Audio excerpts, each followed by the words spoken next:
Sanctions as War Anti-Imperialist Perspectives on American Geoeconomic Strategy, edited by Stuart Davis and Emmanuel Ness.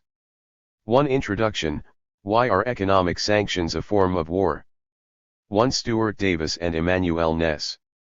Part 1. Theorizing and situating economic sanctions in international political economy. 2. Sanctions as instrument of coercion, characteristics, limitations, and consequences. 27. Tim Beale. 3. Hunger politics, sanctions as siege warfare. 51. Manu Karika. 4. Economic sanctions, communication infrastructures, and the destruction of communicative sovereignty. 63. Stuart Davis. 5. All the President's media, how news coverage of sanctions props up the power elite and legitimizes U.S. hegemony. 77. Junki Nakahara and Saif Shahin. 6. Transnational allies of sanctions. NGO human rights organizations' role in reinforcing economic oppression. 91. Emmanuel Ness. 7. Sanctioning China's tech industry to secure Silicon Valley's global dominance. 105. Tanner Merlis. 6. Contents. Part 2. Profiles of sanctioned nation-states. 8. U.S. sanctions Cuba to bring about hunger, desperation, and the overthrow of the government. 129. Helen Yaff. 9. The Western Frontier, U.S. sanctions against North Korea and China. 148. Tim Beale. 10. A century of economic blackmail, sanctions and war against Iran. 165. Muhammad Sahimi.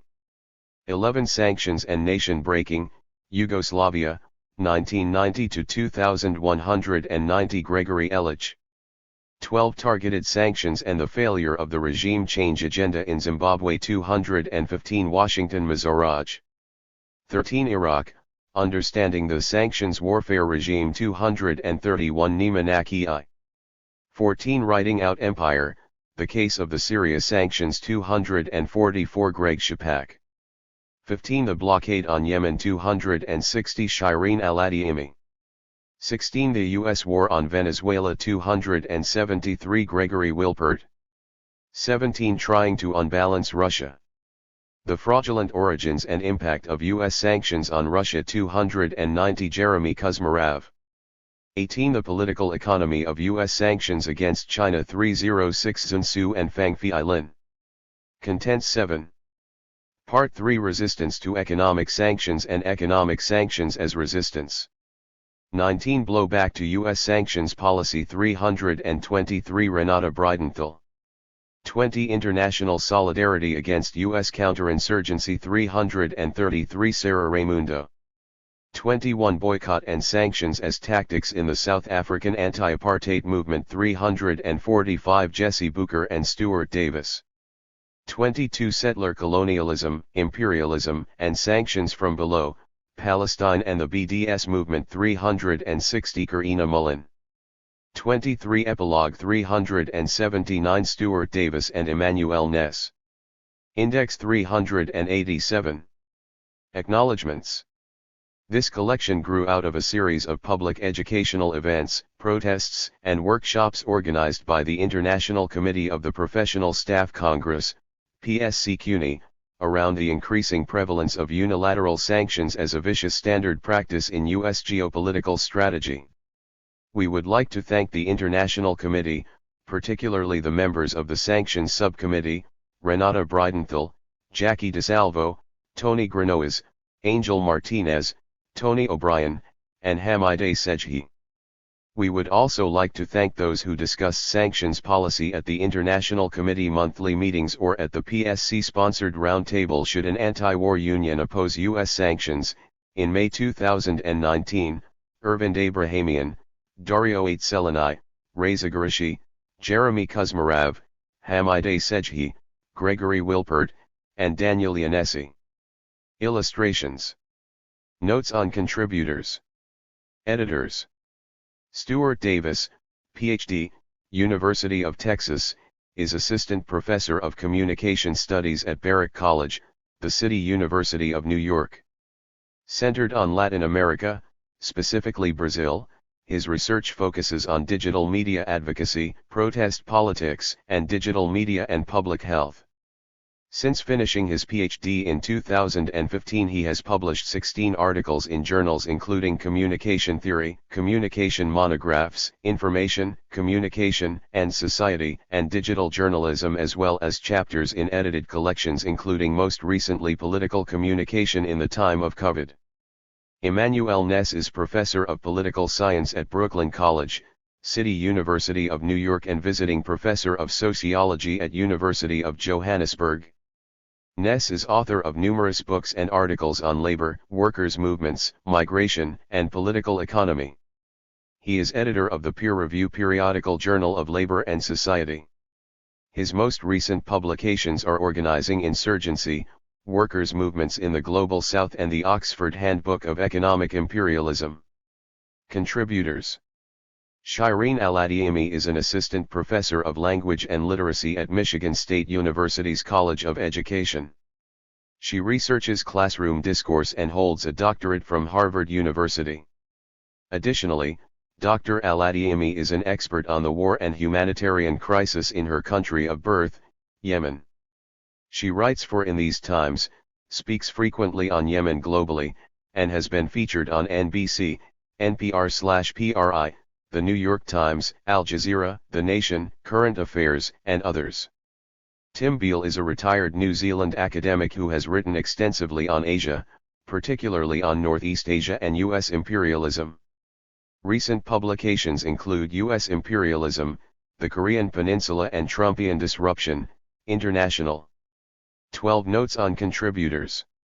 Critical Thought, Korea and Imperialism, The Palgrave Encyclopedia of Imperialism and Anti-Imperialism, Insidious Aggression, Sanctions as Covert Warfare, Covert Action Magazine, and In Line of Fire, The Korean Peninsula in US-China Strategy, Monthly Review. Renata Breidenthal is Emerita Professor of History, Brooklyn College, the City University of New York. She has authored or edited many works, including Becoming Visible, Women in European History, When Biology Became Destiny, Women in Weimar and Nazi Germany, The Heimat Abroad, The Boundaries of Germanness, Interactions, Trans-Regional Perspectives on World History and the Hidden History of Crime, Corruption, and States, among other works. Jesse Bucher is Associate Professor of History and Director of the Center for Studying Structures of Race at Roanoke College. He has a PhD in African History from the University of Minnesota Twin Cities. In 2012, he was a postdoctoral fellow at the Center for Humanities Research at the University of the Western Cape. His research utilizes post-colonial and critical theory to interpret the history of political violence, colonialism, and racial politics in South Africa. Gregory Ellich is a Korea Policy Institute Associate and a board member of the Jasnovac Research Institute. He is a member of the Solidarity Committee for Democracy and Peace in Korea and the Task Force to Stop that in Korea and Militarism in Asia and the Pacific. In 1999, he joined a delegation visiting Yugoslavia to investigate NATO war crimes. His articles have appeared in publications across the globe. His website is https://gregorilich.org. Manu Karika is Assistant Professor of American Studies and Affiliated Faculty in Women's, Gender, and Sexuality Studies at Barnard College. He is author of Empire's Tracks, Indigenous Nations, Chinese Workers, and the Transcontinental Railroad, University of California Press, 2019.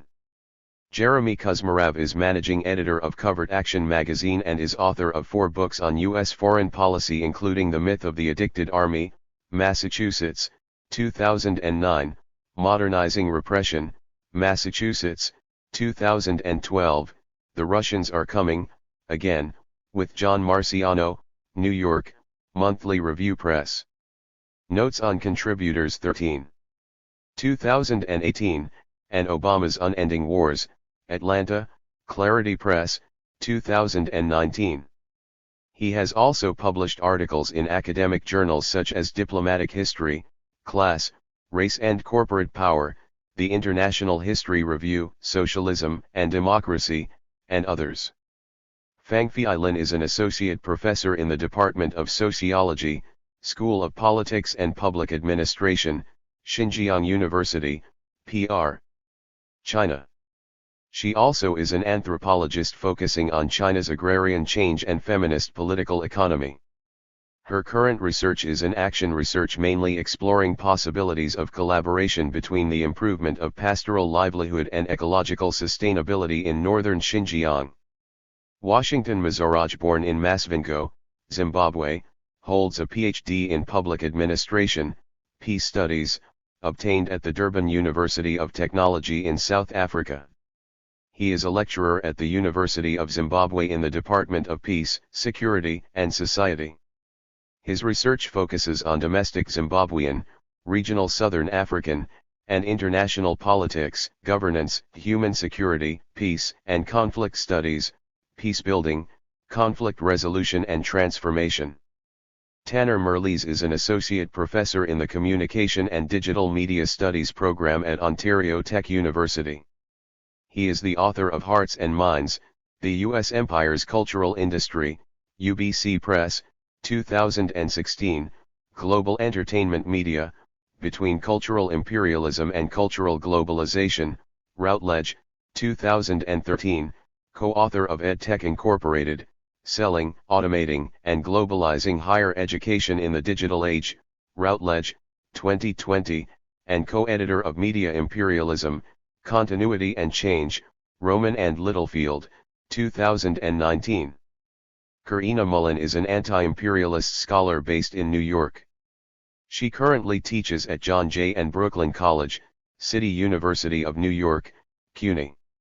She researches, writes, and teaches about the politics and political economy of West Asia and North Africa, genealogies of global South security/carceral states, the politics of development, U.S. imperialism, racial capitalism, anti-decolonial theory and struggles, knowledge production, and popular education. Karina has been involved in BDS struggles in the U.S., Tunisia and New York. Junki Nakahara is a doctoral student in the School of Communication at American University Washington, D.C. Her research focuses on nationalism and xenophobia in East Asian contexts, critical and cultural studies, feminist media studies, and international relations. She has presented her research at annual conventions of the International Studies Association, International Communication Association, and the Association for Education in Journalism and Mass Communication. Nima Naki is an adjunct faculty in the Department of Politics at York University. His research sits at the nexus of Marxist political economy, Palance-Asian state theory and Gramscian discourse analysis. Within this approach, he explores the ways in which the political economy, state formations, and identity discourses in the Middle East have been structured by the interiorization of imperialist relations and their crises. He is particularly focused on how the crisis of the neoliberal world order has opened up spaces for new projects of domination and emancipation in the region. Sarah Raimundo is the director and a member of the faculty of the University of the Philippines, Diliman, Center for International Studies. She is a key political organizer for the International League of People's Struggle and Bagong Alianzang Makabayan, Bayan/New Patriotic Alliance, and the chair of the Philippines Bolivarian-Venezuela Friendship Association. Muhammad Sahimi, a professor at the University of Southern California, USC, in Los Angeles, analyses Iran's political development, its nuclear program, and its foreign policy. He received his PhD from the University of Minnesota in 1984 and has been a faculty member at USC ever since.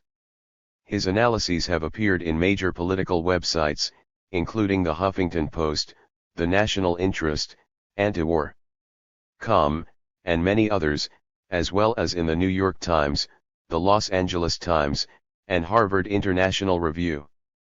From 2008 to 2012 he was the lead political analyst at PBS/Frontline/Tehran Bureau website. Saif Shahin is Assistant Professor of Communication Studies at American University Washington, D.C.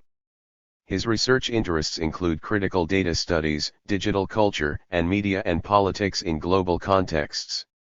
His work has been published in journals such as New Media and Society, Information, Communication.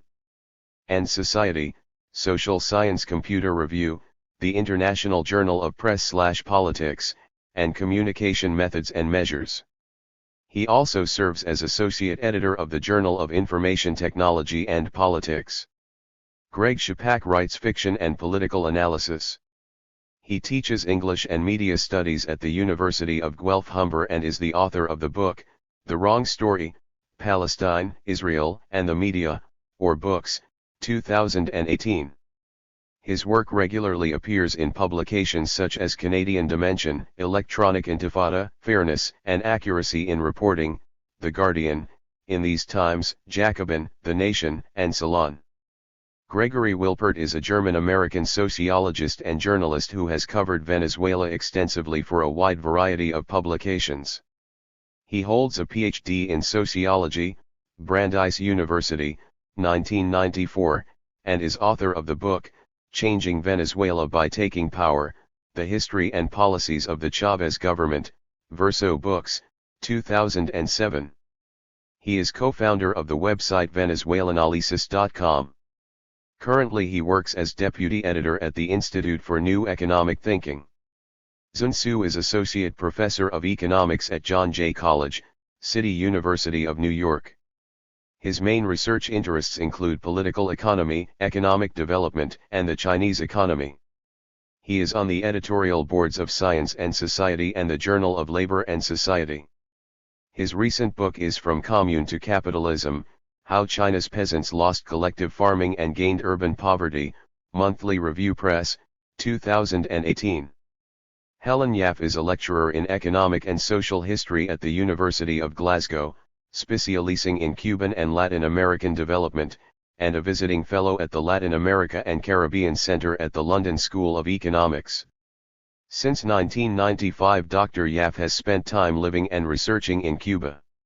She is the author of We Are Cuba: How a Revolutionary People Have Survived in a Post-Soviet World, Yale University Press, 2020, and Che Guevara, The Economics of Revolution, Palgrave Macmillan, 2009. Chapter 1, Why Are Economic Sanctions a Form of War?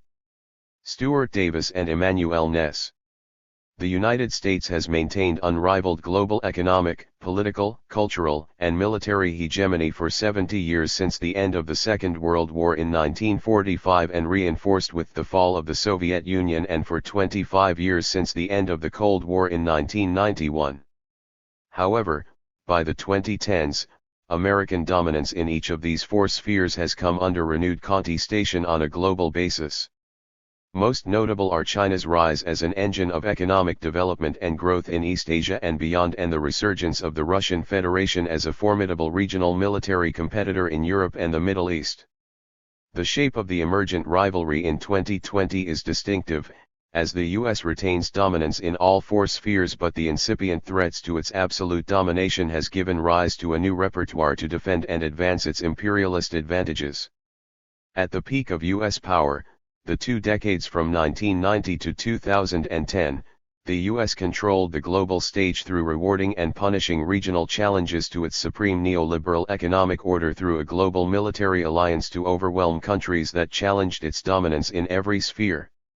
Thus, the era was denoted by expanding American-dominated global defense pacts, conquering nations that did not conform to neoliberalism, and opening up new lands and spaces for the accumulation of capitalist profits. In each case, the US has exploited its economic, political, cultural, and military dominance to guarantee its world hegemony. While the current era is marked by a succession of regional wars, the US has depended increasingly on economic, political, and cultural hegemony as partial substitutes for military power through the application of economic sanctions. These sanctions generally work to punish states that did not conform to its will or pose a potential competitive threat on a regional or global basis. Furthermore, these sanctions have often been leveled at states that challenged global neoliberalism, the world economic system imposed by the US and its Western European partners. Specifically, challenges to the global neoliberal order and American hegemony are national redistributive policies, tariffs on free trade, and currency controls. States daring to violate American neoliberal policies would be subject to severe penalties from US-dominated multilateral agencies that would destabilize national currencies and drive economies into economic depression. Financial tools applied by the US and leading capitalist powers have been instrumental in pushing rogue nations into submission to neoliberal rule. In response to economic and resource struggles with perceived competitors, the US countered with economic sanctions. These sanctions have been implanted in the liberal rhetoric of human rights as they are intended to punish governments who violate liberal norms established by the West in the post-Cold War era. These human rights protections include the preservation of freedom of expression, especially press freedoms, and opposition to governments who persecute whistleblowers and political opponents. In addition, economic sanctions are employed against governments which maintain and use weapons of mass destruction or persecute oppressed populations living within their own borders. While economic sanctions are intended to punish the individuals, organizations, and states responsible for violating human rights, they are increasingly extended to include entire populations of nations. In addition, the US has augmented sanctions by banning all third parties from engaging in economic activities with designated countries. As a result, economic sanctions in effect punish entire populations of nation-states. Thus, the US and its allies have applied economic sanctions as a means to foment dissent in hopes of destabilizing leaders and governing parties, often referred to in the parlance as regimes, and often to overthrow and oust them from power and political leaders who are supportive of US policies. Often the US and its allies support NGOs as well as form oppositional organizations and political fronts to confront governments it opposes. If countries are enduring major recessions and economic collapse, these groups are instrumental in selecting opposition leaders and parties. This is a reason why economic sanctions are a vital aspect of imperialism and inter-imperialist rivalries. This book examines the cause and effects of sanctions. We explore the use of economic sanctions by the US as an integral part of the growing inter-imperialist rivalry, the NGOs and imperialist government organizations which sustain sanctions, the legitimation of sanctions through the media, and the devastating effects of economic sanctions. The editors consider sanctions as harming entire nations, not just those purportedly harboring weapons of mass destruction or violating human rights. Ordinary citizens, especially the working class and those most vulnerable to economic deprivation, inevitably bear the weight of the damage. Sanctions create scarcity of essential goods. 3. And services, like food, oil, medicine, and spare parts for power stations which provide electricity. By preventing trade, national currencies lose their value, leading to hyperinflation, which fuels speculation, hoarding, and protracted shortages of essential goods and services. The economic contraction produced by sanctions generates famine, disease, unemployment, poverty, and foments civil strife. In this way, as an aspect of war, they resemble medieval sieges that starved out cities to compel surrender. As of January 1, 2020, the U.S. Treasury Department's Office of Foreign Asset Control, OFAC, has unilaterally imposed sanctions on the following countries: Belarus, Burundi, Central African Republic, Cuba, Democratic Republic of the Congo, Iran, Iraq, Lebanon, Libya, Mali, Nicaragua, North Korea, Russia, Somalia, Serbia, Sudan, South Sudan, Syria, Venezuela, Yemen, and Zimbabwe. While not exhaustive, this list of countries includes the poorest countries of the world which are unable to sustain the loss of trade and essential food and medicines. In many cases, sanctions also hinder the possibility of economic resuscitation as the U.S. imposes sanctions on third-party states which engage in trade with countries on the Treasury Department list. Concomitantly, the vast majority of countries which are targeted by the U.S. and its allies by sanctions are endowed with petroleum and strategic minerals and natural resources for new technology and military uses. All in all, economic sanctions are a weapon wielded by the most powerful, the US and its allies in Western Europe and beyond, against the poor and weak in the poorest countries of the global South. This is the first book to genuinely examine the causes, geostrategic dynamics, infrastructure, and devastating effects of economic sanctions.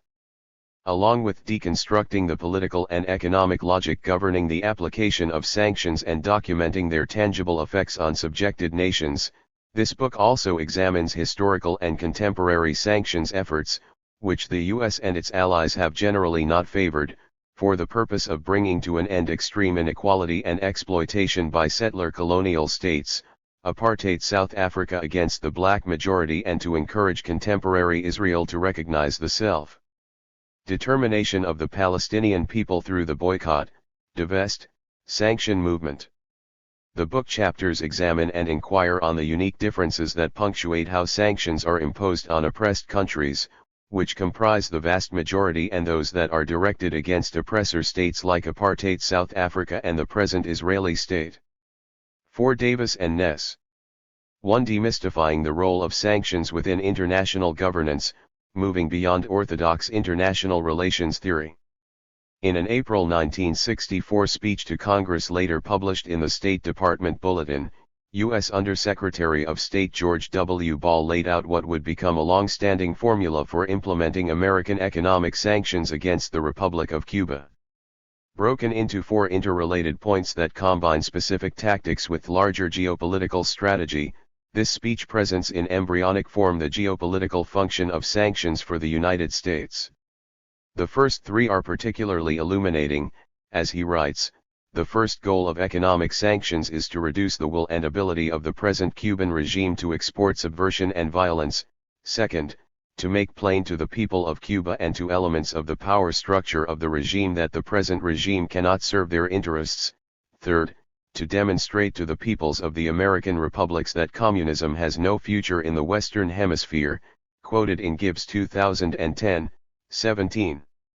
This formula, contemporaneously described by the New York Times as the definitive platform for American geoeconomic diplomacy, Morley 1988, 457, FN 123, captures the major elements of sanctions as war, the application of totalizing blockade-style measures to weaken the ability of a target state to provide for the material welfare of a population, the notion that application of pressure would sufficiently deplete public health and social reproduction to the point of regime change, and finally that the application of sanctions in a specific targeted state is inextricable from a larger American project of empire building and maintenance. While formulated at the height of the Cold War, this formula of combining the strategic inflection of morbidity and death in the service of geopolitical hegemony has changed very little.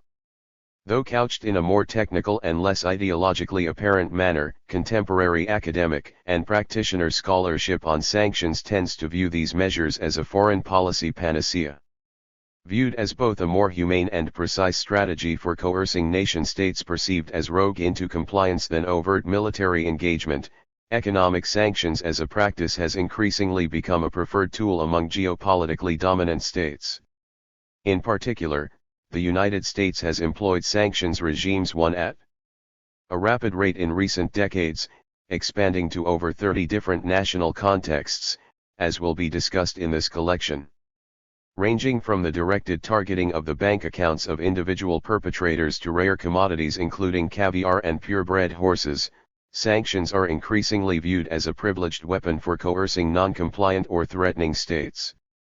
As Juan Zarate, Deputy Security Advisor under George W. Bush and author of Treasury Wars, 2013, has recently argued, the increasingly common and wide-ranging application of economic sanctions speaks to the perception of this approach as a best practice for international relations, Harrell and Zarate 2018. Despite their strategic popularity within policy circles, economic sanctions remain relatively undiscussed, particularly from a critical, anti-imperialist, or anti-war perspective. Addressing the dearth in critical scholarship, this collection offers 3 novel interventions in the woefully underanalyzed area of economic sanctions as a foreign policy tool.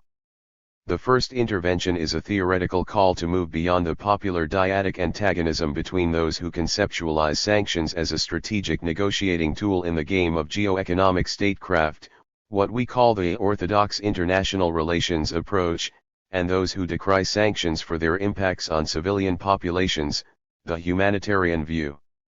The first approach, generally embraced by both mainstream political scientists and defense and intelligence communities, is built around the conceptualization of sanctions through the framework of game theory.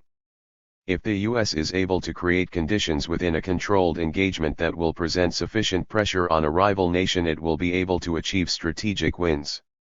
This approach is fundamentally focused on effectiveness. The second approach, popular within human rights advocacy circles, views the application of economic sanctions as an existential threat to the physical well-being of civilian populations within opponent nations. Our book intends to interrogate these two positions, arguing that neither present a sufficiently robust conceptualization of the complex ways that sanctions regimes serve to decimate victim populations in the service of larger imperial demands. The second intervention of this collection is the push for a much more extensive empirical analysis of why sanctions regimes are launched against certain rogue states and how sanctions operate to destroy the fitness and social order within target societies. To address this, we offer a series of chapters cataloging national case studies from the 1990s to the present. These short case studies serve to situate individual interventions within larger geopolitical conflicts as well as document in detail the impact of sanctions on the population and civil society within targeted nations.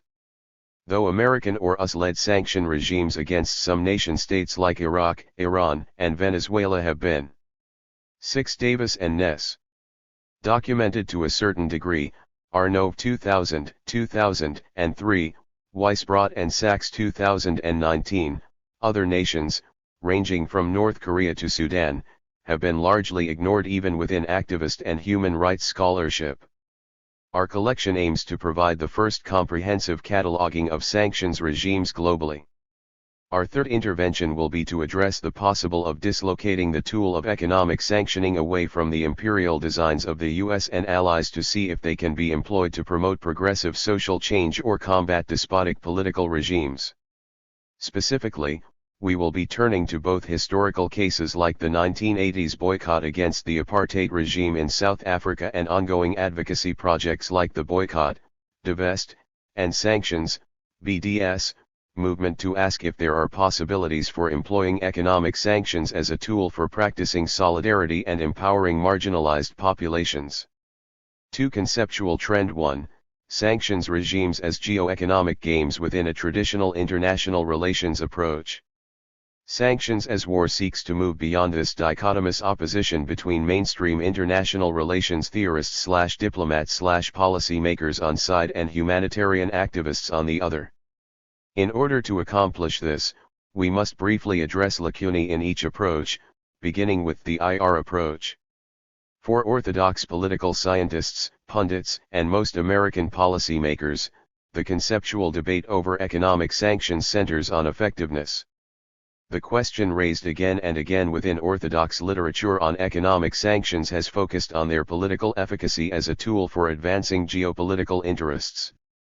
Developed in the 1980s, the effectiveness question is built upon notions adopted from game theory that one can treat interstate conflict as a stable interaction between two rational actors, Brahms and Kilgore 1988. Applied to sanctions, this approach attempts to determine which factors can be tweaked to increase effectiveness. Perhaps the most influential text in favor of sanctions as an effective tool of strategic geopolitical influence is Hufbauer, Schutt, and Elliott's Economic Sanctions Reconsidered, 1985. This text attempted to develop the first framework for evaluating the effectiveness of sanctions. Surveying a number of cases from post-war American foreign policy, with a focus on the Carter era, the authors found that when combined with traditional public diplomacy, sanctions could offer a form of economic warfare that lowered human costs through precise economic targeting, 1985, 6. The most important innovation in this text was not its assessment of different kinds of economic sanctions but that it drew upon game theory to develop its lexicon. Thus, previous concerns about human costs, collateral 7. Damage, etc. E.g. Galtung 1967, became tangential. In his even more widely cited responses to this argument, including the highly influential essay Why Economic Sanctions Don't Work, 1997, Robert Pape solidified the centrality of effectiveness to theorizing sanctions by presenting a series of case studies where sanctions did not achieve their intended effect, Pape 1997, 1998. The debate engendered by Pape's interventions has not abated in ensuing years. The process of metaphorization from multi-targeted/uncontrollable violence against a target nation's population to a strategic move in a geopolitical game remains rampant in the academic literature on sanctions. Richard Nephew's recent The Art of Sanctions, 2019, presents the most recent and abstracted version of this theory with his artistic formula, 7. For Nephew, former deputy coordinator for sanctions policy in the Obama State Department and self-proclaimed major architect of the sanctions policy in Iran in the 2000s to 2010s, presents a model for economic sanction regime that finessing the balance between the application of pain and the will of the population, Nephew 2019, 22. Specifically, he develops pain as an analytical category, arguing for the strategic application of harm through measures ranging from banning trade relationships to damage national industries to imposing restrictions on international exchange for universities to damage education industries, Barrows-Friedman 2015, to cutting off supply lines for materials considered critical for the national economy, including some foodstuffs, Nephew 2019, 53-62 Passim. Falling squarely in the game theory tradition, Nephew's text represents one of the most recent and perhaps the most fully developed version of sanctions as game. Crucially, these theorizations of sanctions as game depend on an abstract and power-neutral vision of geopolitics. Undergirding this gamification of sanctions is the belief that the international geopolitical systems is governed through a stable network of both state and non-state actors including multilateral institutions, international regulatory organizations, and non-governmental organizations, Slaughter 2017.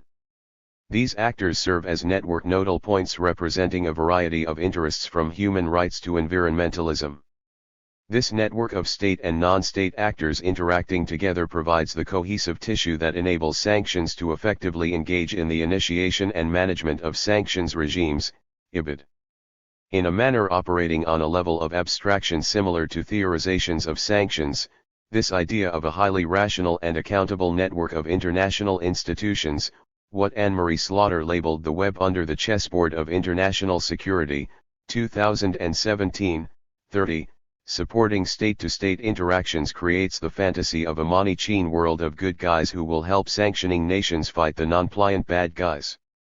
To return to Zarate, sanctions work through the 8 Davis and Ness combination of strategic suasion and the role of non-state, networked actors, working alongside classical state power, to influence the world for good, Zarate 2013, 432. What's wrong with this gaming approach? First, for the US sanctions games are never fair.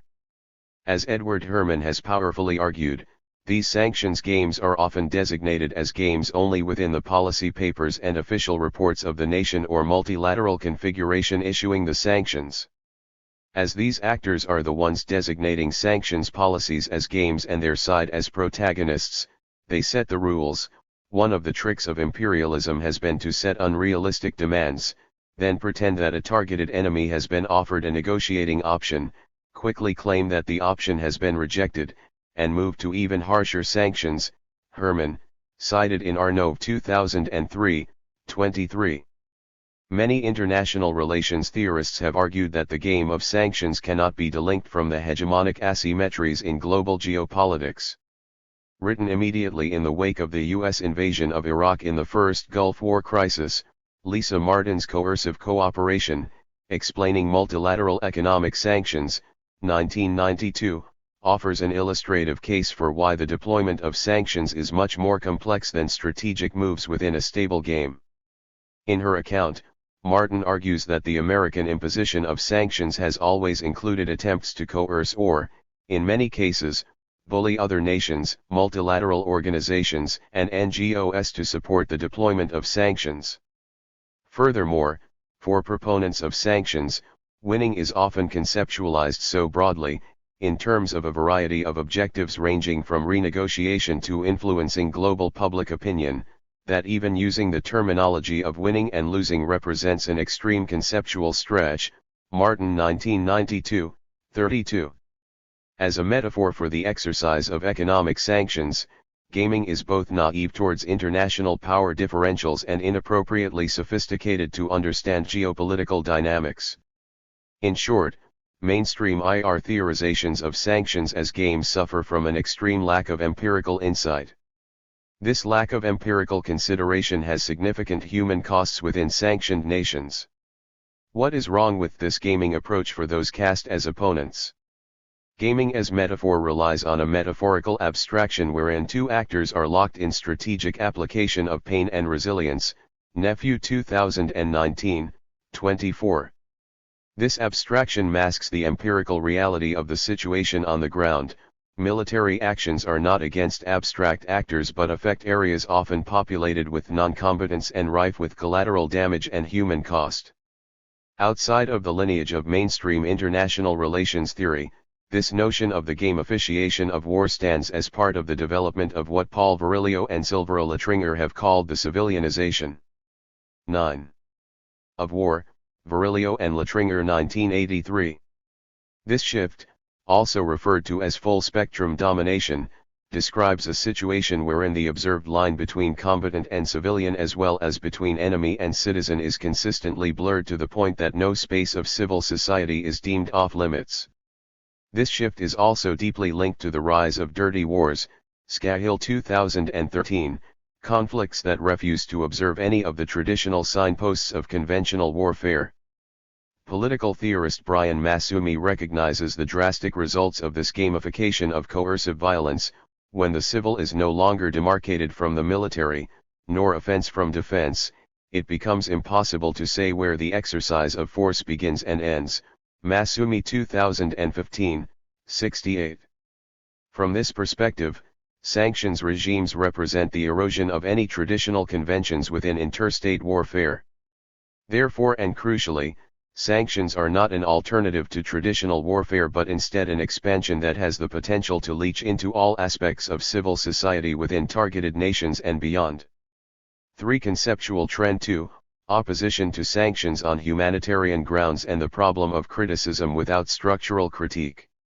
Recognizing that sanctions clearly violate several basic human rights as defined by the United Nations, and while not discounting the position of critics who question the utility of sanctions for either strategic objectives or geopolitical game, this book adamantly rejects the centrality of effectiveness as a lens for understanding the role of economic sanctions within the global world system.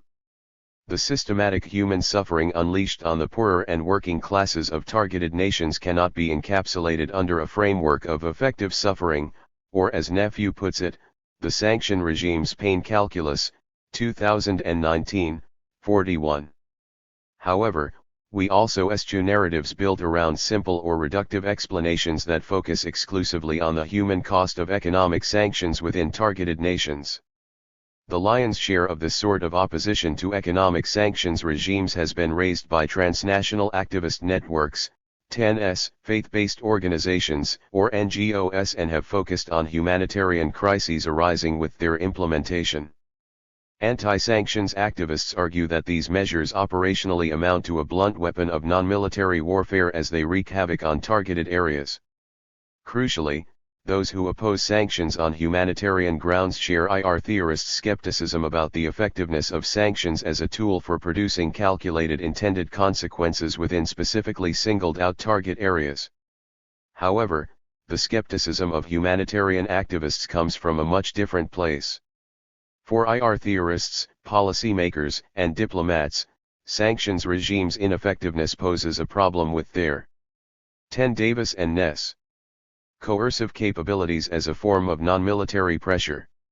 For humanitarian activists, the problem with sanctions is that instead of having the intended effect of providing a non-lethal and more diplomatic alternative to military assault, their actual effect is to produce an immense degree of human suffering, albeit not in the form of bodily harm and dismemberment. To reiterate, For these critics, sanctions are just as much of a deadly weapon as an AR-15 or a lethal drone. They are just a different kind of weapon. The central assertion of humanitarian-based critics is that even the most focused of economic sanctions regimes produce what Human Rights Watch, 2019, and others have identified as knock-on effects, ripples within the targeted nation that resonate widely. Sanctions aimed at individual actors, administrations, or industries inevitably produce cascading effects. A recent example from sanctioned Syria illustrates this cascade.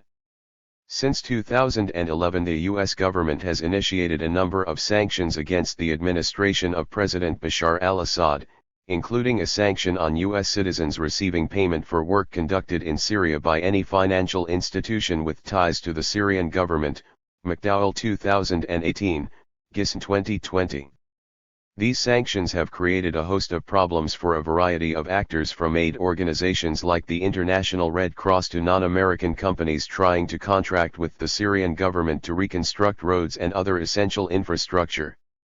The result is that a wide variety of crucial industries, from transportation to pharmaceuticals to food production/distribution, are left fallow in the wake of sanctions.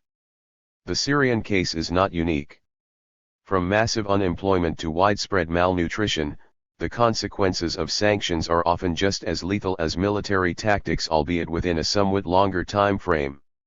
While criticisms of U.S. sanctions on humanitarian grounds have been raised at different points in time and in relationship to distinct U.S. campaigns, notably catalogued in Anthony Arnaud's collection Iraq Under Siege, 2003, the basic argument is relatively unchanging: economic sanctions cause a form of existential human suffering that violates the inherent dignity and the equal and inalienable rights of all members of the human family. UN General Assembly 2011-1948, p. 1, to quote the first line of the Universal Declaration of Human Rights. Variations on this position exist. For example, the Cato Institute's Daniel Griswold offers a conservative Christian version of this humanitarian position, claiming that sanctions limit the possibilities of citizens within a country to experience political liberty and practice market freedom.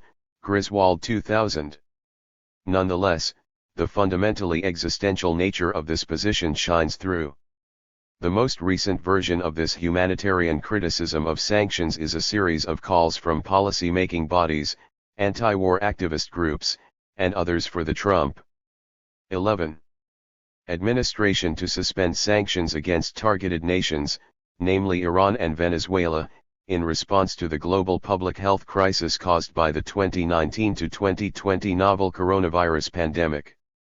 A geographically dispersed group including anti-war activists like Code Pink, Women for Peace, Gold and Benjamin 2020, U.S. Congress members, Huffman 2020, and UN High Commissioner for Human Rights Michelle Bachelet have recently pushed the U.S. government to suspend sanctions as a way of helping damper the impact of this pandemic among the populations of nations under sanctions regimes. There is no question that sanctions regimes have produced a plethora of drastic impacts in sectors ranging from public health to media and communications infrastructure. However, hinging one's critique on the claim that the human suffering and the existential threat to human life posed by economic sanctions does not provide a sufficiently robust analytical framework for understanding and thus critiquing their connection to larger geopolitical/economic power structures. Though sympathetic to humanitarian impulses, we argue an effective resistance to sanctions is not grounded solely in an existential commitment to preserving human life. Instead, the question becomes, what kind of geopolitical and economic logic does this kind of project aim to extend or maintain? Sanctions represent a systematic and totalizing attempt to extinguish life, particularly of the most vulnerable. In their totalizing ambitions, sanctions regimes represent what Achille Mbembe has identified as the founding dream of American global power, the generalization of forms of power and modes of sovereignty whose key characteristic is to produce death on a large scale. 2020, p. 3. The last step toward establishing a critique is to address possibilities why the U.S. empire desires to produce death on a planetary scale. For U.S. sanctions and American imperialism, overlapping economic and geopolitical concerns in the waning American century. In this collection, we aim to understand how the employment of economic sanctions regimes fits within the larger framework of U.S. economic and political hegemony at the global level. Shifting lexicons from international relations to Marxian political economy, we hope to address the place of sanctions within what David Harvey, 2003, and others have labeled the new imperialism. This new imperialism can be characterized by an intensifying friction between geoeconomic and geopolitical interests around the American state, two often overlapping but not irreducible agendas. In 12 Davis and Ness. Empire of Capital, 2005, Ellen Meiksiens-Wood offers a useful explication of this tension. The political form of globalization is not a global state but a global system of multiple states, and the new imperialism takes its specific shape from the complex and contradictory relationship between capital's expansive economic power and the more limited reach of the extra economic force that sustains it. 2005, 6. As Vivek Chibber argues in his critique of the book, it is incorrect to understand the relationship between economic and extra-economic as a soft functionalism where the political activity of an imperial state follows a logical setup of steps to support the economic. Chibber, quoted in Kallinicus 2009, 79. Instead, the relationship between the economic and the political is much thornier and non-deductive. For some of these authors, particularly Harvey and Giovanni Arrighi, intensifying military engagement in Iraq and other contexts is born out of burgeoning interstate competition after the end of the Cold War turned into inter-imperial struggle as the transnationalizing economic activities of first nation states within Western Europe and later China threatened American primacy. Harvey 2003, 65-69 Passim, Arrighi 2005, 2008. Though sanctions have been employed by other actors than the United States in a variety of ways, at this moment the vast majority of the most extensive economic sanction regimes are coercive tools in service of empire maintenance as a form of extra economic force. Though it advocates neither an anti-imperialist nor necessarily anti-sanctions position, Yuan Gultang's influential essay on the effects of international sanctions, 1967, begins to point to the kind of political rationality that pushes the U.S. to increasingly and more cruelly apply economic sanctions regimes to those perceived as threatening or non-compliant to its economic and political adventures. The punishment orientation attitude towards imposing sanctions is especially enlightening for our project. This punishment-oriented attitude is fairly widespread, particularly as applied to the international SIC system and serves to maintain negative sanctions. If compliance is not obtained, there is at least the gratification that derives from knowing, or believing, that the sinner gets his due, that the criminal has been punished. Galtung 1967, 380. For an American empire facing the challenge of rising financial competitors coupled with global economic decline coupled with a perhaps unprecedented legitimation crisis as a political actor under the Trump administration, understanding how sanctions work might hopefully begin to establish frameworks for theorizing their undoing as a tool of human destruction. 13. 5. Organization of the book. The book is divided into 3 discrete sections. Part 1, Theorizing and Situating Economic Sanctions in International Political Economy, Part 2, Profiles of Sanctioned Nation-States, and Part 3, Resistance to Economic Sanctions and Economic Sanctions as Resistance. 5.1 Part 1, Situating Economic Sanctions in International Political Economy. Part 1 appraises the theoretical and conceptual basis for sanction regimes in the contemporary era and how governments deemed as bad actors by the Imperium are assumed, incriminated, and convicted as guilty even if both the original charge is rooted in geostrategic politics and economic competition rather than certifiable evidence. Historically, little or no consideration has been given to the consequences of sanctions on the broad masses who are purportedly the victims of governments that do not comply with the dictates of the United States and its allies. Primary salience is placed on convincing the peoples living within Europe and North America of criminal activity and human rights violations perpetrated by geopolitical rivals, rather than applying universal norms and thorough investigation. The chapters in Part 1 examine the sources and validations of sanctions applied by the United States and its political allies through use of the apparatuses of ideological hegemony communications and the media and their application and consequences on countries that have been targeted. In this first chapter, we have attempted to apply a new explanation of sanctions within the system of international governance by developing and extending an analytical construct beyond the established international relations theories. We view sanctions as the application of a range of coercive measures that are a stage in the production of geostrategic competition and warfare. Part 1 then turns to an examination of the instruments of coercive sanctions and how they are bound by the American imperium's resolve to staunch real and perceived loss of global power to perceived or authentic rivals to its military, economic, political, and cultural dominance. In Chapter 2, Tim Beale examines and applies a conceptual rubric of sanctions as an instrument of coercion, revealing the approaches and boundaries to sanctions as well as the outcomes and limitations to their application by states possessing a range of tools and capacities.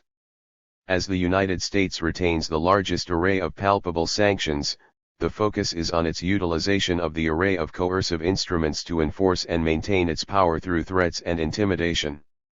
Calling attention to the perceptible decline in American hegemony, Beale provides 14 Davis and Ness. Evidence on how economic, political, military, and cultural sanctions are increasingly utilized as coercive mechanisms to enforce consent. In Chapter 3, Manu Karika provides a construct of the coercive utilization of sanctions and the range of responses of those forced to survive without the necessary means. The application of sanctions on subject populations are conceived as a form of siege warfare, where blameless populations of targeted states are left vulnerable through entrapment within a defined and limited space, as the hegemonic power denies the targeted countries with the capacity of self-preservation, nourishment, medicine and supplies essential for customary survival. In turn, besieged countries do not have the capacity to counter the hegemonic powers in equal measure but are left in a chaotic environment to assume defensive fortifications, to do all they can to conserve essential goods and basic necessities, most crucially their unity, to survive through the equivalent of a modern-day siege. If outlasted, besieged nations must comply with the demands of the hegemonic force, ostensibly seeking to improve the lot of civilians through denial of basic supplies, fomenting unrest and the overthrow of state leaders and their replacement with opponents who will comply with the hegemonic powers. Aptly, Karika asserts, through joining the mechanisms of war and finance to attack the political and economic independence of poorer nations, sanctions comprise an exemplary form of contemporary imperialist siege warfare. This essay situates contemporary U.S. sanctions within a longer history of imperialist siege warfare.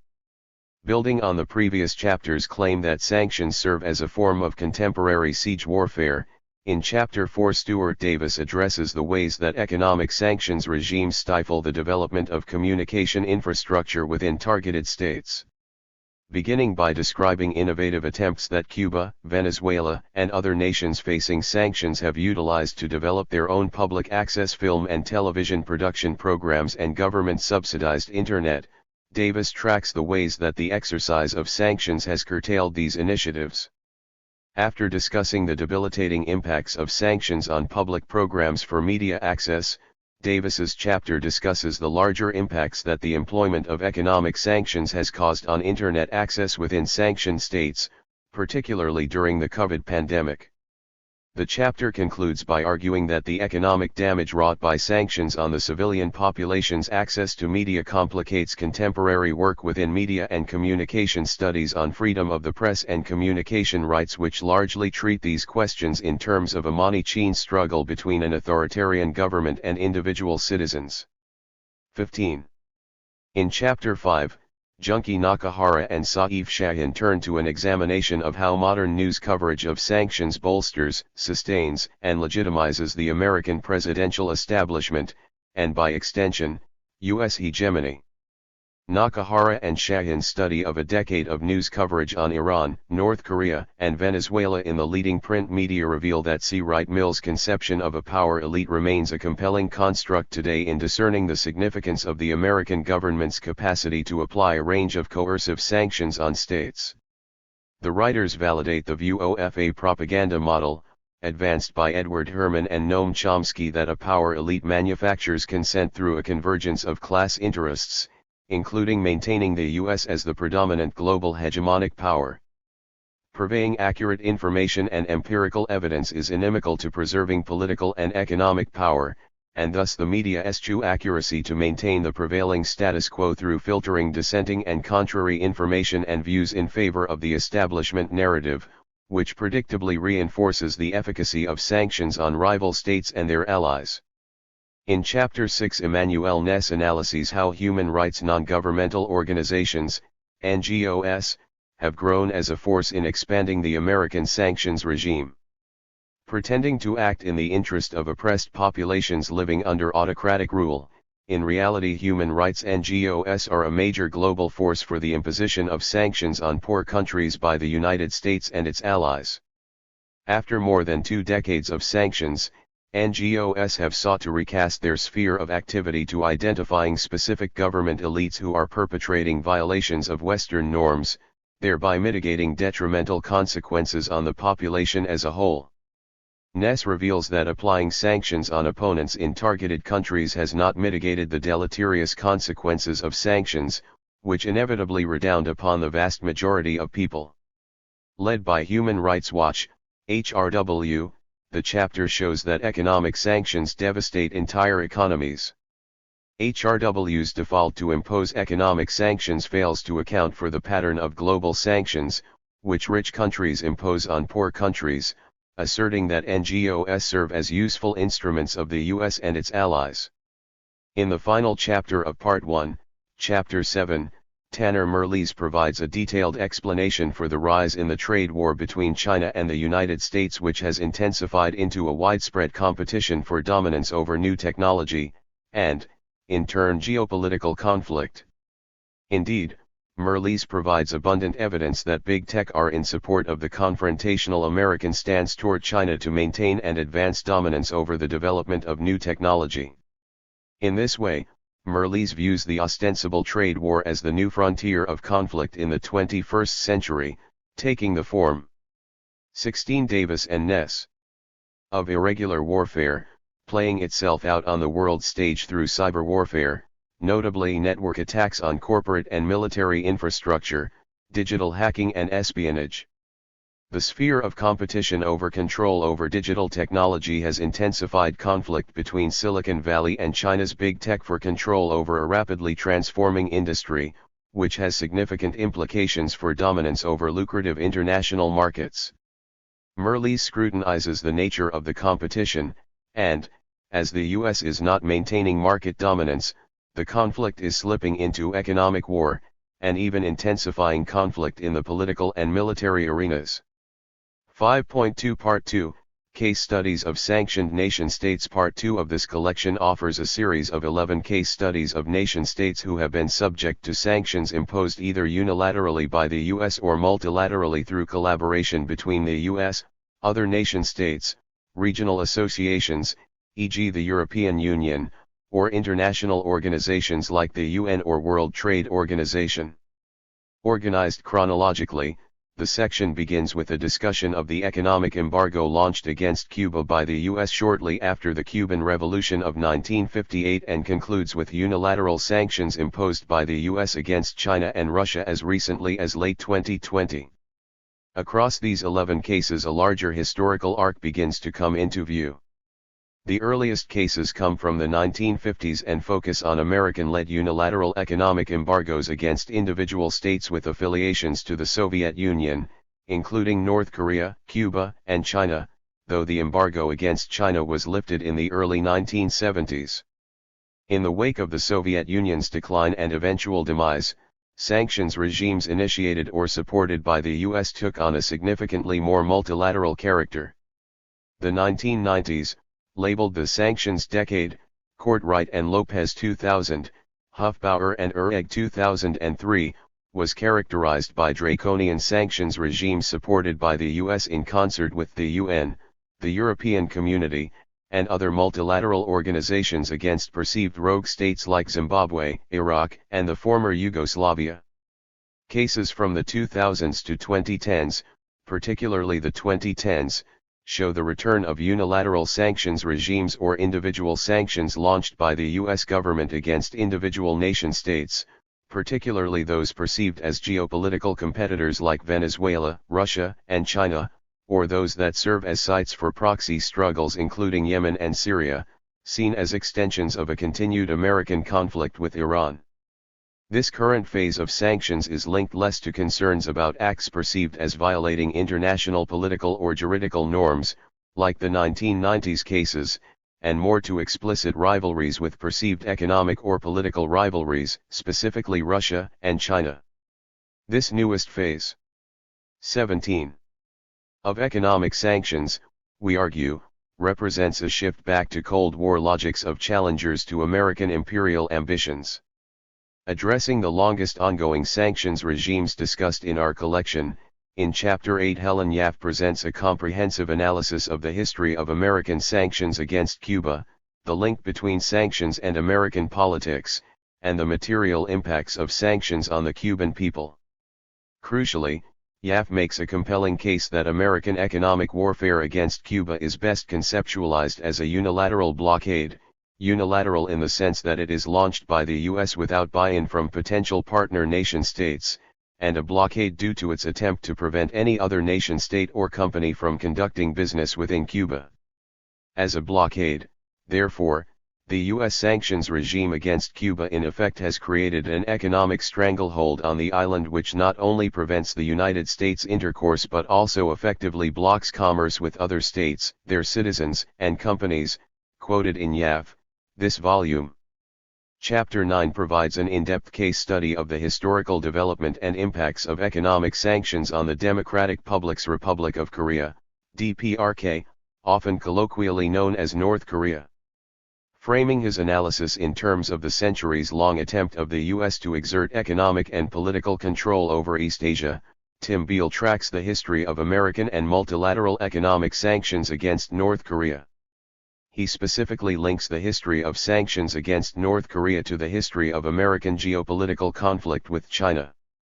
Comparing the sanctions against China to sanctions against North Korea, Beale analyzes how sanctions against North Korea serve a paradoxical function of using them as part of a push for regime change while at the same time refusing to fully commit to regime change as it would sacrifice the US's strategic position in the region. In Chapter 10, Mohammad Sahimi's analysis of economic sanctions against Iran situates contemporary sanctions, namely those associated with the Joint Comprehensive Plan of Action, JCPOA, in the 2010s within the longue durée of conflictual relations between the U.S. and Iran that spans across 100 years and multiple administrations in each country. Tracking this history, Sahimi constructs a narrative that illustrates the way that the exercise of sanctioning reflects geopolitical conflicts between the two nation-states. This historicizing strategy permits the deflation of claims by the U.S. Department and others that sanctions are levied against Iran as a punitive response to rights abuses or geopolitical meddling. Instead, Sahimi presents a cogent position arguing that the employment of sanctions against Iran depends not on affronts to human rights or other violations of international order on the part of the 18 Davis and Ness Iranian government but on American geopolitical aims in the region at the time of sanctioning. With Chapter 11, we move into the sanctions decade of the 1990s with a discussion of the expansive sanctions launched against former Yugoslavia. Gregory Ellich's discussion of the role of economic sanctions in the implosion of former Yugoslavia offers one of the three case studies in our collection of sanctions regimes that aroused during the UN's sanctions decade. Working under this framework, Ellich traces the interrelationship between the imposition of sanctions first by the European Community then the UN from 1990 to 1994 and the application of military force against Yugoslavia and its constituent states. Chronicling in detail the domestic, regional, and international political configuration that produced the sanctions regime against Yugoslavia, Ellich's case history offers two crucial points for our study. Firstly, it vividly depicts the way that the sanctions against Yugoslavia served as a form of what Arnove, 2003, and Carica, this volume, label siege politics, Cutting off Yugoslavia from trade produced a form of hyperinflation that made it impossible for citizens to receive sufficient nutrition. Secondly, the case of Yugoslavia provides an example of the convergence between the geopolitical interests of the US and its proxies, e.g. NATO, with multilateral organizations like the UN. We will see the overlap between the US agenda and other stakeholders begin to diverge in later cases. Chapter 12 offers another case study of a sanctions regime launched in the 1990s. Washington Mizoraj argues that the ambiguously defined and capriciously employed targeted sanctions against Zimbabwe have contributed to the steady worsening of health and safety conditions within the country and the continued justification for the ruling ZANU-PF government's own abuses of power. Echoing chapters on Venezuela and other sanctioned states, Mizoraj argues that the rationale for the continued imposition of sanctions by the US and partners is defined in such a maximalist and ambiguous way that the current regime could never address them, thus pushing a regime change agenda. However, sanctions have not triggered regime change. Instead, as sanctions continue to damage the population, they simultaneously provide a rationale for governmental abuse of power. Adopting the concept of framing theory from media sociology, he argues that the ZANU-PF government is able to blame a variety of political and economic problems within the nation on the sanctions regime. Instead of supporting grassroots efforts at building democracy as they claim, Mizoraj, this volume, sanctions serve the opposite function, providing a catch-all excuse to be used by the ZANU-PF administration for any problem facing Zimbabwe. 19. Nima Naki's discussion of the sanctions regime against Iraq in Chapter 13 argues that the employment of a series of economic sanctions regimes represents a brutal but informative case for understanding American imperialist strategy within the Middle East. Beginning in 1990 with an emergency resolution from the UN Security Council that authorized a supposedly temporary US-led blockade against Iraq in response to Iraq's invasion of Kuwait, the sanctions regime imposed on Iraq would continue and intensify in the 1990s through the Oil for Food program and eventually a military invasion in early 2003. The trajectory of the sanctions against Iraq illustrate how closely sanctions act as a tool of war and a handmaiden to military intervention. Within this case study, two geopolitical tendencies arise that will be seen in other applications of sanctions. 1. The employment of sanctions as a regime change instrument of a certain government, and 2. A break within the American approach to sanctions away from multi-stakeholder-based participation by international organizations to an approach built around unilateral coercive measures where the US imposes sanctions without consultation with the international community. In Chapter 14, Gregory Shupak analyzes the links between economic sanctions launched against Syria in the 2010s to 2020s and an American attempt to assert geopolitical control in the region in the wake of the Arab Spring. This chapter represents the first case in the collection of the third historical phase of American sanctions. In the chapter, Shupak builds on his experience as a journalist covering American foreign policy in the Middle East to offer a synthetic account that simultaneously documents the damages caused to the Syrian people by economic sanctions while framing these measures explicitly in the context U.S. empire maintenance. His analysis foregrounds the American attempt to assert its geopolitical superiority against Iran and other competitors by employing sanctions to systematically weaken civil society within Syria, a state perceived as a direct threat to U.S. influence in the region. Resultingly, the Caesar Act of 2020 and other sanctions directed against Syria represent unilateral coercive measures imposed without concert with other nation-states or multilateral organizations. After analyzing the political context behind these sanctions and their impact within Syria, Shupak concludes by addressing the complicity of American mainstream media in quelling public outrage about the destruction wrought by sanctions by underreporting the human costs these policies for the Syrian population. While many case studies in this collection describe the employment of sanctions as a form of specialized economic warfare with its own logic and metrics of effectiveness, Shireen Al-Adiyami's discussion of sanctions in the context of contemporary Yemen in Chapter 15 situates them as an economic 20 Davis and Ness component of a brutalizing military campaign launched by Saudi Arabia and the United Arab Emirates with US and British support against the Ansarullah, or Houthi, movement. A significant part of this campaign is a comprehensive blockade enforced by military support that cuts off access to the major trade and travel routes into Yemen. Purportedly designed to prevent the sale of military supplies to the Houthis, this draconian blockade has produced calamitous effects on all aspects of trade and daily life in Yemen, including food supply and health infrastructure. Documenting how this blockade creates a veritable wall around Yemen, Al-Adiyami's chapter strips economic sanctions regimes of the technocratic specialized language in which they are often couched by academics and policymakers. As she argues, the blockade against Yemen is tantamount to a military siege.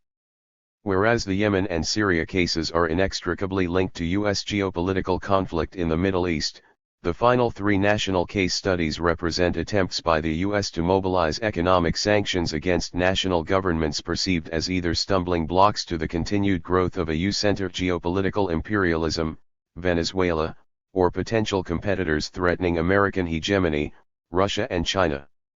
In his case study of Venezuela in Chapter 16, Gregory Wilpert argues that the increasingly brutal sanctions regime is fueled by a combination of ideological commitment on the part of the U.S. government and the economic interests it serves. On an ideological level, Wilpert argues that sanctions against Venezuela arise from the fear that the social transformations enacted by Hugo Chavez and the Bolivarian process present a threat to U.S. political and economic interest across Latin America. On the economic level, these sanctions represent an attempt to ouster a series of Venezuelan governments who present roadblocks to the expansion of transnational capital. Drawing on the work of William Robinson, Leo Panitch, and Sam Jinden, and others, Wilpert argues that the sanctions on Venezuela benefit transnational economic elites who stand to gain from the overthrow of an administration hostile to foreign investment, privatization of major industries, and other neoliberal concessions.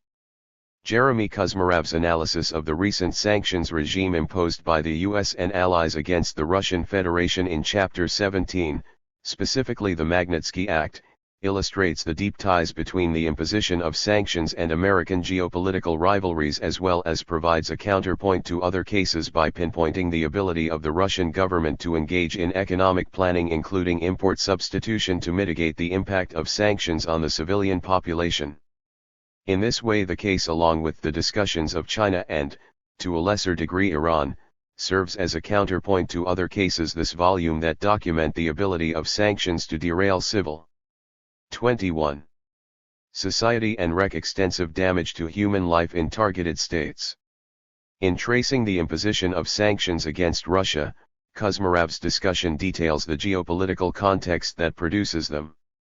This context is constructed around a complex web linking the economic interests of U.S. elites who have extensive business interests in Russia, heightened cultural Russophobia arising in the period following the 2016 U.S. elections, and the bipartisan efforts by American Congress to push forward a confrontation with Russian President Putin as part of a potential new Cold War.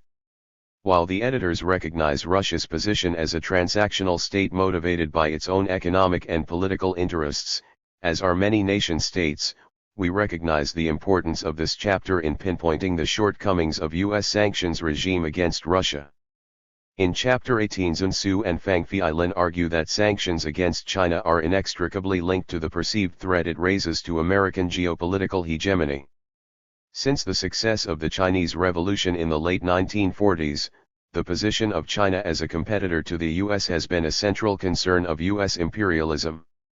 While during the post-revolutionary period American sanctions aimed at regime change in similar manner to Cuba, subsequent sanctions of China have vacillated depending on the state of its economic rivalry with the U.S. Su and Lin argue that the employment of sanctions against China is intimately linked to anxieties over threats to American geopolitical power, intensifying as American hegemony has waned in recent decades. Reading current economic sanctions through the lens of this rivalry, the authors conclude their case study by presenting extensive evidence to deflate the supposed human rights claims invoked by the U.S. to legitimate its most recent round of unilateral sanctions. 5.3 Part 3, Resistance to Sanctions and Sanctions as Resistance. Part 3 serves a dual function. It first attempts to document the strategies utilized by national governments, companies, and activists within sanctioned states attempt to circumvent, fight back, or even attempt to survive under the boot of economic sanctions. From the formation of new economic relationships between sanctioned states to local attempts to provide food aid and medical support for hard-hit communities, this section documents ways that targeted states are resisting sanctions regimes. The second function of Part 3 is to provide examples where economic sanctions are mobilized by grassroots social movements in order to fight back against oppressive governments, specifically in the context of the anti-apartheid movement in South Africa and the ongoing boycott, divestment, and sanctions (BDS) campaign in Palestine. Chapter 19 presents examples of blowback facing the U.S. as in response to the imposition of sanctions regimes. In the face of the ever-expanding list of 22 Davis and Ness states targeted by sanctions, Renata Breidenthal tracks the negative unintended consequences of imposing economic sanctions for U.S. geopolitical aims. Analyzing the ways that third-party actors facilitate the circumvention of sanctions regimes, Breidenthal provides numerous examples of where sanctions failed to achieve their strategic goals.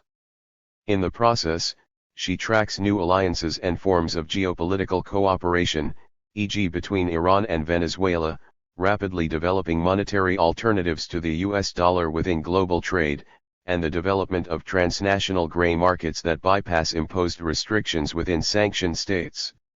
Her analysis points to the key insight that the act of levying economic sanctions never happens in a geopolitical vacuum.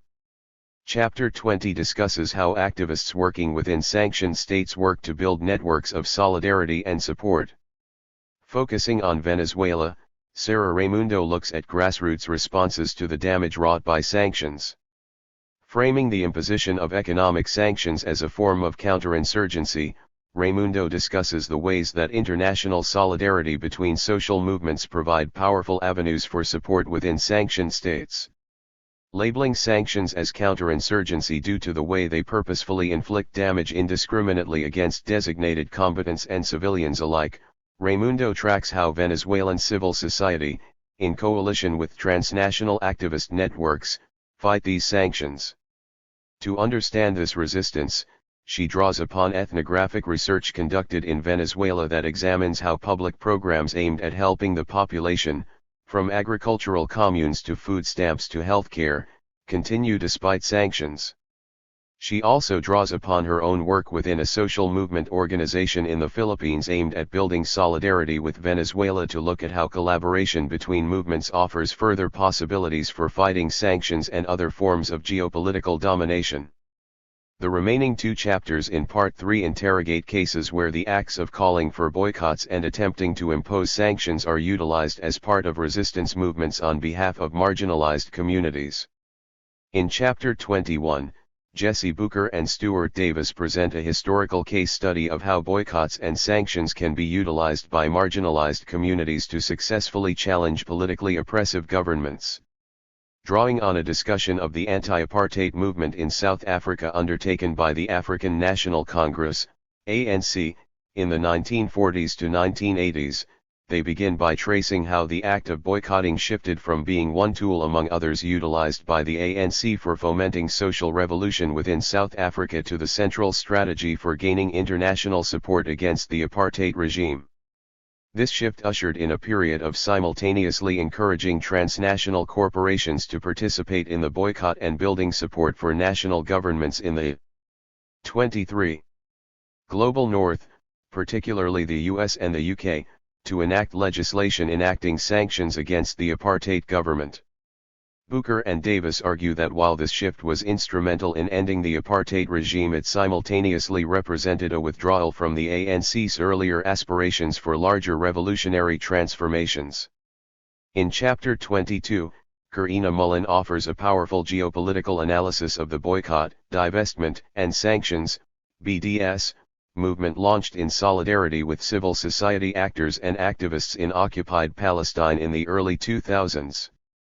Framing the discussion in terms of the larger questions of American economic power that underpin the Israeli-Palestinian activists as well as the history of boycott campaigns launched by anti-colonial or other movements representing oppressed peoples, she adeptly returns the conversation to questions of political and economic imperialist ambition that begin the collection. Part 1: Theorizing and Situating Economic Sanctions in International Political Economy.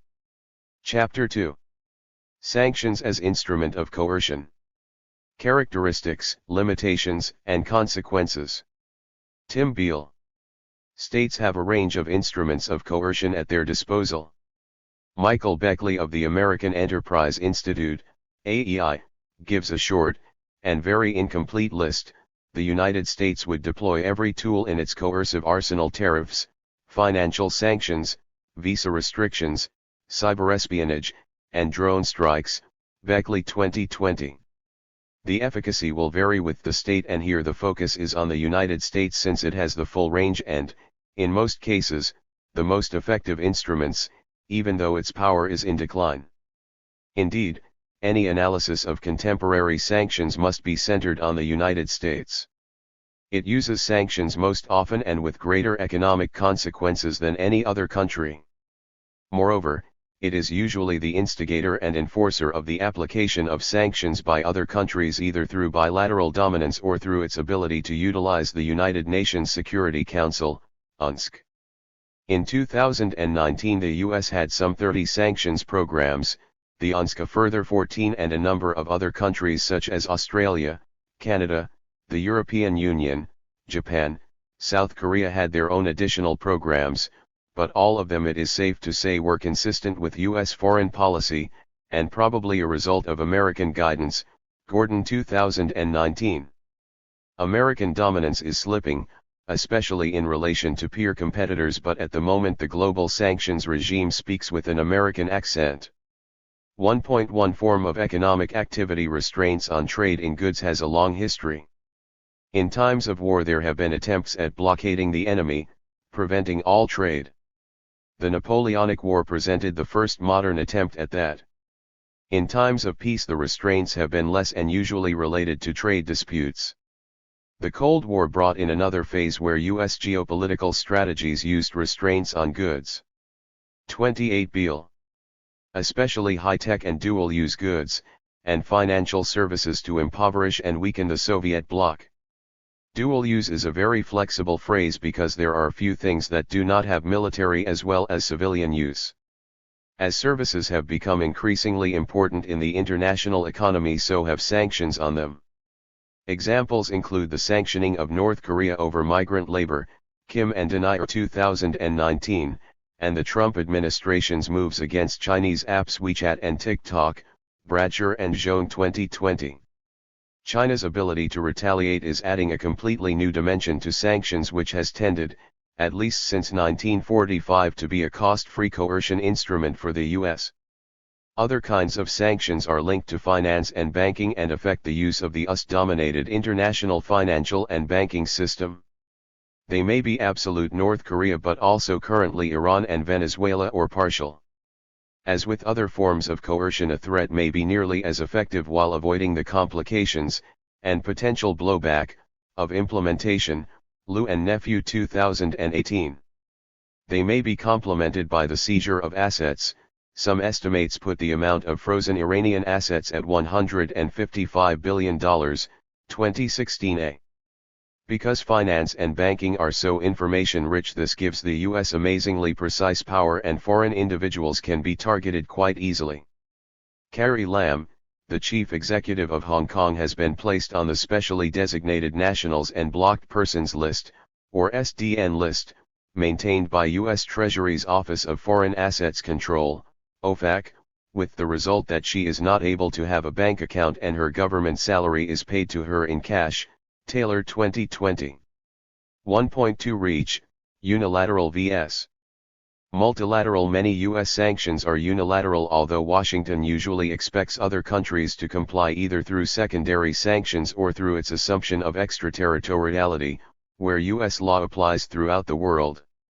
The Trump administration, impatient with its client states, was particularly fond of unilateral sanctions. Multilateral sanctions have the advantage of enabling the US to utilize its imperial power to multiply the reach of sanctions. This becomes especially important with the growth of globalization and transnational supply chains.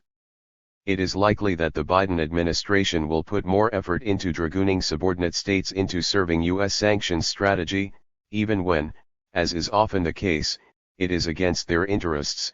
Kim and Kim 2020. To have sanctions endorsed by the UN Security Council is the gold standard because it both gives extensive reach, being mandatory for all UN member states, and also gives a veneer of legitimacy. No doubt some sanctions are useful in reducing conflict. Sanctions as instrument of coercion 29. And are relatively disinterested, but the list of sanctioned countries, and crucially the countries not on that list, such as Israel and Saudi Arabia, suggests an alignment with U.S. foreign policy goals. 2020. U.S. imposed secondary sanctions have increased greatly in recent years, because of globalized value chains, and the way they extend U.S. sanctions power. Walsh 2020. 1.3 Focus and effects. Sanctions vary in focus from general to targeted. They can cover trade with a whole country, even a group such as the Soviet bloc, and often in pettifogging detail. Americans cannot conduct any trade with a number of countries unless they are given special permission. However, sanctions can be narrowly focused on economic sectors and industries, coal, oil, and armaments, companies, such as Huawei, groups of people such as Iran's Islamic Revolutionary Guard Corps, Hagedorn 2020, and individuals. Sanctions often have various indirect effects which enlarge their impact. For instance, Americans are not allowed to buy anything from North Korea, and that includes postage stamps. Dispensation may be granted, but the procedure imposes barriers of cost and effort. Chase 2013. This is what happens with sanctions evasion. The goods may get through, but at great cost in money, effort, and sometimes lives. Go 2020. 2 Objectives and functions of sanctions. The key questions about sanctions are what their objectives are and how to set about achieving them. We soon encounter a problem because the real, underlying objectives are often hidden behind a hypocritical screen of obfuscation and mythologizing. This is not surprising because one of the big attractions of sanctions as against kinetic military action or other exercises in physical coercion is this chameleon-like ability to deceive. Sanctions are often portrayed not merely as a humane alternative to war but as good in their own right, driven by benevolence and good intentions. Are they linked to good relationships, security threat, concern for foreign citizens? It is dubious which of the three is the more implausible. And if some of the consequences are unfortunate, it is claimed that is unintended. Schott 1998. In reality, sanctions and other forms of coercion are usually intended to benefit the coercer at the expense of the coerced. Otherwise, what need of coercion? Moreover, the level of obfuscation tends to rise with the goal and impact of the sanctions. 30 Beale. 2.1 Sanctions as warning. Sanctions can, on occasion, be acts of retaliation intended to warn the other side against proceeding further and to persuade them to rethink and desist. There is a certain neutrality about sanctions of this sort in that deciding whether they are aggressive or defensive is a matter of interpreting the context in which they take place. Many U.S. sanctions can be seen as warnings, but whether they can be considered as justified and peace-enhancing is another matter. For instance, David Asher's argument, in testimony to Congress, that Treasury's designation of foreign jurisdictions or financial institutions as a primary money laundering concern, served as a powerful warning shot to financial institutions around the world, deterring them from accepting similar business relationships with the likes of North Korea and Hezbollah, was literally correct. Asher 2013. However, this threat of sanctions is more properly seen as an act of extraterritorial arrogance, serving to extend American power. 2.2 Trade disputes and declining competitiveness. Sanctions, or the threat of them, are often used in trade wars or similar conflicts of economic interests between states. The Trump administration was notable for its use of tariffs against friends and enemies alike in trade disputes. Long 2020.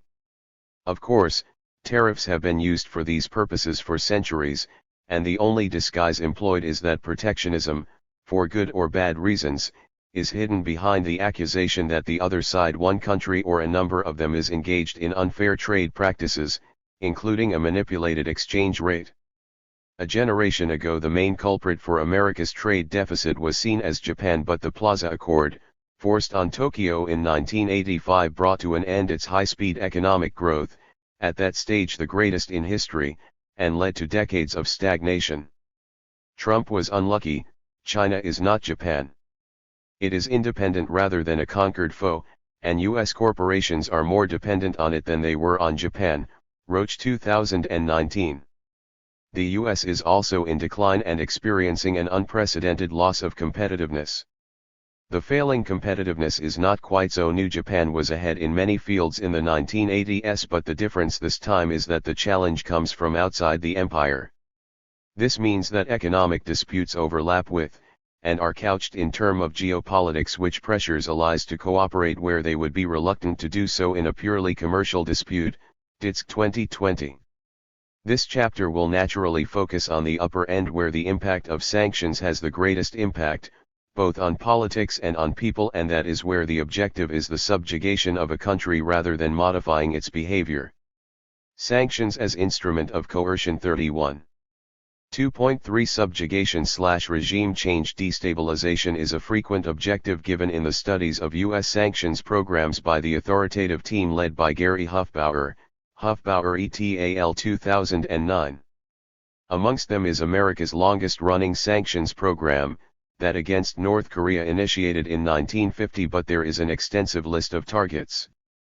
The range runs from other small and medium countries such as Iran, Syria, Yugoslavia, Libya, Chile, Cuba, Venezuela, etc., up to the peer competitors Russia/Soviet Union and China. Destabilization occurs when the people lose confidence in their government's ability to run the country, and the way is open to consider alternatives. Sanctions are a potent tool to bring about this situation, though they are not, in themselves, sufficient to bring about satisfactory regime change. There must be acceptable alternatives waiting in the wings, either largely homegrown or facilitated and funded by external actors, which in the contemporary world usually means the United States.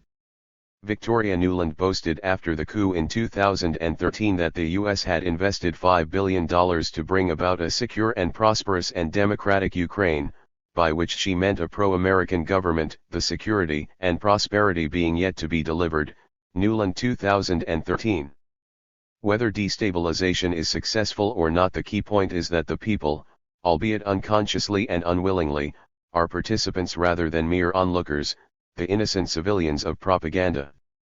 That means they must suffer not as some unintended consequence of sanctions but as an essential part of it. If only the top elite were affected by sanctions but not the people, they would have no grounds for rebellion.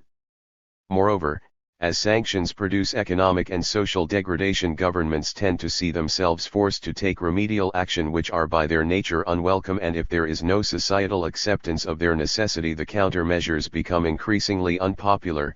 We see that with lockdowns and other measures against COVID-19.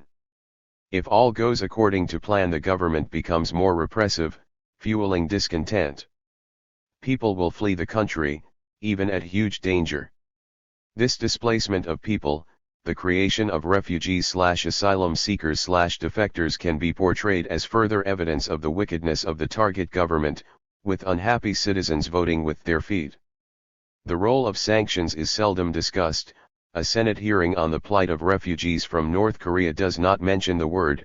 2002. To gain admittance to countries of sanctuary, refugees naturally say what they think will allow them entry. This then is seized upon by hawks to argue for the intensification of sanctions. Lee and Stanton 2016. 32 Beale. 2.4 A complement to covert kinetic war or precursor to military action. Sometimes, as with Yugoslavia 20 years ago or Syria today, sanctions complement kinetic war. In the case of Syria, although there are U.S. forces on the ground, and in the air, most of the fighting to unseat the Syrian government is done by proxy forces, with sanctions providing in effect a second flank, in the hope that the shortage of food, medicines, etc., will weaken morale and be blamed on the government. Sly 2019. In other cases, Iraq being the classic example, sanctions are used to degrade the economic and social infrastructure to sap the morale of the military. All going well, the country is then ripe for military intervention, although that is not the way things are presented. Military intervention becomes imperative because sanctions have been ineffective and it is necessary to forcibly compel foreign governments to change their policies. Shot 1998, and if the foreign government does not change its policies, then the government must itself be changed. 3. Sanctions and soft power. The use of sanctions is an exercise in power. As such, it must be situated within the context of the other forms of power that states, and here principally the U.S., deploy. Sanctions are, by their nature, usually a reflection of the imbalance of economic power between states, but that works in conjunction with other forms of power. The U.S. can have the UNSC impose sanctions on North Korea in violation of the UN Charter because it has the diplomatic power to do so. It can interdict and seize North Korean ships in international waters, in violation of the norms of international law because it has the military power to do so, and its action is legitimized by its previous use of diplomatic power. It can control the narrative of the events because it has the soft power. Sanctions thus do not occur in a vacuum but as part of an arsenal of coercion. Soft power and control over the media are of such importance that they are covered in separate chapters: sanctions and soft power and media coverage on sanctions. 3.1 Economic. Since sanctions are primarily an economic instrument, the relative economic strength of the contending parties is a crucial factor. As by far the world's largest economy, it is not surprising that the US has used them enthusiastically and more extensively than any other country. The rise of China, which is sanctions as instrument of coercion. 33. Transforming the situation. This is discussed further in chapter of this volume, The Western Frontier, She 2020. 3.2 Military. The use of military power, or the threat of it, serves as an import adjunct to the implementation of sanctions. Military superiority is employed when the US, or its proxies, interdict ships at sea, both in the action itself and preventing the victim resisting or retaliating. An example of this was the seizure of Iranian oil en route to Venezuela in August 2020. The US utilized either mercenaries or proxy forces, rather than its own military, so there was no danger of American causalities, and persuaded the Greek owner of the oil to comply with US sanctions. Jakes and Schmidt 2020. 3.3 Political/diplomatic. In the deployment of sanctions, American power acts on governments and, crucially, on global institutions through pressure on governments, on individuals, and on individuals as citizens of subordinate states. This extraterritorial reach is both a force multiplier, enhancing the power of the US to inflict economic and other damage, but also increasingly necessary in the globalized economy. The US may have competitive advantage as the supplier or market for a particular product, but if needs must, countries can, in theory, turn elsewhere. It is important, therefore, to block off alternative avenues. Since sanctions have traditionally been employed against small economies, there has been little cost to other countries in joining in sanctions. Oil has long been a partial exception, and now the rise of China presents real challenges to collaboration with the US. The case of Huawei is perhaps the best example, with some countries such as Australia complying with Gusto, Needham 2020, and others, such as Germany, Sanger and McCabe 2020, proving more resilient. There are also variations in responses to US efforts to prevent Russia building new pipelines to customers in Europe. The sanctions have commercial aspects as well as geopolitical ones, Russian gas being much cheaper, and the US is encountering resistance from countries as disparate as Germany and Serbia. Zakaria 2020, 2021. The deployment of subordinate states greatly increases the economic power of American sanctions, but the harnessing of international institutions, especially the United Nations and its agencies, gives a patina of legitimacy to economic coercion. NGOs, which are so often dependent on government grants and support from the foundations emanating from oligarchs. Gates. 34 Beale. Rockefeller, Ford, Bertelsmann, etc. often play a supporting role in this legitimization process. Weisbrot 2016, Norton 2020. The United States has been very successful in getting its preferred candidate chosen for leadership positions in the UN and international agencies by harnessing its allies, though this is now being challenged a bit by China, Lee 2020. If the US-backed candidate should subsequently go rogue and display too much independence, then steps are taken. There have been a number of high-profile cases including UN Secretary-General Boutros Boutros-Ghali, Meisler 1999, and José Bustani, Director General of the Organization for the Prohibition of Chemical Weapons, OPCW, Simons 2002. Since people who occupy senior positions in the UN and agencies are often diplomats or officials seconded by their governments, this chain of authority provides another means for the US to achieve compliance. The United States has had many successes in its utilization of the United Nations and agencies to advance its geopolitical objectives. Of special note has been its ability to get the UNSC to condemn and sanction troublesome countries, 2020. The jewel in the crown has been the devastating program of sanctions against North Korea, in blatant violation of the UN Charter, Davenport 2018, Beale 2016. 3.4 Science and technology dominance. For a century and a half, the United States has been a world leader in science and technology and the manifold benefits derived from that. Its dominance increased greatly after 1945, despite challenges in some fields from the Soviet Union, and it is only recently that China's rise has threatened to unseat its primacy, Miles 2018. For many years it has used a plethora of export controls to stop the flow of technologies to those considered adversaries. As well as its own control over U.S. exports, 2012, Washington has also employed the multilateral entities it has created, such as the Cold War Coordinating Committee for Multilateral Export Controls, COCOM, and the post-Soviet collapse Wassenaar Arrangement, Lipson 1999. In the contemporary economy where international supply chains are so important, bilateral sanctions prohibiting technology transfer can be complemented by interdiction elsewhere in the supply chain. A case in point is the attempt to prevent Huawei using chips produced by American-made chip-making machines wherever they might be, Shepardson, Freefeld, and Alper 2020. Sanctions as instrument of coercion. 35. 4 Sanctions and U.S. imperialism, rationales and ethical considerations. 4.1 Sanctions as war. Firstly, to reiterate the theme of this book, sanctions are not an alternative to war but a mode of waging it. Apologists for sanctions attempt to circumvent or obscure this essential point. War may be justified, see the discussion on jus ad bellum under ethics below, but to pretend that a form of war is not war is specious. It conceals the devastating and widespread impact of imperialism on the world, shackles analysis, and impedes resolution of the issue.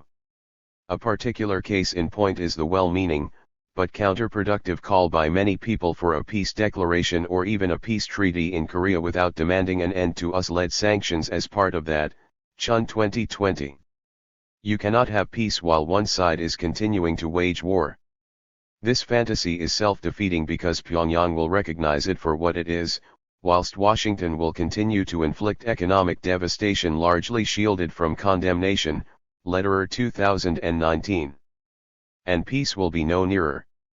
The United States is by far the biggest user of sanctions in the world, Gordon 2006. Sanctions are also one of the twin active instruments of U.S. power. In the background is the huge military apparatus, the 700 to 1,000 bases spread throughout the world, the military exercises, the freedom of navigation operations, FONOP, off the shores of adversaries, and sometimes in disputed waters, on the other side of the globe, Dutton and Cardin 2017, Valencia 2019, and the intricate network of alliances. But in the foreground are assassination, Coburn 2015, and sanctions. If we see sanctions as essentially emanating from the US in pursuit of imperial objectives, rather than, as usually represented, measures that are taken in defensive response to foreign aggression, then interconnectedness becomes apparent. Sanctions against one country are related to those against others. Moreover, sanctions interlock with other instruments of power. Contextualization thus becomes an essential part of the analysis. 4.2 Militarization and U.S. imperialism. The United States spends a greater proportion of its GDP on the military than any of the other NATO countries and U.S. allies, other than Israel, Baker 2017. Militarization permeates U.S. society more than it does in any other country except those under immediate threat. The U.S. government privileges military over non-military instruments. The Pentagon's budget vastly exceeds that of the State Department by some 24 times, Prashad 2017. Socially, the military is the most trusted institution in America, which is intriguing given its fairly 36 Beale. Constant failure since 1945, McCarthy 2018. However, there are countervailing forces, and of special note is the Quincy Institute for Responsible Statecraft, which defines its mission as promoting ideas that move U.S. foreign policy away from endless war and toward vigorous diplomacy in the pursuit of international peace, 2019. It was established in 2019 with declared funding of $0.5 million each from the Open Society Foundation of George Soros and Charles Cox Cook Foundation. Other familiar names amongst funders are Rockefeller and Ford. The president is Andrew J. Byshvik, a former Army officer who has frequently written articles critical of militarization, Byshvik 2020. The anti-militarization advocates are not benign, pacifist or anti-imperialist. It would be naive to expect that, Porter 2020. They merely prefer a more intelligent and nuanced projection of power. This struggle between militarization and its opponents is especially important in the context of any analysis of sanctions.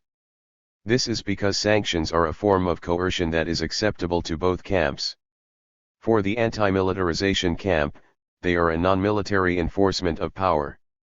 The Pentagon does not object. Sanctions are complementing military power, and by destabilizing and breaking the morale of target population make victory easier.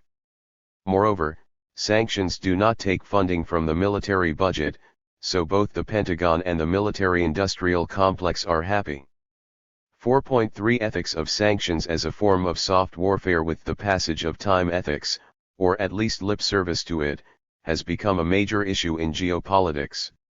A number of approaches are taken in respect of the ethics of sanctions. One is to claim that sanctions are not war, so the strictures against war do not apply. Woodrow Wilson, who managed to combine drawing the U.S. into World War I and racism with moral probity, or posturing as you prefer, declared that apply this economic, peaceful, silent deadly remedy and there will be no need for force. The boycott is what is substituted for war, Gordon 2006. From the perspective of the sanctioner, the advantage of sanctions not being considered war obviates the troublesome concepts of jus ad bellum and jus in bello. Jus ad bellum refers to the conditions under which states may resort to war or to the use of armed force in general. The prohibition against the use of force amongst states and the exceptions to it, self-defense and UN authorization for the use of force, set out in the United Nations Charter of 1945, are the core ingredients of jus ad bellum. Jus in bello regulates the conduct of parties engaged in an armed conflict. 2015. Sanctions as instrument of coercion. 37. Sanctions can be imposed with far less scrutiny than military action would attract. In the sanctioning country/IES, this is primarily of course a matter of there being no danger of casualties, but in terms of the literature of ethics in international affairs, the legal aspects are important. Ethicists do examine jus in bello in respect of sanctions, mainly in terms of the effect on the general population, but they usually pay scant regard to jus ad bellum, or the geopolitical framework in which sanctions sit, and this tends to vitiate their analysis. In fact, most uncritically accept the case for sanctions and the objectives they serve. It is like decrying the horrors of Auschwitz and then adding that the death camps did not get rid of the Jews. But surely the major ethical problem with Auschwitz was that it was part of a program to consolidate Aryan German supremacy. To take one instance, Consider an article by well-known peace activists media Benjamin and Nicholas Davies U.S. Sanctions, economic sabotage that is deadly, illegal, and ineffective. There is one more critical reason for sparing the people of Iran, Venezuela, and other targeted countries from the deadly and illegal impacts of U.S. economic sanctions: they don't work. 20 years ago, as economic sanctions slashed Iraq's GDP by 48% over 5 years and serious studies documented their genocidal human cost, they still failed to remove the government of Saddam Hussein from power. We firmly believe that no combination of these or any other rationale can ever justify the genocidal human cost of economic sanctions in Iraq, North Korea, Iran, Venezuela, or anywhere else. Benjamin and Davies 2019. They are, in effect, accepting the right of the United States to remove an unwelcome government from power and install a more compliant one. They are merely objecting to the human cost involved. However, if we accept the UN Charter amongst other expressions of international law, neither the United States, nor any other country, has that right. This should be the starting point and foundation of a critique of regime change sanctions.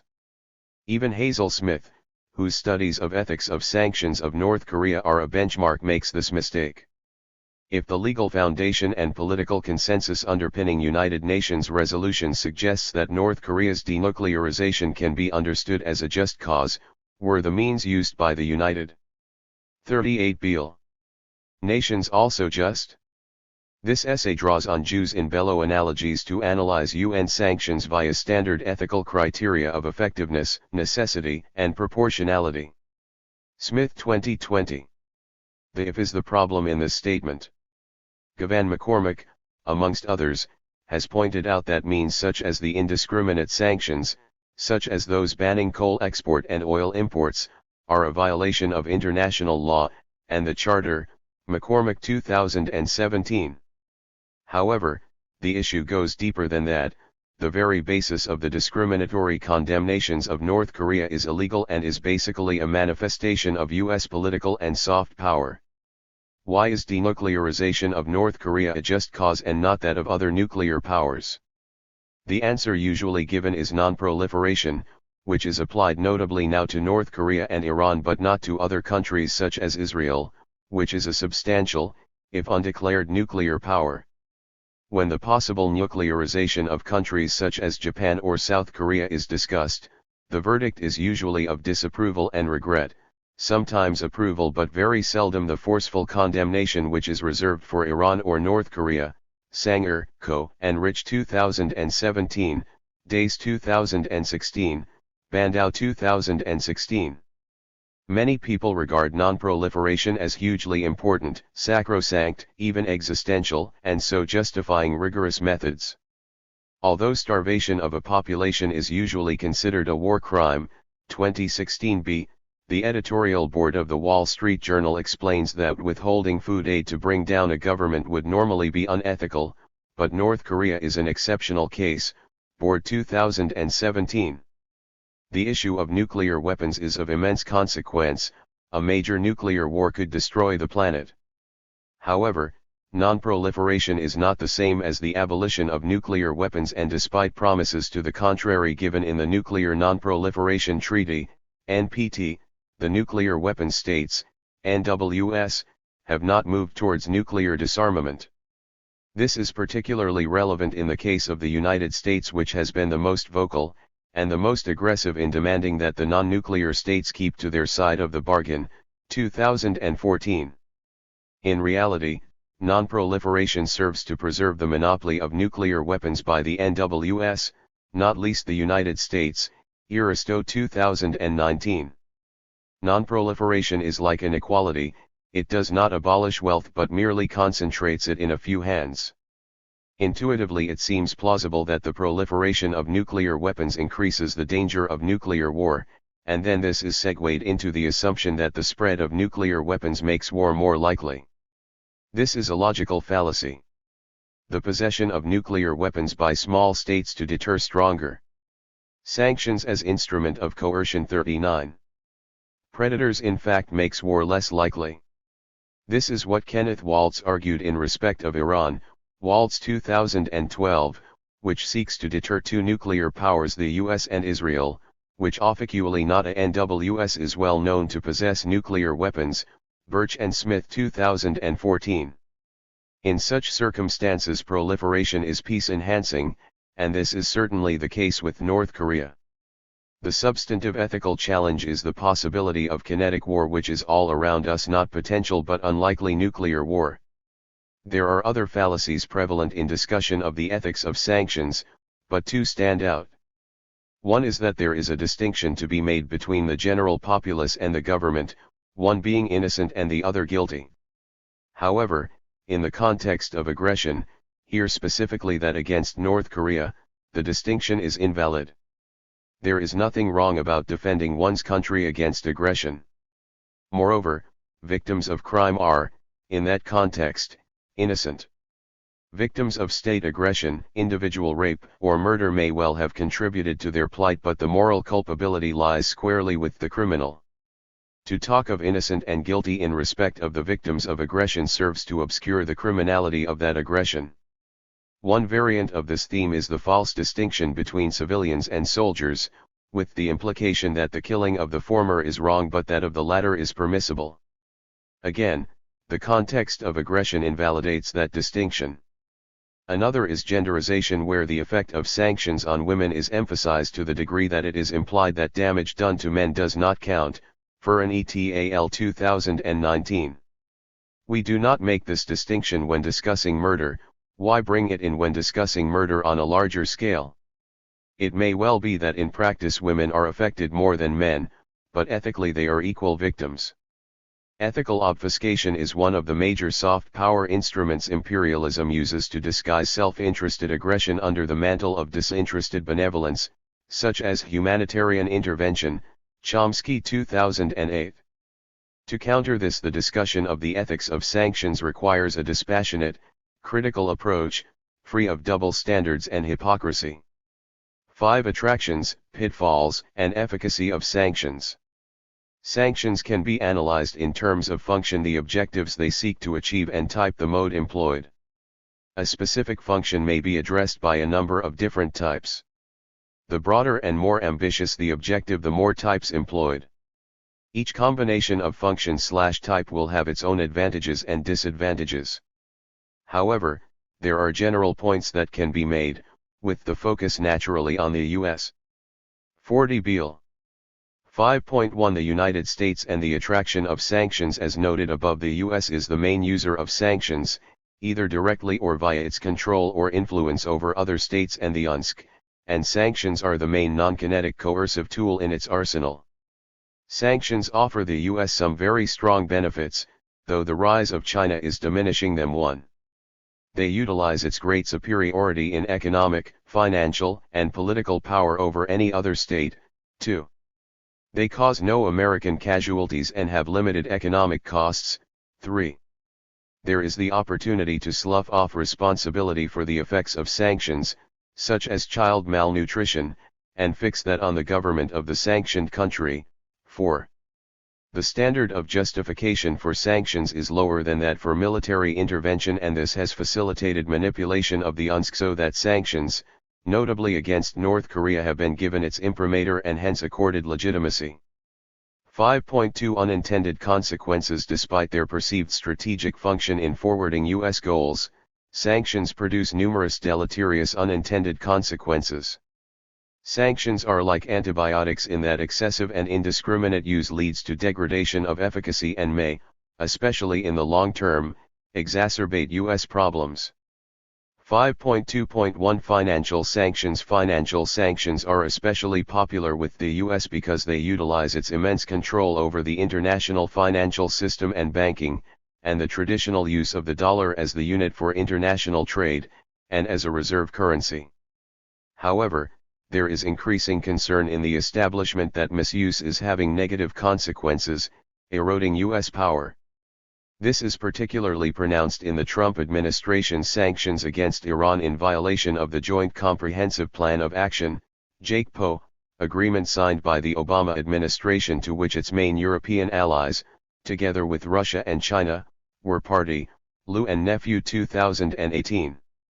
Germany, France, and the United Kingdom set up the Instrument in Support of Trade Exchanges, INSTEX, to continue trade with Iran under JCPOA, Farrell and Newman 2019.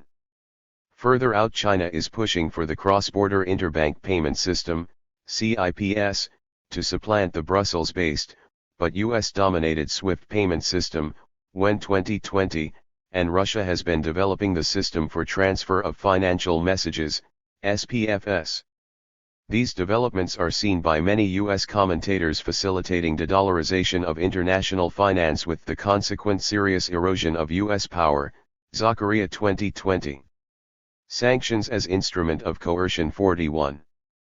5.2.2 Goods and services sanctions preventing or hampering trade in goods can have a devastating effect. Loss of export income means less can be imported. However, these effects may propel the government into self-reliance and diversification of trade away from US-dominated countries, Young 2017. If the target country is small, these may have little impact of the US, but when it comes to large countries, especially China, the future consequences can spell real danger to US dominance. America's onslaught on Huawei, on the high-tech sector in general and semiconductor chips in particular, will cause problems for China in the short term and the United States in the long term, Ku 2020. Similarly, sanctions on Chinese service companies such as TikTok, restraints on scientific cooperation with China, the curtailment of the flow of Chinese students into the US and the general hounding of scientists, and others of Chinese, and East Asian, ethnicity will rebound to America's detriment, and China's advantage, Cridge 2020. 5.2.3 Secondary sanctions. America's traditional financial dominance and the lure of its own huge domestic market have enabled it to impose secondary sanctions on allies and adversaries alike, Spitalnik et al. 2020. Secondary sanctions, with their assumption of extraterritoriality, are unpopular with affected countries and them an incentive to move towards de-dollarization. 5.2.4 Collateral repercussions. The U.S. sanctions many countries, and sometimes sanctions against one have negative consequences in respect of sanctions against another. The major instance of this now is the raft of U.S. sanctions against China and Russia, which impact on their willingness, always reluctant but increasingly so, to cooperate on US-led sanctions against North Korea. The U.S. government and media is constantly complaining that they, and particularly China, are not implementing sanctions, Tally 2020. 5.2.5 Targeted sanctions. Sanctions which target individuals tend to have little effect beyond irritation. Consider Carrie Lam's closed bank account, but are probably counterproductive. CEO Lam has said that it is an honor to be unjustifiably sanctioned by the U.S. government, and sanctions against leading members of the National People's Congress, China's version of Congress, attracted derision. It is likely that such actions fortify the resolve of Chinese leaders to stand up against what 42 Beal they rightly perceive as U.S. meddling in China's internal affairs, Ramsey and May 2020. 5.2.6 Efficacy and destabilization for regime change. The main issue in the literature on sanctions is their efficacy. Do they achieve what they are intended to? For light impact sanctions such as those in trade wars, the results may be easily verifiable. When it comes to ongoing deep impact programs such as those against Iran, Venezuela, North Korea, and China, assessment is far more difficult. Kinetic wars have battles and defeats or victories, and it is usually easy to decide who is winning. Sanctions operate in a cloudy environment, so judging whether they work is not clear-cut. However, there is a more substantive problem, and that is ascertaining what the objectives are, especially when it comes to regime change programs. The real objectives, both final and intermediate, are usually hidden under a blanket of hypocrisy and obfuscation. For instance, we are told that sanctions against Syria will help, not harm, civilians, Adesnik and Dershowitz 2020, and the coronavirus is absolutely no excuse to lift sanctions on Iran because the Iranian people are suffering at the hands of their own leaders on top of a pandemic. They know all too well that their own government is the problem, not U.S. sanctions, Dubowitz and Goldberg 2020. This last quotation is the standard perverse argument for regime change sanctions. However, short of an invasion as in Iraq in 2003, the regime change must be carried out by the people, or in reality a powerful section of the society. For that to happen they must necessarily suffer and blame their suffering on the regime that needs changing. The suffering part is easily arranged, but getting people to blame their government rather than the foreign one waging economic war is rather more difficult, though not impossible. That is what destabilization attempts to achieve. Commentators tend to be skeptical about the efficacy of sanctions to produce regime change on their own, Morello 2020. You still have to drop the bombs, fire the missiles and send in the troops before the natives have the good sense to produce a government of your choosing. And that presents a problem to the Biden administration because the preceding ones have picked all the low-hanging fruit. Military action against Iran or North Korea, let alone Russia or China, is a daunting prospect. That this dilemma will affect a change in U.S. sanctions policy is unfortunately unlikely. Sanctions as instrument of coercion 43. 6. Conclusion: sanctions as an instrument of coercion. Sanctions are often portrayed, by those that utilize them, as a humane alternative to war, a well-intentioned, proportionate and restrained effort to preserve peace and good international relations. The targeted countries are described as belligerent states intent on wreaking destruction on the innocent and benevolent international community. Their leaders are depicted as indifferent to the sufferings of their people, happy to starve them in pursuit of their evil designs. This book and this chapter convey a different message. Sanctions are a mode of war and an instrument of coercion, usually in pursuit of hegemonic objectives. Sanctions tend to be wrapped in shrouds of obfuscation and hypocrisy, and their facility for being disguised in objective and consequence is a great source of attraction for their users. Like kinetic war, they tend to be employed by the strong against the weak and so are nearly always aggressive. However, like war in general, they can be dissected. Objectives can be revealed, dreadful consequences of economic and social devastation laid bare. Moral outrage against sanctions should be complemented by dispassionate analysis of their characteristics and their strengths and weaknesses. Too often well-intentioned people agonize over some aspects, the malnourished children, the blighted lives, but do not penetrate further than that, accepting without critical scrutiny the self-serving narratives created by politicians and officials and disseminated by the media. It is vital to demolish the carapace of propaganda to expose what lies beneath. The dreadful effects on countless people around the world, but even more important, the coercive objectives that drive sanctions and cause the devastation. Madeleine Albright's assertion that the price is worth it is seldom given the analysis it deserves. The price was 500,000 Iraqi children, but outrage is insufficient. We need to ask, what was the it that was worth such a price? Imperialism cannot be defeated until its motives, nature, and instruments of coercion are understood. Chapter 3. Manu Karaka. Sanctions are a form of siege warfare. A siege involves trapping a population within a limited space, preventing any movement of weapons, food, and other supplies into that space. Besieged forces rely on defensive fortifications, stores of supplies, and most crucially, their unity, to outweight their attackers. Attacking forces in a siege rely on their ability to wait until the besieged have run out of food and other supplies, until their unity has splintered. Siege warfare is generally a very slow form of warfare. It fills the lives of civilians under its shadow with ruin and devastation, for as long as it lasts. In addition to more traditional elements of siege warfare, such as artillery and field fortifications, sanctions add control over currency and finance capital. By joining the mechanisms of war and finance to attack the political and economic independence of poorer nations, sanctions comprise an exemplary form of contemporary imperialist siege warfare.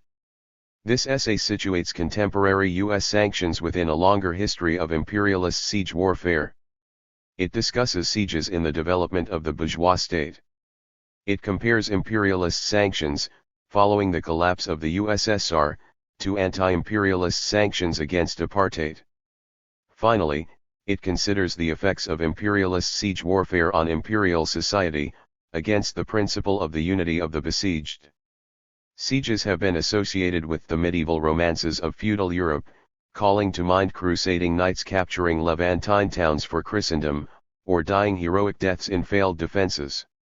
The romances, however, pay scant attention to peasants and townspeople, snagged in a feudal chain of obligations, caught between the rule of warlords. Stories of sieges serve to outline the borders between distinct identities, such as the Greeks and Trojans of the Iliad, or El Cid, whose leadership of a combined Muslim and Christian force in a siege on Valencia was poetically transformed into a story of Muslim expulsion. On January 2, 1492, Granada capitulated to an 8-month siege by the forces of Castile and Aragon. 9 months later, Columbus departed on what would be his first voyage to the Caribbean. A decade earlier, Portuguese traders had built the São Jorge da Mina, the first permanent European trading fortress in coastal West Africa. Within 40 years of Columbus's voyage, a transatlantic 52 Caraca trade in African captives would move through Almina, as the slavers called it, under contract with the Spanish monarchy. Modern imperialism, revolving around the concentration of economic and political power, resulting in slavery, settler colonialism, and genocide, originated under siege conditions. The 17th century saw major advances in siege warfare, under the leadership of the Dutch Baron van Cohoorn, and the French Marquis de Vauban. To break the resolve of forces defending against siege warfare, attacking armies had long employed basic forms of artillery, such as catapults. In the 17th century, experimenting with gunpowder, European military engineers transformed this use of artillery. Rather than a scattered approach, Vauban and Cohoorn focused artillery fire on specific areas to weaken and destroy defensive walls.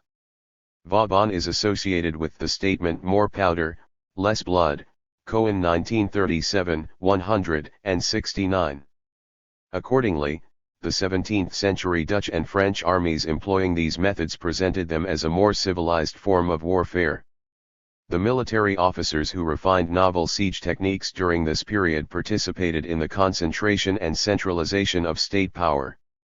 Born into minor provincial nobility, Vauban rose through the ranks of the French military during the reign of Louis XIV, the self-proclaimed Sun King.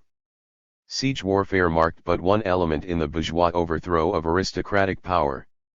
Colonialism was the motor for this transformation. At the dawn of the 18th century, Vauban advocated full-scale colonization in North America, in order to stabilize and extend French territorial control against English competition, Farrell 1988, 38-39. 1. Siege warfare and the bourgeois state. Siege warfare, like colonialism, persisted across the transition from absolute monarchy to the bourgeois state. In an 1841 essay on Algeria, Alexis de Tocqueville, a descendant of Vauban, respectfully disagreed with fellow Frenchmen who find it wrong that we burn harvests, that we empty silos, that we seize unarmed men, women, and children. In his rejoinder, Tocqueville argued that such tactics are unfortunate necessities, forced on any people that wants to wage war on the Arabs, Tocqueville 2000, 70. Tocqueville insisted that such brutal tactics were justified in Algeria. In Europe, he explained, the French waged war against governments. In Africa, they waged war against peoples.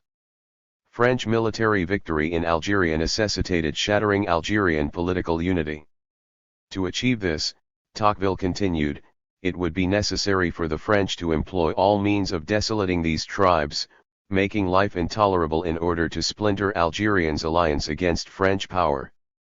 Noting 53. That Arabs in Algeria relied on trade to sustain their communities, Tocqueville argued that the interdiction of commerce would be the most effective means to accomplish French aims. They suffer a great deal, he concluded, when we trap them between our bayonets and the desert, Ibid, 70-71.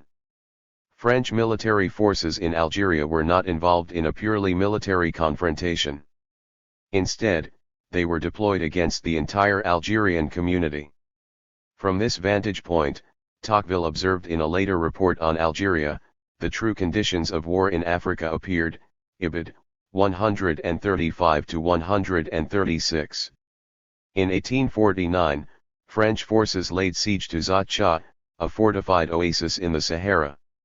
In the beginning of the summer, a tax revolt had sparked a broader uprising. Word of the revolt spread from Morocco to Mecca.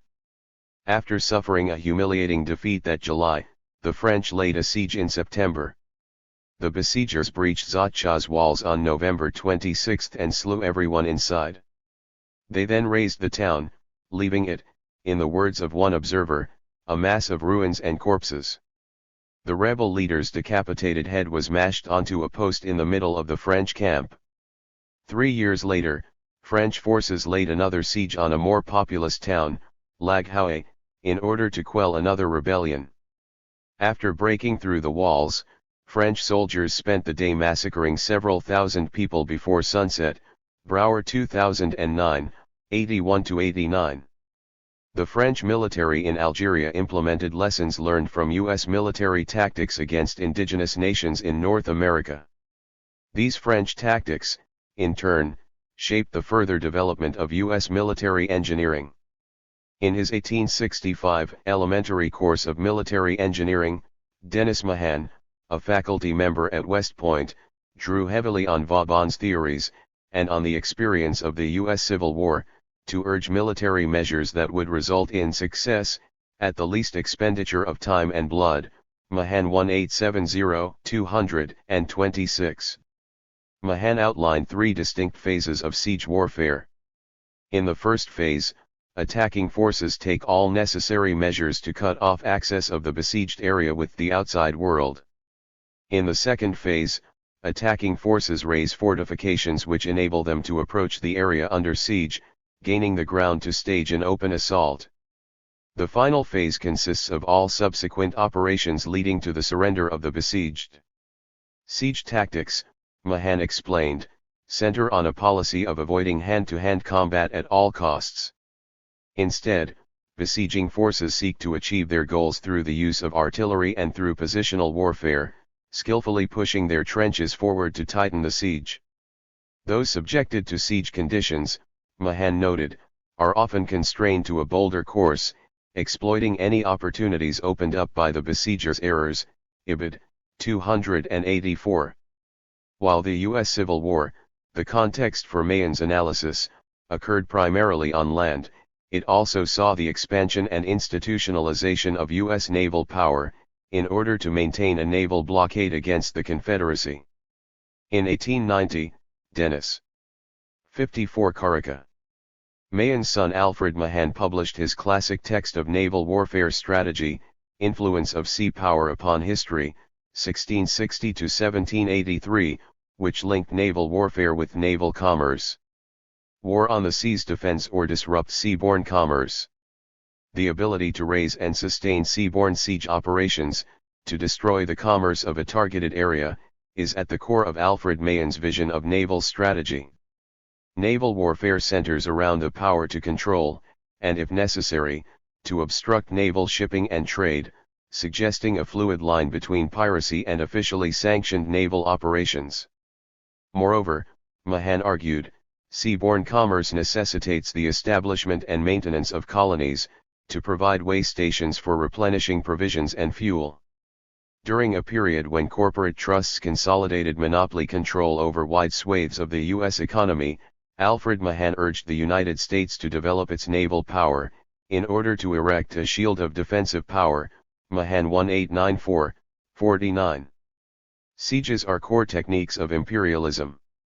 The deliberate targeting of civilians under siege tells us something about the historical preconditions of imperialism. Siege warfare is a tactic uniquely suited to imperialist ends. In an 1894 manual Attack of Fortified Places, James Mecca, a professor of civil and military engineering at West Point, discussed the centrality of civilians to siege warfare. A blockade, he wrote, consists in so surrounding a place and closing its communications as to keep the garrison from receiving reinforcements, provisions, and supplies sufficient to enable it to continue the defense and to avoid starvation. While seemingly focused on opposing armed forces, America continued. Blockades are more effective in reducing cities and towns than in taking places occupied only by a military garrison, since the presence of a large number of non-combatants in a place rapidly exhausts its store of provisions, renders epidemics more likely to break out, and by the suffering and misery resulting demoralizes the garrison, unnerves the commander, and eventually causes its downfall. This justifies the apparent harshness of not allowing non-combatants to leave a beleaguered place. America 1903, 1-2. Drawing on the historical experience of wars against indigenous nations, several of them, it should be noted, resulting in U.S. military defeats, America outlined techniques that U.S. armed forces would employ within a few years in blockades of San Juan, Manila, and Santiago de Cuba. Siege warfare, America makes clear, deliberately targets civilians for intense suffering through hunger and disease. 55. Woodrow Wilson would take up these ideas in 1919, while attempting to explain the principles of the League of Nations to the U.S. public. Speaking in Indianapolis, Wilson argued that the economic isolation of Germany hastened the end of World War I. A nation that is boycotted, Wilson insisted, is a nation in sight of surrender. Wilson described this as a peaceful, silent, deadly remedy that makes force unnecessary, a terrible remedy that risks no lives outside of the boycotted nation. Wilson 1919, 108. Germany, itself, would attempt to implement this terrible remedy 22 years later. The Nazi invasion of the Soviet Union was organized around a hunger plan, seeking to use food as a weapon to serve German strategic interests. The hunger plan intended to address the wartime shortage of food within Germany, making the isolation of Germany impossible. Targeting the industrialized areas of the Soviet Union for mass starvation would advance the destruction of communism. The guidelines drafted during the planning phase flatly concluded that tens of millions of people will starve to death when we take what we need from the land. Gerhard 2015, 86-90. As Field Marshal Erich von Manstein would testify at Nuremberg, the hunger plan was a core component of Nazi Germany's prosecution of a special war against the USSR, an ideological war aiming to achieve the extermination of the Bolshevik system. Nuremberg Trial Proceedings 1946, 12. 2. Sanctions as hybrid warfare. The politics of hunger would persist after the dissolution of the USSR, which sparked catastrophic drops in caloric intake, and millions of excess deaths over the following decade. The apparent Cold War victory of the capitalist bloc saw a widespread intensification of hunger across Eastern Europe and the formerly colonized countries. Internationally, the use of sanctions increased at such a rapid scale that the 1990s was memorialized as the sanctions decade. The US has led this trend, imposing about two-thirds of sanctions since the 1990s. 75% of US sanctions have been imposed unilaterally, Gordon 1999, 387. As with siege warfare historically, sanctions have been presented as a gentler alternative to war. A policy of collective punishment, sanctions have been consistently justified as a means to trigger political pressure on governments. By enforcing economic isolation, sanctions have exacerbated the suffering of their primary victims, the poorest and most vulnerable people in targeted countries, producing widespread malnutrition, debilitating illness, and premature death. Arya 2008, 34-35. During a period of spectacular growth and concentration of international finance capital, the US and its allies have aggressively asserted 56 Karaka. Political control by mobilizing the core institutions of international finance, and international currency flows. Human rights, defined in the narrowest terms of individual property rights, replaced anti-communism as the core justification for imperialist violence. Whereas anti-communism raised the specter of a communist threat to an American way of life, human rights instead invokes U.S. responsibilities as the last best hope of man on earth. Human rights has provided the ideological cement for U.S. unipolar power. Sanctions are a core element of contemporary hybrid warfare, a combination of unconventional and conventional means using a range of state and non-state actors that runs across the spectrum of social and political life, Tricontinental 2019, 2. Hybrid war is rooted in older concepts of low-intensity conflict that targeted national liberation movements in the Third World, Galvin 1991, 12. The contemporary doctrine of hybrid warfare took shape in the aftermath of U.S. military defeats in Afghanistan and Iraq, and Hezbollah's 2006 defeat of the Israeli Defense Forces. 12 years before he became U.S. Secretary of Defense, Lt.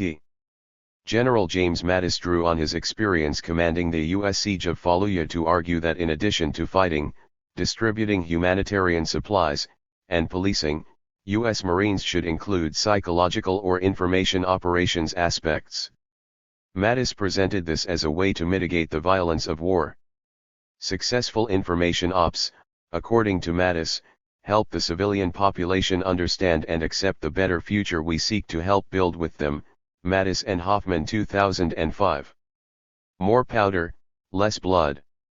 The doctrine of hybrid war has developed out of a long tradition of U.S. imperialist warfare, a tradition with historical origins in the capture and control of territory in North America itself.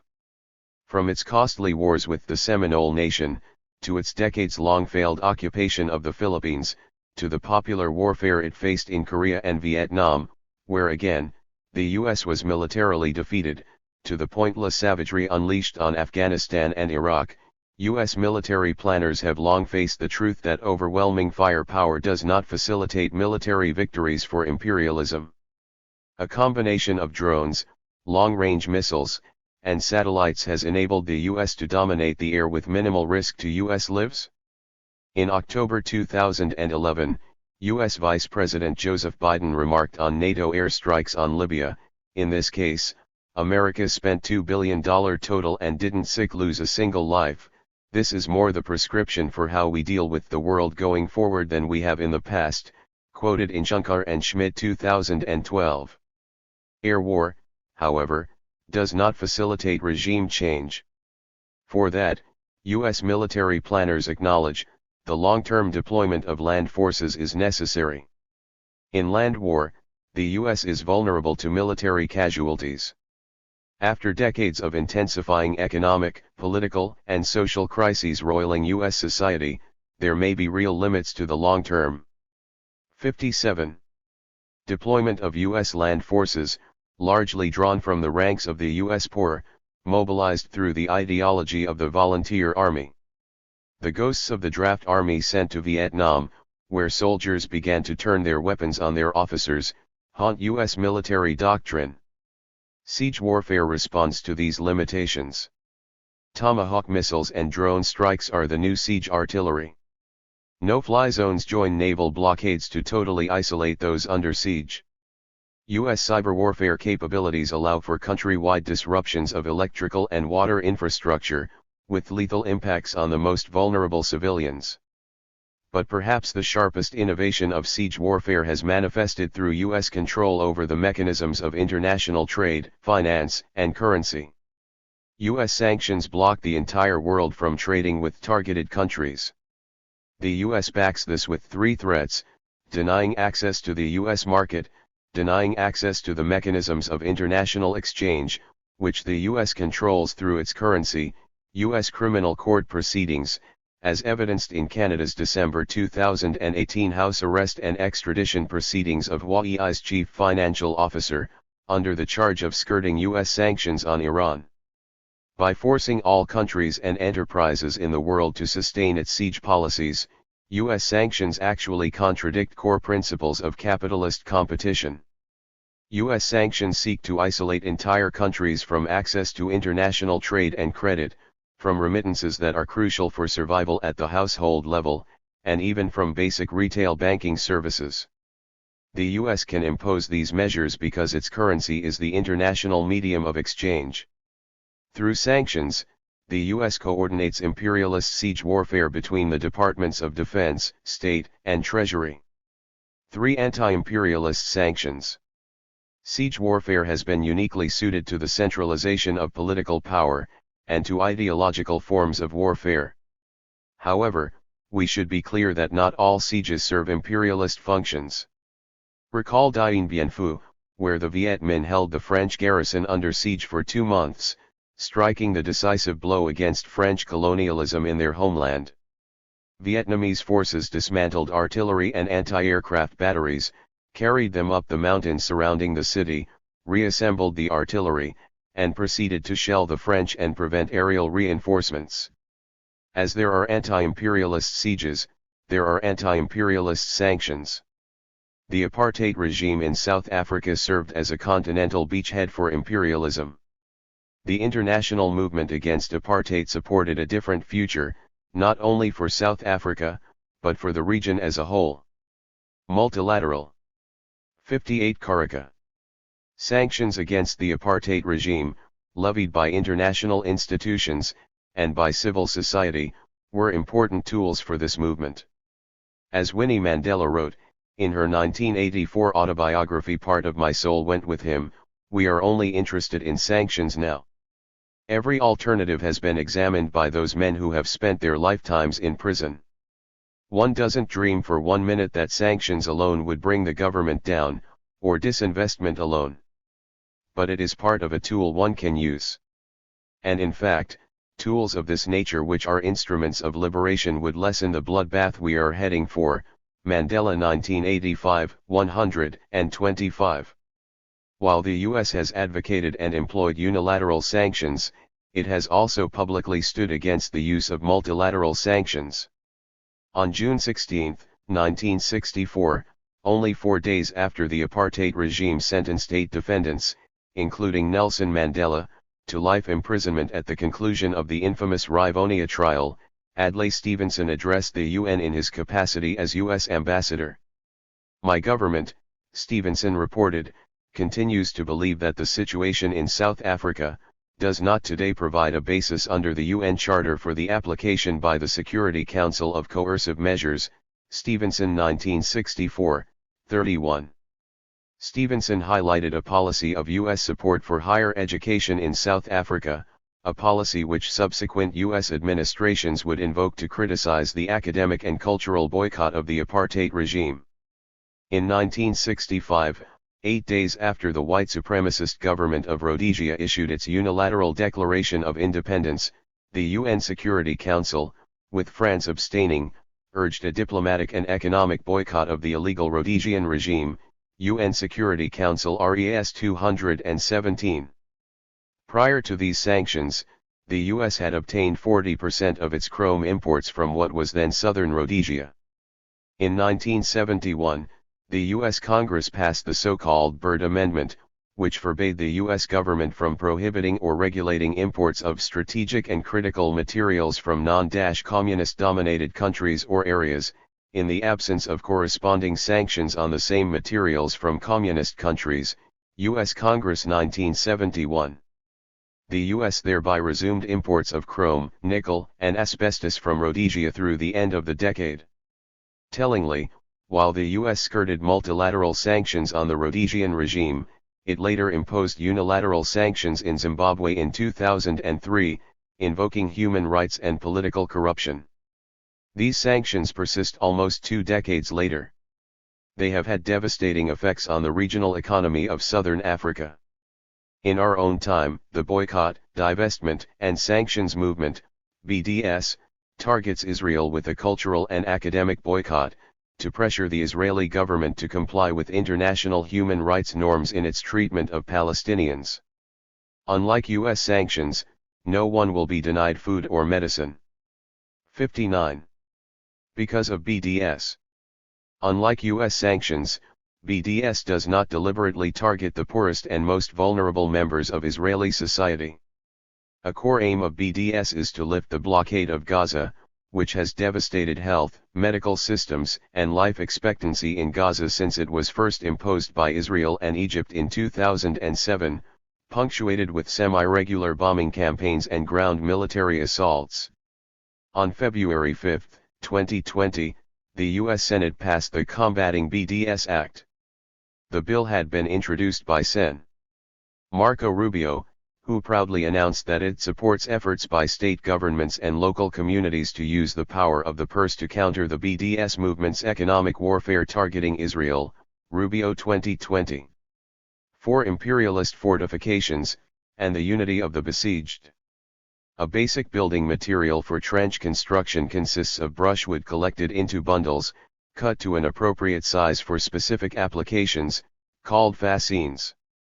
Ramparts built from fascines enable attackers to repel a sortie of the besieged, Mahan 1870, 182-184. From the Roman Empire onwards, these building blocks of siege warfare have been represented as fasces, bundles of sticks that symbolize imperial power. Fasces recur frequently in U.S. political imagery, on the seal of the U.S. Senate, on the doorway to the Oval Office in the White House, and on the facade of the U.S. Supreme Court building, among other places. Their recurrence suggests siege warfare as a core building block of the U.S. political imaginary. The dialectical counterpart of siege warfare is the construction of fortifications. Vauban, the French military engineer associated with major breakthroughs in siege warfare during the reign of Louis XIV, was also a celebrated architect of fortresses. By the end of his career, Vauban had overseen the construction of a large system of fortifications, built by tens of thousands of peasants and other poor people, mustered into uncompensated labor for the monarchy. Technical knowledge and experience gained in breaking fortifications during siege warfare enhanced the practical knowledge for building fortifications that could withstand enemy sieges. The fortifications designed by Vauban, incidentally, withstood attack until World War II, when they proved no match for the Wehrmacht's new tank divisions. In an era of imperialist siege warfare, we should expect a corresponding renewal of imperialist fortifications. In the period after September 11, U.S. imperialist fortifications hardened under the rubric of Homeland Security, in the largest restructuring of federal agencies since the National Security Act of 1947. First formed in November 2002, Homeland Security is the third largest department. 60 Carica. Of the U.S. executive branch, after Defense and Veterans Affairs, with a fiscal year 2020 budget of $92.1 billion. The Department of Homeland Security, DHS, has funneled tens of billions of dollars to state and local law enforcement agencies under the ostensible guise of preventing terrorism. The high pitch of racism driving immigration policy within the U.S. is a manifestation of imperialist fortifications. After the Transportation Security Administration was formed in November 2001, immigrants, who had made up much of the existing airport security workforce, lost their jobs due to new citizenship restrictions on their positions. Recall that the initial plan for DHS would have stripped 180,000 federal employees of their union membership. Homeland Security, the fortification of North America on a continental scale, is a core site of class struggle. This is reflected in the title of fourth-generation warfare theorist H. John Poole's 2009 book, Homeland Siege, Tactics for Police and Military. Poole argued that China has infiltrated the U.S., subcontracting with MS-13 to distribute opioids throughout the American heartland. To combat this, he recommended suffusing border policing throughout the U.S., the amplification of drug war operations in the Caribbean, and strict disruptions of international trade with China, Poole 2009. Class struggle knows no borders. For example, specific aspects of the assault on the Venezuelan poor are mirrored in the assault on the poor within the U.S. The CLAP program, which provides food staples to over 6 million households across Venezuela, was placed under sanctions by the U.S. Treasury Department, under the charge of corruption. U.S. Treasury Secretary Stephen Mnuchin charged that through the CLAP program, which provides rice, beans, cooking oil, and other staples, the Venezuelan government uses food as a form of social control, U.S. Department of Treasury 2019. In 1890, Alfred Mahan considered the possibility of a naval blockade of the United States, finding that an effective blockade of the entire U.S. seacoast could not be effectively imposed. Nevertheless, he concluded, while the people of the United States will certainly not starve, they may suffer grievously. Mahan 1870, 86. Within the U.S., the Trump administration rolled out a series of measures to limit the Supplemental Nutrition Assistance Program, SNAP, formerly referred to as the Food Stamp Program. Imposing new work requirements, transforming the enrollment process to make millions ineligible for the program, removing hundreds of thousands of children from free school lunch programs, targeting immigrants for using the program, and penalizing recipients in northern states for accessing heating and fuel subsidies. These policies, to rip on Secretary Nukin, use hunger as a form of social control. The working class and the poor, of North America, and of Venezuela, have a concrete unity of interest, to fight hunger as a form of social control. 61. Communities subjected to siege warfare are faced with a fundamental question: maintain unity to withstand the siege, or surrender. Unity is necessary for a society to withstand intensified suffering under siege conditions, especially the withdrawal of food, water, medicine, fuel, and other key goods necessary to sustain people's lives. The unity constructed and sustained under siege involves a recognition that while siege warfare targets all of the people held under siege, whether military or civilian, regardless of their political orientation, siege warfare has its most immediate and deadly impacts on those who are physically, economically, and socially the most vulnerable. It is in this context that imperialist hybrid warfare techniques foster secessionist movements hoisting the umbrella of human rights, or fanning the flames of ethnic separatism, joining sanctions as part of an overarching strategy of imperialist aggression. After all, treason, spycraft, and treachery are recognized as time-honored methods of breaching defensive walls. Watson 1993. What bearing can those outside of the siege have on the debates over unity or surrender, debates taking place amidst the gnashing teeth of hunger? Those outside of the siege instead face the question of reinforcing or breaking the siege itself. This, in its way, is a question of unity or division among the besieging forces. Is the siege justifiable? Who benefits from it? Who will benefit from the ways society will transform, in the process of laying and sustaining a siege? Does the siege advance the emancipation of poor, working class, and oppressed people? Behind these questions lies a political imperative: the unity of the besieged, the international unity of the working class in order to advance the unfulfilled project of decolonization. Chapter 4. Economic Sanctions, Communication, Infrastructures, and the Destruction of Communicative Sovereignty. Stuart Davis. This chapter offers two interrelated arguments regarding the place of communication within an anti-imperialist understanding of economic sanctions. The first argument is that economic sanctions cause significant damage to the communication infrastructures of nations targeted by the U.S. and allies. Communication infrastructure, an analytic category introduced by Sandra Ball-Rokiak and collaborators, Ball-Rokiak, Kim, and Mady 2001, refers to complex communication networks created within a national space as constituted through the interweaving of multiple kinds of media production and consumption. The communication infrastructure within a given area links different forms of media from film to internet access into a larger communicative ecosystem. From this perspective, this chapter will draw on empirical examples from Iran, Cuba, Venezuela, and Syria to offer documentary evidence of how sanctions wreak financial damage on filmmaking, television production, and internet access. The second argument leverages the empirical examination of economic sanctions' far-reaching deleterious impacts on national communication infrastructures within targeted states to make the claim that both academic and foreign policy-oriented discussions of communication rights and linked concepts, including freedom of the press, need to be expanded to attenuate the influence of sanctions.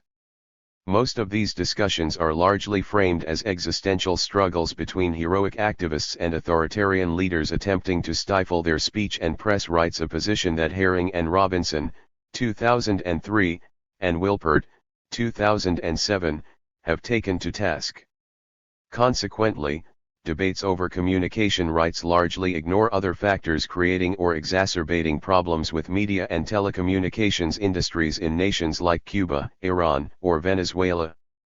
Inserting the complicating impacts of economic sanctions into these conversations potentially adds geopolitical sophistication to foreign policy arguments that often view communication issues in sanctioned states as a money-chain battle between regime and dissidents, as Piers Robinson, 2007, describes it. 64 Davis. As economic sanction regimes' primary role as a coercive tool is to diminish the capacities of targeted nations through instigating hardships on the nation's population, Arnove 2002, Gordon 2010, the immeasurable damage they inflict upon the ability of both national governments and their civilian populations to engage in a wide variety of communicative processes is extensively felt, not insufficiently analyzed. In order to assess the complexity of sanctions' impact, the goal of this chapter is not to speak authoritatively on the political or ideological struggle surrounding media production or the actions of individual national governments in various sanctioned states. Instead, the chapter limits itself to tracking the destruction wrought by sanctions in order to complicate positions regarding communicative sovereignty and communication rights. 1 Argument 1. Sanctions damage material and logistical support for communication infrastructures within targeted nations. The damage wrought by economic sanctions regimes on communication systems within target nations will be tracked through the central areas of communication infrastructure, filmmaking, community media production, and provision of Internet access. In all three of these areas, logistical burdens have been caused through a combination of targeted sanctions on domestic governments and the perceived threat of violating sanctions edicts by non-domestic telecommunications firms and platforms like YouTube and Google. This anticipatory fear in turn creates barriers to access for local populations. While one would never be able to tell from vilifying mainstream media perspectives on sanctioned nations like Iran, Venezuela, and Cuba, see MacLeod 2018, Nakahara and Shahin, this volume, these nations have been home to noteworthy public experiments in funding cinematic, television, and video production. Specifically, in many of these areas the government has prioritized public spending on media production, often to a comparable or in some cases greater degree than in the United States. While experiencing the weight of sanctions and other forms of economic distress, nations like Cuba and Iran have invested heavily in creating a subsidized national system for supporting media production and exhibition, including funding international film festivals. Venezuela under Hugo Chavez dedicated considerable financial resources to creating community television as part of building participatory democracy, and numerous sanctioned states have attempted to build infrastructure for Internet access. 65. Beginning with the assault on film production in Cuba, followed by a consideration of the defunding of community production in Venezuela, and finishing with a discussion of the multifaceted issues with Internet access in Venezuela, Iran, and Syria, the following 3 brief case studies will delineate some of the harms engendered by sanctions. 1.1 Film production in Cuba. Of the over 40 nations subject to economic sanctions regimes instigated by the US or European Union, EU, Cuba has arguably the longest history of creating infrastructure for robust and internationally recognized cinematic production. The Cuban film industry was conceptualized as a constitutive element of the massive social transformations initiated during the revolutionary period in the wake of the 1959 revolution. Viewed as a component of the revolutionary process, film production was prioritized as a communicative strategy for both consolidating revolutionary culture within the national media space and ushering in a period of concerted and substantial public investment in funding film production and exhibition. This material investment in mobilizing cinema for national consolidation led to the creation of El Instituto Cubano del Arte y Industrias Cinematográficas, ICAIC, a publicly subsidized film institute designed to both train filmmakers and construct a nationwide film distribution network. In the institute's registration charter with the UN Education, Scientifical, and Cultural Organization, UNESCO, founding vice director Dolores Calvino Valdez articulated the position that filmmaking presents the most powerful and suggestive medium of artistic expression and the most direct vehicle of education for the Cuban people, Valdez 1961. Embodying this philosophy, ICAIC's central task was defined as the provision of a cinematic language to raise consciousness levels of the Cuban population, many of whom had no experience with audiovisual media. As such, the Institute sought to train cadres of filmmakers in how to depict the transforming ideological landscape within Cuba as well as provide exhibition avenues for films made by the Institute. Through mass training and free nationwide exhibition networks, the Institute's goal was the reinvention of film as not an art form but a component of revolutionary praxis.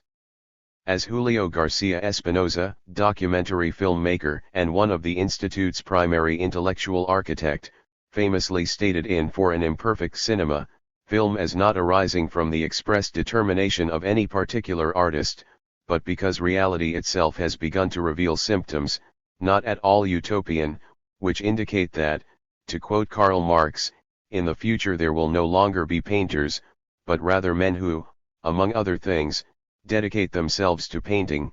Garcia Espinosa 1979. 1971. As Michael Chanin lays out in his History of the Institute, the establishment of ICAIC and 66 Davis. Its experimental approach to film as collective labor provided a revolutionary sense of experimentation for the Cuban industry. Cuba had escaped the domination of its screens by the U.S. majors and was liberated from the cultural imperialism of Hollywood. The overthrow of the old order unleashed tremendous creative energies and gave license to iconoclasm. 2018. While its primary function was to mobilize filmmaking as a cultural tool for supporting the creation of a revolutionary national identity, ICAIC also acted as an intermediary between Cuba and international filmmaking currents including Hollywood. Though the embargo placed restrictions on film imports, ICAIC still imported and distributed some Hollywood films within Cuba, often using the films to discuss American culture in relationship to Cuba. Amaya 2003. Finally, in the 1990s, as part of the gradual loosening of the embargo with the U.S., the Ministry of Culture, of which ICAIC was incorporated in the 1980s, allowed international co-productions, including with production teams from the United States, Oro and Puras 2016, Chanin 2018. As Venegas, 2009, 2016, has documented, these co-productions provided an avenue of support for ICAIC as the Cuban economy contracted at the end of the Cold War. Furthermore, co-productions also provided a space for diplomatic engagement. For example, in 1998 the U.S. State Department collaborated with ICAIC to screen the film Amistad as part of an effort to build cultural diplomacy around shared histories of racial struggle. U.S. Senate Committee on Ways and Means 1999. These outward-facing components of ICAIC's work provided a tool for negotiating the tenuous relationship between the need to produce and maintain an ideologically coherent Cuban national identity and the pressure of external forces, along with domestic economic woes.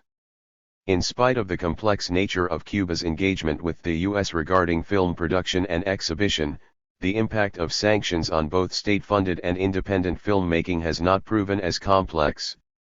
In fact, the ongoing embargo has created perpetual burdens both for ICAIC's funding and the opportunities for Cuban filmmakers to engage in international co-productions and collaborations as well as present at international festivals. With the end of the Cold War and accompanying support from the Soviet bloc, the impacts of the U.S. embargo created rippling effects on multiple parts of Cuban cultural patrimony including film production. ICAIC's film output in the 1990s to 2000s decreased to roughly 6 films a year, less than 10% of its annual output at its high point in the 1970s, González Machado 2013, Salazar Navarro 2020. Though the imprecise nature of sanctions along with lack of access to internal budget documents from ICAIC or the Cuban Ministry of Culture makes it impossible to exactly pinpoint the impact of these measures, it is clear that when Soviet 67 Support lessened the macro-level economic pressure from the embargo caused a significant contraction in the public film industry that has continued until the present. A more tangible and perverse impact of American sanctions on Cuba is the enforcement of sanctions against any Cuban party, be it filmmakers, producers, or anyone else involved in either a U.S. co-production or an American film shot in Cuba. A New York Times exposé on the upsurge in Cuban filmmaking in the 2000s accompanying the rise in digital filmmaking captures this paradox, arguing that while new digital tools make film production cheaper, what hasn't changed, however, are the financial and legal restrictions that make transferring money to Cuba illegal without a special license from the United States Treasury Department's Office of Foreign Assets Control, Burnett 2014. Though the article situates the struggle of these filmmakers in a morally equivalent quagmire between socialist bureaucracy and American foreign policy, it nonetheless emphasizes in stark terms the impossible conditions for money transfer to Cuba due to the embargo. This paragraph from a recent U.S. Treasury Department statement shows that not much has changed. The terms of the embargo on Cuba authorizes, subject to conditions, only travel-related transactions and other transactions that are directly incidental to professional media or artistic productions of information or informational materials for exportation, importation, or transmission, including the filming or production of media programs, such as movies and television programs, the recording of music, and the creation of artworks in Cuba, provided that the traveler is regularly employed in or has demonstrated professional experience in a field relevant to such professional media or artistic productions. U.S. Department of Treasury 2020. 1.2 Counter-hegemonic television production in and beyond Venezuela. The damage wrought by sanctions on communication infrastructure within targeted nations also affects national experiments in television production. In Venezuela, the intensification of economic sanctions during the Obama and Trump administrations put extreme financial pressure on innovative attempts to create community-based and purportedly counter-hegemonic news production. As part of the Bolivarian Revolution initiated in the early 2000s, the Chavez government focused specifically on building infrastructure for both community-based television production, through the creation/subsidization of new community media projects and increased funding to existing projects, and for a regionally oriented Pan-Latin American television network, TeleSUR. Community-based television programs like the oft-discussed Kasha TV, Schiller 2018, Arts 2019, were enabled by the Chavez administration to 68 Davis. Provide avenues for Venezuela's most marginalized communities to document and broadcast their lived struggles. Funded through the National Ministry of Communication and through Corporate Social Responsibility, CSR, money from PDVSA, the Venezuelan state oil company, community television programs resonated with ICAIC's agenda in their attempt to bring television production to demographic sectors traditionally excluded from media production. In a somewhat complementary fashion, TeleSUR aimed at promoting a new agenda for television news production within the region by providing a narrative to counter the hegemony of American and elite-centric news agendas. The most ambitious endeavor in this attempt to reprogram television news in South America and beyond was the launching of the Venesat-I satellite in 2009 in order to provide an extraterrestrial channel for amplifying TeleSUR's programming to get around geo-blocking from the American company DirecTV that was interfering with the distribution of its signal. TeleSUR 2014, Fontes and Lessa 2019. In initial stages, both of these endeavors were heavily subsidized by the Venezuelan state as ambitious attempts to create what the Chavez administration considered to be a comprehensive counter-hegemonic audiovisual landscape. Bispal 2009, Schiller 2018. The community media initiatives and TeleSUR have been widely debated, particularly the political tensions between representing the Chavista agenda and leaving room for deliberation and dissent within the larger mediascape in an attempt to preserve a pluralistic approach to reportage. See, for example, Schiller 2018, 2019.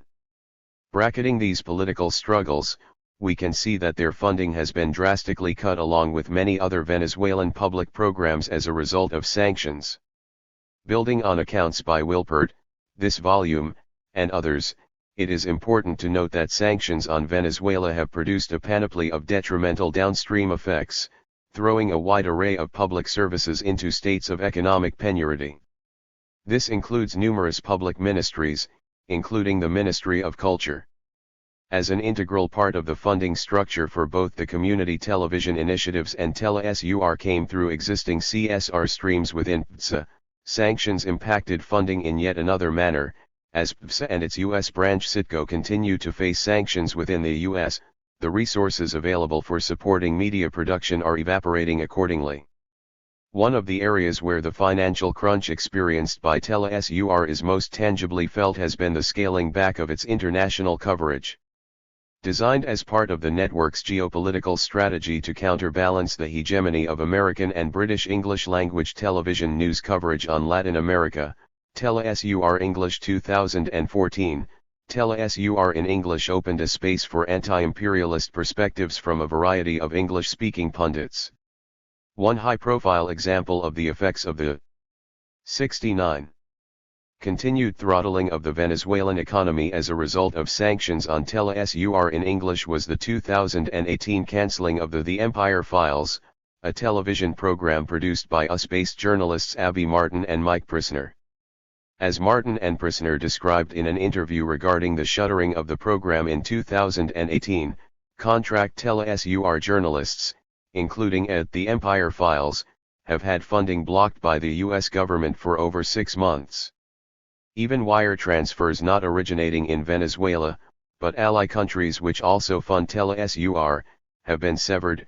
Liberation News 2018. In unadorned language, this statement encapsulates how sanctions damage Venezuelan media production. The prohibition on financial transactions with any actor associated with the Venezuelan government wipes out the possibility of funding media production. 1.3 Internet service providers and telecommunication infrastructure in Iran, Venezuela, Syria, and Cuba at a level closer to everyday life. The imposition of economic sanctions regimes has created problems for citizens when attempting to access the Internet or social media. This problem, in the words of technology researcher Neil Selwyn, 2009, represents a case of the most basic or first-level digital divide issues, the failure of access. This failure is experienced through two central effects. 1. It creates hurdles for individuals to access the Internet for a wide variety of everyday tasks by creating confusion around cooperation agreements and licensing within transnational telecommunications networks that impacts corporations and national governments far beyond the borders of targeted nation-states, and 2. It breaks down the communication networks for a variety of other key infrastructural sectors including education and public health. A brief discussion of impacts in Iran, Venezuela, and Cuba will shed light on the quagmire created for Internet infrastructure within sanctioned nations.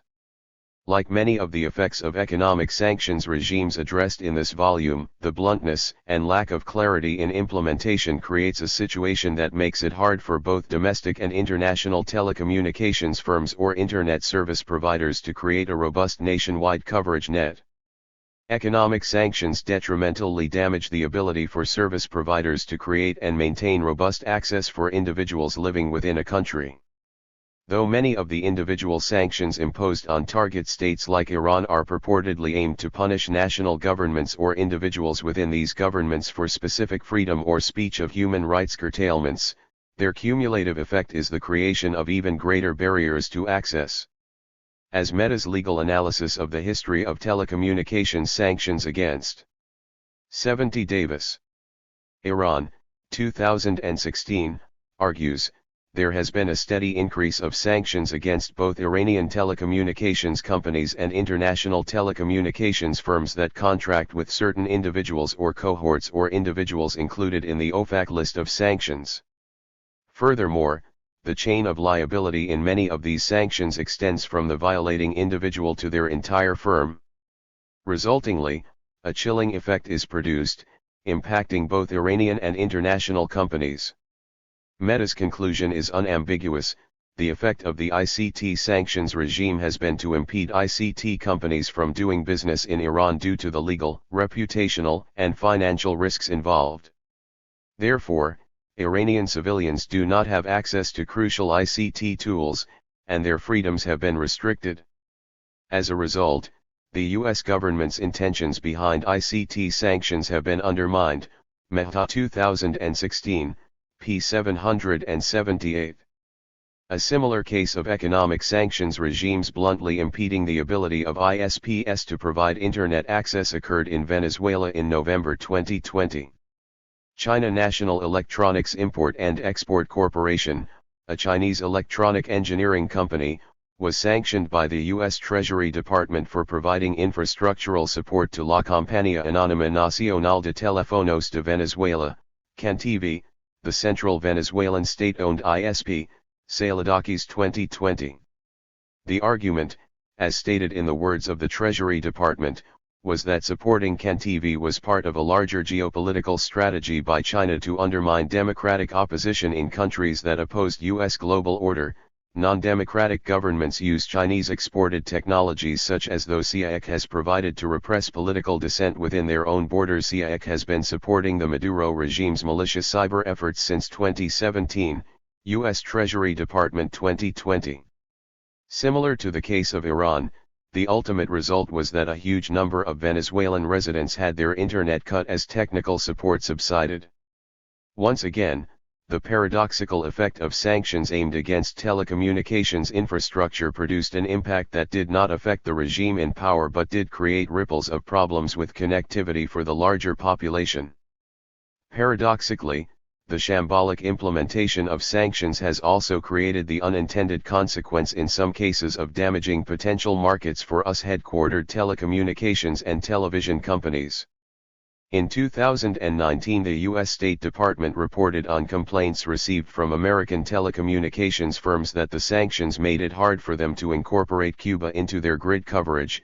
U.S. companies informed the subcommittees they are often deterred from entering the market due to uncertainty caused by frequent changes to U.S. regulations concerning Cuba, Reuters 2019. Similar stories from the legal and trade press, e.g. Nguyen and Mosin 2021. Point to a 71. General and widespread sense of confusion from American firms when having to attempt to work in sanctioned markets. To conclude this section, it is important to note that sanctions on telecommunications firms and national ISPs create downstream impacts in relationship to Internet access and national infrastructure in areas like education and scientific research, including epidemiological research. In the context of the COVID outbreak, the inability of sanctioned governments to utilize a stable Internet infrastructure has exacerbated crises experienced in these areas. In Iran and Syria, for example, the shift to online teaching accompanying social distancing measures created a substantial tax on the Internet infrastructure for subsidized education systems that already been significantly dismantled as a result of insufficient funding, Vishkai 2020. This is compounded by the regulatory frameworks under which US-based companies like Zoom Video Communications, integral to distance education during COVID outbreak, cannot provide services to most states facing OFAC sanctions. As a company potentially at risk of violating one of the myriad OFAC sanctions, Zoom has avoided offering free or paid access to users in Cuba, Syria, Iran, and other sanctioned nations. The diffuse effects of these prohibitions to Zoom are not just felt in the area of public education. They also impact the ability of scientists, epidemiologists, and medical researchers to participate in sessions related to information sharing with professionals from other nations, a potentially fatal omission given the transnational nature of both the COVID-19 virus and the scientific response. Though scientists from some sanctioned states are able on very rare occasion to circumvent sanction restrictions to participate in scientific meetings if sponsored by American organizations, specifically in one notable case, the National Iranian American Council, there are few exceptions, Roe 2020. With Zoom becoming the platform du jour of academic communication during COVID, limiting access due to concern for potential sanctions violation takes on a dire epidemiological importance. In the cases of Cuban filmmaking, Venezuelan television production, and the Internet and telecommunications infrastructure within numerous targeted states, we see examples of how sanctions inhibit the development of communicative capacities for everyday citizens. Whether it is an aspiring filmmaker in Cuba or a student trying to attend classes via teleconference in Iran while social distancing during the COVID outbreak, sanctions are felt most tangibly by individual citizens.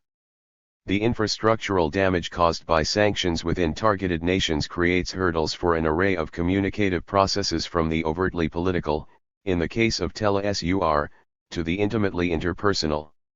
72 Davis. 2 Argument 2. The deployment of economic sanctions regimes complicates debates over press and speech rights within targeted nations. The destruction of communication infrastructure by sanctions points to a fundamental issue: the denigration of the ability of individuals within sanctioned nations to communicate. The inability of citizens within sanctioned nations to utilize the tools necessary to access avenues of media production, though only a limited number access these tools, and the Internet, for the larger population, threatens the communicative sovereignty, Riley 2016, of these states. Specifically, 2 elements of communicative sovereignty are under attack. The first element, most clearly articulated in the Bolivarian process in Venezuela, is linked to the entitlements a state owes its citizens, including providing the opportunity for the majority to freely express themselves by way of diverse and novel communications and social media, cited in Riley 2016, 99. Undercutting the financial strength of governments through the application of economic sanctions inevitably endangers these programs, as we saw in the case of Venezuelan television. The second and more mundane destructive impact of sanctions on communicative sovereignty is the denial of information, which violates the right of everyone to be informed in a timely and sufficient manner, Riley 2016, 99. Taken simply, this refers to the fundamental right of individuals to access information in their daily lives. As we have seen in the previous section, collateral impacts of damage to the ICT infrastructure leads to a host of problems. These 2 elements of communicative sovereignty, the right to control the image of oneself and the right to access information, are dealt serious blows by economic sanctions. To reiterate, this chapter does not intend to shift responsibility for violations of communicative sovereignty of citizens away from decisions made by national governments in sanctioned states regarding censorship, denial of access to certain websites, or other violations discussed ad nauseam by critics. Furthermore, the ambiguous nature of sanctions as coercive tools has made it often impossible for any actor to ascertain so-called direct effects of sanctions, Martin 1992. However, highlighting the role of economic sanctions in damaging communicative infrastructures introduces a confounding factor in most discussions of communicative sovereignty within academic and foreign policy circles. In the context of media production, we see numerous highly abstract critiques that could benefit from this correction in course. Turning briefly to these critiques, we can see a singularity in focus on the behavior of governments within sanctioned countries as the instigator of violations in communicative. 73. Sovereignty. Many critics, particularly those in the United States and Western Europe, have gone to lengths to raise freedom of the press claims by certain administrations like Chavez then Maduro in Venezuela and corruption within the state apparatus of various sanctioned nations. These attacks are myopic in their focus on decision-making at the centralized government levels. As Tanner Merlis, 2020, recognizes, a hypocrisy is embedded in the way the concept of freedom is deployed by the United States and its allies to attack the way geopolitical rivals like China abuse the free press, but no consideration of its own attempts to stifle media actors perceived as disobedient, e.g. WikiLeaks. Against this majority position, there are a few accounts that attempt to address the complexities of media production.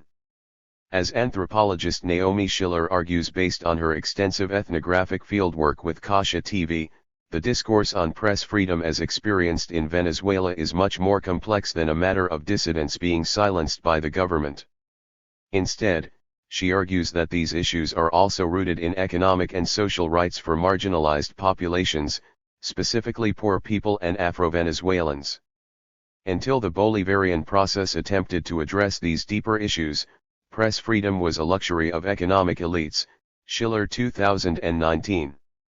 Sujata Fernandez draws on extensive fieldwork to make a similar form of commentary on Cuban cultural policy. In contexts such as Cuba, governance is not confined to the formal political apparatus, and critical activity is often developed within or in collaboration with official institutions or actors. 2006, p. 6.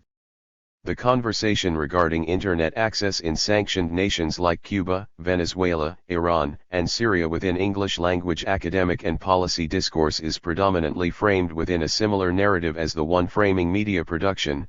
Problems with Internet access in many sanctioned states is due to a unidirectional and money-chain struggle between individual citizens/consumers who want free Internet access and an authoritarian government who limits that access with a proverbial or literal flick of a switch, e.g. Freedom House 2018. Without endorsing any national government, there again seems to be a thorough stripe of American exceptionalism in coverage of ICT blackouts in sanctioned states. For example, the copious media coverage of claims that the Venezuelan government blocked certain YouTube channels from its national ISP in spring 2019, Herrera 2019. The critiques of sanctions from many US-based critics conceptualize the relationship between individual and state narrowly in terms of political speech, invoking the individual activist whose access is cut off by the state. This depiction of online media usage misses key conceptual claims that the Internet is interwoven in a variety of social processes from education to public health. 74 Davis. 3. Conclusion: Resource denial and communicative sovereignty. The damages to communicative infrastructures wrought by sanctions are best seen as downstream consequences of the resource denial model within the mainstream literature on sanctions as a foreign policy instrument. The operant logic is that refusing targeted countries the financial resources necessary to maintain communicative infrastructures will keep them from controlling access to media production and Internet access. This process of resource denial is supported by a robust discourse from think tanks and US-dominated multilateral organizations that serve to shift the onus of communicative damages felt within all media industries ranging from film to telecommunications on the authoritarian restrictiveness of individual sanctioned states. To put it simply, the argument follows that if you make it impossible for a sanctioned country to have a stable media production outlet and a stable ICT infrastructure through blocking its financial resources, that will push the nation to shift to a policy viewpoint more in line with the ambitions or values of the state or multilateral organization issuing the sanctions. The larger argument of this chapter is that economic sanctions play a substantial, if sometimes difficult to measure, role in destroying the capacity of individuals within sanctioned nations to produce media, receive information, and participate in processes that are of vital importance. Sanctions also damage the ability of national governments, state-run corporations, and even American companies to work within the markets of target nations. In the process, sanctions also wipe out innovative experiments in communicative sovereignty ranging from revolutionary socialist filmmaking to an anti-imperialist satellite network, along with basic informational infrastructures necessary to provide education and health services. Chapter 5. All the President's Media: How News Coverage of Sanctions Props Up the Power Elite and Legitimizes U.S. Hegemony. Junki Nakahara and Saif Shahin. 1. Introduction. A substantial body of scholarship, emerging over decades, links U.S. media coverage of international affairs to foreign policy objectives. This is disturbing because it not only brings into question the supposed independence of the media as an institution, a basic normative expectation in a democracy, but also because people depend primarily upon the media for learning and forming opinions about foreign affairs. Soroka 2003. In this study, we look at 10 years of news coverage of US-led economic sanctions against 3 adversaries: Iran, North Korea, and Venezuela, in major print and broadcast media. We contend that the coverage not only serves the interests of what Mills, 2000/1956, called the power elite, the country's political, corporate, and military brass, but also reinforces the legitimacy of U.S. hegemony in global politics.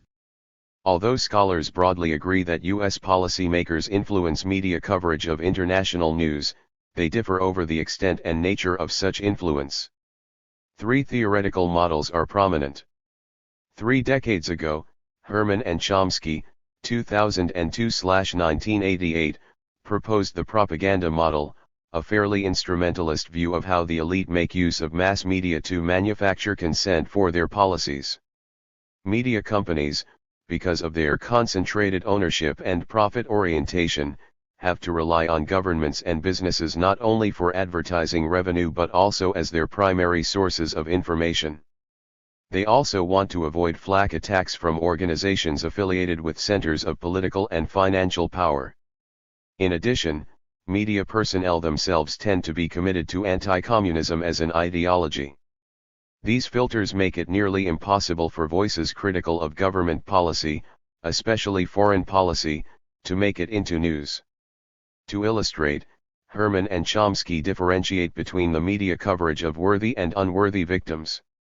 Individuals harmed by U.S. foes. The worthy victims are featured prominently and dramatically, p. 35, with an abundance of detail and contextualization serving to humanize them, and 78 Nakahara and Shahin evoke sympathy from readers. This, in turn, serves as the justification for belligerent policy making against the perpetrators. However, people who suffer at the hands of U.S. allies and client states, the unworthy victims, merit only slight detail, minimal humanization, and little context that will excite and enrage, p. 35. For instance, mainstream media reports about the murder of a Polish priest by communists in 1984 were generous with gory details and quoted expressions of outrage and demands for justice, p. 39. Meanwhile, coverage of the killing of 100 religious victims in U.S. client states in Latin America was low-keyed, and designed to keep the lid on emotions, p. 39, even though many of the victims were U.S. citizens. The propaganda model tends to assume homogeneity of opinion among the policy-making elite. But that is not always the case. Bennett's indexing theory posits that news is indexed implicitly to the range and dynamics of governmental debate, 1990, p. 103. In other words, if officials have a singular view on a foreign policy issue, that is what the media would report, but if there are differences of opinion, those too would enter the media coverage. Moreover, the media could reach out to non-official sources when those voices express opinions already emerging in official circles, 1990, p. 106. But the indexing theory views all political elite as potentially wielding the same degree of influence on news. In contrast, Entman's, 2003, cascading activation model differentiates between the influence exerted by different levels of elite power. In this model, policy preferences of the administration, specifically, the President, White House and State and Defense Departments, cascade down to members of Congress, other officials and experts, and further down to journalists and news organizations, who then express it in the form of news frames that are received by the public. Although there is potential for differences of opinion to creep into news framing at each level of the cascade, Entman argues that the ability to promote the spread of frames is also highly stratified, with lower levels requiring extra energy to push new ideas upward, p. 420. These theories have found extensive empirical support, Day 2017. A study of media reporting on Venezuela found the propaganda model to shape not just an overwhelmingly negative news coverage but also a highly antagonistic newsroom culture that sees itself as the resistance to the Venezuelan government and its purpose to defeat it, McLeod 2020, p. 273. Another study concluded that, in line with the indexing hypothesis, leading U.S. news organizations framed the Abu Ghraib prison abuse in Iraq as an isolated case, perpetrated by low-level soldiers rather than a reflection of the administration's policy of torture, despite evidence and sources available to support the alternative framing. Bennett, Lawrence, and Livingston 2006, p. 467. Rees and Lewis's, 2009, Interpretive Analysis of the Coverage of the So-Called War on 79 Terror argued that journalists had internalized the administration's frame. As a result, the media refy the policy as uncontested and naturalize it as a taken-for-granted common-sense notion, p. 777. 2. Research design. Empirical studies of U.S. media coverage of international affairs and their effects on public opinion tend to focus on wars and conflicts, a day 2017. There is little research on U.S. media coverage of economic sanctions imposed by the United States on its adversaries, which may be viewed either as an alternative to war or, given their debilitating impact, as war by other means. In this study, we therefore turn our attention to how major U.S. media organizations covered sanctions against three countries: Iran, North Korea, and Venezuela. To sample data for our study, we searched the Factiva News archive for articles containing the word sanction, in any form, with the name of any of these three countries in their headlines or lead paragraphs.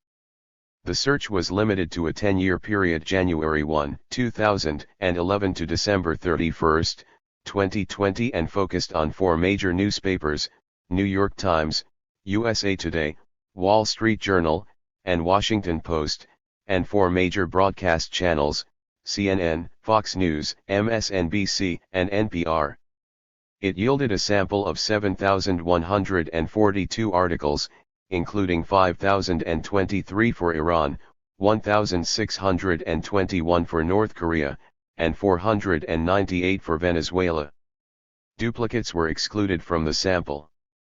The analysis employed topic modeling, an algorithmic approach used for discovering the main themes that pervade a large and otherwise unstructured collection of documents, Blay 2012, p. 77. The algorithm parses the text of documents, in our case, news articles, to identify groups of keywords that have a high probability of occurring in proximity across one or more documents. Each group of keywords is assumed to represent a meaningful topic, although it is for the researcher to interpret the meaning of each topic based on semantic connections among the keywords it is comprised of. The method has come to be commonly used in the social sciences, Nelson 2020, especially for analyzing large volumes of news text, Jacobi et al. 2016, Shahin and Zheng 2020.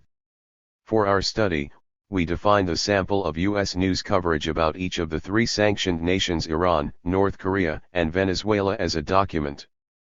The analysis was carried out in the R programming environment. Topic modeling was run concurrently on all three documents, revealing a common set of 10 topics across documents as well as the proportion of each topic in each document.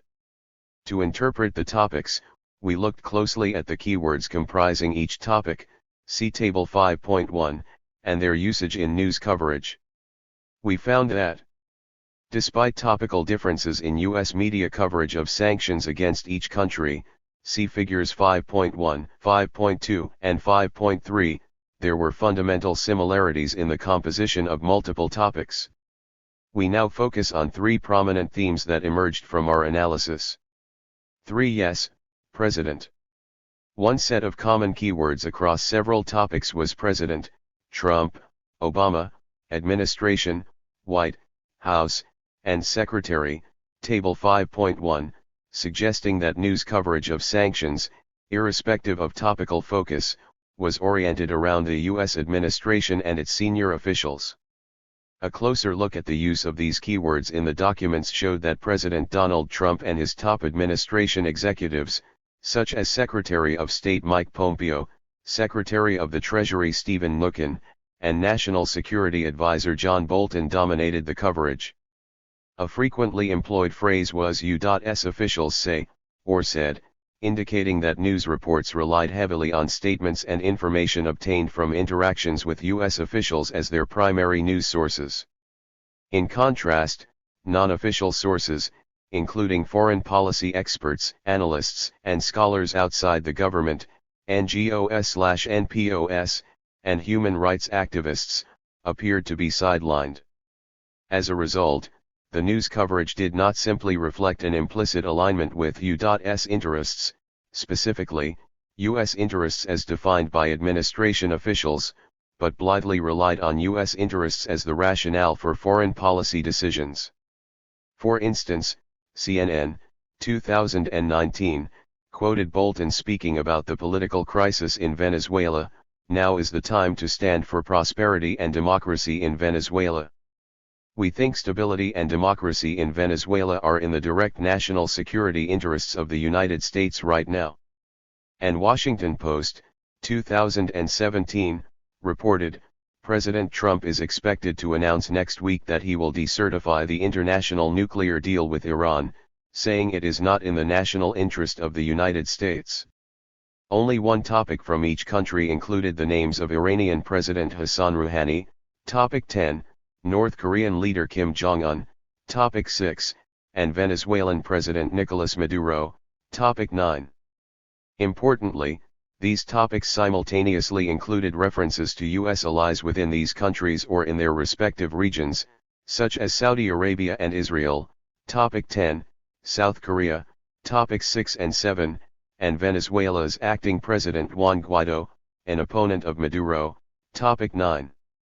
These mentions were part of a related news frame, the delegitimization of the leadership of sanctioned countries on the grounds that it was not conducive to U.S. interests or those of its allies. Simultaneously, community, international partners, international response, international pressure, and so on. For instance, a CNN, 2013, report claimed, Pentagon spokesman George Little said North Korea will achieve nothing through threats of provocations, which will only further isolate North Korea and undermine international efforts to ensure peace and stability in Northeast Asia.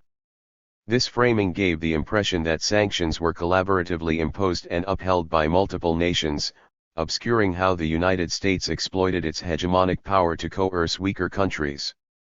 News coverage of sanctions was thus in line with Entman's 2003 cascading activation model, with the President, the White House, and State and Defense Departments holding the most sway over the framing, just as they do in coverage of wars.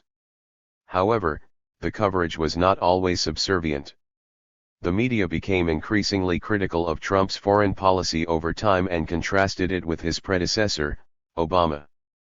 Several articles chastised Trump for his attitude toward all three countries. For example, a USA Today, 2018, opinion piece, titled "Donald Trump is Turning U.S. Economic Sanctions into an Empty Threat," criticized him for weakening the sanctions regime against Iran and North Korea, and Russia, because of his go-it-alone approach. The author of the article had served in the Obama administration. Thus, there was also some evidence of indexing, Bennett 1990, with differences among members of the policy-making elite making their way into news coverage. For New Cold War, Russia and China emerged as significant concerns in the U.S. news coverage of sanctions against Iran, North Korea, and Venezuela. Russia featured in Topic 7, Nuclear Talks with North Korea, Topic 8, U.S. Pressuring of Iran, Topic 9, Sanctions on PDVSA, as well as the more general Topic 5, Trump's East Asia policy. Meanwhile, China was included in Topics 5 and 7, as well as Topic 2, Trump's nuclear deal with North Korea, Topic 4, Trump policy on Venezuelan crisis, Topic 6, East Asia nuclear crisis, and Topic 10, Middle East nuclear crisis, Table 5.1. Two frames were evident in this coverage. First, the media portrayed both Russia and China as obstacles to the US-led international sanctions regime against the three countries. This was not only because of their veto power in the UN Security Council but also because of their respective bilateral relationships with Iran, North Korea, and Venezuela, specifically with the illegitimate leaderships of those countries. For instance, New York Times, 2019, reported, Mr. Maduro's friends in Cuba, China, Russia, and Turkey have helped 85 him cling on. The West has consistently underestimated his determination and lack of scruples. And Fox News, 2018, claimed about nuclear talks with Iran, they've already said they're not going to have anything to do with the renegotiation. They'll be backed up by Russia and China. Second, Russia and China's stance vis-a-vis the sanctions against these countries was framed as an example of the challenge they pose to American hegemony in global affairs. A Wall Street Journal, 2017, article, titled China's World, Trump walks dangerous line with Beijing on two fronts, referred to North Korea as a key site of competition between the United States and China. Another article in the same newspaper, titled Iran Courts Russia, China to Defy U.S., discussed the competition between the United States, Russia, and China for sway over Iran, Wall Street Journal 2019b. USA Today, 2017, reported that after the UN Security Council approved US-sponsored sanctions against North Korea, China pressed for a start of six-party talks involving North and South Korea, the United States, China, Russia, and Japan, but the proposal was rejected by the United States. The article quoted multiple U.S. sources, including Jay Lefkowitz, a former U.S. Special Envoy on Human Rights in North Korea, Susan Thornton, Acting Assistant Secretary of State for the region, and Harry Kazianis, Director of Defense Studies at the Center for the National Interest, to emphasize U.S. skepticism toward China. Juxtaposed with the supposed effectiveness of U.S. sanctions, China's proposal was portrayed as dubious, with Kazianis saying, "We have no reason to believe in China."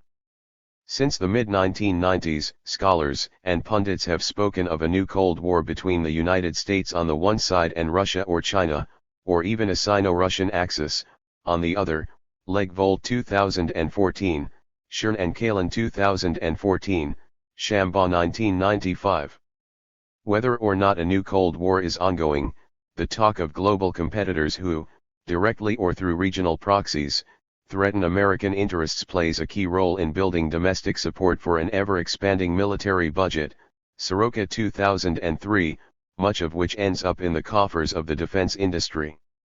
Critical and feminist scholars have argued that the U.S. military-industrial complex should in fact be called the media military-industrial complex, drawing attention to the key role the American media plays in manufacturing consent for such expenditure, Herman and Chomsky 2002, Kumar 2006, Vavras 2013.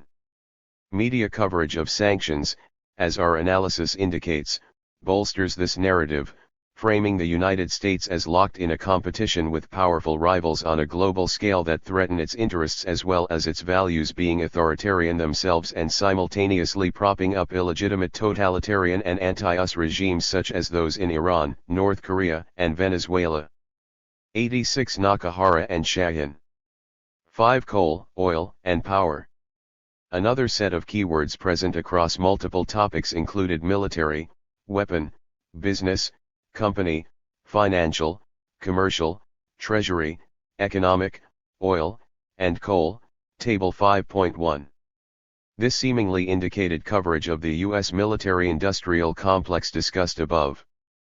But closer scrutiny of the usage of these keywords in the documents indicated the U.S. media's focus, ironically, was the ties between military and industry in the sanctioned countries, specifically how the state-run oil industry in Iran and Venezuela and coal in North Korea enabled their respective leaders and militaries to remain in power.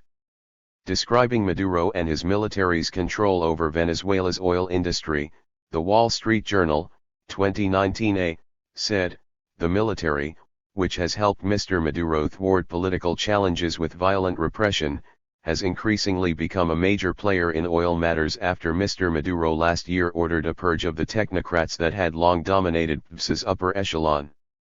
This, in turn, helped justify the United States blacklisting PDVSA in an effort to cripple a major revenue stream to the Nicolas Maduro government, Wall Street Journal 2020. Several reports acknowledged that the sanctions made life difficult for ordinary Venezuelans, but the framing implied it was ultimately their government's fault. Similarly, the coverage of North Korea suggested that coal and mineral industries funded the country's military and provided the foundation for nuclear weapons and ballistic missiles development. A 2018 New York Times report praised a UN Security Council ban on North Korea's export of coal and iron ore, among other materials, for causing pain, but also wondered if the sanctions were painful enough to break down the regime. It lamented, despite shortages, exchange rates and key consumer prices are stable, and there is no sign of an approaching famine, New York Times 2018. Reports also emphasized China and Russia's direct and indirect involvement through their companies and other entities in the military-industrial complex of the sanctioned countries. For instance, a CNN, 2017, report, titled U.S. Targets Chinese, Russian Entities Funding North Korea's Nukes, said imports from Beijing were a lifeline for Pyongyang and prevented the U.S. from really putting the squeeze on the country. It then quoted Anthony Ruggiero, a former deputy director of the U.S. Treasury, as saying, "In the end it's going to require going after Chinese banks and Chinese companies that are complicit in North Korea's sanction evasion." An NPR, 2018, piece described U.S. action against 27 companies and 28 shipping vessels from different countries, including China, that were helping North Korea evade sanctions through ship-to-ship transfers of fuel and other products. It quoted Treasury Secretary 87 Lucan as saying, "This action targets the deceptive shipping practices that have enabled the Kim Jong-un regime to fund its dangerous weapons programs." Not all references to the military were in such contexts. Some news reports also compared the military option against Iran, strongly pushed by Israel in the early 2010s and also favored by the Republican Party, with the Democratic Obama administration's decision to pursue economic sanctions instead. This was an especially common point of contention during the 2012 U.S. presidential election between Obama and his Republican challenger, Mitt Romney. For instance, Washington Post, 2012, reported Romney as saying, "If Barack Obama is re-elected, Iran will have a nuclear weapon and the world will change if that's the case." 6. Conclusion. Our computational analysis demonstrates that major U.S. print and broadcast media's coverage of economic sanctions is not all that different from their coverage of wars and conflicts. While manifest topics in news vary by country, the coverage is underpinned by a shared latent semantic structure. The same theories that have been used to explain the media's pliability in the coverage of conflicts also explain how they frame news about sanctions against different countries, from different parts of the world. The coverage relies on statements, interviews, and on or off-the-record interactions with the President, White House, and State and Defense Departments as one would expect based on Entman's, 2003, cascading activation model by allowing them to define what constitutes U.S. interests and values and drawing upon these definitions as touchstones for evaluating the sanctions regime. These definitions tend to serve the intertwined interests of the political, military, and corporate elite. Specifically, they present the United States as caught up in an unceasing war with hostile global rivals and their belligerent regional proxies, thus manufacturing consent for burgeoning defense budgets. Herman and Chomsky 2002, tax dollars from everyday Americans repurposed as the fortunes of the military-industrial complex. While these theories rightly emphasize the power of the U.S. elite in shaping media coverage according to their interests, our analysis also suggests that the elite-media relationship ought to be viewed within the broader structure of international relations and America's position within this structure. Media coverage doesn't simply toe the elite line; in doing so, it also reinforces the legitimacy of American hegemony as a sine qua non of global power politics. 88 Nakahara and Shahin. Indeed, coverage remains pliant only to the extent that elite policies maintain this hegemony. The media become more unfriendly to the administration when its policies are deemed to be undermining American preeminence, as happened during the Trump years, especially vis-a-vis North Korea and Iran. Both indexing theory, Bennett 1990, and cascading activation, Entman 2003, allow for the possibility that differences among policymakers can lead to the coverage becoming less pliant and more diverse. We argue that the media challenge the administration's line as a means of bringing policymaking itself back on track. In other words, it is when the administration appears to be failing in its responsibility of upholding U.S. dominance through ill-advised policy making that the media take it upon themselves to prop up policy alternatives, although they still rely on sources from the policy-making world, such as opposition figures and foreign policy experts, to do so. See also, Shahin 2021. If the coverage of sanctions appears to be of a piece with coverage of conflicts, it is because both sanctions and conflicts are part of this larger enterprise. Both serve their respective functions in preserving U.S. hegemony, and so does their respective media coverage. That is why, while denouncing the leadership of U.S. adversaries like Iran, North Korea, and Venezuela as authoritarian and therefore illegitimate, and supporting sanctions as well as threats of war against them, U.S. media's coverage of autocratic allies like Saudi Arabia is quite the opposite. Few questions are raised when the administration provides military aid or sells weapons worth millions of dollars to such nations, weapons that are often used against their own populations. Kumar 2018. This chapter began with the normative concern that elite influence over media coverage puts paid to the expectation of media's independence in a democracy. Our analysis, however, renders the question of media independence moot. The media emerge as not simply influenced by but instead as an integral part of Mill's 1956, power elite, with the same interests and the same commitments as the political, military, and corporate brass. Chapter 6. Transnational Allies of Sanctions, NGO Human Rights Organizations' Role in Reinforcing Economic Oppression. Emmanuel Ness. Over the past 20 years, non-governmental organizations, NGOs, have been ubiquitous in demanding economic sanctions on nations and their leaders for alleged abuses of human rights activists. Though fully cognizant of the deleterious effects of sanctions on the poor and frail, sanctions are viewed as the panacea for achieving compliance from rogue states, which are almost always at political odds with the United States, USA, and the West. To mitigate the detrimental consequences of sanctions on entire populations, human rights NGOs advocate that the USA, European Union, EU, and other rich countries should target sanctions against government officials and the elite. But in most instances, sanctions devastate entire economies, by systematically undermining major industries controlled by political and economic power holders. Human Rights Watch, HRW, is the most prominent NGO to repeatedly call on the USA and its affluent allies to apply sanctions on states they view as bad actors.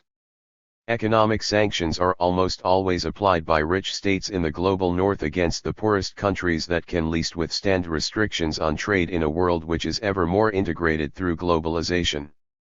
Since the formation and expansion of their influence in the 1970s, NGOs have transformed into agents of the USA and European allies, conducting an essential task that had previously been the preserve of the CIA, MI6, and government disinformation agencies. As conjectural independent entities, human rights NGOs wittingly or unwittingly serve as useful instruments of Western states. This chapter examines the formation of human rights NGOs and examines their actions in facilitating the sanctions regime.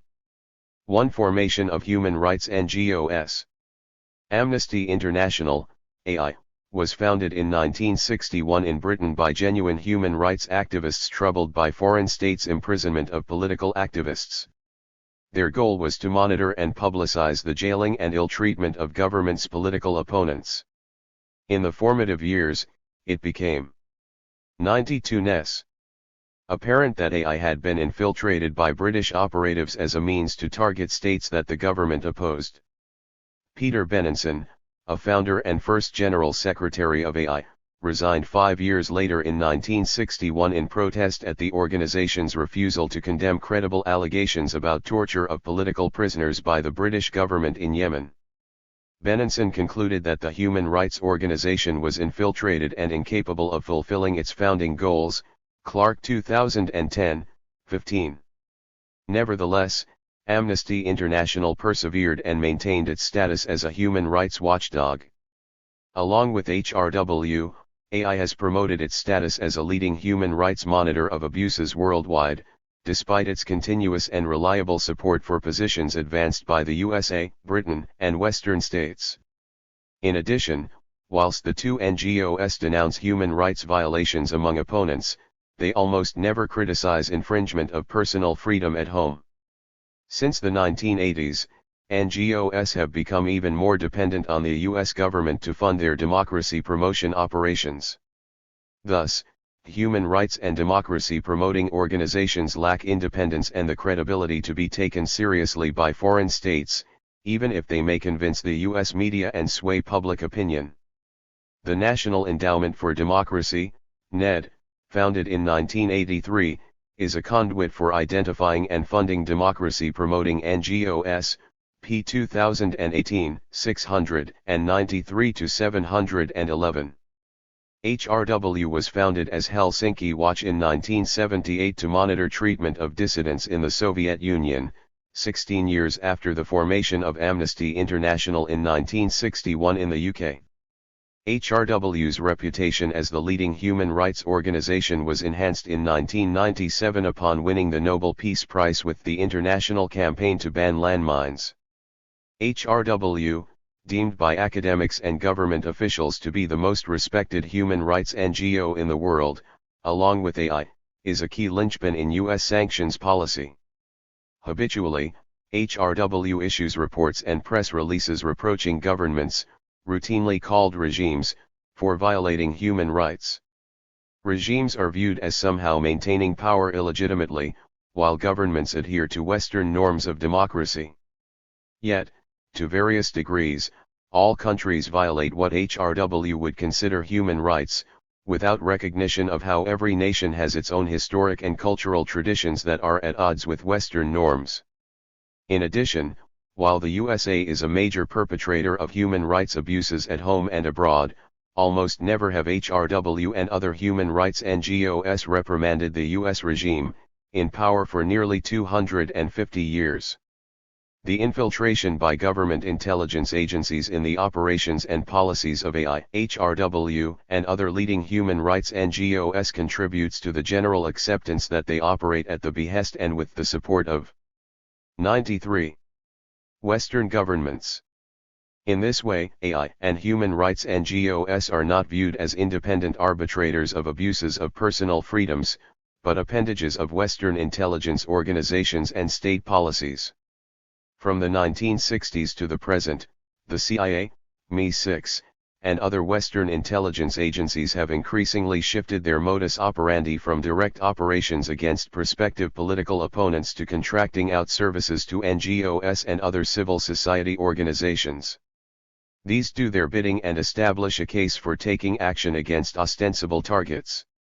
Rather than directly charging China and the Soviet Union, or politically and economically challenging opponents in the Global South, intelligence agencies have outsourced operations to dependable civil society organizations to provide a patina of evidence, often without concern for factual or countervailing evidence, legitimizing economic, political, or armed action. Application of economic sanctions is among the most damaging actions imperial states can apply to weak states in need of essential goods for the survival of their most vulnerable citizens. HRW and AI have gained widespread public credibility from left to right through the extensive dissemination of counterintelligence and often spurious charges against U.S. and Western nemesis, Stoner-Saunders 2000. Public perception of HRW as a human rights monitor means its reputation has surpassed even that of AI. Yet, in the past 30 years, the organization has come under harsh criticism from journalists and independent monitors for its obsequious support of U.S. foreign policy, above all, the U.S. State Department and foreign policy apparatus. HRW has painstakingly circumvented denunciation of human rights violations, violence, and abuses perpetrated by U.S. allies, and has managed to maintain an imprimatur as an unbiased monitor of human rights even as it operates as an arm of the U.S. State Department. When American allies have committed highly publicized violence and abuses against their own people, HRW has rarely issued critical reports and public statements.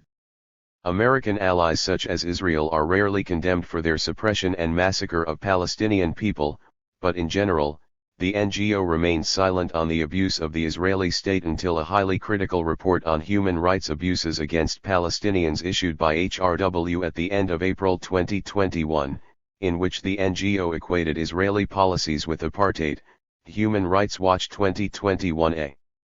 Although posturing as a civil society human rights NGO, HRW regularly engages in derogatory research and reporting on states that the USA and Western European foreign policy establishment oppose, almost always drawing conclusions corroborating Western policy positions. 94 Ness. 2. Human Rights Watch advocates sanctions as punishment. HRW openly considers sanctions as the antidote to virtually all state activities that it opposes. By its own admission. As a general matter, Human Rights Watch believes that sanctions and other measures taken against abusive individuals and governments are most effective and legitimate when they are imposed multilaterally by groups of states.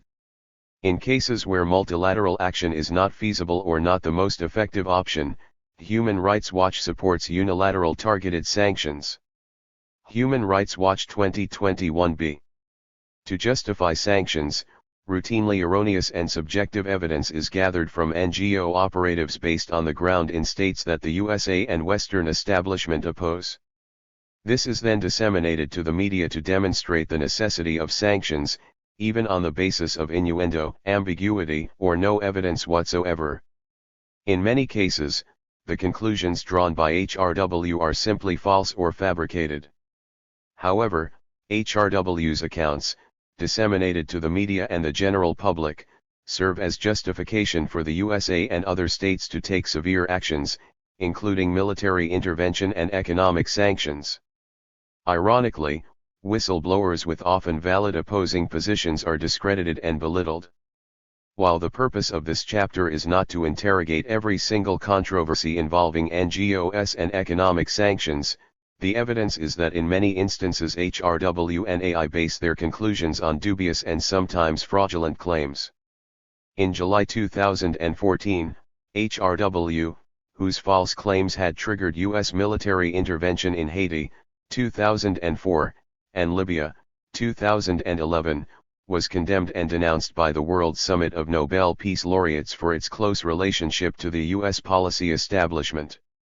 Human Rights Watch, a group that claims to defend the rights of people worldwide, has come under fire from 2 Nobel Peace Laureates and 100 other scholars and human rights activists. Among the criticisms against Human Rights Watch are its revolving door hiring policy from the U.S. government, its failure to denounce the practice of extrajudicial rendition, its endorsement of U.S. military intervention in Libya, and its silence during the 2004 coup d'état in Haiti. World Summit of Nobel Peace Laureates ND. 95. The hypocrisy advanced by the Nobel laureates is that HRW had systematically concluded that economic sanctions or even foreign intervention by the USA and its allies are necessary and warranted to combat human rights violations. Yet HRW and other human rights NGOs based in the West almost always neglect to call attention to U.S. foreign and domestic policies in response to human rights allegations that also frequently violate basic human rights and international law, such as severe, all-encompassing sanctions and military intervention to overthrow governments.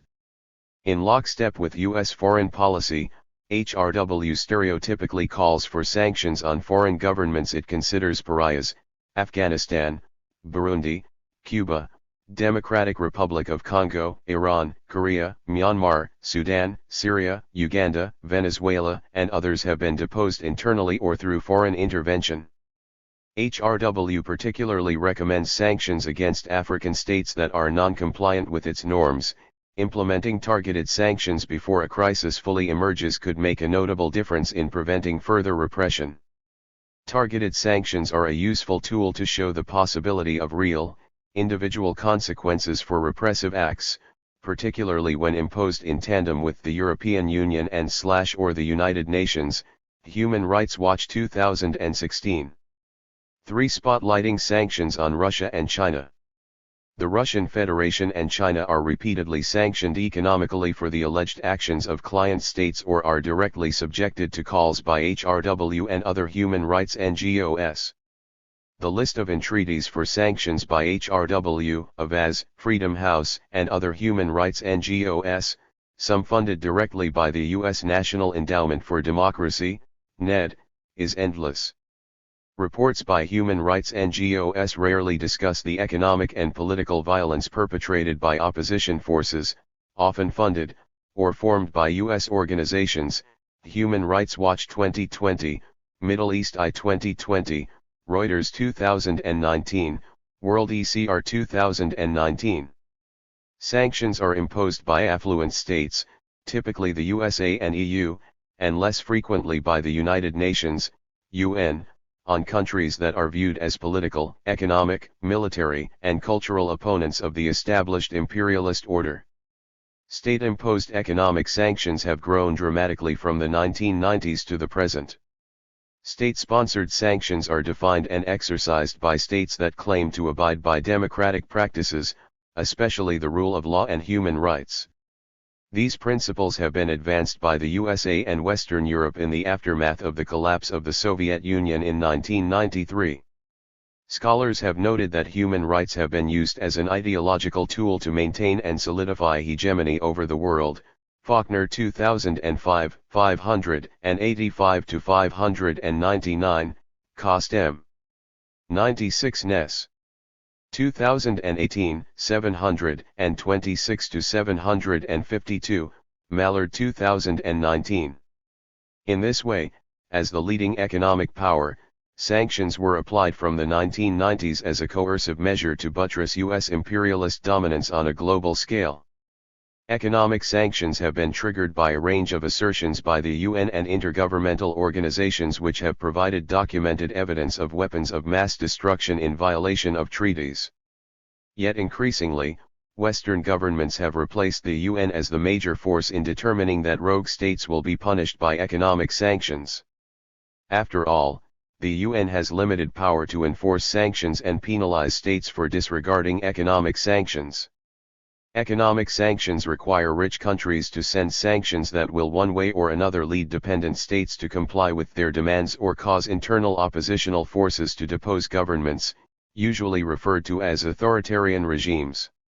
Although HRW and human rights NGOs have wide support among intellectuals, the media establishment, and the public, most international relations scholarship concludes that the application of economic sanctions almost never leads to regime compliance or the replacement of the governments of recipient states, and more often leads to entrenching state elites charged with abuses.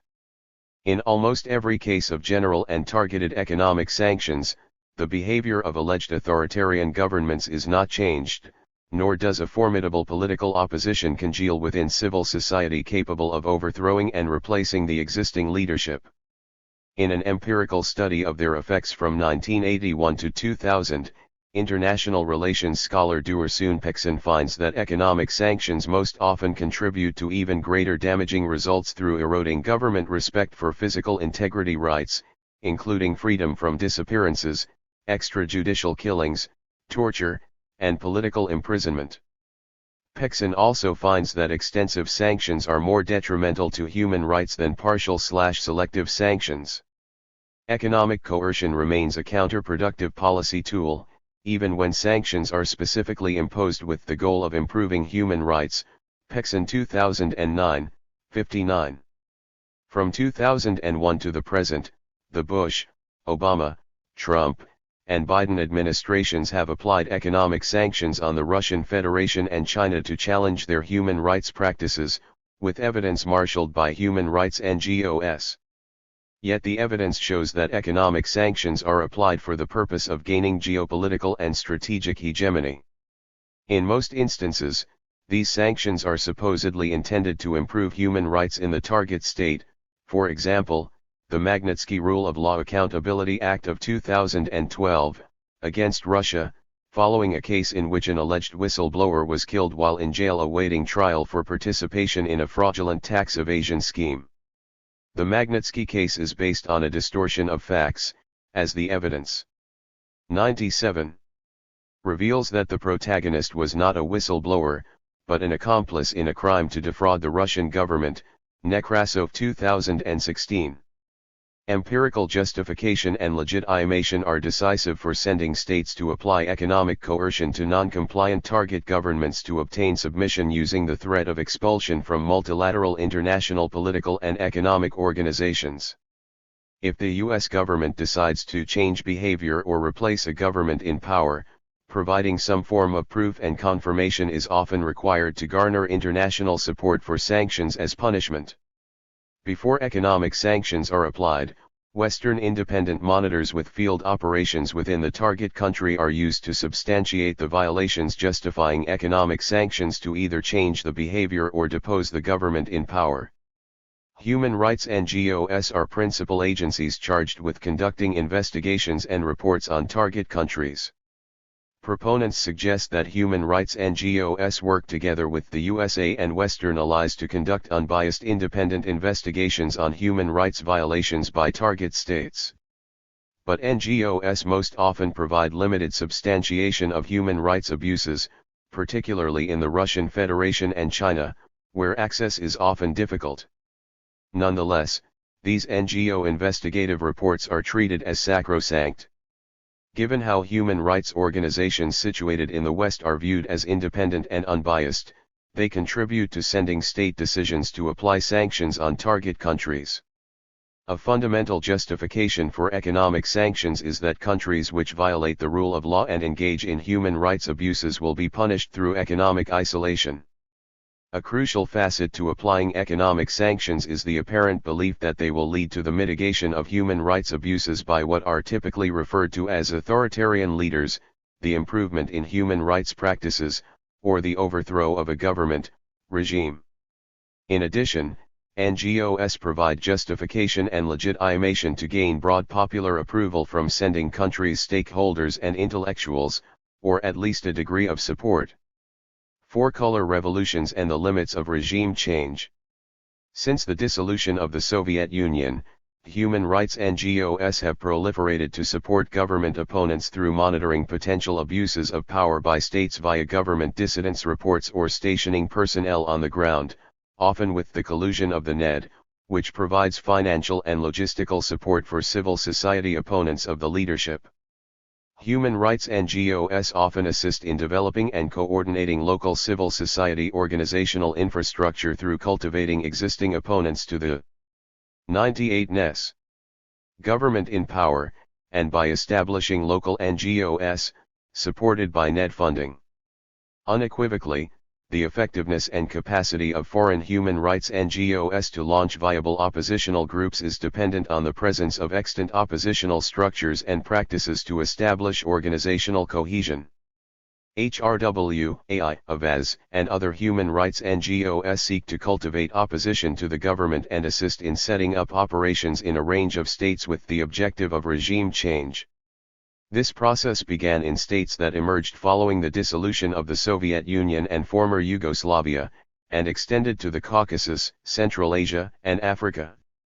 Ironically, a targeted state with a democratic past, practices, and institutions, is far more vulnerable to these NGOs, which are permitted to freely send operatives to undermine the society. Perhaps the most notorious example of regime change is the development of opposition groups to depose Slobodan Milosevic, Prime Minister of the Federal Republic of Yugoslavia, now Serbia, in September 2000. Following a contested election, a crowd of no more than 2,000 supported the blocking of a major artery near Parliament with a tractor commandeered by a far smaller number of protesters. Crucial was the presence of human rights NGOs, which helped form oppositional organizations with funding from the NED, among other groups. A relatively small group of about 1,000 to 2,000 opponents protested against the results of the election. The success of Milosevic's deposition in 2000 was replicated in a series of US-backed efforts to replace governments in Eastern Europe, the Caucasus, and Central Asia. Reliance upon human rights NGOs and international monitoring organizations has been effective in subjecting the leadership of countries to international disparagement and vilification. But in this process, it is important to examine the political independence, stated objectives, and motivations of human rights NGOs. How independent are NGOs from the USA and its allies? Do NGOs have systemic and operational relations with the U.S. foreign policy establishment? Is the goal of public criticism to improve human rights practices or to generate a public relations account that validates the U.S. foreign policy establishment? Do the reports and statements advanced by human rights NGOs represent a means to advance the U.S. foreign policy agenda or to tangibly improve conditions without social upheaval directed against the government in power? The record over the past 25 years demonstrates that most human rights NGOs have close relations with the USA and Western foreign policy establishment and share a common goal of expanding the systemic influence and power of the USA and its allies. Human rights NGOs are devoted to providing counterintelligence disparaging the rulers, governing party, and political leadership of a country for the 99. Purpose of providing justification for the USA and its allies to implement sanctions.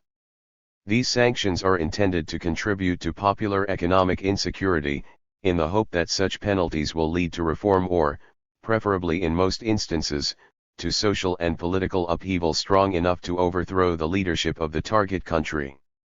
Human rights NGOs organize within a political framework which condemns and censures target states and leads to government crackdowns.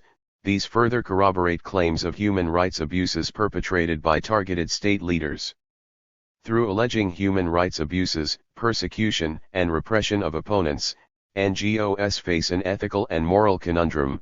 While their raison d'être is to publicly expose and shame states in violation of societal norms established in the West, the entire population is punished for the policies and actions of targeted states' governments.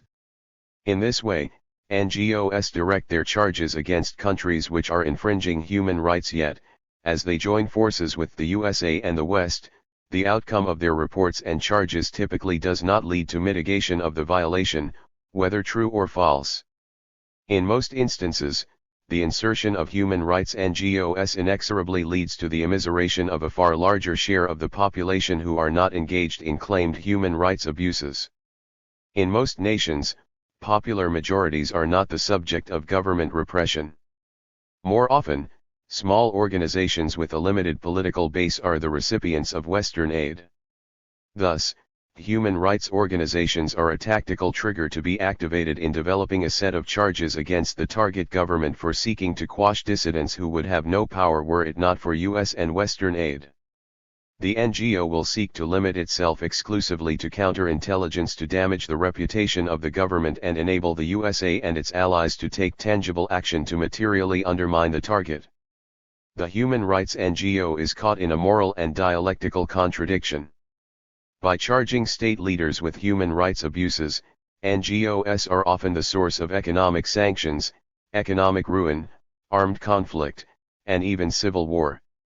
The NGO frequently serves as a willing conduit for the USA and Western states to provide legitimacy for condemning a government and then quickly disconnecting from the devastation that inevitably follows economic sanctions and sometimes war. In this way, the NGO and the USA work together to undermine the targeted government in power. The NGO remains dependent on the US government and human rights foundations for the funds to conduct investigations and reports which are the basis for punitive action. The evidence is overwhelming that NGOs are wholly dependent on their imperialist paymasters to provide counterintelligence which provides the perceived evidence that a government is engaged in human rights violations. 100 NES. While nation-states engage in conflict, and may unilaterally impose sanctions on opposing countries, over the past 50 years, the application of sanctions through carrying out investigations, studies, and authoritative reports to validate the charges of human rights abuses has grown in significance. Why is it so important for the hegemonic US state to provide evidence of human rights violations? In every instance, states differ in political traditions and practices, yet the USA has sought to apply a neoliberal economy and rule of law, a universal form for disparate states. Rather than recognizing different political traditions and differences in national conduct towards religious, ethnic, national, religious, and racial populations within states, U.S. absolutist neoliberalism and rule of law based on Western principles must be observed, or nations risk expulsion from the international system and possible sanction and military intervention. In the 1990s, NGOs expanded populations deemed under threat to include labor and workers, the environment, and particularly ethnic and religious minorities. However, rarely is class exploitation and oppression an issue for NGOs. The USA and its allies in the global north benefit economically from low-waged workers in the global south, who produce consumer goods at low cost. The USA may ask countries to comply with International Labor Organization conventions on workers' rights, but labor law violations are never used for the broad application of sanctions on a target country. In no case has the USA applied economic sanctions and coercive punishment upon target countries which forced leaders into submission.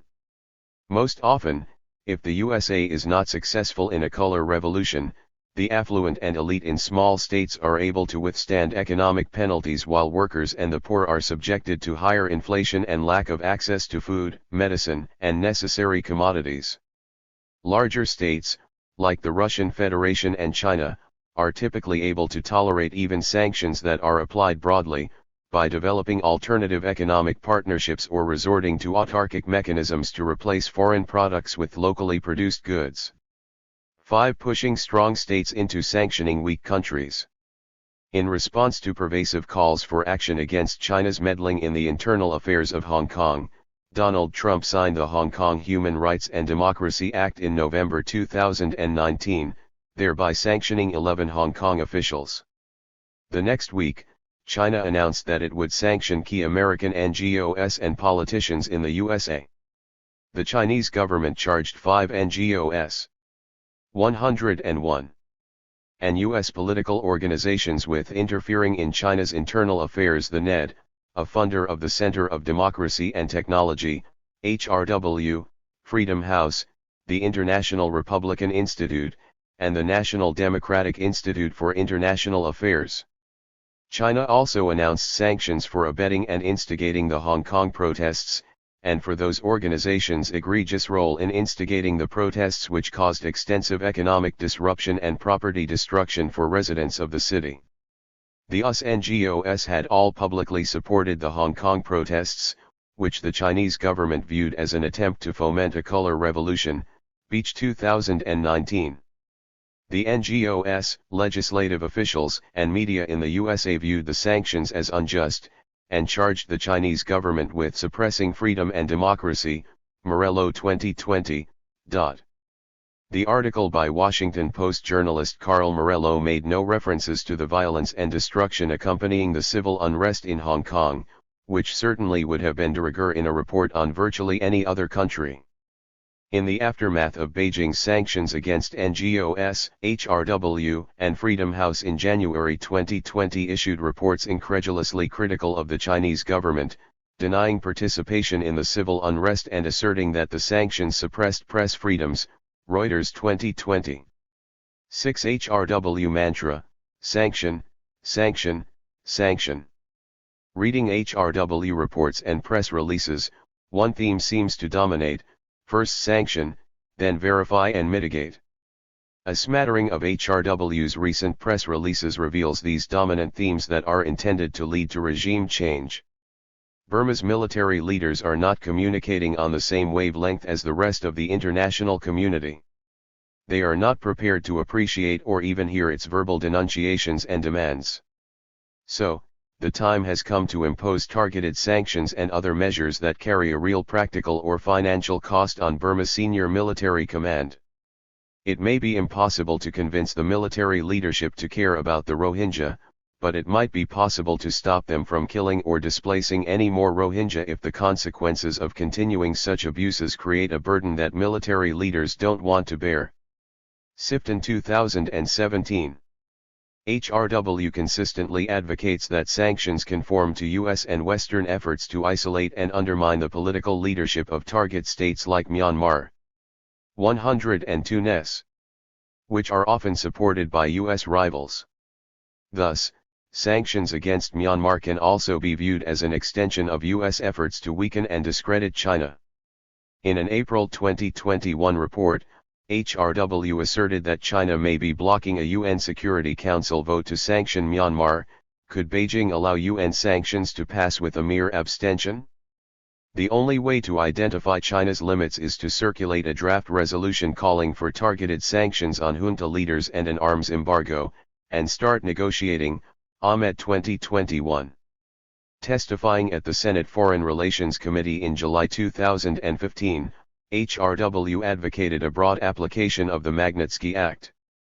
Indeed, on September 21, 2000, Luc Devan, managing director of the European Union for External Action, noted that the EU global human rights sanctions regime was engaged in discussions to reassess the basis of the passage of the Act. No such actions have been held by the U.S. Congress. In the ensuing years, HRW actively lobbied the U.S. Congress for the Global Magnitsky Act, which would authorize the U.S. government to sanction countries violating human rights. The fact that the original law is based on ambiguous facts has not restrained HRW and other human rights NGOs from testifying for the passage of the law to punish authoritarian governments. 7. Conclusion. Human rights NGOs have proliferated in the 21st century to monitor violations of personal freedoms and advancing Western concepts of the rule of law. Focusing on HRW, this chapter has shown that NGOs operate as an integral part of the foreign intelligence and secret operations of the USA and its allies to destabilize governments through advocating sanctions, typically on dubious grounds. The chapter further shows that NGOs are wittingly or unwittingly engaged in discrediting states which oppose US and Western policies, leading to the imposition of damaging economic sanctions. NGOs have justified their position by encouraging targeted sanctions against state elites. Yet, in most instances, economic sanctions deleteriously affect strategic industries which are integral to foreign exchange earnings, thus contributing to economic deflation and the inability to purchase essential food, medicine, and integral supplies to meet human needs. In this way, HRW, AI, AVAS, and other NGOs destabilize state economic capacities necessary for the development of human rights and legitimize public opprobrium within target states of foreign meddling, thereby bolstering the very governments they seek to overthrow. Chapter 7. Sanctioning China's tech industry to secure Silicon Valley's global dominance. Tanner Merlis. 1. Introduction, the US and China's digital divergence. From the world financial crisis of 2007 to 2009 to the global pandemic and new global slump of 2020, the US remained the world's dominant empire, but was one with much less clout and power than previously projected.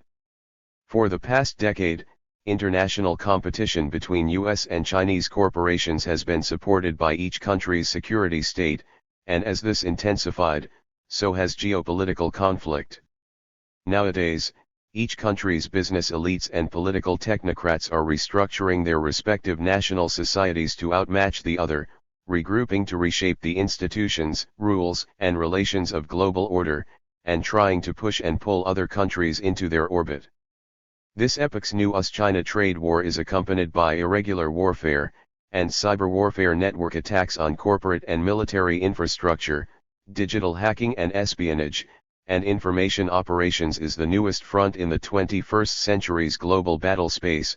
Johnson and Gramer 2020, Kahada 2020, Merlis 2019b, Perth's 2021.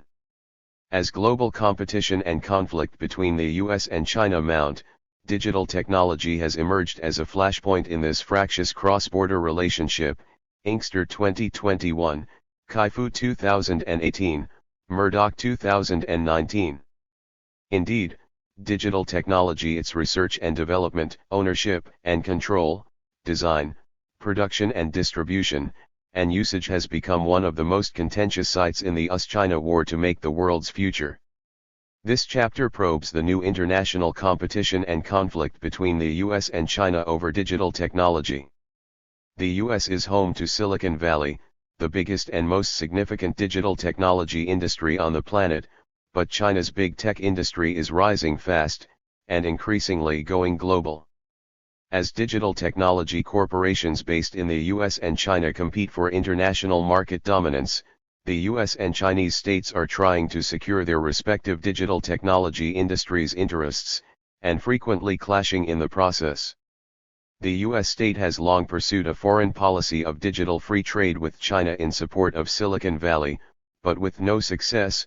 The Chinese state opted to protect its nationally situated big tech industry from US-centered. 106 Merlis. digital capitalists and promote that industry's international expansion.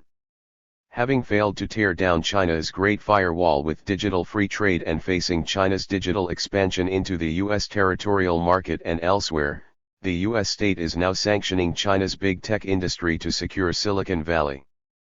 This chapter contends that the U.S. state's sanctions on China's big tech industry are a tool of economic war that aims to defend Silicon Valley's global dominance and attack and proactively defeat the potential rivalry posed to this dominance by China's homegrown and globalizing digital capitalists.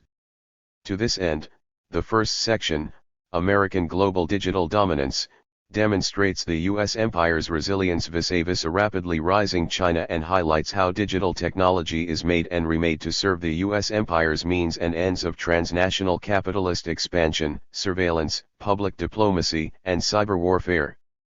The second section, China's Big Tech Boom, looks at the capitalist economics and nationalist politics of China's recent big tech boom. It highlights the Chinese state's strategy of protecting and promoting Chinese digital technology corporations as part of a broader sovereign strategy to become independent from Silicon Valley. The third section, the U.S. Big Tech Ban, considers the U.S. state's response to China's big tech boom, focusing on its imposition of sanctions on Chinese high-tech corporations, from chip makers to smartphones to social media platforms.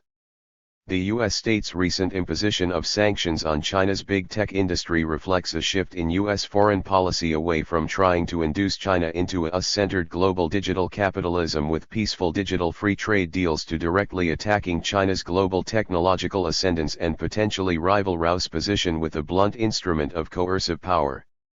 By interrogating the dynamics of this global technology competition and conflict between the U.S. and China, the chapter contributes to current research on the geopolitical economy of communications and digital technology. Major developments in communications and media technology have always been shaped by or reconfigured to serve the world's empires, and all of history's major empires have strategized to exercise control and influence over new innovations.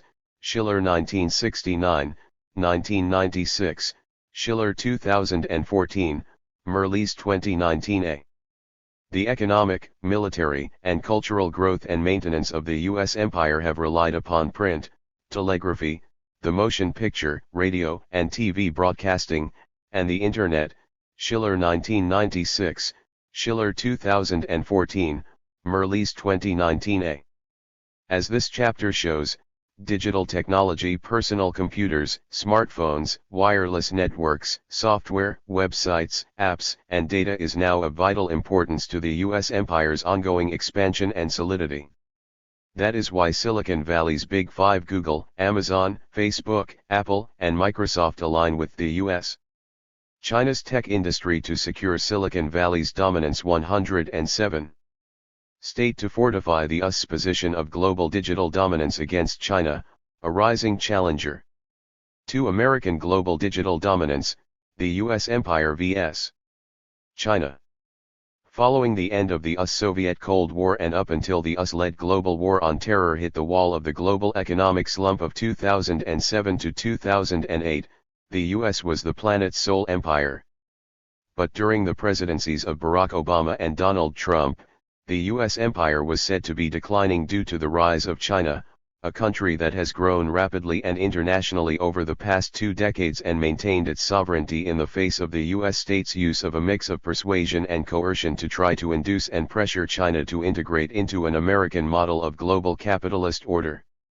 To plan and steer its own path of capitalist development, China's one-party state incubated national corporate champions and protected their primacy within a massive national territorial market while promoting their international expansion through the Belt and Road Initiative. The US and China are today the world's 2 largest capitalist economies, and they are connected by cross-border financial investments and debt holdings, commodity manufacture and supply chains, and trade. Inkster 2021, Johnson and Kramer 2020, Kahita 2020, Kaifu 2018, Perths 2021, Prashad 2021, Watkins 2019. Yet, the political systems of these countries are very different. the former exhibits state support for capitalist industries under the auspice of neoliberal democracy, and the later entails significant state ownership of capitalist industries guided by authoritarian neoliberalism. The economic systems of the US and China are capitalist, but their political superstructures, the state form and civil society, part ways. Nowadays, these countries are diverging, not because of a latent clash of civilizations or essential cultural differences, but as result of an intensifying US-China capitalist competition supported by each state's combative foreign policy. The US bourgeoisie and hawkish geostrategists take China to be a troubling barrier to the global freedom of American corporations to access China's massive consumer market, and they also see China as a military threat to the security of the US and this empire's many integrated neoliberal ally states. In July of 2018, the Business Roundtable, 2018, a lobby for corporate America run by the chief executive officers, CEOs, of US-based globalizing corporations such as Apple and Amazon, published recommendations for reform to address Chinese trade and investment barriers. The report recognized China for offering a large and growing market for US businesses but 108 merlees. Chastised its Communist Party for engaging in harmful trade and investment practices that prevent US companies from competing on a level playing field against Chinese domestic competitors. It called upon the US state to push reforms for liberalizing the Chinese market and ensuring fair treatment of foreign American companies in China, and these included new trade rules bilaterally and enhancing World Trade Organization rules multilaterally. As it noted, when US companies can access global markets and compete fairly, the United States wins. 2 months after the Business Roundtable published its advice, the US Department of Defense, DoD, released its summary of the National Defense Strategy of the United States, 2018, and declared its aim to restore America's competitive edge by blocking global rivals such as China from challenging the US and our allies and to keep those rivals from throwing the current international order out of balance. In that same year, the U.S. National Security Council published a U.S. strategic framework for the Indo-Pacific in which it declared the US strategic goal in Asia was to maintain U.S. primacy in the region, USNI News 2021. Noting how China's cutting-edge technologies threaten American security interests, the doctrine declares that the U.S. state would need to maintain American industry's innovation edge vis-a-vis China with the support of key allies, USNI News 2021. With the above state and capitalist movements in mind, future US-China relations are unlikely to be characterized by peace and harmony, Prashad 2021. As the US and China relationship unravels, the world is sometimes imagined to be becoming ever more bipolar, or, divided between the US and China, two rival empires that possess an even match of power resources and which strive to integrate other countries into their spheres of influence. The US empire has suffered a relative decline and China's economy and military are rising. As the cosmopolitan shine of the Washington Consensus fades and the once polished American dream rusts, some countries may be disinclined to follow the US lead and resist its design for global order. Also, as global public opinion of America hits new all-time lows, Wyke, Fetty-Rolf, and Mordecai 2020, and American soft power campaigns miss their mark, Matheson 2021, transnational publics may be ever more willing to buy into China's authoritarian capitalist societal model, Carminati 2020, and especially when on the receiving end of China's own successful soft power and emerging cultural imperialist campaigns, Sparks 2019. Nonetheless, the world is not yet truly bipolar because the US is indisputably still unmatched with regard to its grip on the lion's share of structural power resources, Merlees 2019c.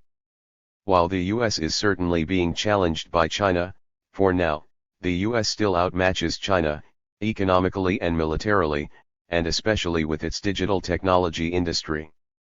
China's tech industry to secure Silicon Valley's dominance 109. Consider the following. The US is the globe's largest economy with a nominal gross domestic product, GDP, of about $20.513 trillion, and China is now second largest, with a GDP of $14.86 trillion.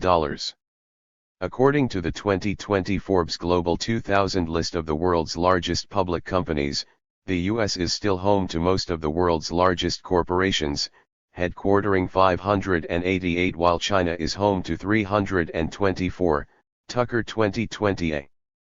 A mere 9 countries headquarter over 3/4 of the corporations on the list: the US, China, Japan, UK, Canada, France, Germany, South Korea, India, but just 3 of those, the US, China, and Japan, account for more than half.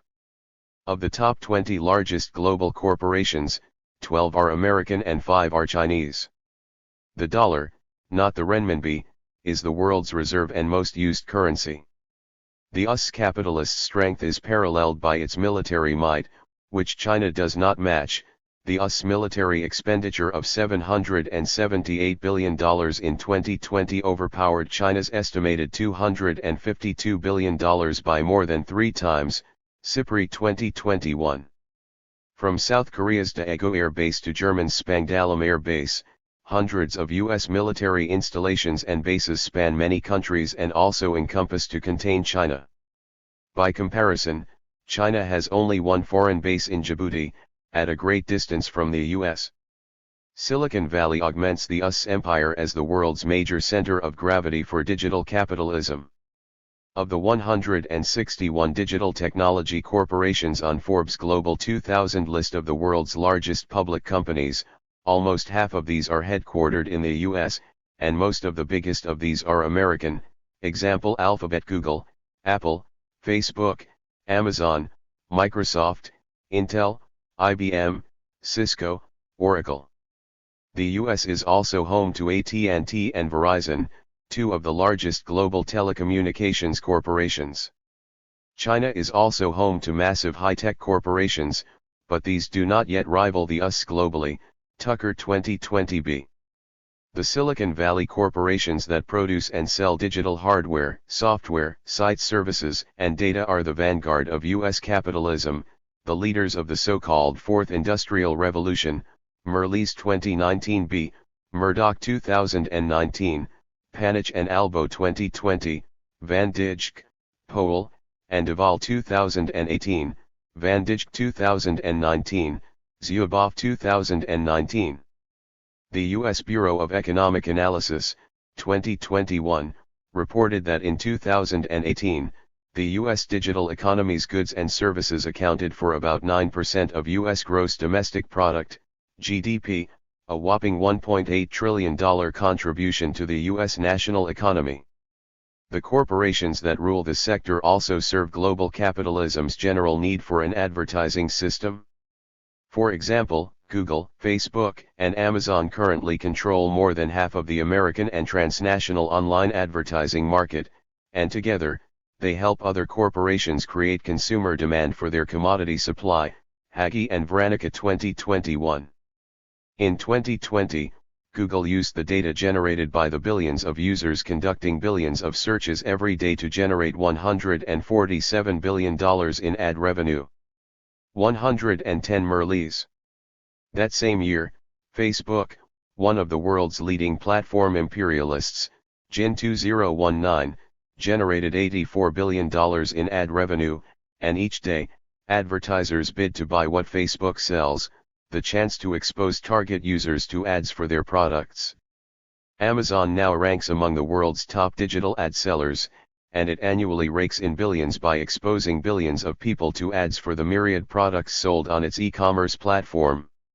Silicon Valley plays a big role in expanding U.S. capitalism and its advertising system around the world, and as these corporations cross borders, they search for labor exploit, consumers to sell to, investments to make, user data to mine and monetize, and ad spend markets to control and profit from. Panich and Albo 2020, Van Dijk, Powell, and Duvall 2018, Van Dijk 2019, Zuboff 2019. Silicon Valley's power is not just a result of laissez-faire, though, as these corporations' growth and expansion at home and abroad is frequently boosted by different apparatuses of the U.S. state, Schiller 2014, Block and Keller 2011, Merlis 2019a, 2019b. In 2009, 2011, and 2015, the presidency of Barack Obama launched U.S. technological innovation strategies that allocated a portion of US GDP to the research and development of industries related to new and emerging digital technology and related ecosystems. Also, the U.S. state supports the accumulation interests of American big tech corporations transnationally by pushing other states to open their borders to their operations, Merlis 2019b. In the post-war era, the U.S. state rolled out the Free Flow of Information Doctrine, conflating the freedom to impart and receive information across borders with a free trade regime convivial to the profit margins of the U.S. media and cultural industries, Schiller 1969, 1996. For the past 25 years, the U.S. state has brokered digital free trade deals with other countries to lower borders to Silicon Valley's freedom to do business wherever it likes, Merlis 2019b. As the U.S. Congressional Research Service's 2020 brief on digital trade explains, the U.S. has sought to combat barriers to digital trade through negotiation of rules and disciplines in free trade agreements, FTAs, and in multilateral fora, and it seeks to remove barriers to trade in digital goods and services, ensure cross-border data flows, and eliminate and prevent localization measures. When some US allied states propose to impose digital services taxes upon big tech's freedom to transact within their national jurisdictions, the U.S. State Department and the Office of the U.S. Trade Representative, USTRA, retaliate with threats of tariffs on behalf of the likes of Google and Facebook. In addition to boosting Silicon Valley's digital trade interests around the world, the U.S. state frequently mobilizes newfangled digital technology when conducting surveillance of the world's populations, Hills 2006, Zuboff 2019. The U.S. National Security Agency, NSA, uses the Internet to conduct surveillance of people in almost every country on the planet, Levine 2018. As the big China's tech industry to secure Silicon Valley's dominance 111. Brother of the NSA and the many little brothers of platform capitalism monitor, assemble, exchange, and use the data of billions for ends related to security and profit. The U.S. state's surveillance of citizens is fusing with the corporate dataveillance of prosumers, Levine 2018. While the U.S. Department of State's Office of Public Diplomacy, OPD, has long pushed pro-American propaganda campaigns around the world through the Internet in support of American foreign policy goals, the OPD's propaganda now spreads digitally across all of the major social media platforms, from Facebook to YouTube to Twitter, Singer and Brooking 2018. Concomitantly, the DOD routinely declares the necessity of maintaining American global leadership in technology to ensure the U.S. can fight and win future network-centric wars, WinSec 2008. To that end, it contracts Amazon, Google, and Microsoft to undertake militarized R&D on the Internet of Things and artificial intelligence, AI, subsidizes and procures war-ready digital innovations, and weaponizes those for cyber warfare against enemy states and non-state actors, Harris 2014. Touting his corporation's military service, Amazon CEO Jeff Bezos declared, "If big tech companies are going to turn their back on the U.S. Department of Defense, this country is going to be in trouble," Mehta 2019. For the DOD, the digital technology of the global Internet is a new domain of 21st century warfare, added to land, sea, air, and space, and Silicon Valley is all too eager to help the DOD exercise command and control, so long as it can turn a profit when doing so. Dyer Wytheford and Matvienko 2019, Levine 2018, Merlis 2019b, Singer and Brooking 2018.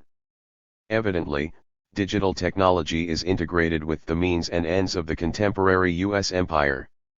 While tensions between some Silicon Valley corporations and some U.S. state agencies may flare up every so often, Big tech and big government share a mostly amicable as opposed to antagonistic relationship to ensure that digital technology will be made and remade for their empire's maintenance and extension. Silicon Valley corporations, backed by the US state, expand their products, sites, and services, and profit margins to integrate other countries, communities, and populations into a US-centered global digital capitalism. The US state weaponizes the internet to conduct surveillance, propaganda, and cyber warfare within and across borders. Harris 2014, Levine 2018, Merlis 2019b, Singer and Brooking 2018. The US empire's digital technology is formidable, but the doctrine of American technological exceptionalism, the idea that America is a uniquely great country because it possesses the greatest technology, encourages everyone from CEOs to politicians to publics to see American global digital dominance as benign, and to see those countries that wish to break free from reliance upon its wares, wires, and services as outliers, even threats. Such is the way many view China. 112 Merlis. 3. China's big tech boom, capitalist growth and national independence. For nearly 2 decades, the Chinese state has pursued a national digital development strategy oriented to independence from the US by protecting and promoting the growth of China's own big tech industries. Kai-Fu 2018. Chinese corporations such as Alibaba, Baidu, Bo Technology, Hikvision, China Mobile, China Unicom, JD.com, NetEase, Suning, Tencent Holdings, owner of WeChat and Qzone, Xiaomi, Zeet, and others appear on the Forbes Global 2000 list, and this demonstrates that Silicon Valley is not the only tech powerhouse in the world, especially not in China. Also, China now has the world's largest internet population, nearly 1 billion users at the end of 2020, Cheng 2021. Furthermore, Chinese websites such as Tmall.com, Baidu.com, QC.com, Sohu.com, Doubao.com, 360.cn, JD.com regularly rank among the top 10 sites in the world, next to Google.com and YouTube.com, Alexa 2021, while Chinese social media platforms proliferate and profit, Fuchs 2016. Moreover, many Chinese technology corporations are traded on transnational stock markets and financialized, Chia and Winsec 2018. Evidently, China's internet industry is no paper tiger, but a strong and globalizing capitalist force, Chia and Winsec 2018, Kai-Fu 2018, Murdoch 2019. The Chinese state has played a significant role in facilitating and legitimizing the growth of China's big tech industry through direct ownership of key corporations, national development plans that have aimed to help China achieve independence from largely US-based and other foreign technology corporations, and a great firewall that blocks US internet corporations, prohibits access to many of their sites and platforms, and filters the flow of digital media content. Griffiths 2019, Hong 2017. Zhang 2012, Kai-Fu 2018, Roberts 2018, Wu 2020, Zhao 2008. The Chinese state controls some of the country's biggest corporations through the State-Owned Assets Supervision and Administration Commission of the State Council, SASAC, Gilazad 2019, Jing Ronglin, Xiaoyan, Zhang, and Zheng 2020, State-Owned Assets Supervision and Administration Commission of the State Council 2021. Responsible for managing 97 state-owned enterprises, SOEs, SASAC is a boon to business of SOEs both in China and around the globe. It doles out vast subsidies to them, privileges them with low-interest bank loans, appoints top CEOs to run them, approves or rejects mergers and acquisitions and sales of key assets, and drafts and approves the laws and regulations for governing their conduct in society. The SASAC's 5 major communications and digital technology corporations are the China Electronics Technology Group Corporation, CETC, which also China's tech industry to secure Silicon Valley's dominance. 113. Owns Hikvision, China Telecom, China Unicom, China Mobile, and China Electronics Corporation, CEC.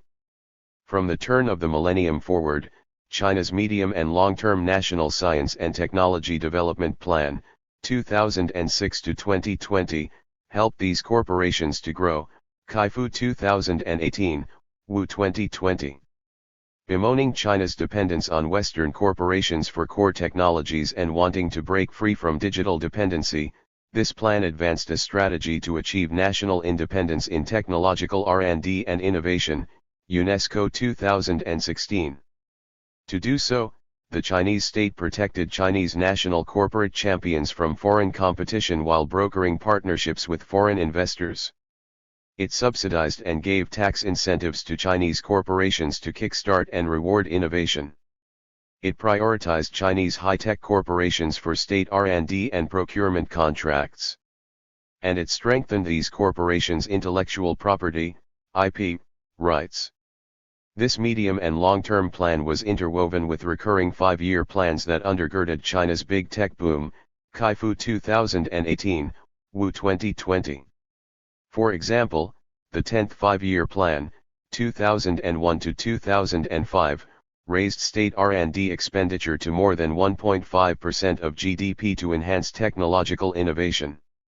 The 12th plan, 2011 to 2015, aimed to capture foreign direct investment, FDI, in the high-tech industries and transform coastal cities from the world's factory to hubs of R&D, technological innovation, and consumer services, Kaifu 2018, Wu 2020.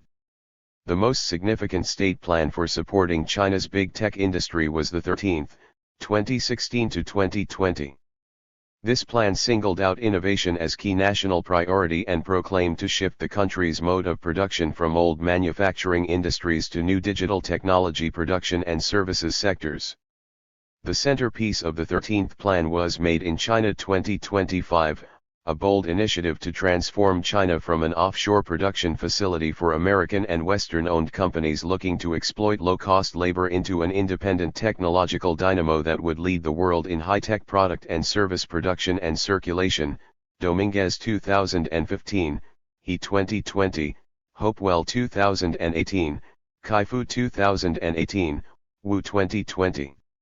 Made in China 2025 declared the Chinese state's aim to strengthen 10 high-tech sectors, empower Chinese corporations to rule the national market for these goods and services, and then, embolden them to expand internationally by making inroads into and capturing foreign markets, He 2020, Hopewell 2018, McBride and Chatsky 2019.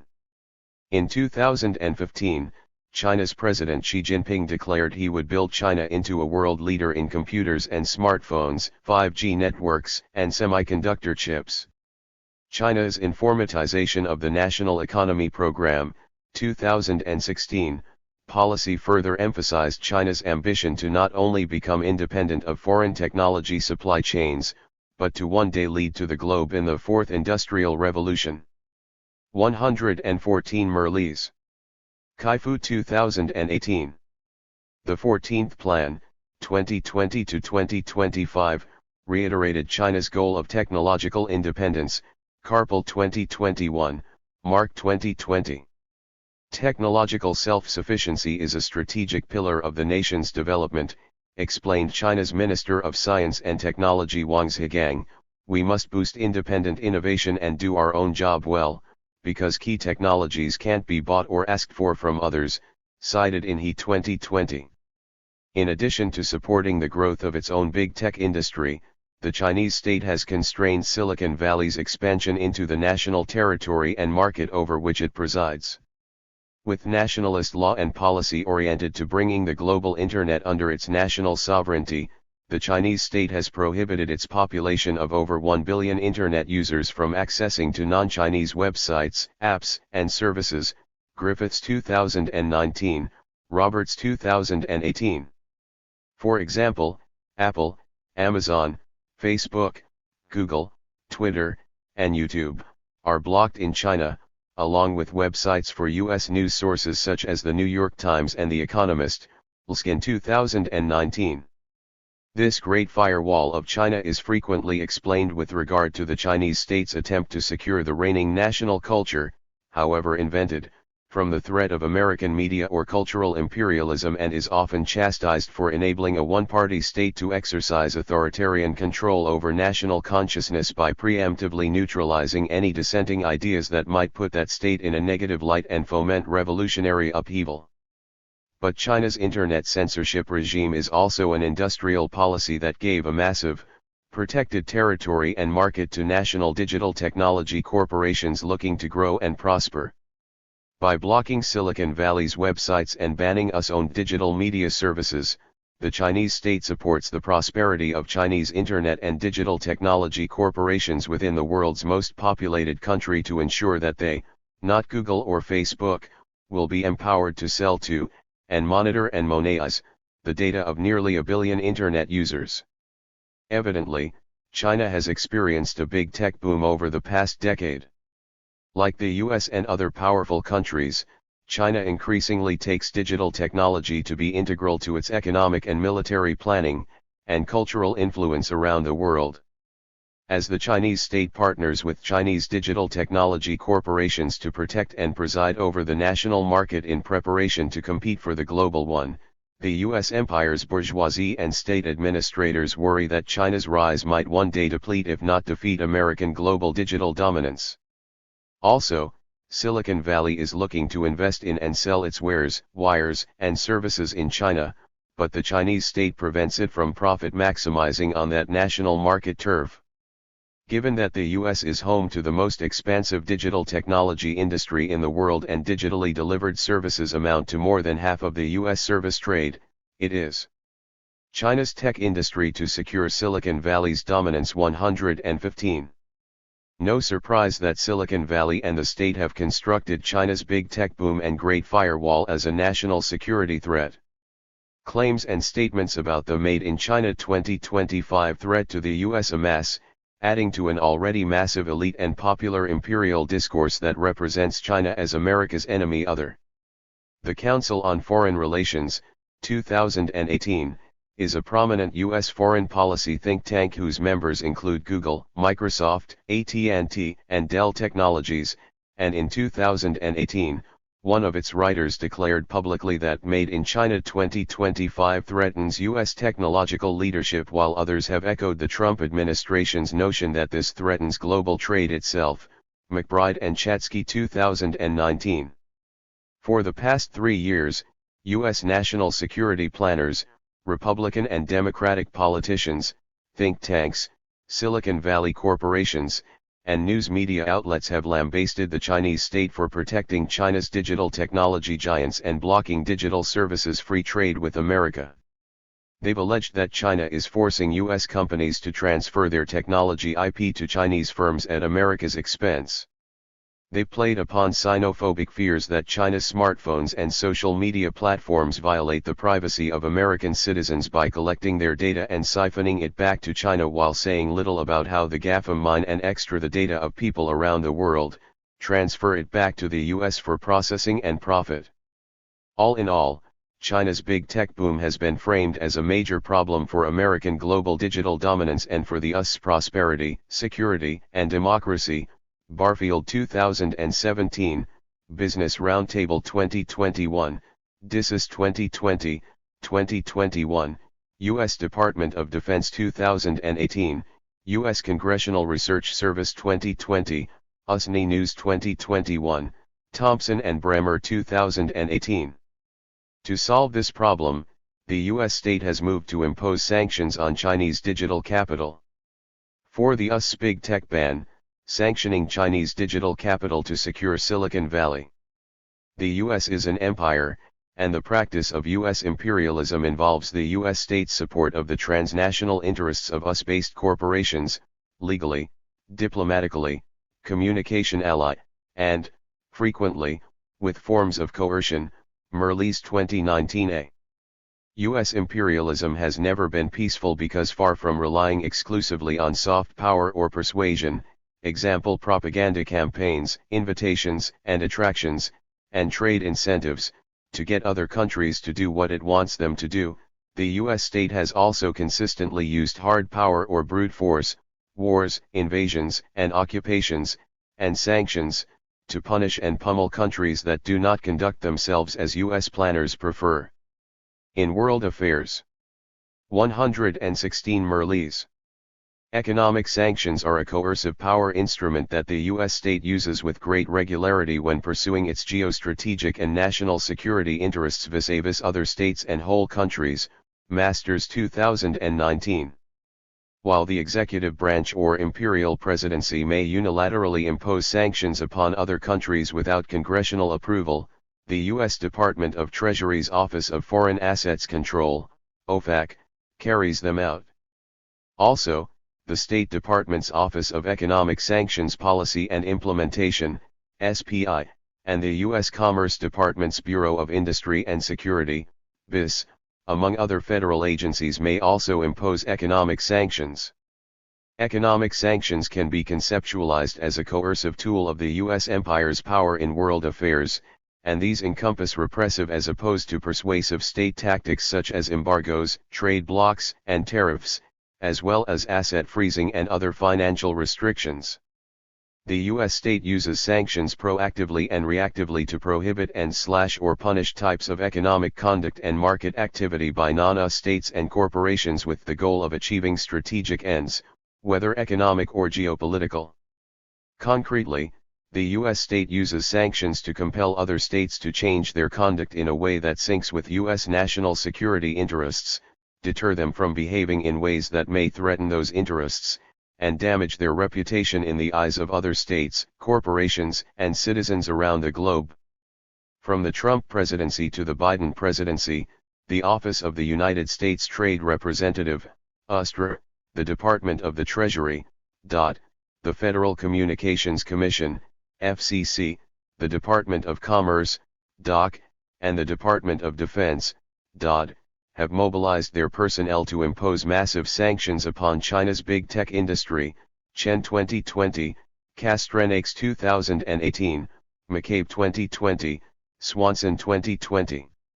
The key moments in and targets of this campaign of sanctions are discussed in what follows.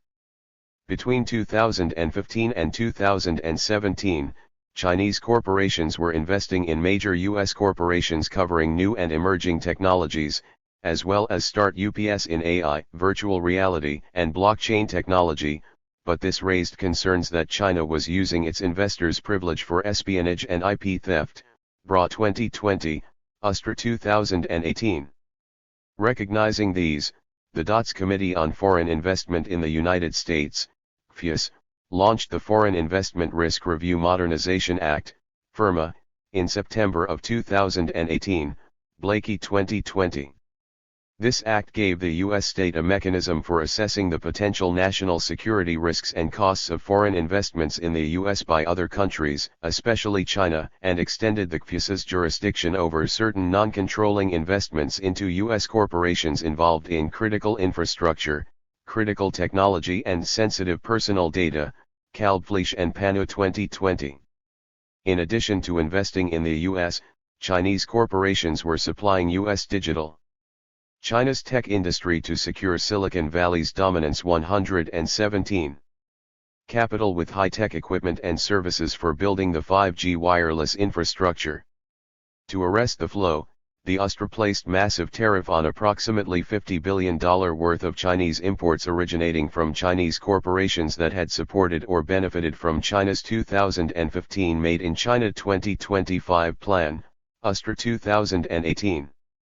As the USTRA's head Robert Lighthizer declared, technology and innovation are America's greatest economic assets and, if we want our country to have a prosperous future, we must take a stand now to uphold fair trade and protect American competitiveness, USTRA 2018.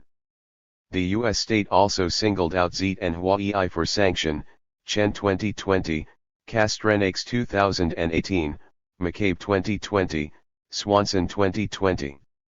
These two Chinese telecommunications corporations were at the forefront of 5G wireless networking and smartphones, and they'd been making inroads into the U.S. market, perhaps to the chagrin of AT&T and Verizon. In 2017, the DOC found ZTE to be in violation of a U.S. sanction prohibiting it from selling its products and services to Iran and North Korea and issued a $1 billion fine.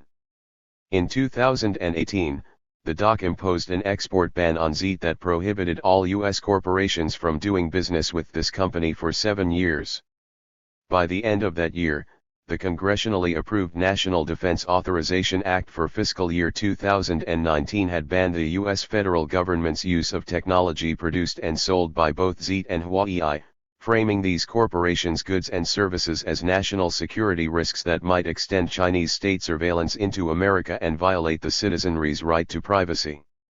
The Pentagon dutifully followed by blocking the sale of these corporations' digital devices in the retail outlets across its hundreds of bases in the U.S. and worldwide after declaring they may pose an unacceptable risk to the department's personnel, information, and mission, Liao 2018.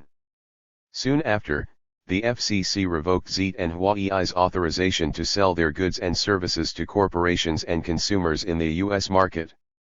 By the summer of 2020, numerous federal agencies were collectively barring any American corporation found to be using ZTE and Huawei products from receiving U.S. state procurement contracts, Chen 2020, Castrenix 2018, McCabe 2020, Swanson 2020.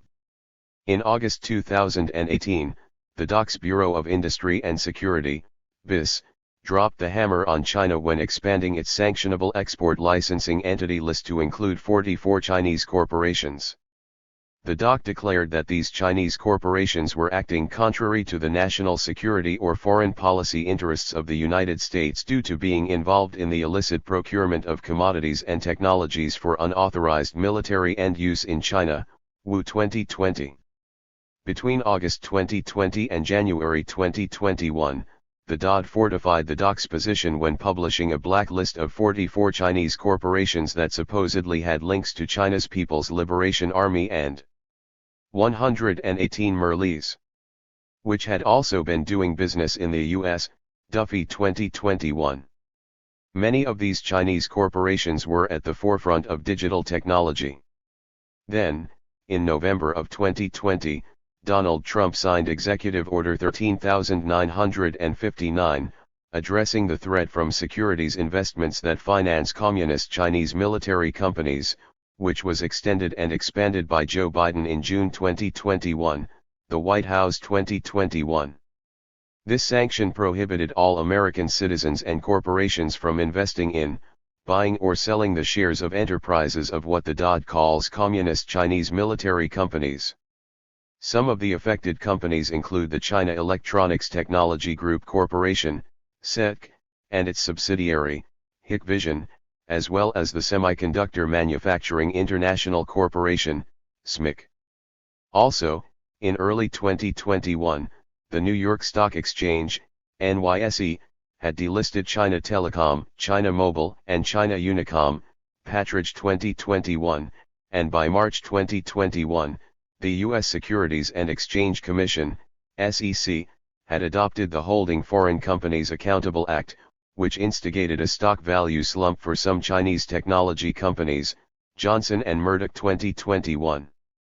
Hugely popular Chinese-owned social media platforms have barely endured the U.S. state's new regime of blocking and banning Chinese big tech, Blitzer 2020, Glenn 2020, Zhang 2020. TikTok, a social media platform service that is used by millions of people to create and share short-form videos, was signaled out by the Republican and Democratic parties for collecting user data, and potentially sending it back to China for processing by the state and/or Chinese surveillance capital.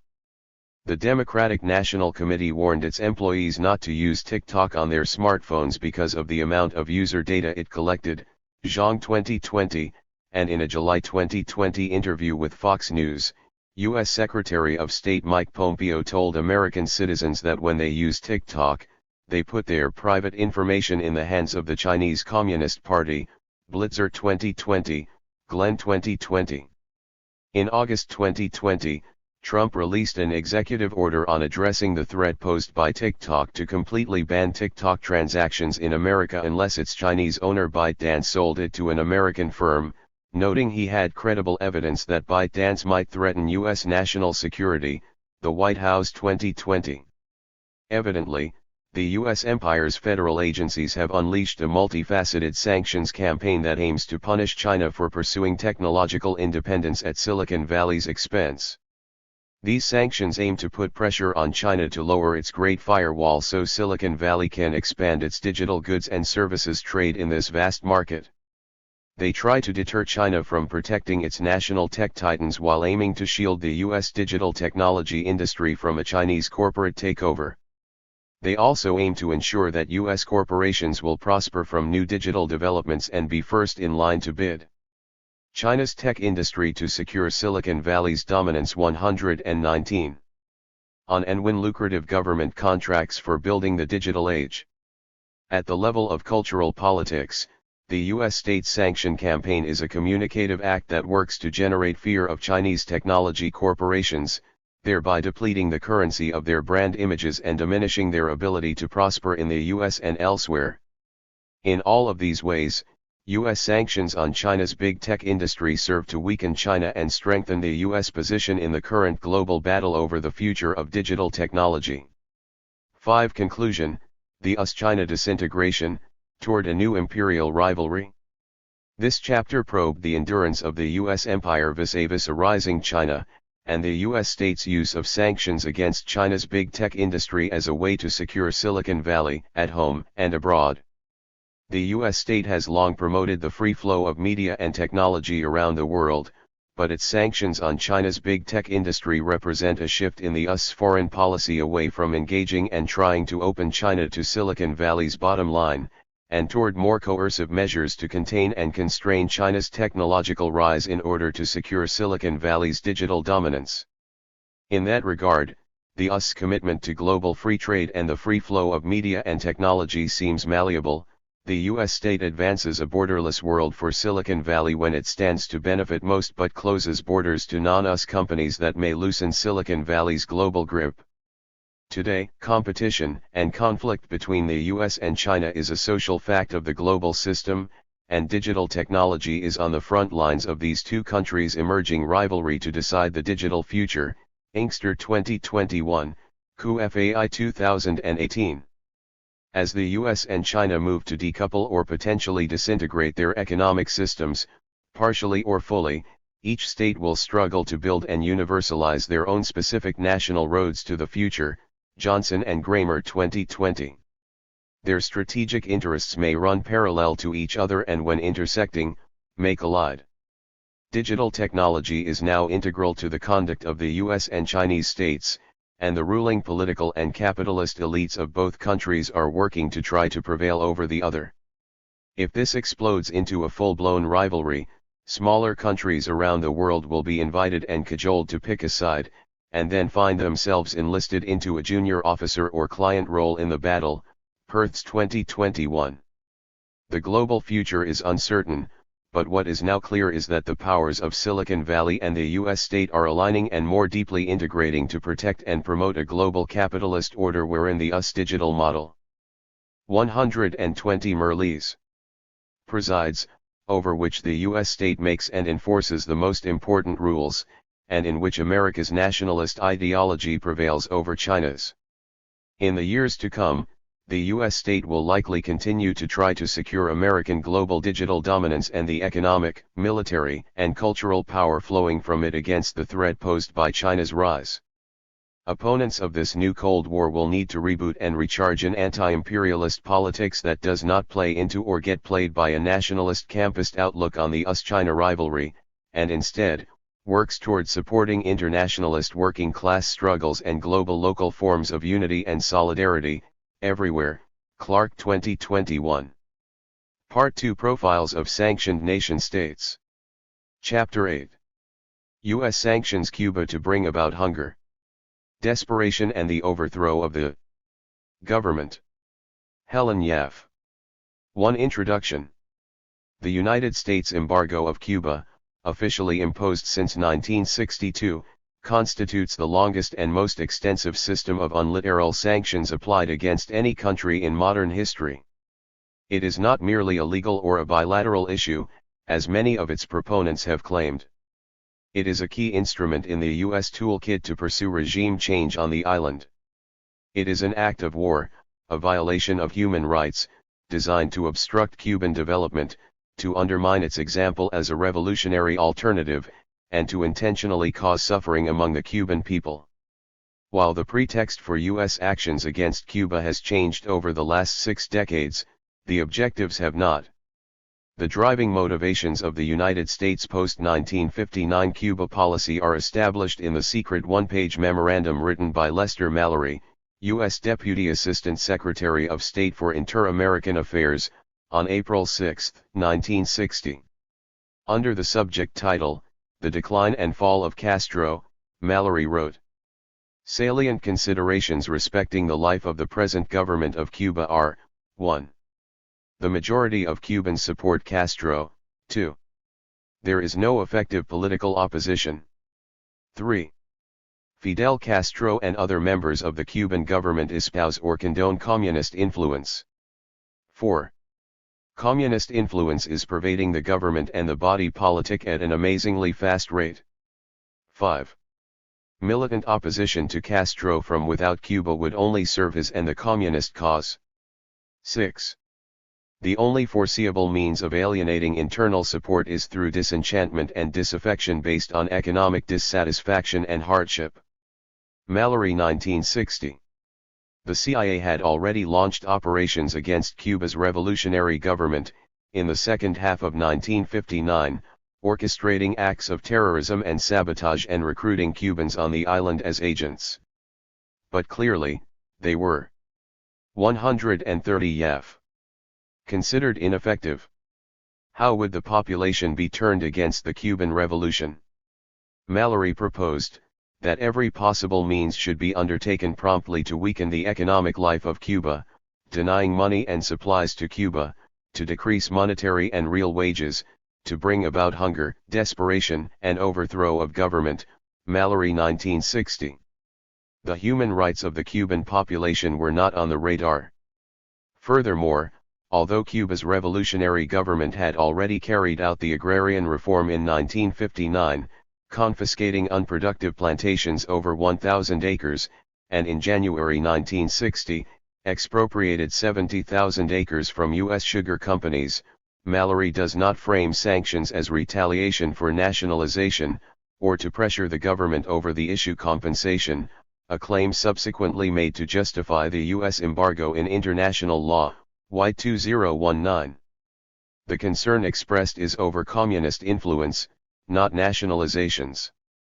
1 year later, on April 16, 1961, communist influence was confirmed when, on the eve of the invasion at the Bay of Pigs/Playa Girón, Fidel Castro announced, "This is what they cannot forgive, that we have carried out a socialist revolution right under the nose of the United States."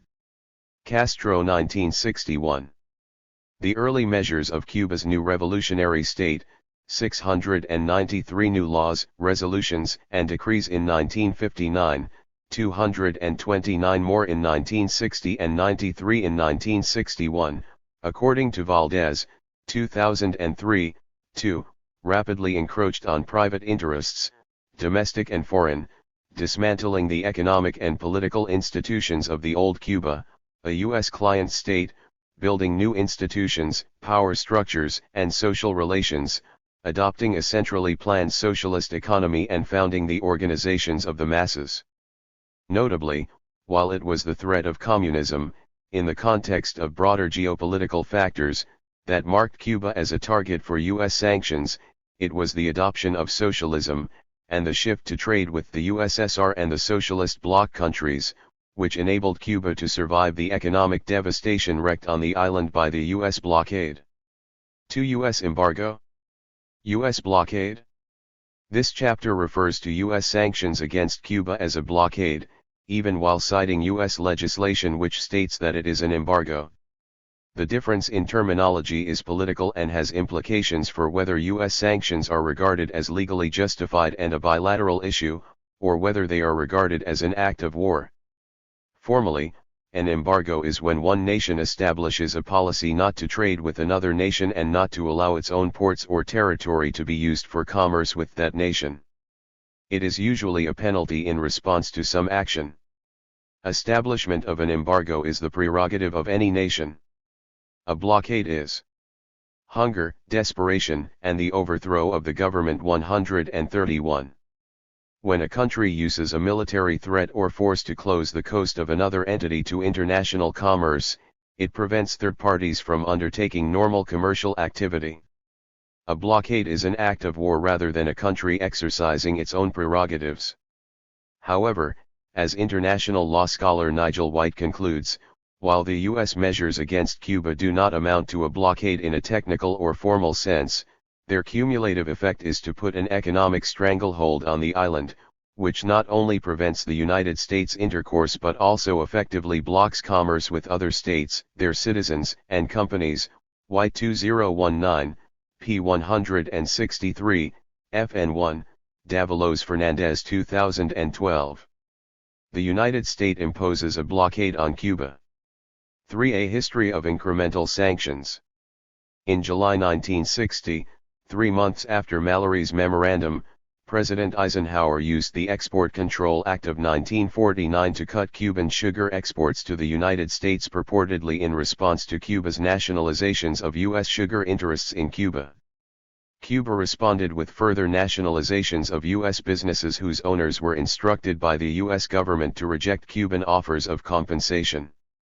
To comprehend how devastating a measure this was intended to be, it is necessary recall that Cuba had a monocrop economy dependent on sugar exports to the United States.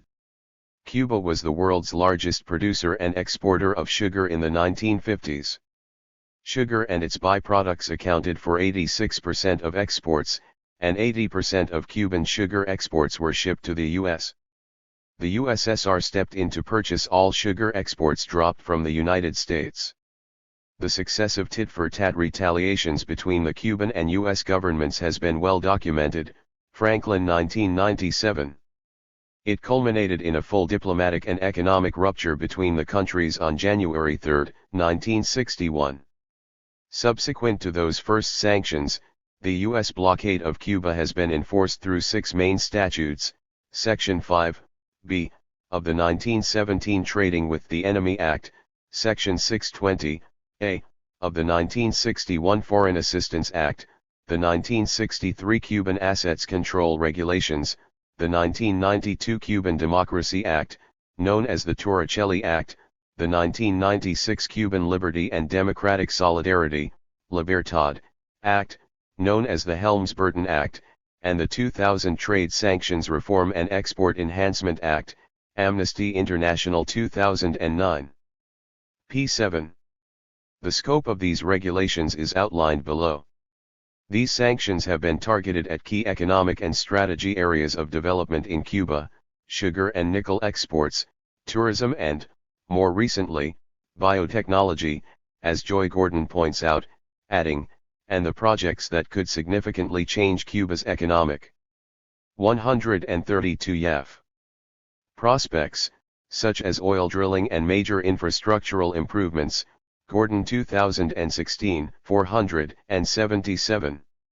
In January 1961, President Eisenhower's administration considered sanctioning Cuba under the 1917 Trading with the Enemy Act, TWEA, which prohibits, limits or regulates trade and financial transactions, including those related to travel, transport or business, in times of war or when a national emergency has been declared. 1. This legislation was invoked in 1963 under President Kennedy.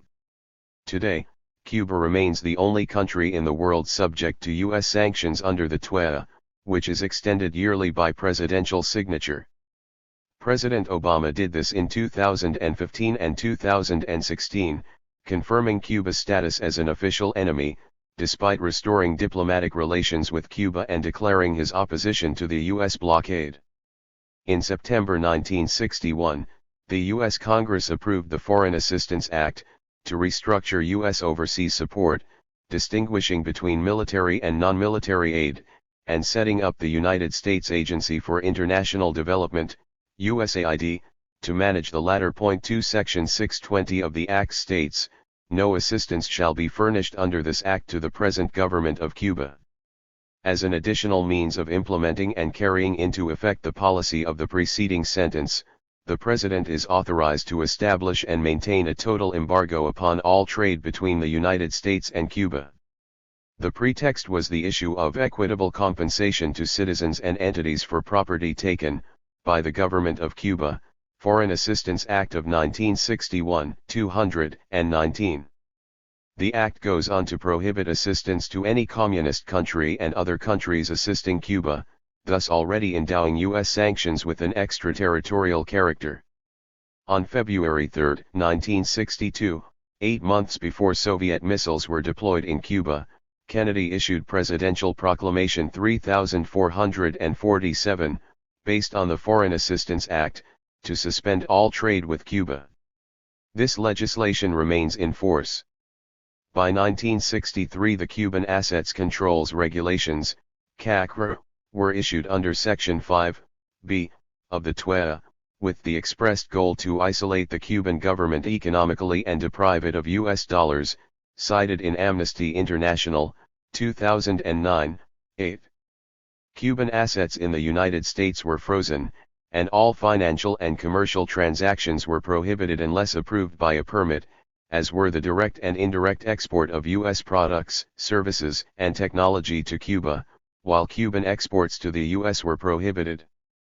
Also banned were transactions in U.S. dollars in Cuba by any citizen of the United States or any third country, Ministerio de Relaciones Exterior 2018. This was enforced by the U.S. Treasury Department through penalties imposed for violations by its Office of Foreign Asset Controls.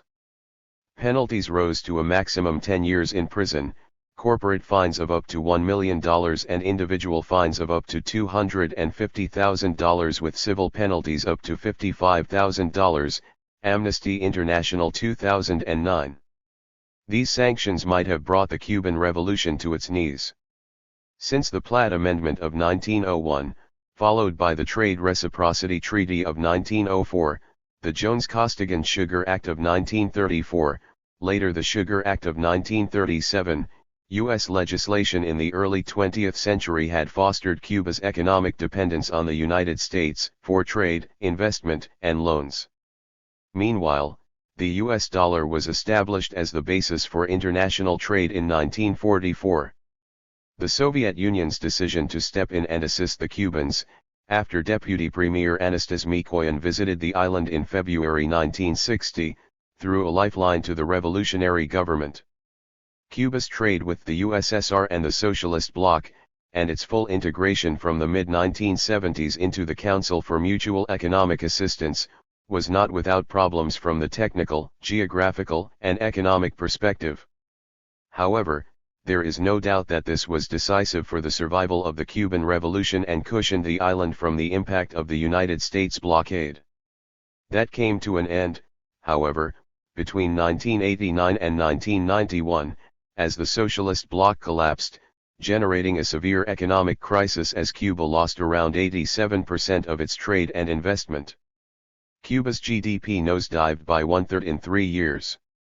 The story of how Cuba's socialist system survived this special period of economic crisis is told elsewhere, YAF 2020. The Cuban economy was restructured for reintegration into a capitalist world market operating under neoliberalism and dominated by its nemesis, the United States. The Cubans demonstrated remarkable resilience and creativity, even while opponents in the United 134 YAF states, government agencies, and right-wing Cuban exiles, acted fast to hasten the revolution's downfall. In 1992, President George W. Bush signed the Cuban Democracy, Torricelli, Act. Its key sponsor, Democrat Congressman Robert Torricelli, boasted that the legislation would wreak havoc on that island. Franklin 1994.3 The legislation prohibits foreign-based subsidiaries of U.S. companies in third countries from trading with Cuba or with Cuban nationals, banned foreign ships docking in Cuba from entering U.S. ports for 6 months, barred travel to Cuba by U.S. citizens, and limited family remittances to the island. Foreign countries providing assistance to Cuba would be ineligible for foreign assistance and debt reduction or relief.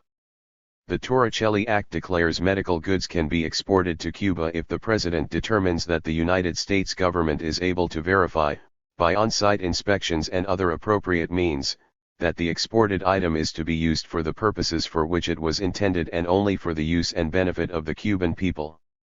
H.R. 5323, 1992, donations of medicines for humanitarian purposes can be made to NGOs, but not Cuba's public health care system. Exports must be granted an export license, but applications for most goods are subject to a policy of denial, Bureau of Industry and Security, ND. Section 6006 states that food, medicine, and medical supplies for humanitarian purposes can only be made when Cuba has taken steps to introduce what the U.S. President deems were free and fair elections for a new government.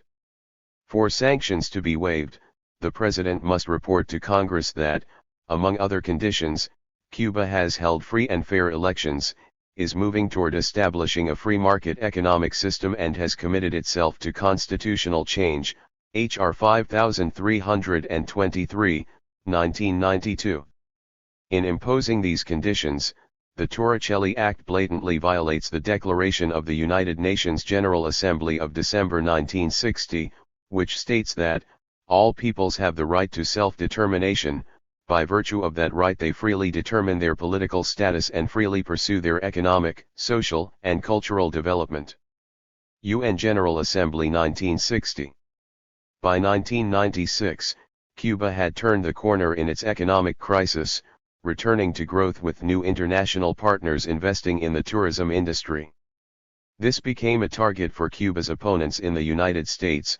Government sanctions sought to block foreign investors and visitors, while militant Cuban exiles sought to terrorize tourists through bombing campaigns. In March 1996, after Cuban military forces shot down exile flights invading Cuban airspace from the United States, President Bill Clinton signed the Cuban Liberty and Democratic Solidarity, Libertad, Act into law, known as the Helms-Burton Act for the names of the law's sponsors, Jesse Helms and Dan Burton, H.R. 927, 1996. In addition to strengthening the extraterritorial character of the U.S. blockade and planning the transition government in a post-Castro government, the Helms-Burton Act codified the U.S. blockade into law, so the capacity to lift the blockade now lies with Congress, not the U.S. President. The Helms-Burton Act has 4 titles. Title I, Strengthening International Sanctions Against the Castro Government, reaffirms the CDA measures obstructing Cuba's trade with, or assistance from, third countries, with the threat of fines, and bars Cuba's membership of, or loans from, international financial institutions. Point 4 Title II of the Act, Assistance to a Free and Independent Cuba, establishes the steps for lifting or suspending the U.S. blockade, including democratic elections in Cuba and the return to U.S. nationals of property nationalized by the Cuban government after January 1, 1959, and ensure coordination between the U.S. government and the private sector in responding to change and promoting market-based development in Cuba. It describes the humanitarian and economic assistance the U.S. will provide to a transition government, economic, food, medicine, medical supplies and equipment, essentials denied to the population under U.S. sanctions. Title III, Protection of Property Rights of United States Nationals, authorizes U.S. nationals with claims to nationalized property in Cuba to file suit in U.S. courts against persons trafficking in that property. A legal abnormality of this law is that it provides the protection of U.S. courts to individuals who were not U.S. citizens when their properties were nationalized but became U.S. citizens after the event, Roy 1997, 83. Title IV on exclusion of certain aliens allows foreigners and their families who are involved in the confiscation of property, or the trafficking in confiscated property, which is owned by a United States national, to be denied entry to the U.S. From the outset, every U.S. president suspended Title III, beginning with 6 months by Clinton and subsequently on a biannual basis until Trump in 2019. This was a concession made in response to protests at the extraterritorial character of these unilateral sanctions, particularly Title III, from Canada and the European Union, EU, who adopted blocking and clawback legislation and threatened legal action within the North American Free Trade Agreement and the World Trade Organization respectively, Smees and van der Bork 1999, 228. On paper, EU and UK citizens and businesses complying with the 1996 Helms-Burton Act can be fined. But in April 1997 the EU and the US made a deal. The US would limit the impact of certain provisions on European companies and citizens, and in return the EU agreed to freeze legal action in the WTO. The US would continue suspending Title III every 6 months, so long as the EU and other allies continue their stepped-up efforts to promote democracy in Cuba, IBID 232. In 1996, the EU adopted the Common Position on Cuba, to encourage a process of transition to a pluralist democracy and respect for human rights and fundamental freedoms. Even with Title III suspended, the U.S. Treasury's Office of Foreign Asset Controls, OFAC, has issued million and billion-dollar fines on banks and companies in third countries for dealings with Cuba, while in the EU and UK anti-US blockade legislation is not enforced. 5 The United Nations advised member states to legislate against the US blockade's extraterritorial reach, but no legal action was taken, so international trade with Cuba was severely restricted. Since 1994, when it was first delivered, Cuba has received overwhelming support for its resolution to the United Nations General Assembly on the need to put an end of the economic, commercial, and financial blockade imposed by the United States against Cuba. The only steadfast opponents have been the United States and Israel, and in 2016 even they abstained, while the rest of the world voted in support of Cuba. In 2000 the THIRD was approved by the U.S. Congress, authorizing the sale of agricultural goods and medicines to Cuba for humanitarian reasons. In 2005, further U.S. regulations stipulated that Cuba must pay for goods in full, in cash, before shipment, with transactions made through banks in third countries. The act also limited travel to Cuba by U.S. citizens to 12 authorized categories requiring a license. Amnesty notes that although the THIRD contemplates the export of medicine, this legislation does not supersede the Cuban Democracy Act of 1992, and therefore the necessity of a presidential certificate through on-site verification remains in force. Amnesty International 2009, 11. In addition to those 6 statutes, other regulations have been applied.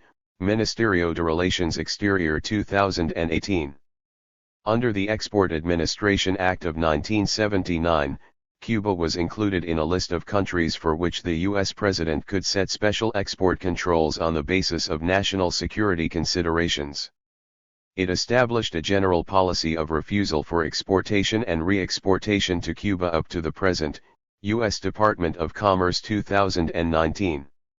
Section 211 of the Supplementary and Emergency Allocations Act for fiscal year 1999, prohibited recognition by U.S. courts of the rights of Cuban companies on trademarks associated with nationalist properties. The result is a complex web of overlapping legislation. Our legal consultants say nobody understands the embargo anymore, it's so many regulations accrued over so much time, said Dr. Kelvin Lee from Roswell Park Cancer Institute in New York State, outlining the challenges they faced in requesting authorization to carry out clinical trials on Cuba's cancer immunotherapy Comirnaty CGF during the second Obama administration. They had to meet with many federal authorities and state authorities to discuss whether collaboration was feasible, given the myriad laws bound up in the embargo. Lee, interview with author, 2017. And while they finally received authorization for the trials, in general U.S. citizens, and populations in other advanced capitalist countries, are denied access to the life-saving and life-improving medicines produced by Cuba's world-leading biopharma sector. YAF 2020. 5 Republican? Democrat? Two sides of the same coin. Given the comprehensive regime of sanctions already established, new laws have hardly been required since 2000, although 13 new bills have been proposed by Cuban-American politicians between 2013 and 2018, Dominguez Lopez and Barrera Rodriguez 2020. However, the implementation of sanctions, and associated fines by OFAC continued to increase post-2000.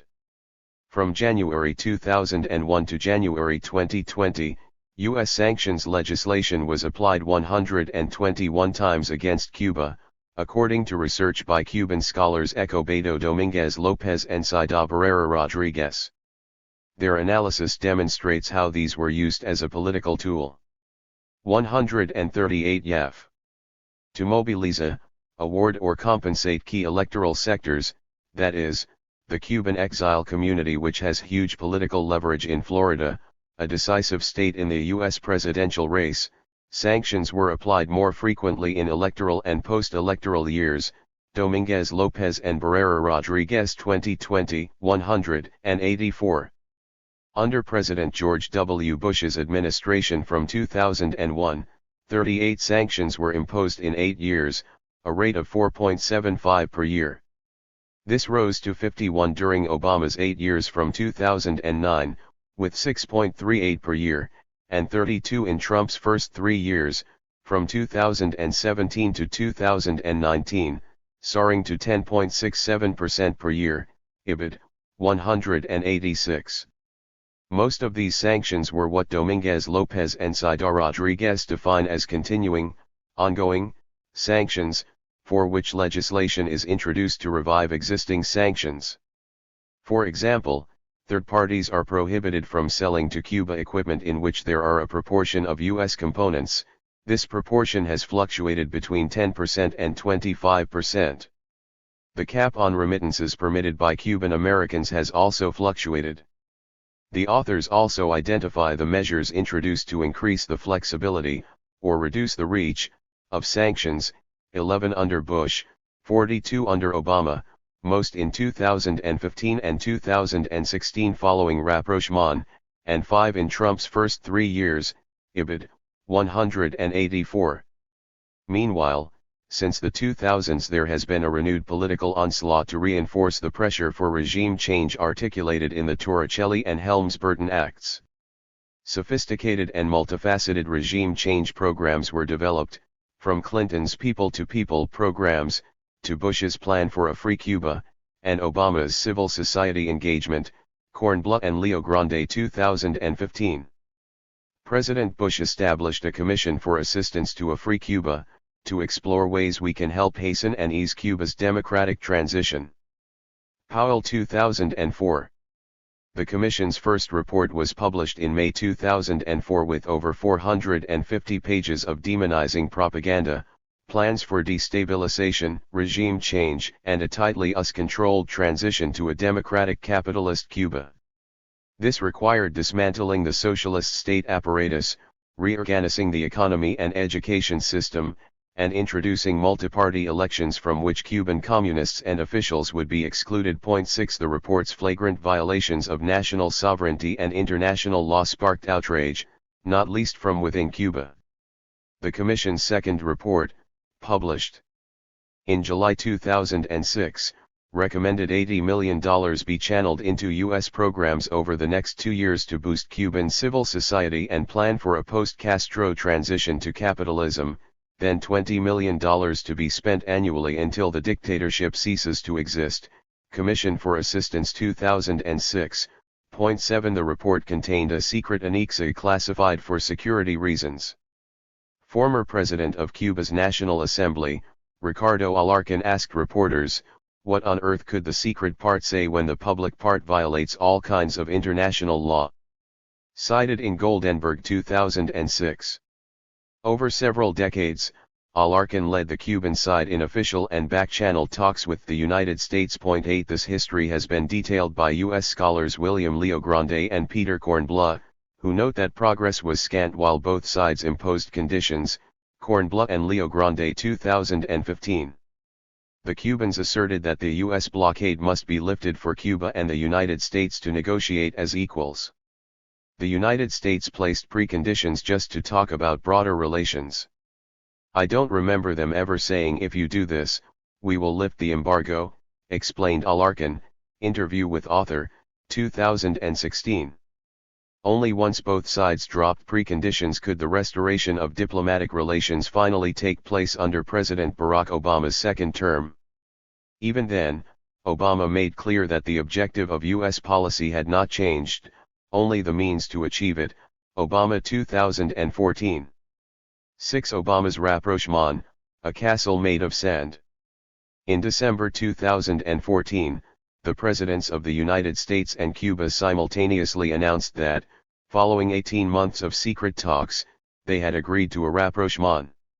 Subsequently, diplomatic relations were restored and embassies opened.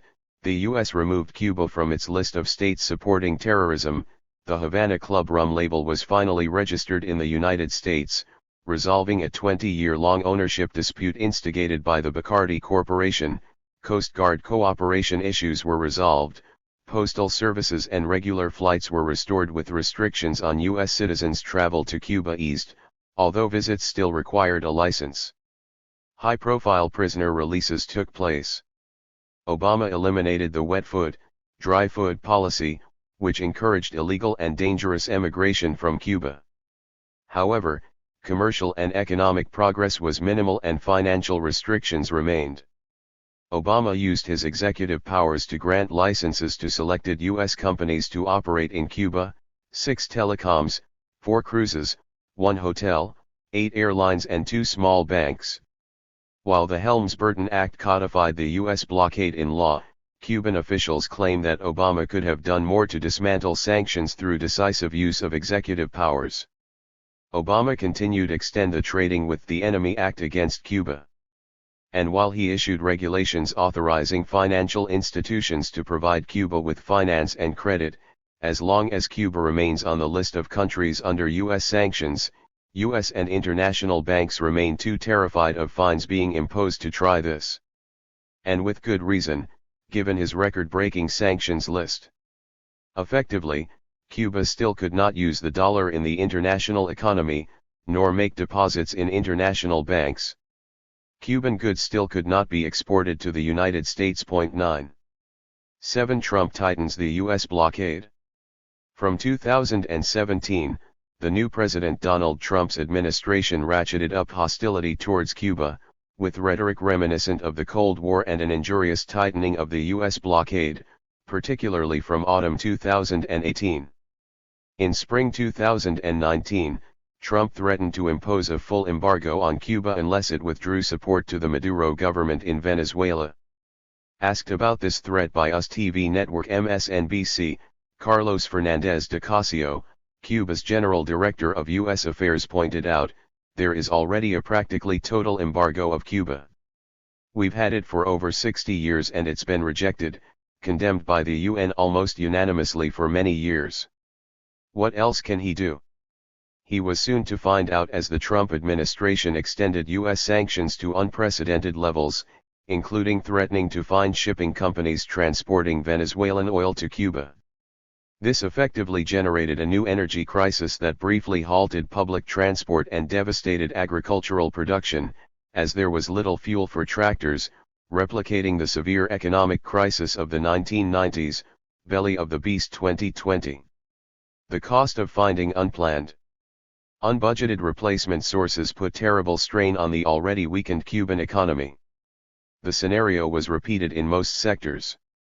Director of Cuba's Neuroscience Center, Mitchell Valdez Sosa, explained the revenues from Cuban medical products abroad, which are needed for investments into the island's healthcare sector, are obstructed because we cannot use the normal bank channels which are continuously blocked to us as part of the U.S. persecution that is trying to starve us into submission. Interview with author, September 23, 2020.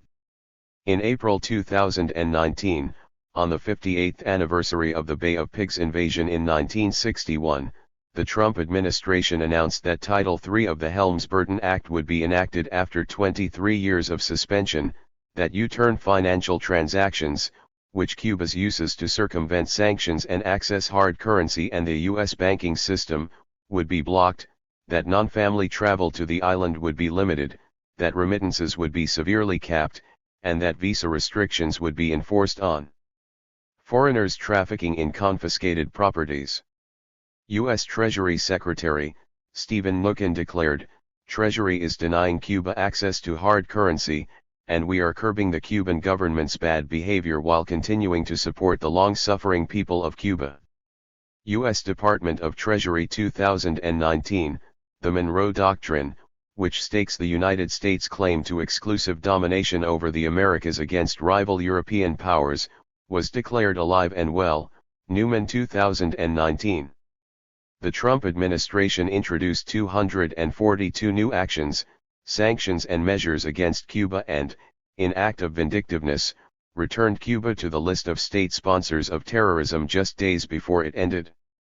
The food, fuel, and medicine shortages suffered by Cubans because of U.S. sanctions have been compounded by the pandemic since March 2020, which forced Cuba to close its borders, leading to a 75% fall in tourism, contributing towards an 11% fall in GDP in 2020. As the United Nations and other international bodies called for an end to sanctions that reduced the capacity for nations to respond effectively to the global health crisis, the Trump administration imposed more than 50 measures, actions, and sanctions. Unlike most countries, Cuba has no lender of last resort and no emergency funding to help it through crises. Rising at dawn to join queues for basic goods has become part of the daily grind for Cubans. Whilst dealing with the scarcity of resources and the huge mobilization behind its regionally outstanding effort to control 142 YF.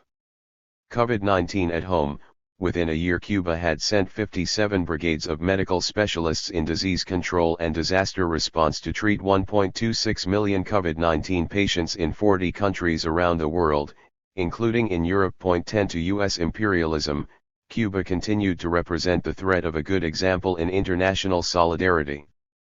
The Cuban healthcare system and biopharma sectors are admired globally, but less well known are the obstacles they face from U.S. sanctions. Valdez Sosa provides examples. Cuba bought Philips CT scanners for their hospitals, but the manufacturers would not sell them spare parts because they had U.S. components. Cuba's biotech system used a chromatographical system purchased from a Swedish company, LKB, which overnight was bought out by a U.S. company that refused to sell Cuba inputs for the system. "Immediately we had to change all the systems in the country," he explains. A similar situation occurred during the pandemic, this time with the ventilators, which were urgently needed, for intensive care units. Cuba's previous supplier, Swiss companies, IMT Medical and Ecotronic, were bought out by U.S. company Vyaire Medical, which immediately cut sales to Cuba, even of spare parts for their existing machines. Valdez Sosa, interview with the author, 2020. U.S. sanctions and high international prices meant Cuba struggled to import PCR tests and PPE. Even donations were obstructed. Chinese billionaire, Jack Ma, co-founder of Alibaba Group, donated medical materials to Latin America, including Cuba, but the U.S. airline transporting it could not land in Cuba to unload the cargo. Despite these obstacles, by April 2021, Cuba had 5 COVID-19 vaccines under clinical trials, with 2 being rolled out nationally, the only country in the Americas, outside the United States, in that position. Cuba has made clear that these vaccines will be made available to the global south, bringing hope to millions. And yet the island is struggling to access cheap, and globally available syringes and equipment required for mass vaccinations, as well as US-manufactured reagents for their drugs. Crowdfunding pages set up by Cubans and solidarity activists overseas to support Cuba's efforts have been immediately closed again due to U.S. sanctions. Cubanos en UK 2021. In 2019, 88% of international transactions involved US dollars. The Wall Street Journal noted, that gives the US extraordinary power over nearly anyone who imports or exports anything anywhere. Wall Street Journal 2020. U.S. sanctions prohibit Cuba from using the U.S. dollar in international trade or transactions through the international financial system. The island is obliged to purchase goods from third parties, or from far away, significantly increasing costs. While the socialist bloc provided an alternative source of trade and investment for Cuba, between 1960 and 1990, the blockade was estimated to have cost Cuba, USD, $30 billion, or $1 billion annually. This rose to $3 billion annually between 1990 and 1995, equivalent to over 20% of GDP in 1993, and rising again after the Helms-Burton Act came into force, Rodriguez 2013. By 2018, the National Association of Cuban Economists calculated the cost at $4.4 billion annually, equivalent to $12 million every day. In the 12 months from April 2019 to March 2020, as a consequence of the Trump sanctions, the cost soared to $5 billion. In 2020, Cuba's report to the United Nations put the total cost of the U.S. blockade at $144 billion over 6 decades. In mid-April 2021, in his final speech from a leadership position in Cuba, Raúl Castro told the 8th Congress of the Cuban Communist Party that this financial persecution achieved the characteristics of a veritable witch hunt against Cuban transactions, damaging our capacity to pay for imported products and services. Castro 2021. 10. The human cost of sanctions. Reports by international bodies, particularly since the 1990s, have documented the high cost in terms of human suffering, as do the Cuban government's annual reports to the United Nations. 11. These reports note that the United States' unilateral sanctions are a violation of international treaties and conventions because of both their effect on the population and their extraterritorial character. The blockade violates the Universal Declaration of Human Rights and the UN's Treaty on International Covenant on Economic, Social, and Cultural Rights, ISCR, which the United States has signed, but not ratified. Amnesty International 2009. US/UK sanctions on Iraq in the 1990s were estimated to have killed 1.5 million civilians, an average of 150 children every day. Cuba has protected its population for this level of devastation. In 1997, the American Association for World Health, reported how, while the U.S. blockade of Cuba contributed to malnutrition, poor water quality, lack of access to medicines and medical supplies, a humanitarian catastrophe has been averted only because the Cuban government has maintained a high level of budgetary support for a healthcare system designed to deliver primary and preventative medicine to all its citizens. 1997. In other words, the socialist state has mobilized scarce resources and directed production and distribution, which it controls through the centrally planned economy, to prioritize the welfare of the population. The situation is different in Venezuela, another of the 30 countries worldwide under U.S. sanctions. Although Venezuela has an extensive state welfare system, much of the economy remains in private hands, which weakens the government's capacity to protect the population. Between 2014 and 2020, U.S. sanctions on Venezuela were estimated to have caused the death of 100,000 people, as imports of key medicines and healthcare equipment were blocked and had cost the country $120 billion. Ecuador would not survive for 5 months with the blockade of Cuba, acknowledged then-President of Ecuador, Rafael Correa in 2009, interview with author, 2009. How Cuba has survived should be examined and respected. 11. Sanctions under Biden. That U.S. President Biden had been vice president to Obama during rapprochement gave hope to many that he would alleviate sanctions. By late April 2021, the Biden administration had done nothing about Cuba beyond announcing that doing so was not a priority. Following the violent protests which took place in Cuba on July 11, 2021, the first such protests in 27 years, headed new sanctions on Cuba and gave instructions for further measures to be taken. U.S. Attorney Robert L. Muse, an expert on U.S. laws relating to Cuba, claims that the U.S. President has the constitutional power to unilaterally terminate the embargo on Cuba, based upon the constitutional primacy of the President's office in managing U.S. foreign relations, Muse 2020. Doing so, however, will require loosening the stranglehold of the right-wing Cuban exile community over U.S. Cuba policy. There is new political movement among hunger, desperation, and the overthrow of the government. 145. Cuban Americas, mobilizing alongside solidarity activists, who call on Biden to alleviate the suffering of their Cuban families on the island by eliminating sanctions. While they wait, however, Cubans continue to suffer from those measures. The Cuban government describes the U.S. blockade as genocidal.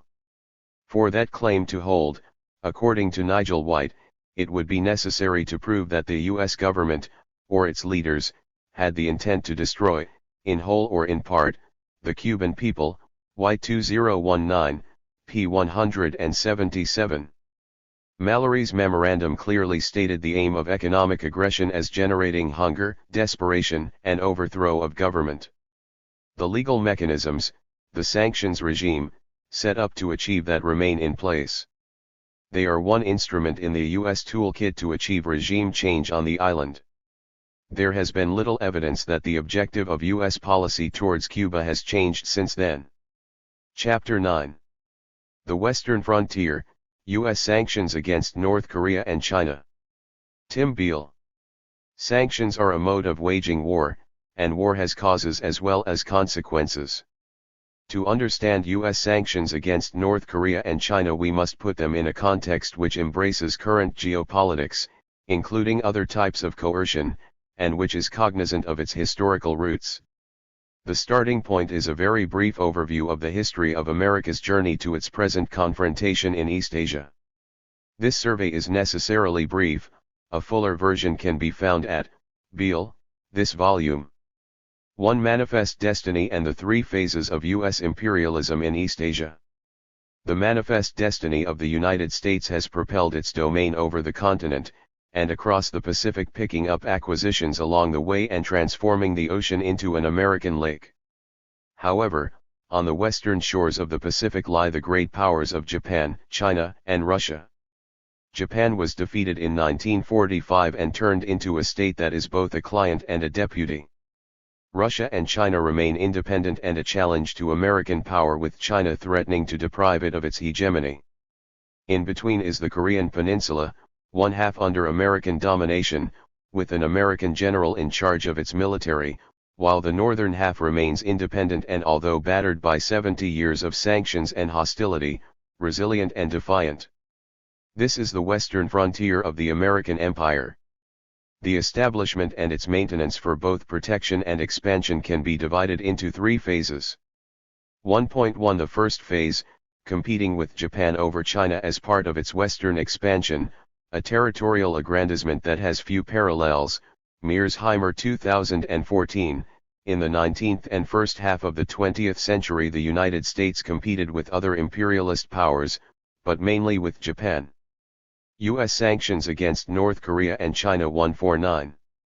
For supremacy in East Asia, with China being the main prize. Two events from this phase are particularly salient. The first was the open-door policy towards China enunciated by Secretary of State John Hay in 1899, Hay 1899. This opposed the old imperialist concept of spheres of influence and called instead for equal treatment for all countries in the China market, and respect for China's administrative and territorial integrity. The logic behind this was clear. The U.S. would use America's most potent weapon, economic supremacy, to dominate the China market and its burgeoning policy power to secure that informal empire. McCormick 1967. Hay was confident that America would not only penetrate the Chinese market but also fend off any foreign competitors. 120 years later, the U.S. struggles against competition from China itself and has been turning to the old imperialist tools, including sanctions, to counter it. The main challenge to the U.S. during this period came from the other rising imperialist power, Japan. Initially, they made a deal between themselves. Under the Taft-Katsura Memorandum of 1905, it was agreed that the United States would get the Philippines and Japan, Korea. This facilitated Japan's colonialist push into mainland Asia. It had already taken Taiwan from China in 1895, initially Korea, followed by Manchuria, then, in 1937, an attempt on the rest of China. This was intolerable to the U.S. and, With Britain it imposed an embargo that threatened to starve the Japanese war machine and led to the attack on Pearl Harbor, Goldman 2012. 1.2 The second phase, the road to the Korean War. With the surrender of Japan, the United States was clearly the paramount power in East Asia, but it faced two major interrelated challenges, one from the Soviet Union and the other from anti-colonialism. The US used two instruments against the Soviet Union. The atomic bombings were not so much to defeat Japan, which was on the verge of surrender, but to send a warning to Moscow, Alperovitz 1995. Then it divided Korea to create a buffer to protect Japan, an act which would have great unforeseen consequences. Anti-colonialism was a more intangible problem. The US had a history of supporting anti-colonialism, and in a sense Hayes' open-door policy could be seen as part of that. But anti-colonialism in East Asia was generally led by communists or other leftists, so when a choice had to be made, the US chose colonialism. This was also the case in Korea, where the opposition to the Japanese was led by leftists of various persuasions who set up a Korean People's Republic, a polyglot assemblage of communists, anarchists, trade unionists, Christian socialists, and social democrats in Seoul in September 1945, Chang 2020. The solution was to spurn Korean anti-colonialism and bring in Syngman Rhee from the US, where he had mainly lived since 1913. Lacking both popular 150 Beale support and a political movement returned to the repressive state apparatus left behind by the Japanese. This dependence on the legacy of Japanese colonialism, and particularly the generals which led his army, set the stage for the Korean War, whose outbreak sometime became virtually inevitable, Cummings 2010. There is much controversy over which side precipitated the actual fighting. The simple answer is both. Gupta 1972. The real answer is that the question is essentially irrelevant. The Korean War devastated the peninsula, killing millions of people. It had huge economic and political consequences. It was the first war that the US had not won. It ended in an armistice, a suspension of fighting but not of the conflict itself. If kinetic war was no longer possible, the US turned to other forms to pursue its objectives, including, not least, sanctions. 1.3 The third phase, continuing with war with sanctions. Although the US initiated sanctions against China and North Korea at roughly the same time, the two programs have followed very different trajectories. The main reason for this is their very differing size.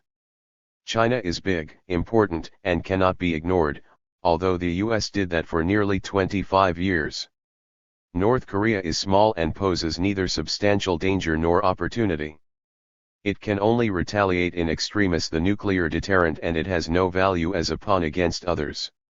These huge differences between the two sanctions programs have usually led them to be treated separately. That is a mistake, because they are, in fact, two theaters in the same war.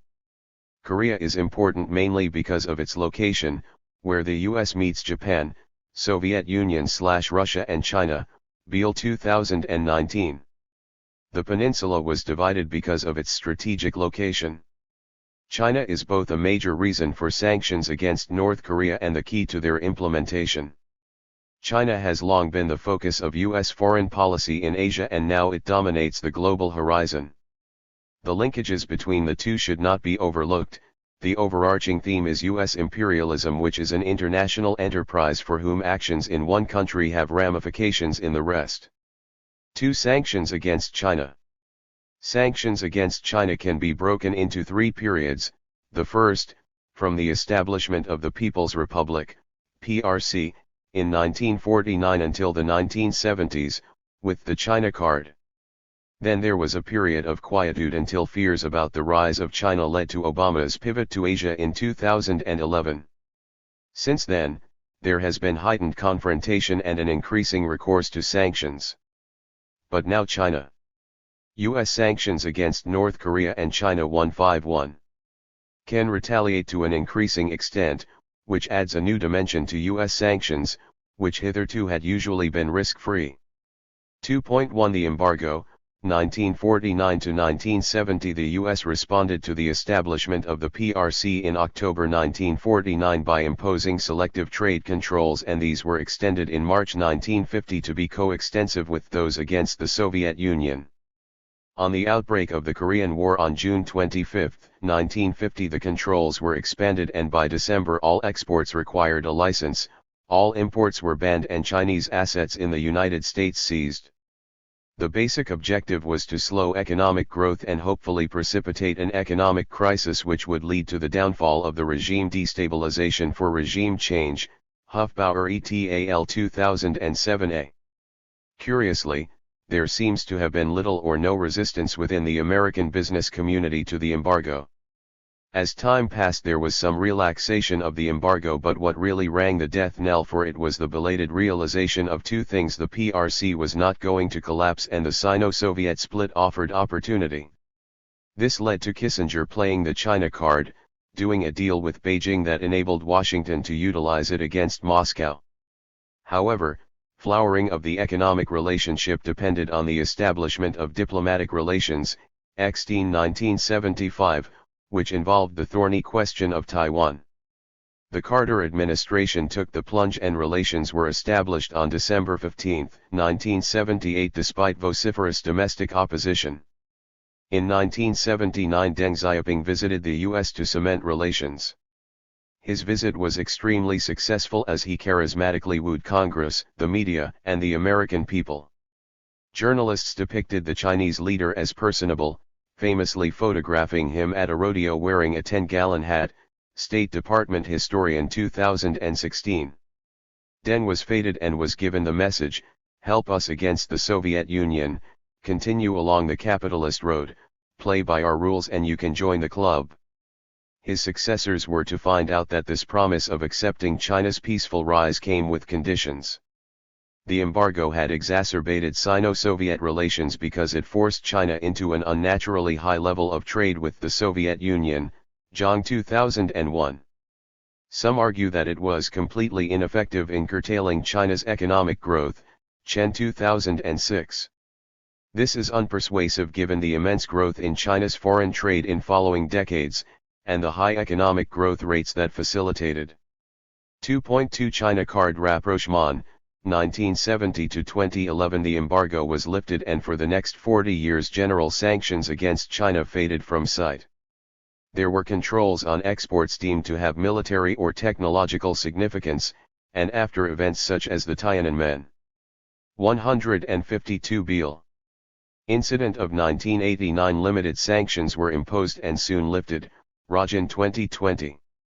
Sporadic sanctions were imposed as a result of the vagaries of U.S. domestic politics and lobbying, but the overall tenor was trade promotion rather than hindrance. The conventional wisdom in Washington was that trade and access to the US-dominated world would transform China and make it obedient and malleable. Membership of the club would have a civilizing influence on the Chinese, who would come to acknowledge the superiority of American ways and the necessity of American leadership. They would not, of course, be admitted to the executive committee of the club, but they would realize that was for the best. After the establishment of diplomatic relations, bilateral trade and investment grew substantially, and by 2017, the last year for which data is available, the US exported $130 billion, 8.4% of total exports, to China, and imported $506 billion, 21.6%, giving a bilateral trade deficit of $375 billion, 2021b.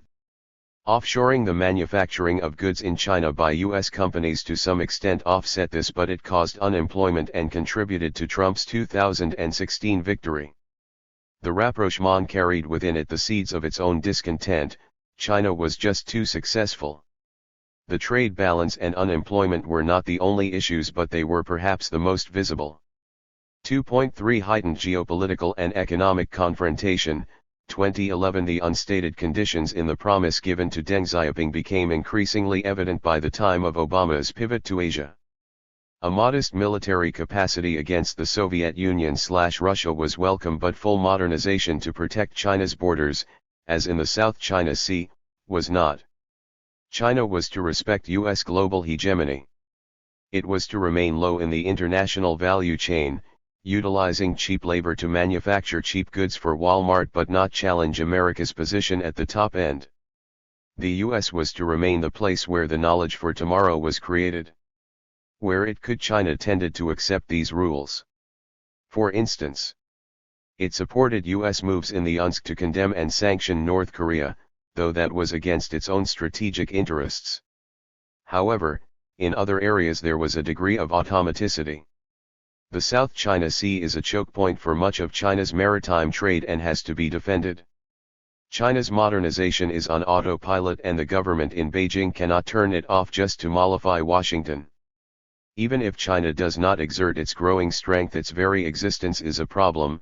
U.S. sanctions against third countries, for instance, are losing their effectiveness because China offers an alternative to U.S. financial and economic dominance. Harrell and Rosenberg 2019. U.S. sanctions against North Korea and China 153. The American response has varied, but there are two constants. U.S. hegemony must be protected, the idea of sharing power in a truly multi-power world and to accept the equal sovereignty of all nations as specified in the UN Charter is intolerable. The deep-seated domestic reforms that might help it weather these storms are off the agenda, so that leaves sanctions and similar actions against China and other challengers. So far this is a familiar story. Sanctions have become the key component of American foreign policy and it has used them with enthusiasm and impunity. But with the rise of China and its concomitant growth in confidence and assertiveness, we are entering a new phase in history, a historical transformation of the global architecture of power. The familiar narrative is fracturing. The American practice of imposing sanctions is very formalistic and usually entails a legal document issued by Treasury reflecting an assumption of extraterritoriality, 2021a. The Chinese way is much more fluid and circumspect. What are effectively sanctions are portrayed in other terms, such as taking action against the violation of WTO regulations, Cutler and Green 2020. In respect of the U.S., it has, so far, tended to threaten sanctions rather than impose them. However, in countering Trump's trade war, it has imposed retaliatory tariffs, Chandran 2018, and it has started targeted sanctions against American politicians particularly vociferous in what it sees as interfering in its internal affairs, Doe and Fifield 2020. Interfering in China's internal affairs is seen as crossing a red line. It was non-interference that was at the heart of China's retaliatory sanctions against Australia in 2020. Interestingly, China took strong action against Australia because it was seen as a proxy for the US. The sanctions were a warning to Canberra but ultimately to Washington. The Australian government called in April 2020 for an independent inquiry into China's handling of the coronavirus pandemic, Worthington 2020. By independent it meant independent of the World Health Organization, but guided by the US. It was clearly meant to buttress attempts by Trump to divert attention from his mishandling of the pandemic by blaming China. The Scott Morrison government was also extremely critical of Chinese policies in Hong Kong and Xinjiang.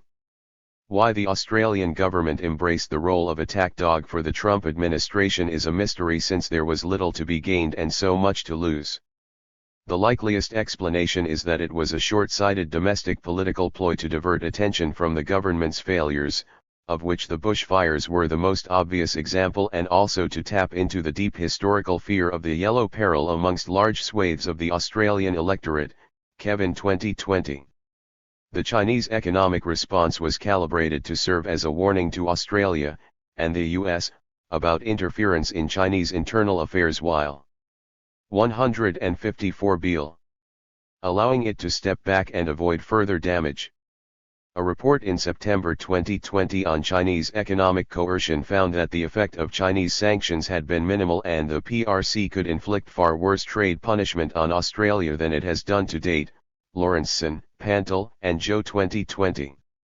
In November, China imposed tariffs of up to 212% on Australian wines as part of an investigation in dumping in violation of WTO regulations, TO 2020.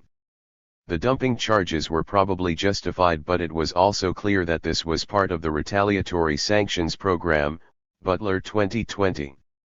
Some suggested that Australia and other countries which sacrificed themselves should be supported by the US government establishing a special purpose vehicle to buy and hold foreign commodities that lose sales thanks to aggressive Chinese trade action, Zhang and Schneider 2020. What is clear is that the Chinese will increasingly use sanctions as retaliatory warnings against countries which either collaborate with the US in actions which endanger it, as with THIRD in South Korea, or gratuitously interfere in China's internal affairs, such as Australia. Whether it will eventually go beyond that and use sanctions as an aggressive instrument of coercion on the American model is uncertain. 3. Sanctions against North Korea. Sanctions against North Korea are a rather simpler matter. It does not have the size and importance of China, so the sorts of deals that Washington made with Beijing, particularly the China card, are not necessary. Concessions are not necessary and so are not given. However, the situation is more complex than commonly realized. The US divided the Korean peninsula in 1945, as we have seen, to protect its new acquisition of Japan from the Soviet Union and to provide a forward military position on the Asian mainland. That overriding geopolitical objective remains the basis of US strategy in the region to this day, though China has long supplanted Russia. Korea then was of no interest in its own right, it was really a matter of location, but over time Korea grew in importance. The Korean War was a catalyst for this transformation and Korea became key component of the Cold War. South Korea is now a major economy and a very formidable adjunct to US military power against China. Although North Korea was for decades more successful economically than the South, the collapse of the Soviet Union and the continuation of US sanctions put paid to that. However, North Korea has proved to be surprisingly resilient politically, economically, and militarily, and that has been a source of frustration. The US response to this situation has been to mythologize a North Korean threat bordering on the bizarre, Reich 2016. North Korea, we are frequently told, is the US sanctions against North Korea and China 155. Major threat facing the US, though at times it has to compete with Islamic fundamentalism, Russia, or China. It is perhaps the most dangerous country in the world today. Gelb 1991. North Korea could kill 90% of Americans, Woolsey and Pry 2017, it is an existential threat, Reich 2016, and it is world's most worrisome nuclear threat, Landler 2016. Although by any conceivable military metric such claims are preposterous, the continual assertion by authoritative figures not surprisingly has been accepted by the American public, Smeltz et al. 2018. It is reported that Defense Secretary Jim Mattis used to sleep in his gym clothes in 2017 in case Kim Jong-un launched a nuclear missile at the US. Why Kim would do something with no conceivable purpose but which would be suicidal for his nation and him personally, no one thought necessary to ask. Woodward and Kelly 2020.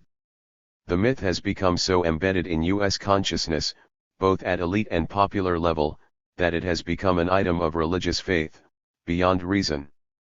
North Korea's nuclear program only makes sense as a deterrent and has no possible function as an offensive capability, Beale 2017.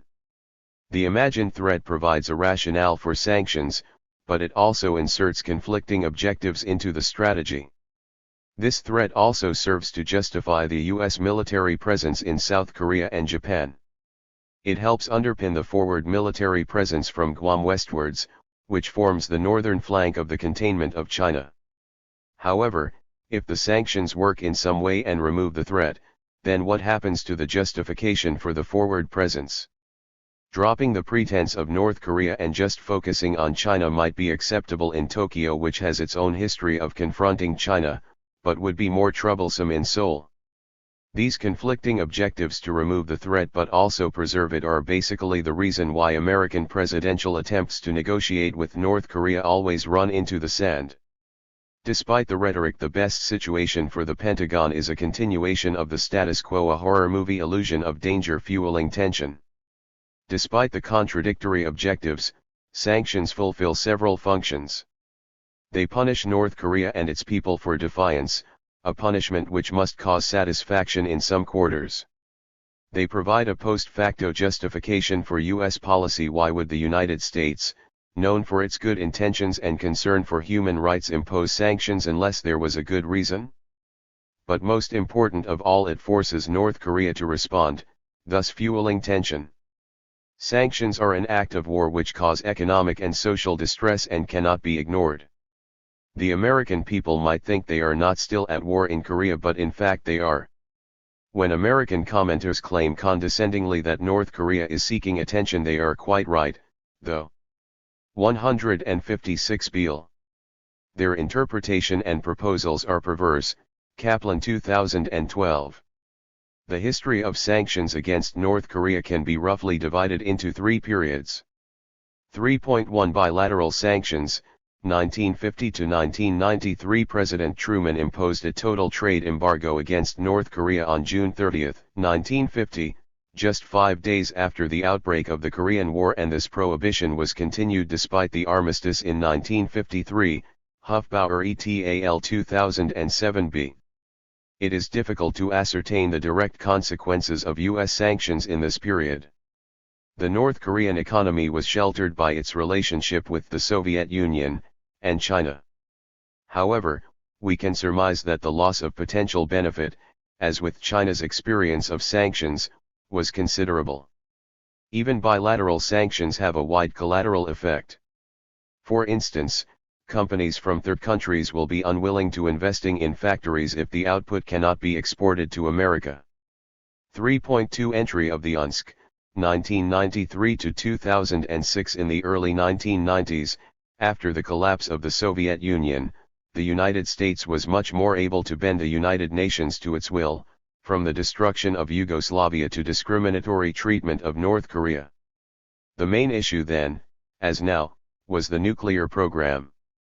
Such programs, by their nature, have a dual nature, generating electricity but also potentially nuclear weapons. Details are contested, but it seems likely that with the disappearance of Soviet protection, to be replaced by antagonism under Yeltsin anxious to please Washington, North Korea set to extend its existing rudimentary nuclear energy program into weapons production. It did not lose sight of nuclear energy, and the agreed framework, signed with the Clinton administration in 1994, specified that U.S. was to supply 2 reactors suitable for energy but not weapons-grade fuel. The agreement was torn up by George W. Bush and the reactors were never completed. Carlin 2021. In developing nuclear weapons in the early 1990s, North Korea was doing what South Korea had attempted 20 years before, and for the same reason.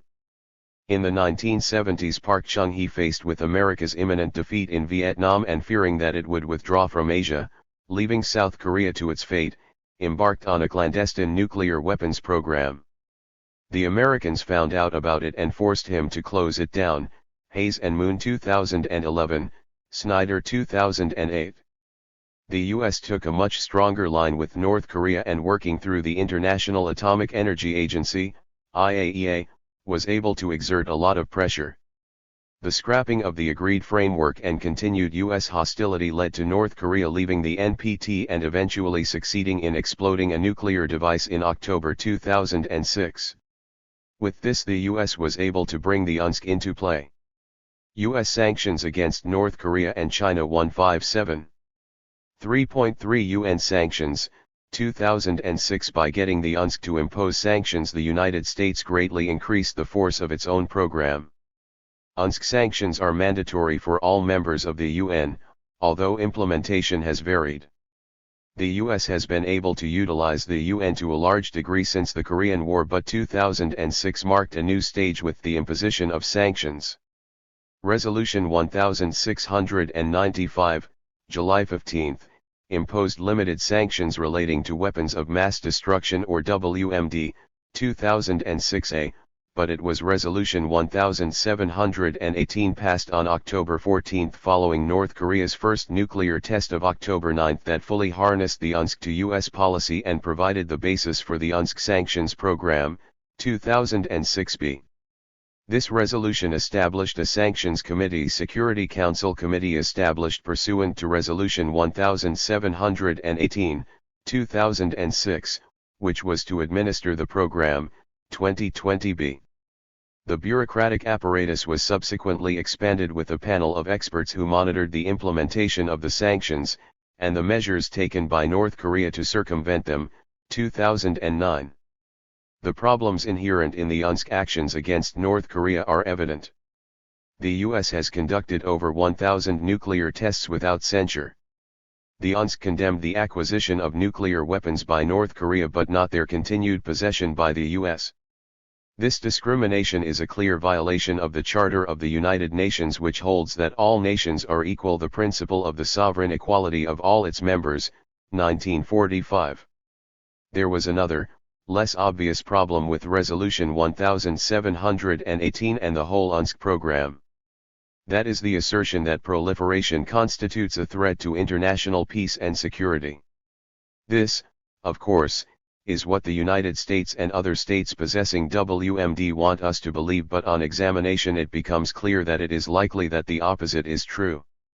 As Waltz has pointed out in respect of Iran, the possession of nuclear weapons by small, threatened states does not threaten peace but enhances it, Waltz 2012. 3.4 Effect and efficacy of sanctions against North Korea. One of the advantages of sanctions for the United States is that responsibility for the devastation caused can often be hidden or shifted onto the victim. There are no reliable assessments in any detail on the effects of the sanctions against North Korea. A report in 2010 claimed that up to 2005 the country had suffered losses of $13.7 trillion from US sanctions and $16.7 trillion from property losses, 2010a. Estimates of deaths during the 1990s when famine stalked the country following the collapse of the Soviet relationship vary considerably, but 300,000 seems the most dependable, 2010c. 2010b. How much of this can be attributed to the US is another matter, Wu Kuming's 2002.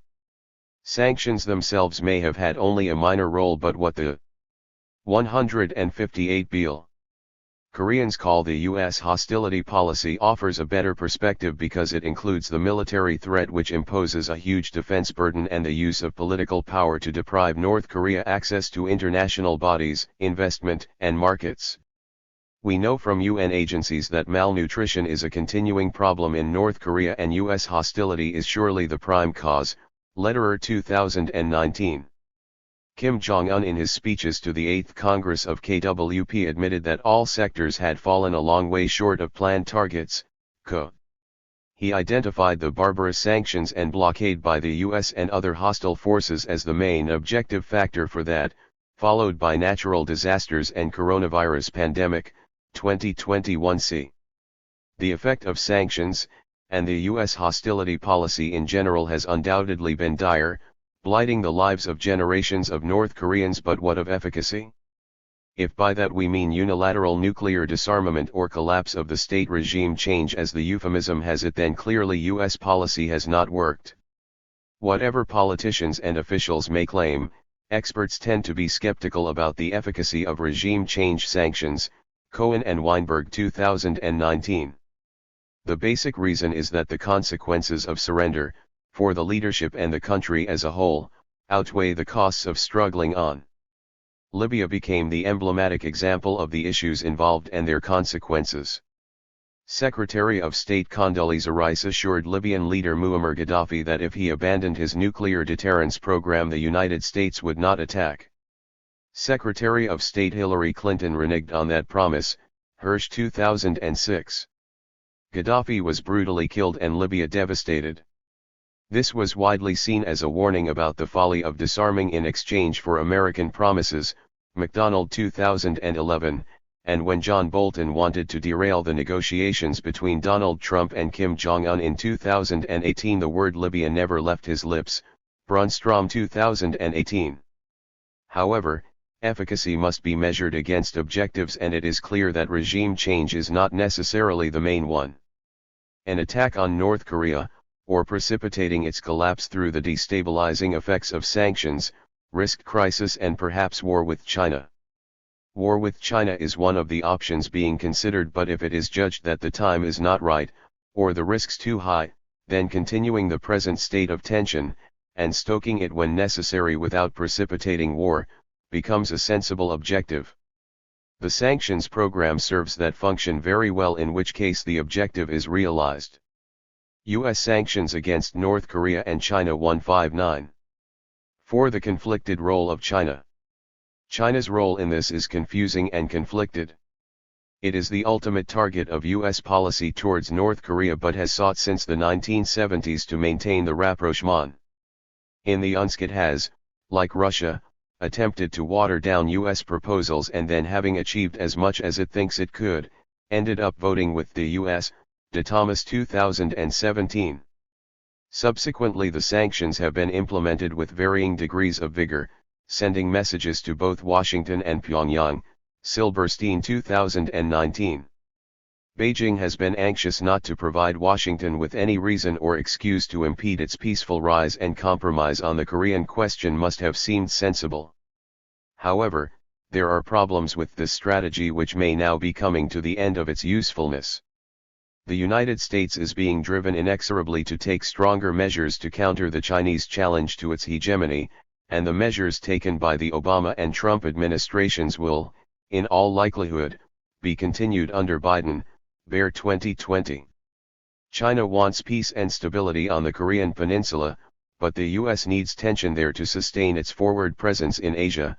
Spitalnik et al. 2020. Appeasement offers no solution to these problems but instead deepens them. If pressure towards China increases under Biden, we might expect a further stiffening of Chinese resistance in Korea as elsewhere. Mao Zedong likened the relationship to North Korea to that between lips and teeth, Nanto, Menyan, and Dumug 2010.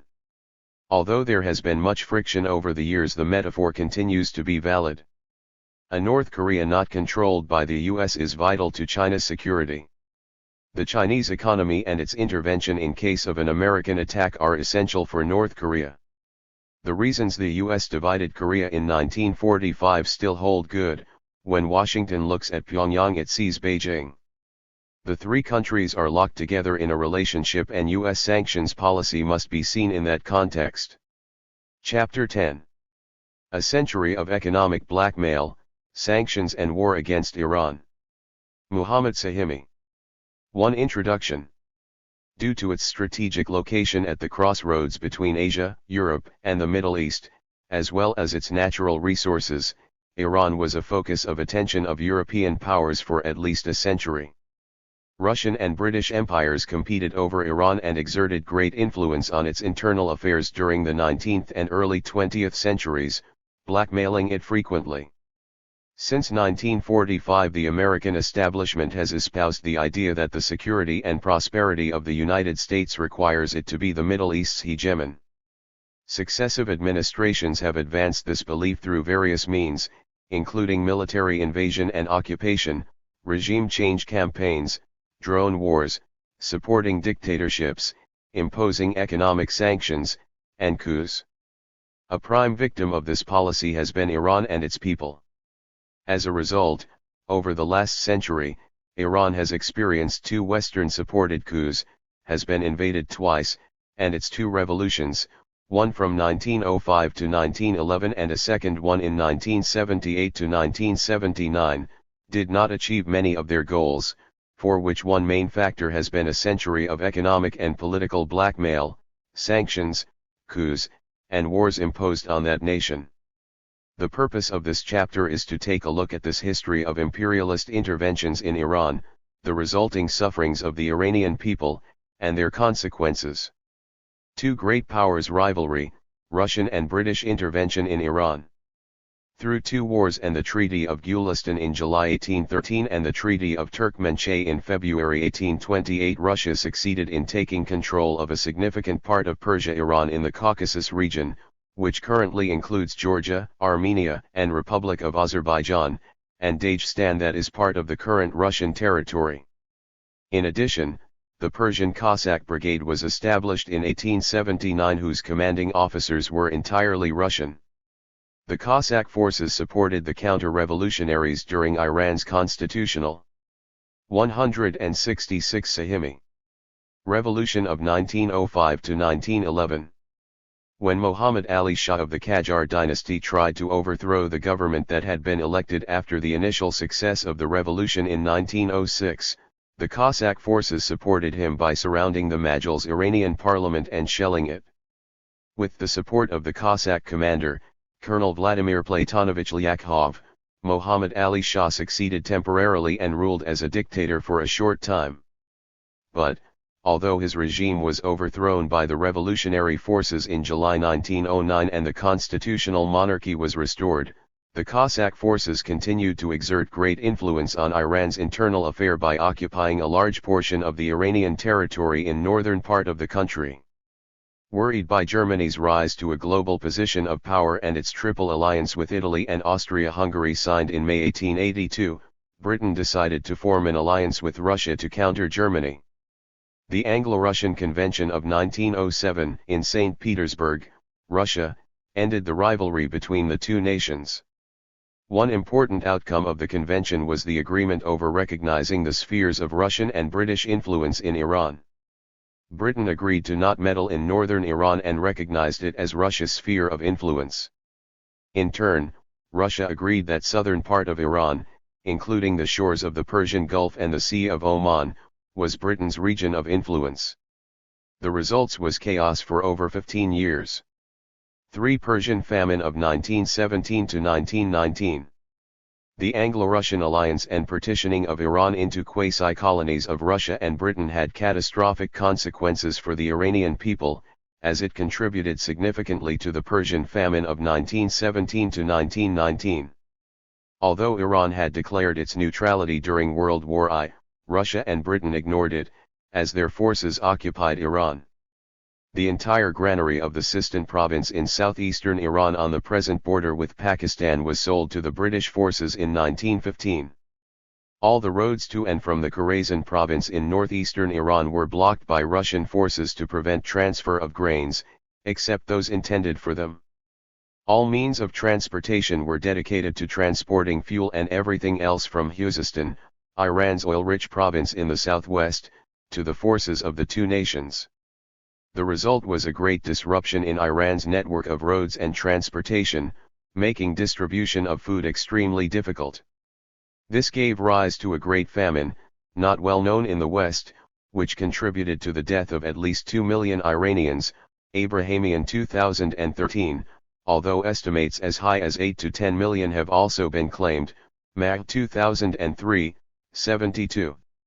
Iran's population at that time was about 19 to 20 million, and even if we economic blackmail, sanctions and war against Iran 167 accept the low estimate of 2 million, it still represented about 10% of the population.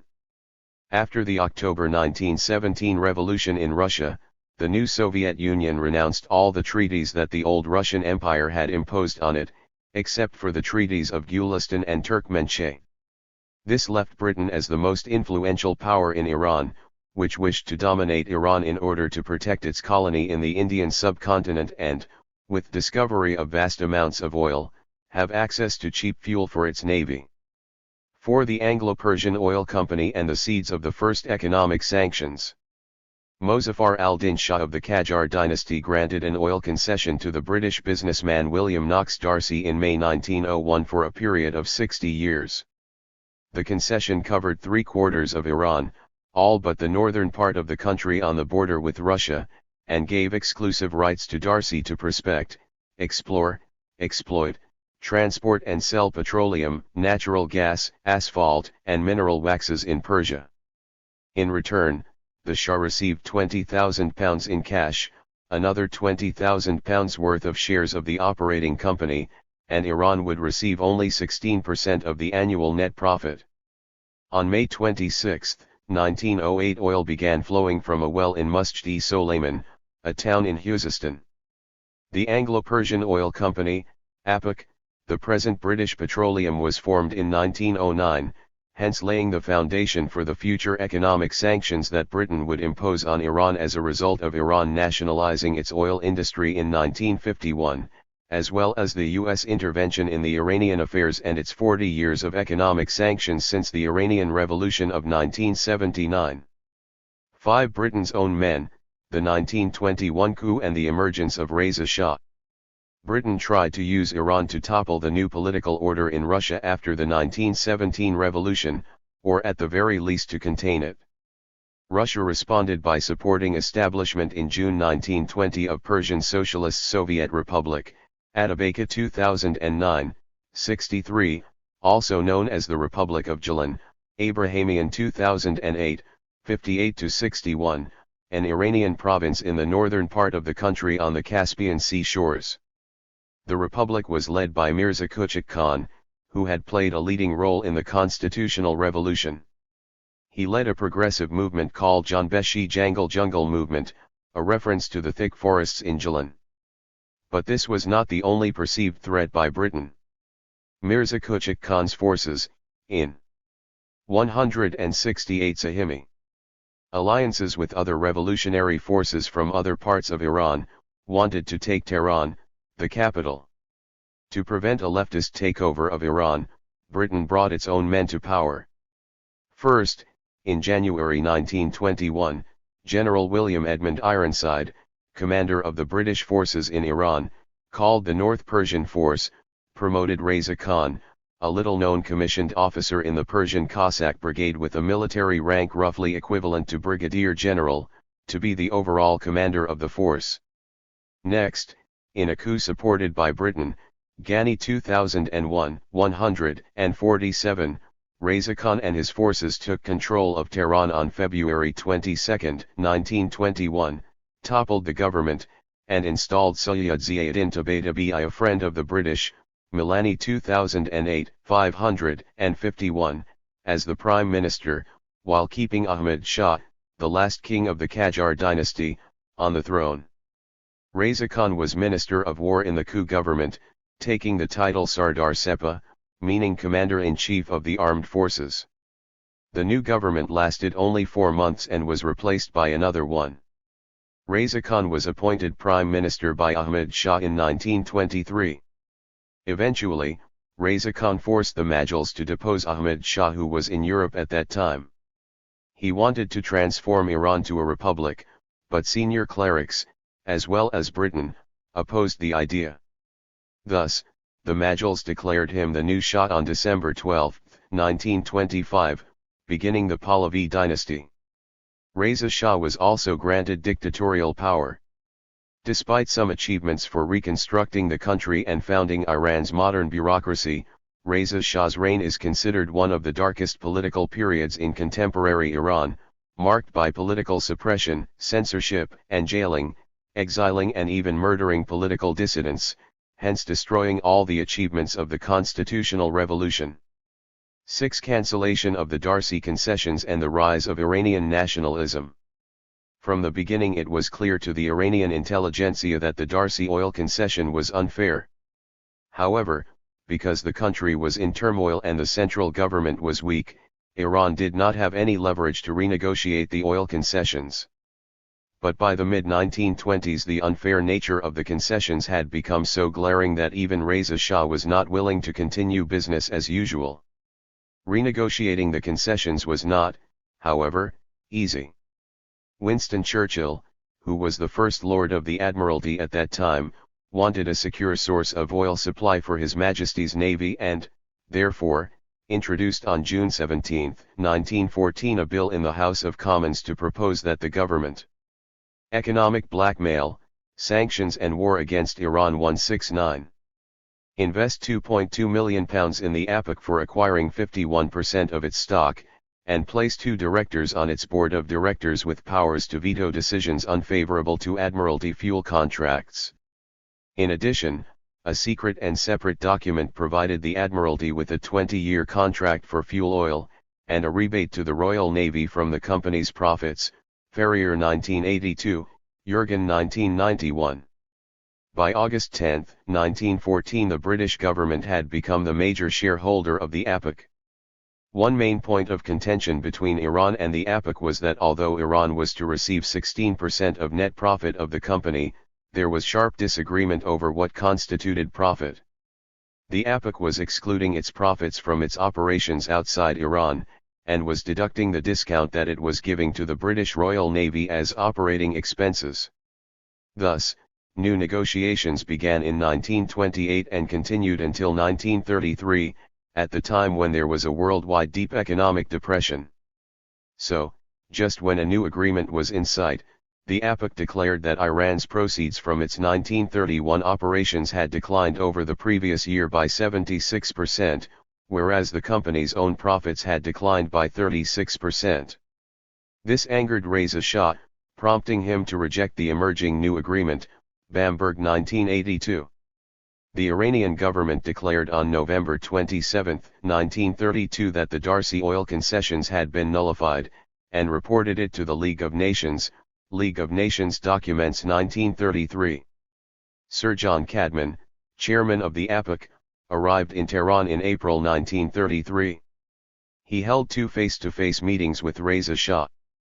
The second meeting on April 24, 1933 resulted in a breakthrough, and by the end of May 1933 a new agreement was in place. Iran did receive better terms.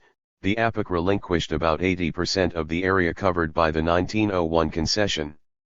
It agreed to pay Iran £1 million to settle all past claims. Royalties were to be calculated based on physical volume of oil, small payments were to be made as local taxes, and Iran would receive 20% of the distribution of dividends that the APEC would pay to the ordinary stockholders or to the company's reserves above £671,250. The APEC also agreed to supply oil products to Iran with a discount of 25% for the government and 10% for the public. Several other minor concessions were made to Iran. But the concession's duration was extended to 1993, from the original terminating year of 1961. Despite better terms, considered the best of any oil concession in the world at that time, Jurgen 1991, there were still many issues that Iranian nationalists were not happy about. One issue was extending duration of the concession to 1993. In addition, the royalty payments had been fixed at a fixed amount per ton of oil, regardless of the possible rise in oil prices. The payments as local taxes were not only very small and independent of the oil price and the IX profits, but also independent of any changes in Iran's income tax laws. Although 170 sahimi, Iran was to receive 20% share of the APEC worldwide profits, it would be calculated on the basis of distribution of dividends to the ordinary stockholders. But this was subject to the APEC decisions and its main shareholder, the British government, and large investment in other parts of the world.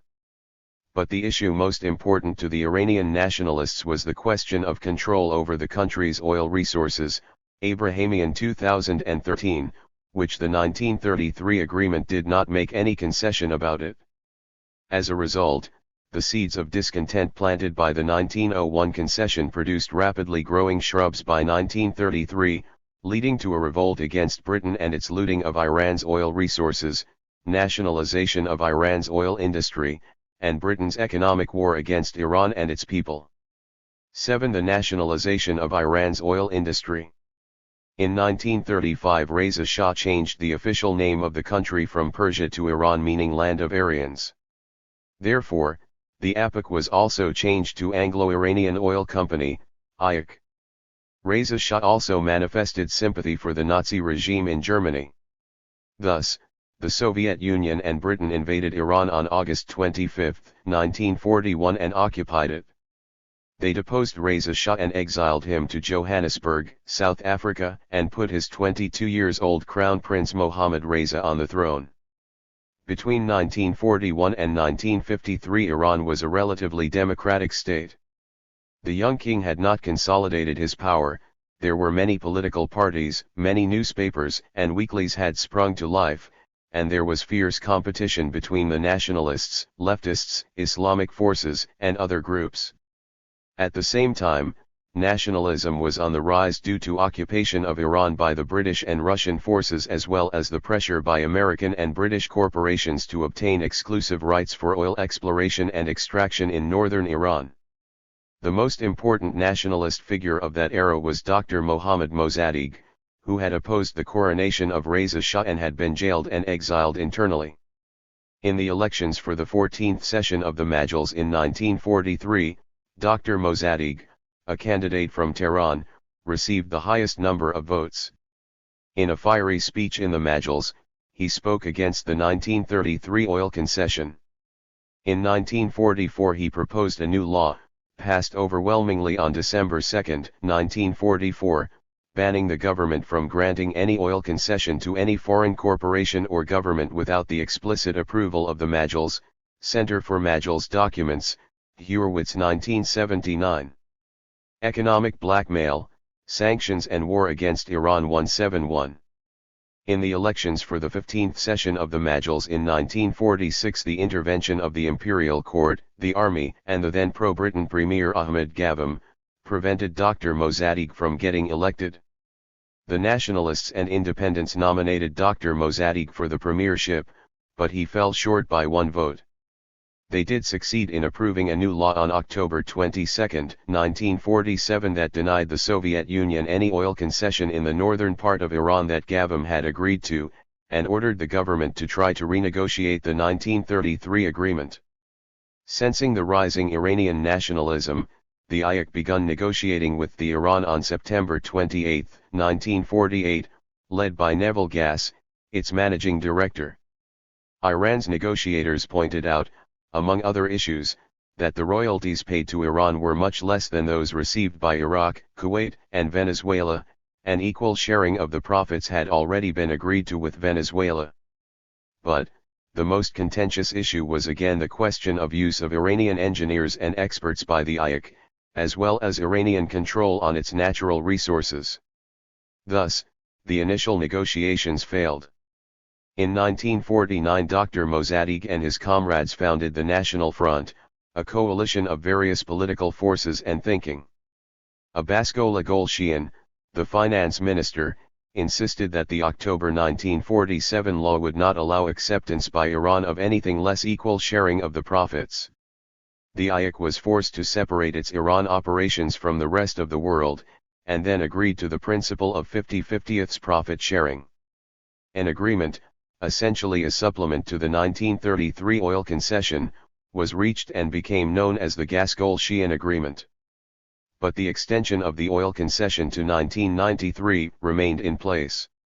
The pro-Britain deputies tried to get the new Majlis to approve the Gas-Golshian Agreement, but a large demonstration organized by the National Front took place in Iran to protest the new agreement, enabling the nationalist deputies to prevent the approval of the agreement. In the elections for the 16th session of the Majlis in July 1949, the Imperial Court and its pro-Shah Prime Minister, Lieutenant General Haj Ali Razmarah, intervened and prevented election of Dr. Mossadegh and his comrades. They protested the rigged elections, forcing the Shah to nullify the elections in Tehran and hold new elections in January 1950. Dr. Mossadegh and 7 of his comrades were elected. Together with several other pro-National Front and independent deputies, he led a minority but powerful faction of the Majlis. The National Front put forward a proposal to nationalize the oil industry. On March 15, 1951, upon the recommendation of the Majlis Special Oil Committee headed by Dr. Mossadegh, nationalization of Iran's oil industry was approved by the Majlis. On March 20, 1951, Iran's Senate approved the nationalization law. 172 Sahimi. The nationalization law had provisions for expropriation of the assets of the AIO, the settlement of claims and counterclaims of the two parties, the establishment of the National Iranian Oil Company to operate Iran's oil industry, and uninterrupted sale of oil to the customers of the IAC, Elm 1992, 91-93. Thus, Iran established its sovereignty, ownership, and control over its oil industry and resources. Another goal, eradicating British political and economic influence in Iran, was not achieved because of the CIA Mi-6 coup of August 1953. 8. Britain's economic wars on Iran. Initially, the Truman administration supported Iran in its dispute with Britain, as it viewed Iranian nationalism as a bulwark against communism. There was fear in Washington that Iran might fall under communist rule, if Dr. Mossadegh failed to achieve his objectives and fell from power.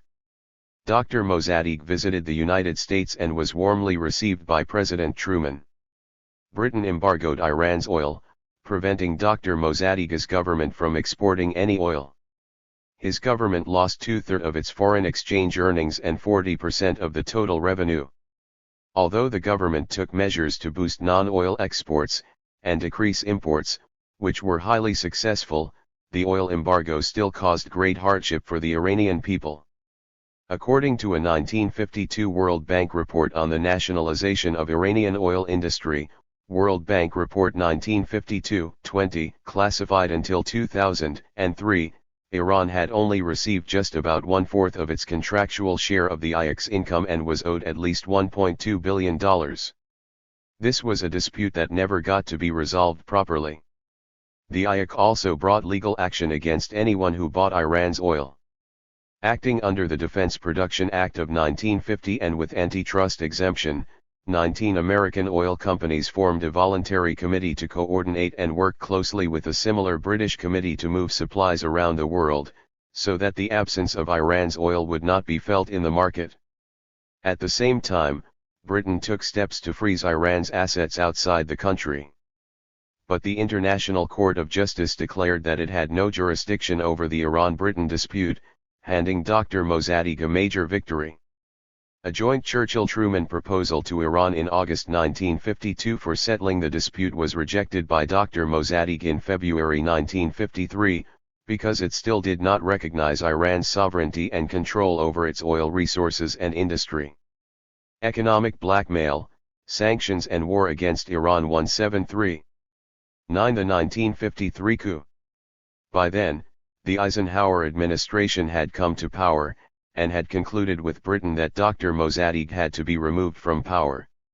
In fact, preparation for overthrowing Dr. Mossadegh's government had already begun in November 1952, which was described in detail by Donald Wilbur, the CIA agent who was the principal architect of the coup plot, Wilbur 2000. The rest is a well-known history. Dr. Mossadegh, the democratically elected prime minister, was toppled in a joint CIA Mi-6 coup on August 19, 1953, led by Major General Fazlollah Zahedi, a worst grain hoarder, O'Sullivan 2015, 120-131, who had been imprisoned by British forces in 1941, Maclean 1949, 263-274, for his pro-Nazi sympathies. Some of Dr. Mossadegh's supporters, including some of the leading clerics, had also stopped supporting him, for which they have never been forgiven by the Iranian nation. Dr. Mossadegh was imprisoned for 4 years, after which he was under virtual house arrest until he passed away on March 5, 1967. 10. The coup regime of 1953 to 1979. The Shah, who had fled the country in August 1953, returned to Iran. With United States support, he transformed Iran from a relatively democratic state to one of absolute dictatorship. But while it is often said that the Shah was an ally of the United States, the fact is the United States never viewed the Shah and his regime as ally, but rather as a client state that should carry water for its interests in the Middle East. We will come back to this point at the end of this chapter. As the Shah consolidated his power, corruption also increased dramatically. He also increased repression, to the point that in a speech in March 1975 he ordered all the political parties, which were docile and obedient to him anyway, to be dissolved and be replaced by a single party, the Rastafari's Resurrection Party. In his speech he also said, anyone who disagrees with this, can obtain his passport and leave Iran. Such was his dictatorship, supported by the United States. Less than 4 years later he and his regime were toppled by the Iranian people. Khomeini. The revolution had a strongly anti-American tone, simply because of the fact that a great majority of Iranians perceived the Shah's repressive and corrupt regime as lackey of the United States. The Shah and his family went into exile. The revolutionaries, particularly the young university students, were worried that, similar to 1953 when the Shah had also fled the country, the United States would try orchestrating a counter-revolution. Their suspicion grew when on October 22, 1979 the Carter administration allowed the Shah to enter the United States for medical treatment. He had cancer and needed treatment, but the revolutionaries viewed it as the first step toward another coup. The Provisional Revolutionary Government was led by Mehdi Bazargan, a close aide of Dr. Mossadegh and a relatively liberal figure in Iran's religious nationalist movement, Sahimi 2011a. His foreign and defense ministers were, respectively, US-educated Ebrahim Yazdi and Mustafa Shamran. On November 1, 1979, the day in which huge demonstrations in Iran protested admission of the Shah by the US, Bazargan, Yazdi, and Shamran met in Algiers, Algeria, with Zbigniew Brzezinski, President Carter's national security advisor. As far as the revolutionary students were concerned, the Algiers meeting and the Shah being admitted into the US were the last straw. They decided to overrun the US embassy in Tehran to force its closure, with the hope that Bazargan's government would fall. On November 4, 1979 the US embassy in Tehran was overrun by the students and its staff and diplomats were taken hostage, Sahimi 2009. Some of them, including women and African American staff, were released a few days later, but 52 of them were held, demanding that the Shah be extradited to Iran to be put on trial. The students had thought that the entire affair would end in 1 or 2 days. But they were wrong, as they and the hostages became pawns in a power struggle in Iran between the clerics and the more secular element of the revolution. Ayatollah Khomeini declared his support for the takeover, and Bazargan resigned. All the initial attempts for mediations between Iran and the US failed. President Jimmy Carter's economic war on Iran began on November 14, 1979. Signing Executive Order 12170, Carter ordered the blocking of all assets owned by Iran's Central Bank of Iran within U.S. jurisdiction, a move that largely helped Chase Bank and its chartered affiliates avoid encountering the possibility of a catastrophic bankruptcy. That explains why David Rockefeller and Henry Kissinger, a senior advisor of Chase Bank, used their immense influence and political prowess to make Carter resist his Secretary of State Cyrus Vance's strong opposition against allowing the Shah to enter the U.S. On April 7, 1980 Carter severed all diplomatic ties with Iran, and issued Executive Order 12205, freezing Iran's assets in the United States, totaling about $12 billion, and economic blackmail, sanctions and war against Iran 175. Imposing complete economic sanctions on Iran, Executive Order 12205, 1980. That began the U.S. use of economic blackmail, sanctions and war against Iran, continuing what Britain had begun 80 years earlier. The goal of Carter's sanctions was ostensibly to force Iran to release the hostages. But, in fact, many, including the author, believe that the goal was to demonstrate the fundamental opposition of the United States to the Iranian Revolution. After complete economic sanctions were imposed on Iran, President Carter resorted to military pressure. On April 24, 1980, he sent U.S. Delta forces and Army Rangers into Iran to rescue the hostages, although many in Iran believed that the ultimate goal was toppling the government, since a secret CIA team had also been sent to Tehran, Hastet and Gurier 2011, 261. The plan, called Operation Eagle Claw, Bowdoin 2006, was fraught with difficulties. 8 helicopters flew to the staging area referred to as Desert 1, in the desert in central Iran near the town of Tabriz. But 3 of them developed problems, and since at least 6 operational helicopters were needed, the operation was aborted. But as the U.S. forces prepared to withdraw from their staging area, one helicopter crashed into a transport aircraft that carried jet fuels with servicemen on board, starting a fire that destroyed the aircraft and the helicopter, killing 8 servicemen. On September 22, 1980, Iraq invaded Iran. Although U.S. officials have denied it, there is considerable evidence that the United States encouraged Saddam Hussein, at least indirectly, to invade Iran.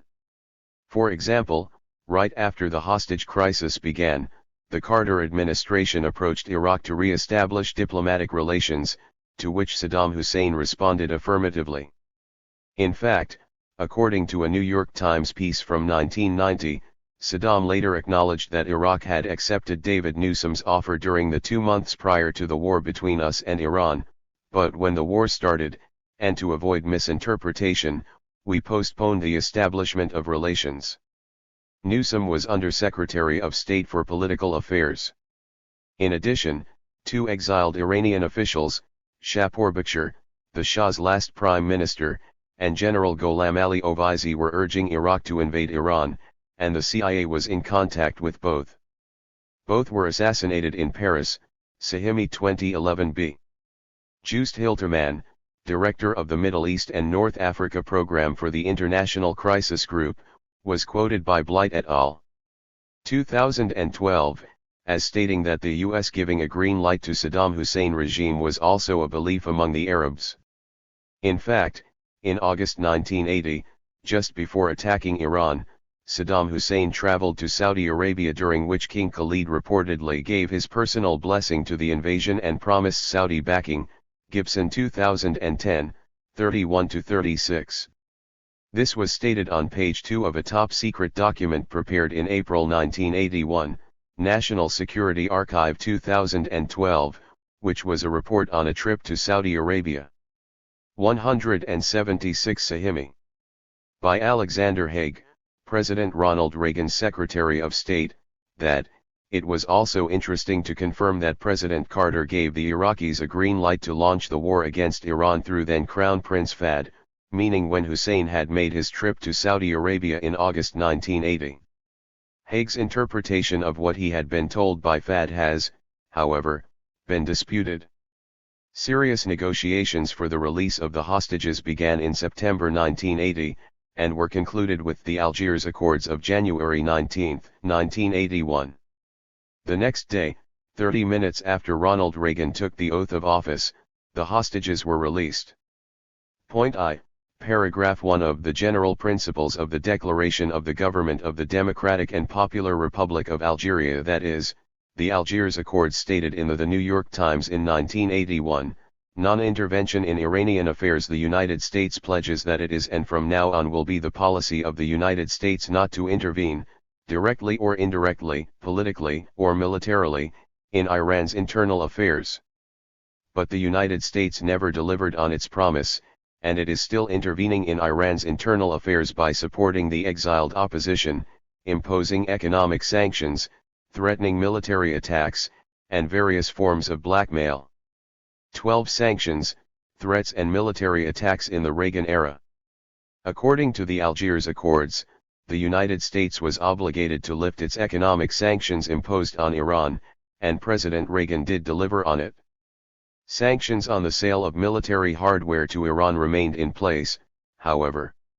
Given that between 1970 and 1978 the Shah had ordered the most modern use-made weapons worth $20 billion, Claire 1980, and had taken delivery of the most of them before he was toppled in February 1979, Iran badly needed spare parts for its weapons to defend itself against the Iraqi forces occupying a significant part of Iran. In December 1983 Reagan dispatched Donald Rumsfeld to Baghdad as his special envoy. Rumsfeld met with Saddam Hussein, Battle 2003, and informed him that although U.S. would remain officially neutral in the Iran-Iraq war, it was tilting toward Iraq.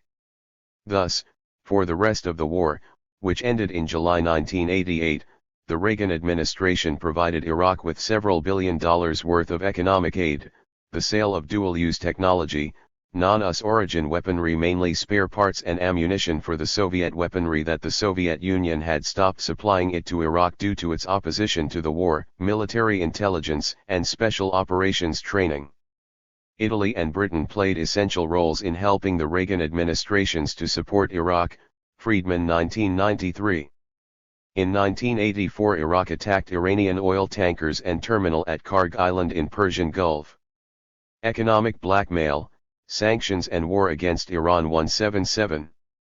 Iran retaliated by attacking tankers that carried Iraqi oil transported to Kuwait and, later on, it expanded the attacks on oil tankers of any Arab nation of the Persian Gulf that was supporting Iraq. Hence, the so-called tanker war began. In 1987 Kuwait asked the US for help, and the US and its NATO allies offered their naval forces for support, flagging Kuwait's oil tankers with US flags, and escorting them through the Persian Gulf. In the same year, the Reagan administration imposed new sanctions on Iranian goods and services, as a result of Iran's support for international terrorism and its aggressive actions against non-belligerent shipping in the Persian Gulf, which was in violation of the Algiers Accords. On April 14, 1988 the frigate USS Samuel B. Roberts was badly damaged by an Iranian mine. The US retaliated 4 days later by destroying the Iranian warship Sahand, crippling another one, sinking 1 gunboat and 3 speedboats, and killing 55 sailors. In addition, the US Navy attacked 2 Iranian offshore oil platforms in the Persian Gulf and destroyed them. In November 2003 the International Court of Justice found, Becker 2003, that the US attacks did not represent acts of self-defense, but the US never paid for the damage that it had inflicted on Iran. On July 3, 1988 the USS Vincennes shot down an Iranian passenger airliner over the Strait of Hormuz, killing all 290 people on board, including 63 children. The US attributed it to a mistake, claiming that the crew of Vincennes had incorrectly identified the Airbus as an attacking F-14 Tomcat jet fighter. The war with Iraq finally ended in July 1988. As Akbar Hashemi Rafsanjani, the then Speaker of the Majlis, put it, "We can fight with the Iraqis, but not with NATO." 13. The history of US sanctions since the 1980s. 13.1 Sanctions imposed by the George H.W. Bush administration. Although the George H.W. administration wished to improve the relations with Iran, President George H.W. Bush kept the sanctions imposed by the Reagan administration in place. In addition, due to the US-led coalition war with Iraq in 1991, Congress approved the Iran-Iraq Arms Non-Proliferation Act in June 1992, House Resolution 5434, 1992, banning export of any materials to the two countries that could be used in the production of advanced weapons.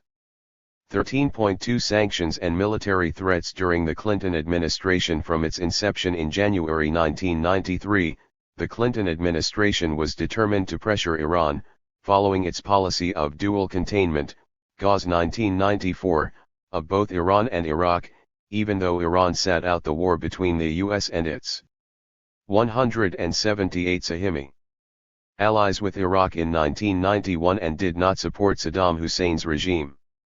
On the other hand, although the United States and its allies supported Iraq during its war with Iran, when Rafsanjani was elected Iran's president in 1989 and for a second term in 1993, he was determined to improve US-Iran relations.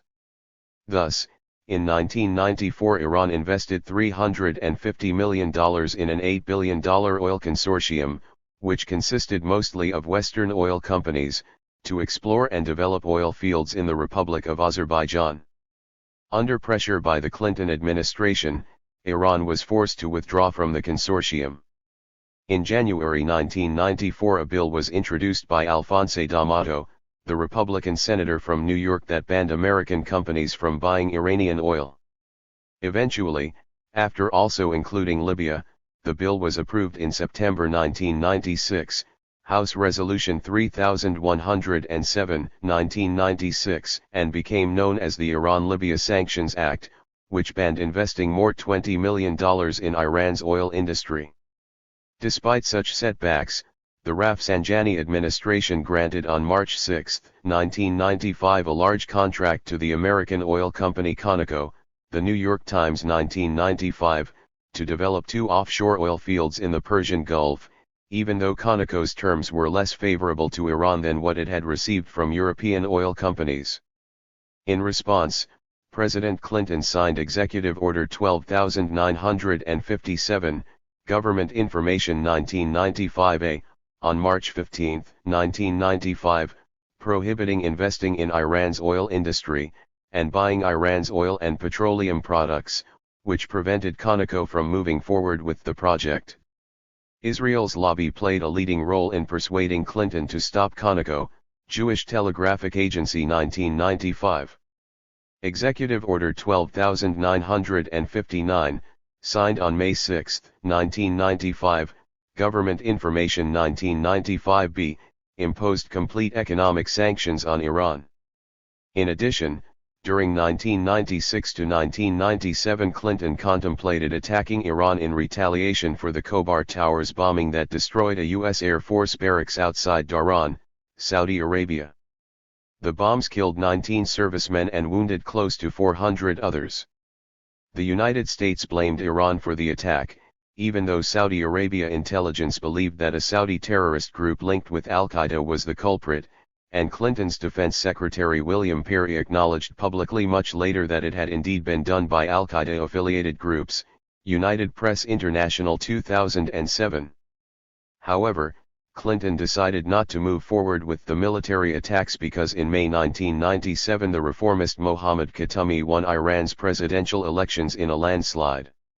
He began a program of reforms, and improved Iran's relationships and trade with Western Europe. In the fall of 1998 Iranian reformists also swept nationwide elections for city councils, and then in March 2000 they scored huge victories for the Majlis elections, taking control of the parliament. If the Clinton administration lifted at least the oil sanctions, it would have helped the cause of those in Iran who were advocating détente. Economic blackmail, sanctions and war against Iran 179. With the United States. But Clinton did not take any meaningful steps to lift the sanctions, and left them for the administration of George W. Bush. In March 2000 Secretary of State Madeleine Albright did acknowledge U.S. role in the 1953 coup, and expressed regrets, but did not offer formal apology. Albright 2000. 13.3 Sanctions and military threats during the George W. Bush administration. The George W. Bush administration kept the sanctions by its predecessor in place, but intensified its rhetoric against Iran, even though Iran cooperated with the United States when it invaded Afghanistan in the fall of 2001. Iran allowed the U.S. to use its airspace, provided crucial intelligence about the Taliban forces, and the forces that it had armed, trained and backed against the Taliban, namely, the Northern Alliance, were the first to enter Kabul, Afghanistan's capital, on November 13, 2001, Neville 2015, 43. In the conference in Bonn in December 2001, United Nations 2001, Iran and its representative, Mohammad Javad Zarif, the current foreign minister, played a fundamental role in persuading the various Afghan factions to form a government of national unity. Despite Iran's great help in Afghanistan, in his State of the Union address on January 29, 2002, President Bush made Iran a charter member of the Axis of Evil, with Iraq and North Korea as the other two members. Iran's initial response was stopping intelligence cooperation with the U.S. for capturing senior leadership of Al-Qaeda. The hostility intensified after it was revealed in summer of 2002, and officially admitted by Iran in February 2003, that since the 1990s Iran had had a secret nuclear program, trying to set up a uranium enrichment program, and carrying out a research program for understanding the process of producing nuclear weapons. In August 2002 a British official had told the Newsweek, Krugman 2003, everyone wants to go to Baghdad. Real men want to go to Tehran.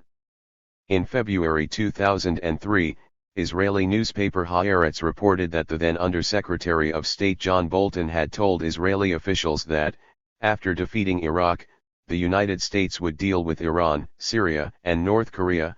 Krugman 2003. After the US and Britain invaded Iraq in March 2003 and toppled the regime of Saddam Hussein with relative ease, US rhetoric against Iran intensified further. Then, General Wesley Clark, Supreme Commander of the Allied Powers in Europe from 1997 to 2000, revealed, Clark 2003, 130, that the Bush administration had plans to invade 7 countries over a period of 5 years, namely, Iran, Iraq, Syria, Libya, Lebanon, Sudan, and Somalia. In response, in May 2003 President Khatami submitted a comprehensive proposal, a grand bargain, Christoph 2007, to the Bush administration to resolve all the issues between the 180 Sahimi 2 countries. In particular, Khatami proposed putting Iran's nuclear program under strict inspection by the International Atomic Energy Agency, help transform the Lebanese Hezbollah to a purely political organization, and recognize officially any agreement that the Palestinian people could reach with Israel. But the Bush administration rejected the proposal.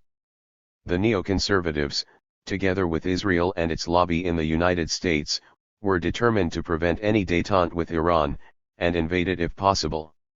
Beginning in the fall of 2003, the Khatami administration froze Iran's nuclear program and began negotiating with 3 European powers, Britain, France, and Germany. Iran agreed to limit the number of its centrifuges that were used in uranium enrichment to only 3,000, limiting the program to a research one, and grant unlimited access to the IAEA inspectors to monitor the program. But, according to Jack Straw, who was Britain's foreign secretary at that time, the negotiations failed, Osborne and Morrison 2013, because the Bush administration rejected it. The rejection of Khatami's proposal, as well as failure of the negotiations with the EU3, badly hurt Iran's moderates and reformist groups who were pushing for normalizing the relationships with the United States. They also contributed significantly to the rise to power of Mahmoud Ahmadinejad, who was elected Iran's president in June 2005. But, although unlike Khatami, who proposed the concept of dialogue of civilizations as a way of starting dialogue between the 2 nations and peoples, Ahmadinejad was pursuing a confrontational foreign policy. He too sent an 18-page letter to Bush in 2006, Radio Free Europe 2006, seeking to ease US-Iran tension. But that was also rejected by the Bush administration. Instead, in direct violation of the Algiers Accords of 1981 for not interfering in Iran's internal affairs, and with the support of the Bush administration, Congress approved in April 2006, House Resolution 109-417, 2006, Iran Freedom Support Act. Bush provided up to $400 million for Iran's exiled opposition, Harnden 2008. The National Intelligence Estimate of November 2007 about Iran's nuclear program ended the Bush administration's effort for finding an excuse to attack Iran. The estimate, Director of National Intelligence 2007, declared that Iran may have had a research program for nuclear weapons, but had stopped it in 2003. But this did not stop the administration's push for referring Iran's nuclear dossier to the United Nations Security Council, even though no evidence had been found indicating that Iran had an active nuclear weapon program, Sahimi 2013. The result was 5 UNSC resolutions against Iran, Resolutions 1696, 1737, 1747, 1803 and 1835, approved before Bush left office, approving limited sanctions against Iran's nuclear and missile programs, which the Obama economic blackmail, sanctions and war against Iran 181 administration used as the legal basis for imposing its harsh economic sanctions on Iran. Resolution 1929 was also approved in 2010. 13.4 Sanctions imposed by the Obama administration. Barack Obama campaigned for the U.S. presidency as an anti-war candidate, and after he was elected in November 2008, he gave a speech in Cairo on June 4, 2009, entitled A New Beginning, Obama 2009, offering peace to the Islamic world, and in particular Iran. He received the Nobel Peace Prize for that speech in the fall of 2009. Yet, he continued the policy of his predecessors against Iran.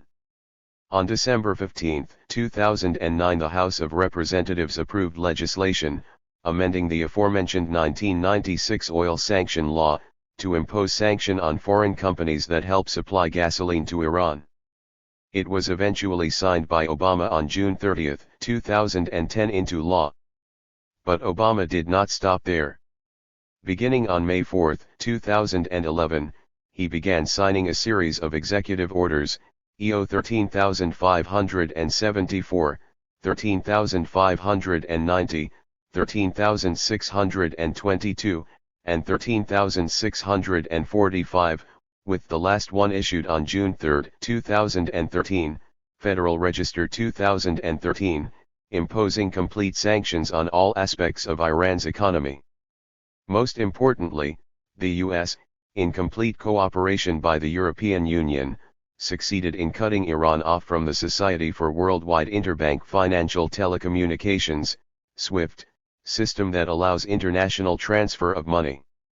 Thus, Iran's banks and financial institutions were completely removed from the international banking system, making it virtually impossible for Iran to export or import anything.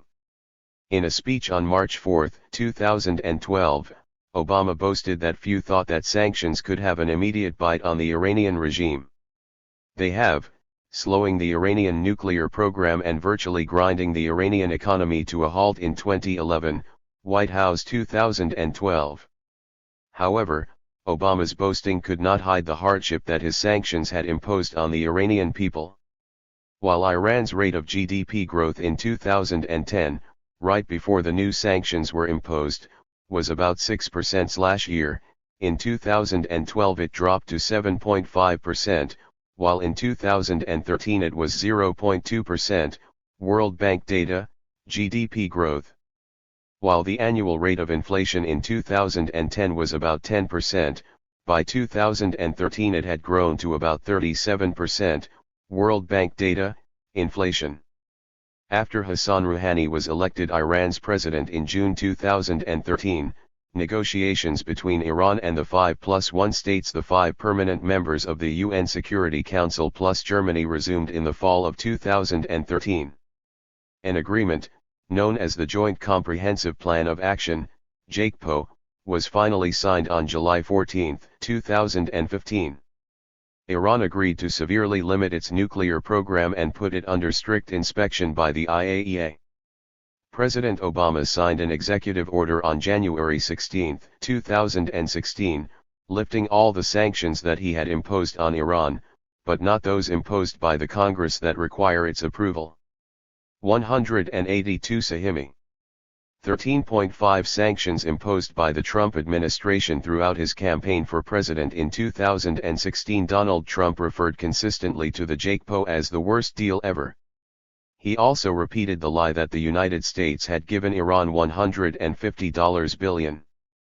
In reality, what Iran had received was about $55 billion of its own money that had been frozen in European and East Asian banks due to the sanctions that President Obama had imposed on Iran.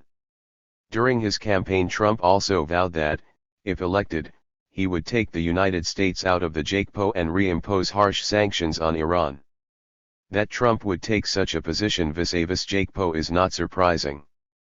His most ardent supporter and financial backer was Sheldon Adelson, the Zionist billionaire that once suggested, Schwader 2013, that the United States should attack Iran with nuclear bombs.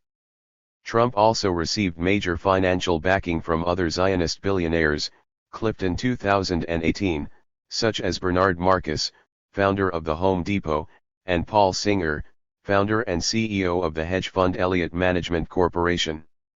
In August 2017, Congress approved the Countering America's Adversaries Through Sanctions Act, CAATSA, which imposed sanctions against Iran's ballistic missile or weapons of mass destruction programs, the sale or transfer to Iran of military equipment or the provision of related technical or financial assistance, and Iran's Islamic Revolutionary Guard Corps, IRG, and affiliated foreign persons. Note that Iran has no known program for producing weapons of mass destruction. Trump delivered on his campaign promise and in May 2018 announced that the United States will withdraw from the JCPOA.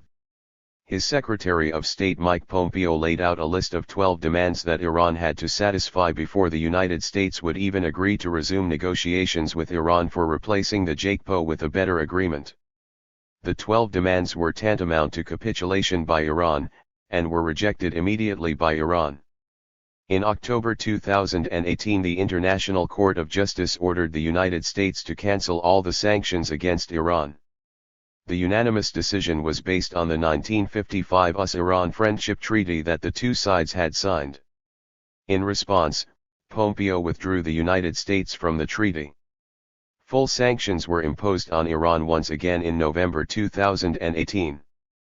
Pompeo and the Trump administration continued increasing the severity of the sanctions to absurd, some say sadistic levels, to the point that even Mohammad Javad Zarif, Iran's moderate foreign minister, was sanctioned. The efforts failed to achieve its true goal, namely, the downfall of Tehran's regime, but failure did not change Pompeo, Sahimi 2020. Pompeo's mission in life seems to be bringing misery to the Iranian people. The Trump administration's exit from the JCPOA is completely illegal. Resolution 2231 of the Union Security Council, which approved and supported the JCPOA, was issued under Chapter 7 of the UN Charter. Carrying out the provisions of such resolutions is mandatory. Economic blackmail, sanctions and war against Iran 183. For all the UN members.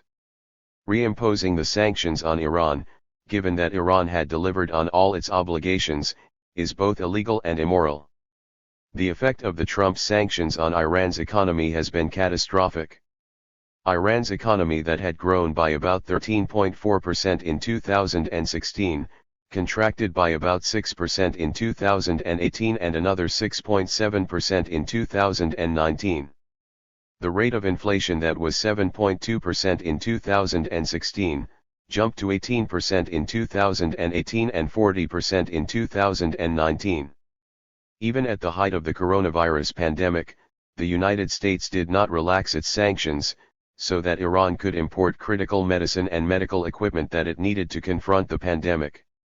Theoretically, exporting medicine to Iran is not sanctioned by the United States. But when Iran's banks and financial institutions are cut off from the SWIFT system and its European and East Asian bank accounts are frozen, how can Iran pay for the medicine? 14. Conclusion: the effect of economic war on the social fabric and national development of Iran. The British-Russian interventions in Iran, the British economic war of 1951-1953, and the CIA-Mi-6 coup of 1953 halted Iran's progress toward a completely democratic state. Had Dr. Mossadegh's government survived, Iran would have been a model of secular democracy in the Middle East. Instead, after Iranian people suffered the Shah's dictatorship for 25 years, they toppled his regime, but the political vacuum that he had created during his reign by jailing, executing, exiling, or forcing into silence his opponents, from the nationalists, to the leftist and moderate religious nationalist groups, was a prime reason why the clerics succeeded in taking control of the Iranian Revolution and setting up a theocracy, instead of a secular republic that most Iranians, including this author, had hoped for. Sahimi 2011a. It is not exaggeration to view the 1953 coup as the beginning of a process that not only led to the 1979 revolution, but also to the September 11, 2001 terrorist attacks on the United States. The hostility of the United States toward Iran over the past 42 years has deeply affected Iran's political and economic development. The 8-year Iran-Iraq war that Iraq began with at least indirect encouragement by the United States, inflicted terrible and heavy damage on Iran's infrastructure, economy, political development, and social fabric. At least 16,000 civilians lost their lives. Estimates of number of dead Iranian soldiers vary anywhere from 200,000 to 600,000, Hero 1991, 205, with another 320,000 to 500,000 injured, Macabrage 2011, 418. The economic loss is estimated to be at least $627 billion, Hero 1991, 251, although estimates as high as $1 trillion have also been 184 Sahimi mentioned. The cost of caring for the veterans of the war, thousands of them injured by Iraq's chemical weapons, is simply incalculable. The war with Iraq also halted Iran's progress toward democracy. The ruling clerics used the war as an excuse to suppress the opposition. Thousands of political prisoners were executed in the 1980s. In particular, close to 4,000 political prisoners who had been given only jail sentences, were executed during summer of 1988, which was a grave crime, Sahimi 2011c. The social fabric of the population was also deeply scarred. When a country loses close to 1 million young men, with another 1 to 2 million leaving the country to avoid being drafted into the army, the overall population suffers from imbalance. The war left deep scars on Iranian people's conscience and society that persist today. Since the 1990s, not only has the United States imposed extensive sanctions on Iran, as described above, which has almost always been supported by its European allies, it has also imposed secondary sanctions on those countries or entities that would like to continue their trade with Iran. This is, of course, illegal, because no country has the right to approve sanctions by its parliament, but extend the boundaries of its applicability to overseas, which the secondary sanctions effectively do. The secondary sanctions have prevented large-scale foreign investments in Iran, and this is while Iran badly needs investments in its oil and natural gas sector. For example, after the Trump administration exited the JCPOA, the French oil firm Total withdrew from a $4.8 billion project that it had signed with the Rouhani administration for developing portions of South Pars, the giant gas field in the Persian Gulf. As a result, Iran's economic development has been badly hampered for over 30 years. To better understand the effect of the U.S. sanctions against Iran, consider a comprehensive study, Hofbauer et al. 2009, 155-178, that concluded that the U.S. has imposed more political and economic sanctions against Iran than against the Soviet Union at the height of the Cold War. In other words, the United States political and security establishment has treated Iran even more harshly than its arch-rival during the Cold War. An important result of hampering Iran's economic development has been the brain drain that it has been suffering since the 1980s. Without foreign investments, the ability of the state for creating jobs for the population is severely limited. Thus, every year thousands of young and educated Iranians leave Iran. Part of this is undoubtedly due to the social and political limitation and repression in Iran. But, even the most democratic nation would not be able to create enough jobs and opportunity by itself and without foreign investments, particularly for a nation of 84 million people. Three main excuses that the United States uses to impose sanctions on Iran are violations of human rights, Iran's civilian nuclear program, and economic blackmail, sanctions and war against Iran. 185. It's meddling in the Middle East through proxy groups. But, violations of human rights and lack of political freedom, free press, and freedom of expression were also rampant during the reign of the Shah, and despite being an undemocratic political system, the Islamic Republic is far more open than the Shah's regime ever was. Yet, the United States never seriously took issue with them and never imposed sanctions on the Shah's regime. In addition, Iran is a far more dynamic and open society than any of the U.S. Arab allies in the Middle East, namely, Saudi Arabia, United Arab Emirates, Bahrain, and Egypt, which are far worse than Iran in violating the fundamental human rights of their own citizens. Israel's violation of the rights of the Palestinian people needs no explanation. As for the Islamic Republic's meddling in the Middle East, the Shah's interventions in the region on behalf of the United States was just as extensive, if not more so, than the Islamic Republic's. The Shah sided with Saudi Arabia in the Radfan Uprising, the South Yemen War of Independence from North Yemen from 1963 to 1967. He supported the regime of Hafez al-Assad in Syria against his rival regime in Iraq. He armed and trained the Iraqi Kurds in the 1970s against the central government, Razinazad 2019.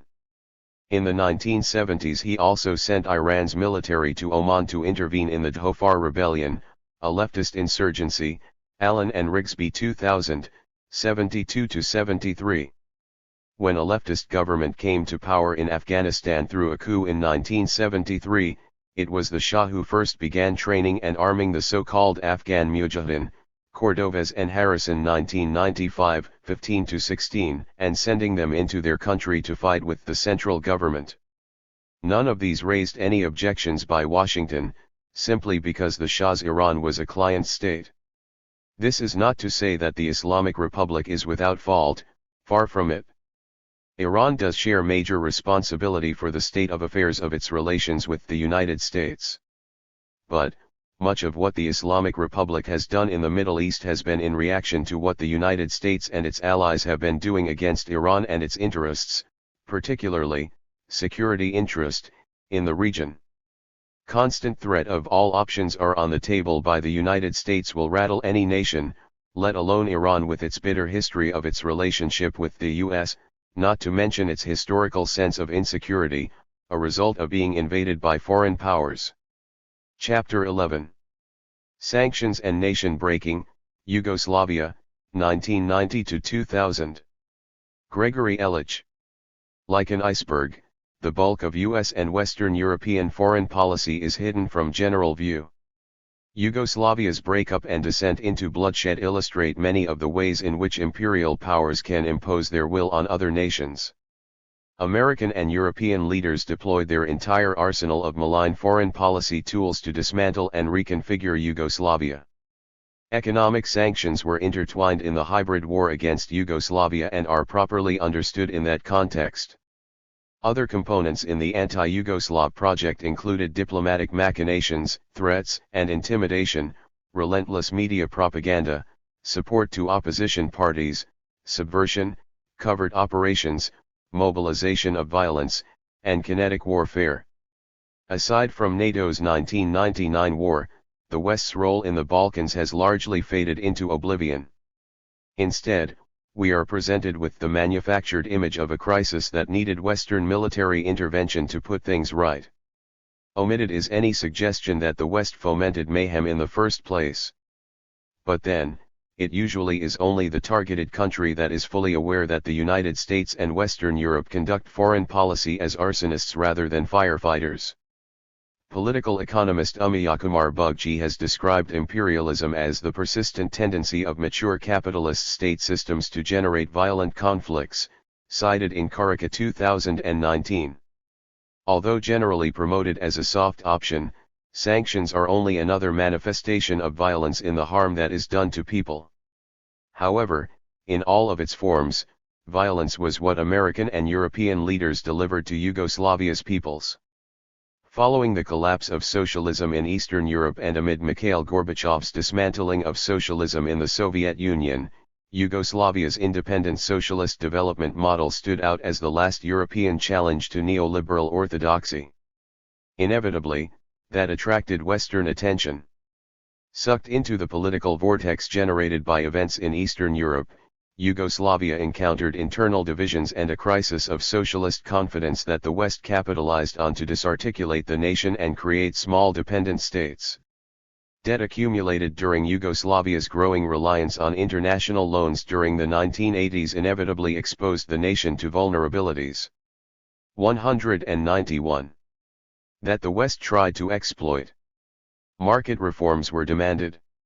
According to a CIA analysis, under pressure from the IMF and Western creditors, Belgrade in May 1988 launched its most ambitious economic reform effort to date, calling for a broader introduction of market measures and dismantling of much of the subsidies and benefits provided by the country's traditional system of workers' self-management socialism.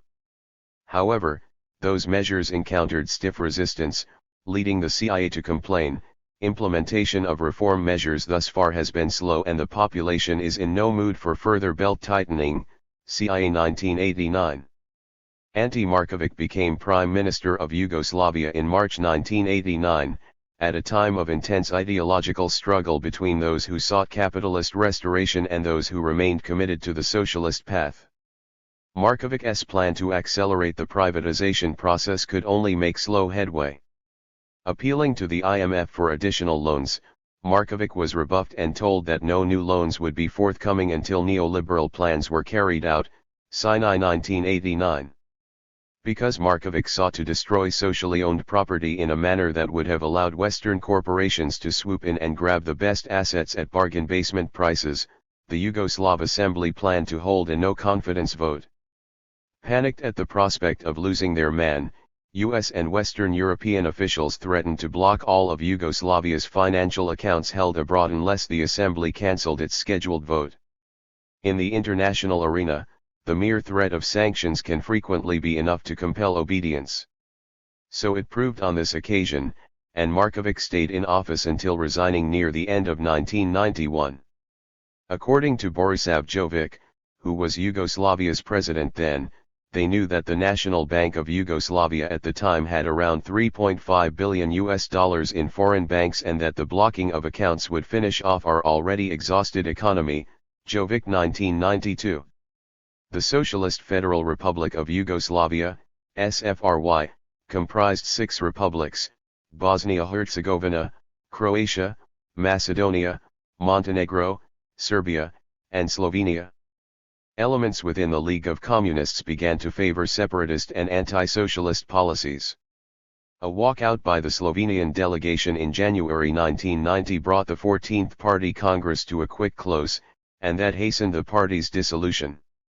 Moving quickly, Croatia and Slovenia held multi-party elections in April, in which anti-communist parties assumed power. The United States expected Yugoslavia's 4 remaining republics to follow that example. In June 1990, a bill was introduced in the House of Representatives, which instructed American officials in international financial institutions to oppose any assistance to Yugoslavia unless multi-party elections were held in all 6 republics. That bill was signed into law on November 5. 192 Ellich. U.S. Congress 1990. By the end of the year, multi-party elections took place in the 4 remaining republics, in which capitalist-oriented parties were victorious in Bosnia and Macedonia.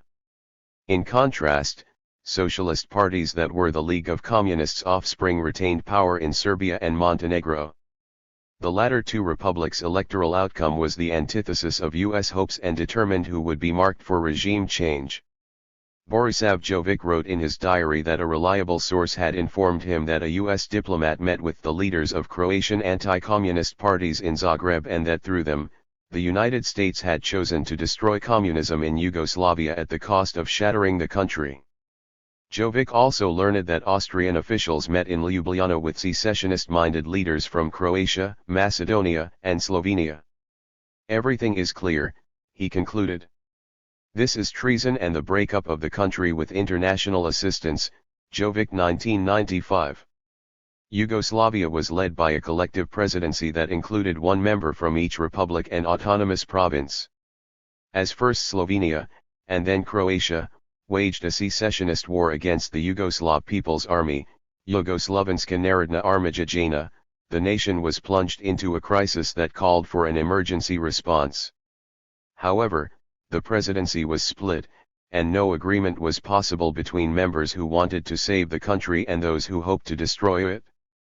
In March 1991, the JNA's General Staff met with the presidency.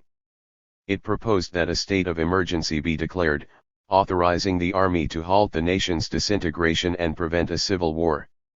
It was not too late to defend the SFRY, but immediate action was needed. Under terms of the Constitution, a state of emergency required a majority vote by the members. Unfortunately, the division in the presidency meant that the proposal failed to win approval. Jovic 2020a. On June 25, 1991, Croatia and Slovenia declared independence, and their territorial troops attacked units of the JNA stationed in the two republics. The Krajina region of Croatia had a majority ethnic Serb population, which had no desire to be dragged away from Yugoslavia. Armed ethnic Serb militias battled Croatian territorial and paramilitary forces. The position of president of the collective presidency rotated among members on an annual basis. On May 15, 1991, it was time for Croatia's representative, Stipe Mesić, to be named president, but the collective voted him down according to Article 327 of the Yugoslav Constitution. Mesic's repeated vows to be the last president of Yugoslavia and his role in arranging illegal arms imports into Croatia made it clear that he would be a disastrous choice to lead the nation. Yugoslav Survey 1992. Those same qualities appealed to Western leaders, who saw in Mesić an effective means of achieving their objectives. Who better to lead Yugoslavia than a man who sought its destruction? It would be necessary. 193. To force Mesić on the nation against its will. Claiming to act in the interests of democracy, U.S. Ambassador to Yugoslavia Warren Zimmerman warned that failure to appoint Mesić would prompt the United States to oppose Yugoslav access to international financial institutions. Tanjug 1991a. Since credit is essential in international trade, blockage would have dealt a severe blow to Yugoslavia's economy. The European Community, EC, added threats of its own to those of Zimmerman. Together, they succeeded in strong-arming the Yugoslav presidency into reversing its vote on Mesić and naming him president. As Jovic related, democracy was to be affirmed by accepting and appointing to the leading position a dynamiter who would plant explosives in Yugoslavia's foundation. Jovic 1992. In exchange for that vote, Croatia and Slovenia agreed to EC mediators' request to suspend independence plans for 3 months, a meaningless formulation in that it changed nothing. Certainly, Slovenia emphasized to EC diplomats that the delay did not mean it would drop its independence. Tanjug 1991b. Yugoslavia was spiraling ever deeper into crisis. Mesić obstructed the presidency's work by refusing to convene sessions in Belgrade and ignoring the presidency's repeated requests to schedule meetings. As the United States and European community intended, the Yugoslav government was paralyzed when action was most needed. Tanjug 1991c. As armed conflict escalated, the EC dispatched 3 of its foreign ministers to Brioni, Yugoslavia. On July 8, they brokered an agreement between the parties, calling on the JNA to withdraw to its barracks. Croatia and Slovenia were obligated to deactivate territorial military units and stop blockading JNA facilities, terms they never honored. The Brioni Declaration specified that control of border crossings will be in the hands of Slovenian police, a crucial point in that it opened the floodgates for arms shipments to secessionist forces. UN 1991. Germany and Austria increased the supply of arms and military gear they were sending to Croatia and Slovenia. To list 2 examples among many, a truck convoy on October 4 delivered anti-tank weapons and 40,000 uniforms to Croatia, and another one 8 days later brought 18,000 Kalashnikov assault rifles. Yugoslav Survey 1992, Vujicic 2014. By October, the Yugoslav presidency could no longer remain idle. In the continued absence of Mesić and the Slovenian representative, the 6 remaining members voted unanimously per Article 328 of the Constitution to govern, relying on those who chose to attend its sessions. Tanjug 1991d. The West's reaction was immediate, denouncing the Yugoslav presidency as anti-democratic and characterizing its decision to resume functioning as a coup. There was still a split in the presidency. The only option the members could agree 194 on was to accept the offer to organize a conference on Yugoslavia to arrive at a negotiated settlement among the parties. It would soon become apparent that the EC intended to use the conference as a battering ram to smash the SFRY. The EC wasted little time in guiding events towards its desired goal. In an early plenary session, Lord Peter Carrington, chairman of the conference, stopped Yugoslav Vice President Branko Kostic in the middle of his presentation, saying that he would not allow Kostic to represent the Yugoslav presidency. Kostic 1991. On October 17, attendees at the Conference on Yugoslavia received copies of the X arrangements for an overall solution, which called for sovereign and independent republics with an international personality for those wishing it. Furthermore, it continued, the republics themselves will decide on their own armed forces. Yugoslav Survey 1992. The document was the basis for talks, but what was there to negotiate when it already defined the outcome? At the end of October, the EC warned that uncooperative republics would face economic sanctions, and it delivered an ultimatum to the Republic of Serbia that it would be sanctioned if it did not accede to the X basic principles by November 5, Tanjug 1991. By now, secessionist violence was out of control, and the moment to save Yugoslavia as a federation of 6 republics had passed. Months of paralysis due to Stipe Mesic blockading the presidency, coupled with the flood of Western arms shipments, ensured that Croatia and Slovenia were lost to the SFRY. Serbia's view was that the 2 republics could go, but that process should be arranged through peaceful negotiation rather than violence. Furthermore, separation ought to be based on the choice of peoples rather than internal administrative borders. The exposition was that any republic could secede, and Yugoslavia's internal administrative borders are sacrosanct while its international borders are erased.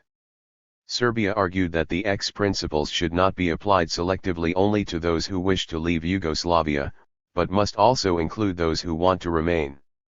It added that the conference had no right to start with the premise that Yugoslavia no longer exists. Tanjug 1991f, Tanjug 1991g. In a speech delivered at the conference, Serbian President Slobodan Milosevic rebuked the EC for its ultimatum to accept its principles as an act of pressure and violence, adding that we have never and also cannot now agree to Yugoslavia being written off with the stroke of a pen. Milosevic 1991. Retribution was swift in coming. On November 8, the European Community announced a package of sanctions on Yugoslavia, including termination of its trade and cooperation agreement and a reduction in exports of textile products, EC 1991a. 4 days later, Mesic sent a letter to the Federal Reserve Bank. 195. In New York, demanding that it refuse to comply with and reject any attempt by the Yugoslav National Bank to withdraw funds, Radio Croatia 1991. Not long after, the EC voted to exempt the 4 secession-minded republics from sanctions, targeting only Serbia and Montenegro. Tanjug 1991h. Dissenting voices were not wanted at the Conference on Yugoslavia and needed to be stifled as much as possible. The EC organizers barred Yugoslav federal officials from speaking, and later did not even allow them to attend. Every request sent by federal officials to join the conference was ignored. The extraordinary situation is that decisions were made by Western powers and mostly secessionists, while Yugoslavia itself had no say in its fate. Yugoslav Survey 1992. It came as no surprise when the EC announced on December 16 that it would recognize the independence of those Yugoslav republics that wished to be recognized as independent states. EC 1991b. Stipe Mesic, having already seen the writing on the wall, had by then announced in a speech before the Croatian parliament, "I have accomplished my task. Yugoslavia is no more." Yugoslav Survey 1992. The EC promptly recognized the independence of Croatia, Slovenia, and Macedonia. The latter republic was the only one to peacefully separate from the Yugoslav Federation. The conference was reminiscent of the colonial era, in which European nations were in the practice of drawing other people's borders. Not long into 1992, Bosnia-Herzegovina announced its intention to secede, and the EC assigned Jose Cutiliero to chair talks between representatives of the republic's Croat, Muslim, and Serb peoples. On March 18, the parties agreed to a statement of principles as the basis for negotiations. American officials were not pleased. As Cutilier-Rowe recalled, some of them tended to try to frame it in some kind of fight between good and evil, urging Bosnian Muslim leader Alija Izetbegović against negotiating, Cutilier-Rowe 2015. As revealed by an unnamed high-ranking State Department official, the policy was to encourage Izetbegović to break with the partition plan, cited in Binder 1993. In that endeavor, the Americans proved successful, and Izetbegović renounced the statement of principles that he had just signed. In the absence of cooperation, the talks limped along until June, when the Muslim side issued a formal rejection of the plan, Cutilier-Rowe 2015. The Americans had another approach in mind. According to U.S. diplomat Richard Johnson, we pressed the Europeans to move forward on recognition, Binder 1993. The Americans got their way, and on April 7, 1992, the EC recognized Bosnian independence, as did the United States. In the absence of agreement among Bosnia's peoples as to what that state should look like, immediate international recognition was a recipe for a three-way civil war, which was not long in coming. Muslim territorial units launched attacks on the Jaina everywhere it was stationed, and internecine conflict erupted among 196 Bosnia's three peoples. Only Serbia and Montenegro remained in the SFRY, so in April, the two republics were reconstituted as the Federal Republic of Yugoslavia, FRY. In the Western mindset, the abrupt recognition of Bosnia's independence instantly transformed Jaina troops stationed there into interlopers, and the United States and European community demanded the immediate withdrawal of the army to the FRY. UN Security Council Resolution 752 commanded the Jaina in Bosnia to either withdraw or be disbanded. As punishment, the EC imposed an oil embargo on Yugoslavia, Tanjug 1992a. For the Jaina, withdrawal was easier said than done, in that Muslim and Croatian territorial military units blockaded its barracks. Eventually, Jaina units reached an agreement with the Muslim side on peaceful withdrawal from Sarajevo and Tuzla, only to be ambushed after exiting their barracks. On May 30, 1992, the UN Security Council passed Resolution 757 to penalize the Federal Republic of Yugoslavia. By this time, Jaina units in Bosnia had withdrawn to the FRY, except for individual soldiers with homes in Bosnia, who either entered civilian life or joined the three warring factions. Among other measures, the UN resolution banned trade with the FRY except for food and medicine and prohibited international financial transactions involving Yugoslavia, UN 1992a. That same day, U.S. President George H.W. Bush issued an executive order blocking all Yugoslav property in the United States, including in U.S. overseas financial branches, Bush 1992. Western officials did not hide what prompted their animus. At a meeting of the Conference on Security and Cooperation in Europe, CSCE, Yugoslav delegate Vladimir Pavićević found himself engaged in difficult discussions with other members. Some have told me openly that this is now an occasion, through acceptance of the criticisms of the CSCE, to really help Yugoslavia to experience further democratization and fit into the new order in the true sense of the word, he related. Others say that this is a way in which additional pressure must be exerted to achieve the goal, regardless of consequences. The United States was applying pressure for us to fit into the new European order. The United States wants Yugoslavia within the framework of the new international order, not outside it, and certainly not opposed to it. It has been saying this both publicly and in conversation, Stosic 1992. Yugoslavia's sin was in swimming against the neoliberal tide of the times. Socialized capital still accounted for over 93% of the ferry economy, and nearly all the rest was in individually owned businesses, Dumazic 1992. 197. 1. The imposition of sanctions. UN sanctions had an immediate impact on Yugoslavia. Crowds swarmed into stores, sweeping up goods that would soon be in short supply. Shelves that were fully stocked at the start of the day had been emptied by closing time, Chichik 1992. The Bush administration closed Yugoslav consulates and announced that it would no longer recognize the nation's ambassador. The United States was also pressuring various international organizations to banish Yugoslavia, AFP 1992. That effort soon bore fruit, and on July 8, the CSCE suspended Yugoslavia's membership, Tanjug 1992b. Days later, the Organization for Economic Cooperation and Development followed suit, Tanjug 1992c. U.S. Secretary of State James Baker was determined to punish the FRY by ousting it from the United Nations. The American delegation introduced the resolution to expel Yugoslavia from the General Assembly based on the contrived fiction that Yugoslavia no longer existed.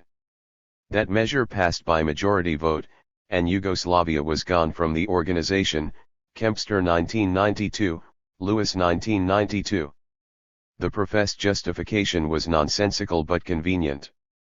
In logical terms, it was the same as arguing that the United States had ceased to exist in 1861 because its southern states had seceded.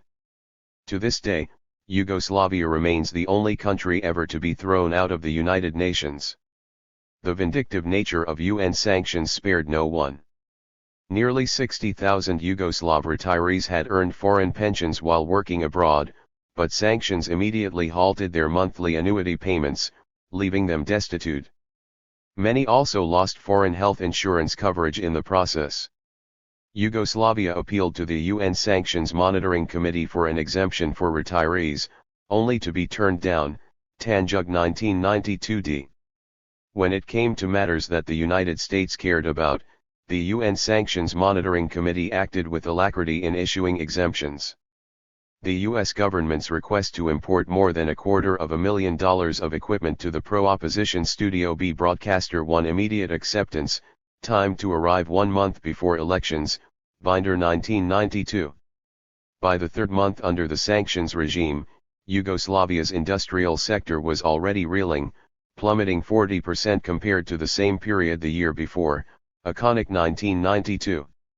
Industry found it nearly impossible to obtain raw materials, supplies, and spare parts for machinery. The experience of the Trpca mining conglomerate in the province of Kosovo was typical. Shortages directly caused most of its facilities to grind to a near halt, forcing a 90% reduction in the workforce, Lakitic 1992.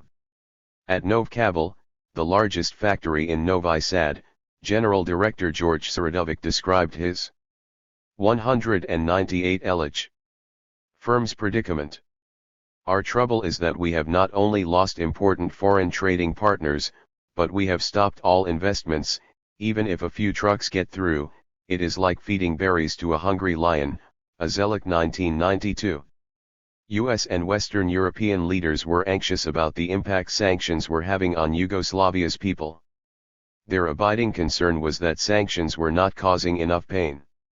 To rectify that problem, they employed a naval blockade in the Adriatic against Yugoslavia, and ships were issued stop and search orders to enforce the trade embargo, Wheelard 1992.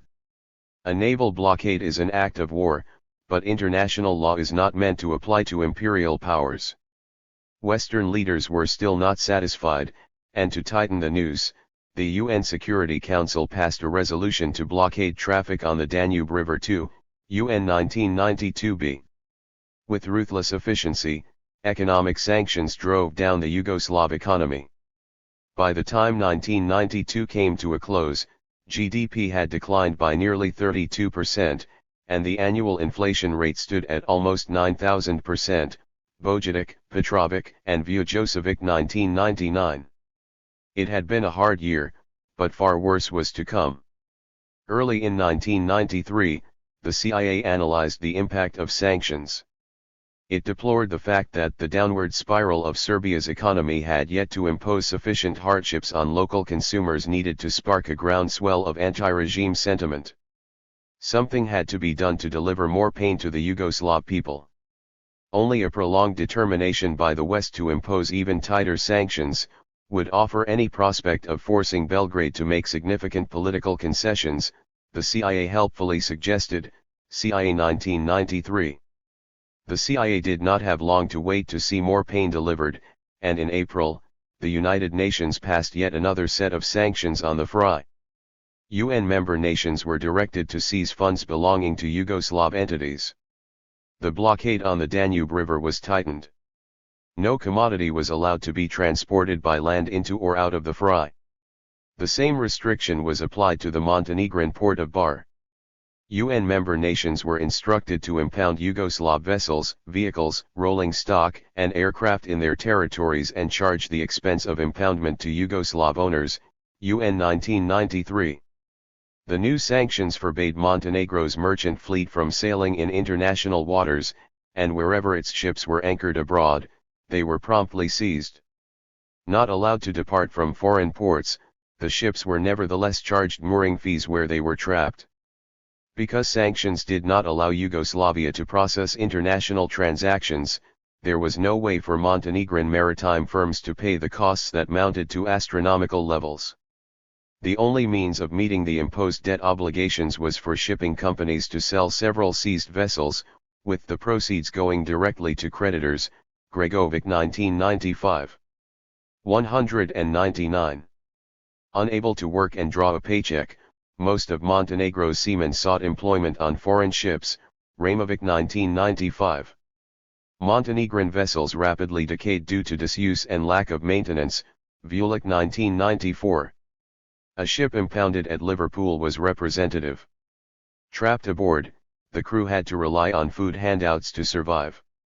Bill Swanson of the Apostleship of the Sea characterized the policy of seizing ships as slow strangulation, a gangster tactic.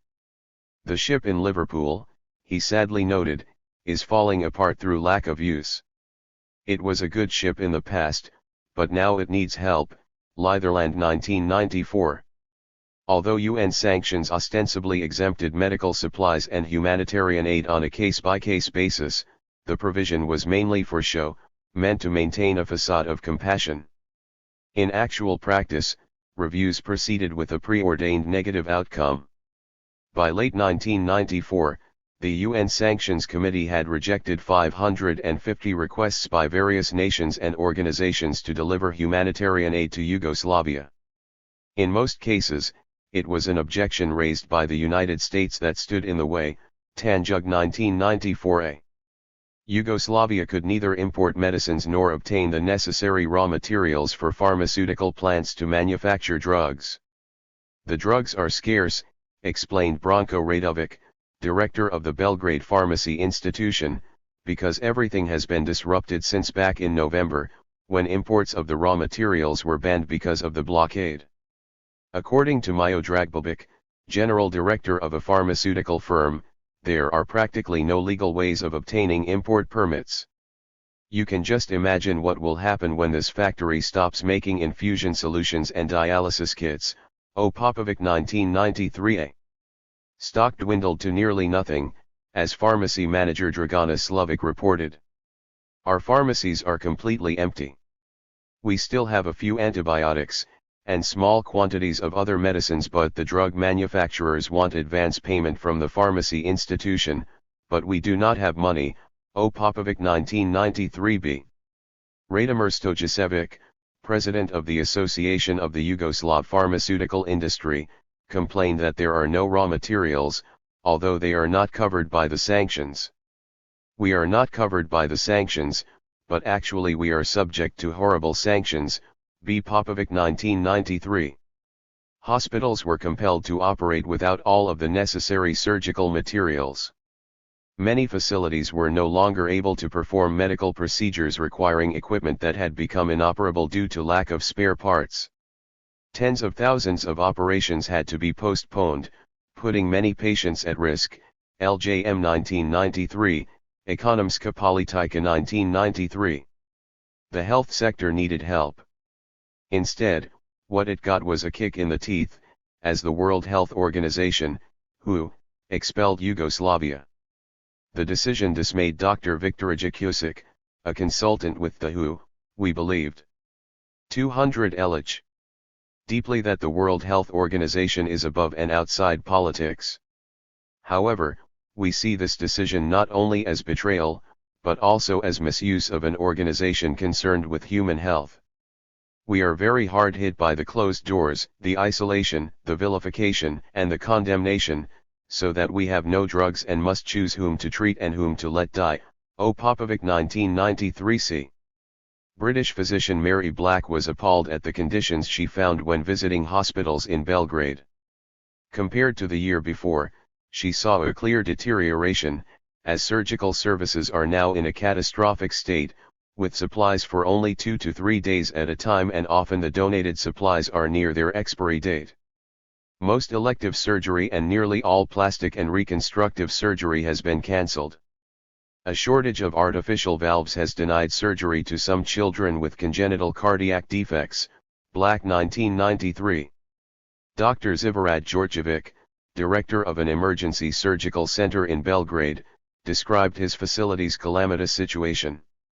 We are rationed to 50 liters of intravenous fluid per day. Previously, we used up to 2,000. Only one anesthetic machine is still working, and the wheelchairs are broken. Today the only antibiotic I have is penicillin. Soon all we will have left to work with is our hands. Black 1993. Requests to the United Nations to provide humanitarian aid were habitually denied. In one case, 3 tons of assistance from Nestle intended for orphans were rerouted to Peru when the UN refused to allow delivery to the FRI. Similarly, Austria turned back at its border an Italian donation of children's food meant for a Belgrade orphanage. The UN committee ferrets out procedural loopholes even for medicine, whose import is not embargoed, bitterly remarked Borislav Vukovic of the Yugoslav Sanctions Monitoring Committee, cited in Tanjug 1993a. Yugoslav Prime Minister Radoj Kontak's repeated appeals for sanctions relief to meet the health crisis failed to yield results.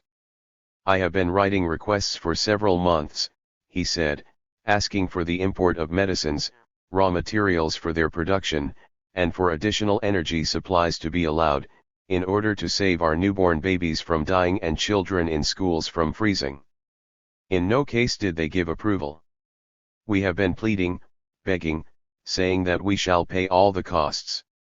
No humanitarian organization has accepted. Logar 1993. Mio Dragbobic, director of a pharmaceutical factory, met the UN Sanctions Monitoring Committee, where he learned that decisions are not made in the Committee for Sanctions but by certain Western governments. Velimir Brankovic, director of the Galnica factory, confirmed that impression. It was a horrible discovery when we realized that, despite the fact that raw materials for medicines were not on the list of banned items, they were placed on it by an additional activity by the U.S. administration. RTB 1993. 201. Yugoslavia signed a deal with Russia on the provision of natural gas to heat schools and hospitals over the winter of 1993-94. That contract remained stalled, as American and British members on the UN Sanctions Monitoring Committee refused to issue a permit for delivery. Tanjug 1993b. It was not until 1995 that the UN Committee approved a limited amount of gas to be delivered, but this apparent concession came with a poison pill. The United Nations would allow no shipment of natural gas unless the FRI paid the lodging and per diem expenses of the 120 international observers that the UN insisted must monitor consumption. Not only was payment required to be in foreign exchange, which Yugoslavia sorely lacked, but the observers' total expenses would exceed the amount needed to pay for the natural gas. Sabalovic and Simic 1995. Western members of the committee had hit upon the perfect formula for blocking delivery without entailing the political embarrassment for having done so. The oil embargo was a key factor in bringing Yugoslavia's economy to its knees. According to Branko Pavlicic, Yugopatrol director in Kotar, Montenegro's entire industry is shutting down except for food production, and even they will not get petroleum products unless the approval comes from the United Nations for us to import fuel for humanitarian purposes. There is just enough fuel to keep industrial plants warm, so there will not be a breakdown, and all available quantities have been allocated to hospitals, children's institutions, and food production. JP 1993. By October, 3/4 of industrial facilities were idle due to the lack of fuel, raw materials, and spare parts, Tanjug 1993c. Although gasoline ration coupons were issued to the population, the commodity could often only be obtained from smugglers offering it for sale in canisters along the streets. Long lines of vehicles waited for hours to cross the border into Macedonia in search of gasoline. One smuggler described his routine. "If you cannot put it in cans, then put it in bottles. Every day I bring some 40, but you could have even more. Just do a very good job of putting in the corks, so you don't blow up." Soon, the West pressed Macedonia to apply brakes to the trade to shut off the supply. As one Macedonian station owner explained to a Serb who had asked for fuel, "I do not dare give it to you. Do not get mad. It is a new law. If they catch me pumping into a Serbian car, that is the end." A huge fine, Angelkovic 1993. Purchasing gasoline in Romania presented another set of challenges, and one had to be ready to pay hefty bribes at various points to transport the commodity out of the country. It often happened that the liquid that unscrupulous sellers billed as gasoline was water they had altered to fake its smell and appearance. It was also essential to elude Romanian police, who were on the 202 LH lookout to catch smugglers. Despite such obstacles, the gains could outweigh the risks, as this trade provided the only means of survival for many people. Grubic 1993. Some boat owners were able to make a living by engaging in smuggling operations on the Danube River. It was possible to purchase fuel from foreign boats at a high price, but the process became both more arduous and less lucrative over time. "When the embargo was just beginning, it was fine," stated one smuggler. 100 drums per vessel. Not any longer. As the ring is tightened, there is less and less petroleum. We here are the first to feel it. Sometimes we squat here 10 days at a time, sleep, eat in this shed. It ruins your nerves and everything, and we do not get a single drumful." The trade was not without its dangers, the smuggler explained. "Try to go out on the Danube in the pitch dark and hook onto a vessel, and he speeds up and suddenly maneuvers to capsize you. This winter, there were icebergs floating here that could destroy you like anything. People tipped over with full boats, they drowned, full drums were floating down the Danube."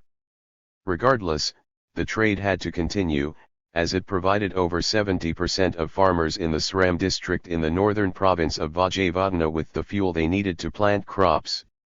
"I have a wife and children and a little bit of land," the smuggler continued. "There are quite a few people from villages who come and wait for a vessel, take a drum of petroleum, and go off to their field to plow and plant. What this is here, friend, is a struggle for life." Saponjic 1993. Under severe pressure from the sanctions, the government tried to direct enough money to cover regional deficits and fund struggling socially owned firms. As intended, sanctions had saddled the nation with towering needs that could not be adequately met. Hyperinflation hurtled along at an ever-increasing rate with each passing month, like an out-of-control locomotive. For 1993, inflation registered a staggering 116 trillion%, one of the highest in world history. Bojedic, Petrovic, and Vujosevic 1999. Rampaging prices catapulted the entire society into economic chaos. People waited for hours in line at banks to access cash, and despite repeated rounds of devaluation, presses at the Belgrade Mint ran nearly round the clock, to the point of overheating. Shopkeepers updated prices multiple times a day. "Look at the prices," one shopper grumbled. "I cannot count all the zeros anymore." Lekic 1993. Monthly pensions had to be paid in installments, as their value vanished almost instantaneously. By July, the cost of a single tube of toothpaste was more than half the average pension. From the largest firms down to the individual, everyone sought foreign exchange, but sanctions sharply limited the supply. Tanjug 1993d.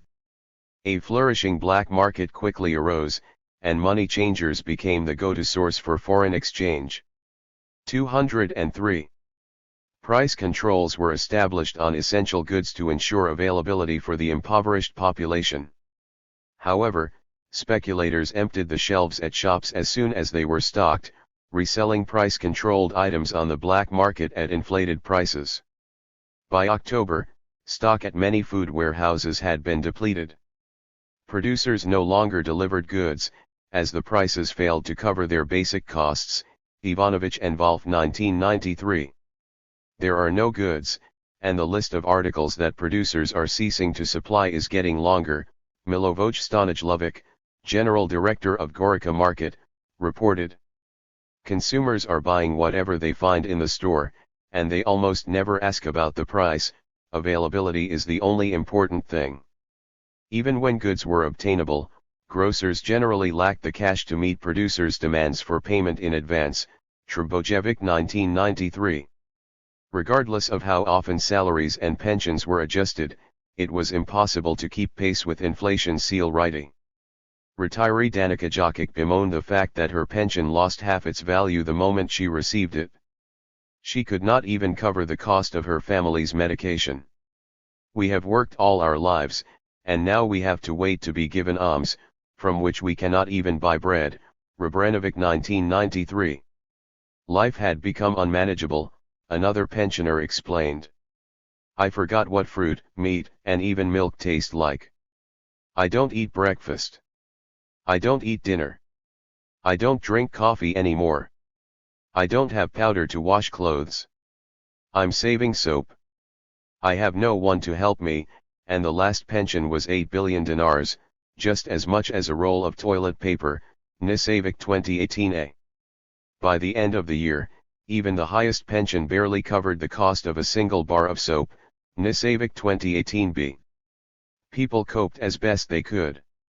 Those having relatives in the countryside had more access to food, while city dwellers with small plots grew a few vegetables. Others were not so fortunate, as in the case of a physician named Milena. It was so confusing to see empty shelves everywhere. For my whole monthly salary, that of a specialist clinical doctor, all I could buy was 3 eggs. A landscape architect later recalled, we had a 50-kilo sack of flour in the pantry, and I baked 3 times a day, as there was hardly anything else to eat: bread for breakfast, pies for lunch, and buns for dinner, day after day, month after month. In the first 6 months after hyperinflation, I refused to turn on the oven. I was so fed up with baking, cited in Bajik Hajjakovic 2014. Foraging could be an option for those living in the countryside near a forested area, as was the case with a woman named Gordana. I regularly made soups from nettle or wild mushrooms, both of which I collected in the forest near my village. This relationship with the land, both cultivated and wild, that was our lifeline during hyperinflation. This is what saved people from starvation. Ibid. The nation hovered on the verge of plunging into the abyss of mass starvation. As long as 204 LH sanctions remained in place, there would never be enough foreign exchange for Yugoslavia to cover even minimal needs. A different monetary approach was needed to avert disaster.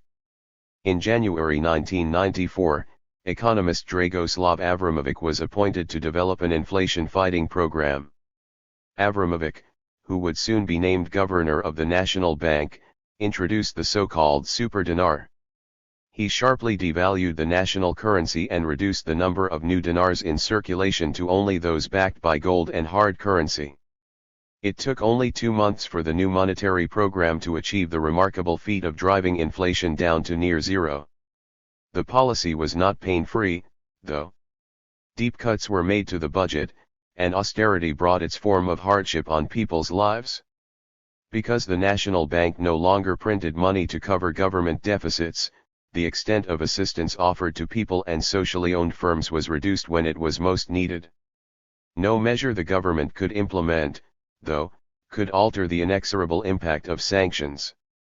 Catastrophic runaway inflation had been tamed, but economic chaos still reigned, and nearly half the population remained without work. Winter 1994. Inflation continued to remain exceptionally low until late in 1994, when it began to creep back up, although it never again attained hyperinflationary levels. Abramovich listed the pressures the economy still faced. With our exports blocked because of the embargo, the demand for currency has increased, and because of the blockade as well, we cannot appeal for foreign capital. At the same time, people have grown accustomed to making a rush on the German mark, which acts as security as soon as inflation threatens. Moreover, we have not solved the problem of Yugoslav assets frozen abroad, Kaye 1995. As Bosnia's war continued into 1995, the United States was concerned that the advent of peace would end UN sanctions, so it was planning how to maintain pressure on Yugoslavia. A CIA intelligence report complained, Belgrade has made little progress toward free market reforms. However, leverage could be applied due to the FRY being in default on all its international obligations as a result of the freezing of its foreign financial holdings.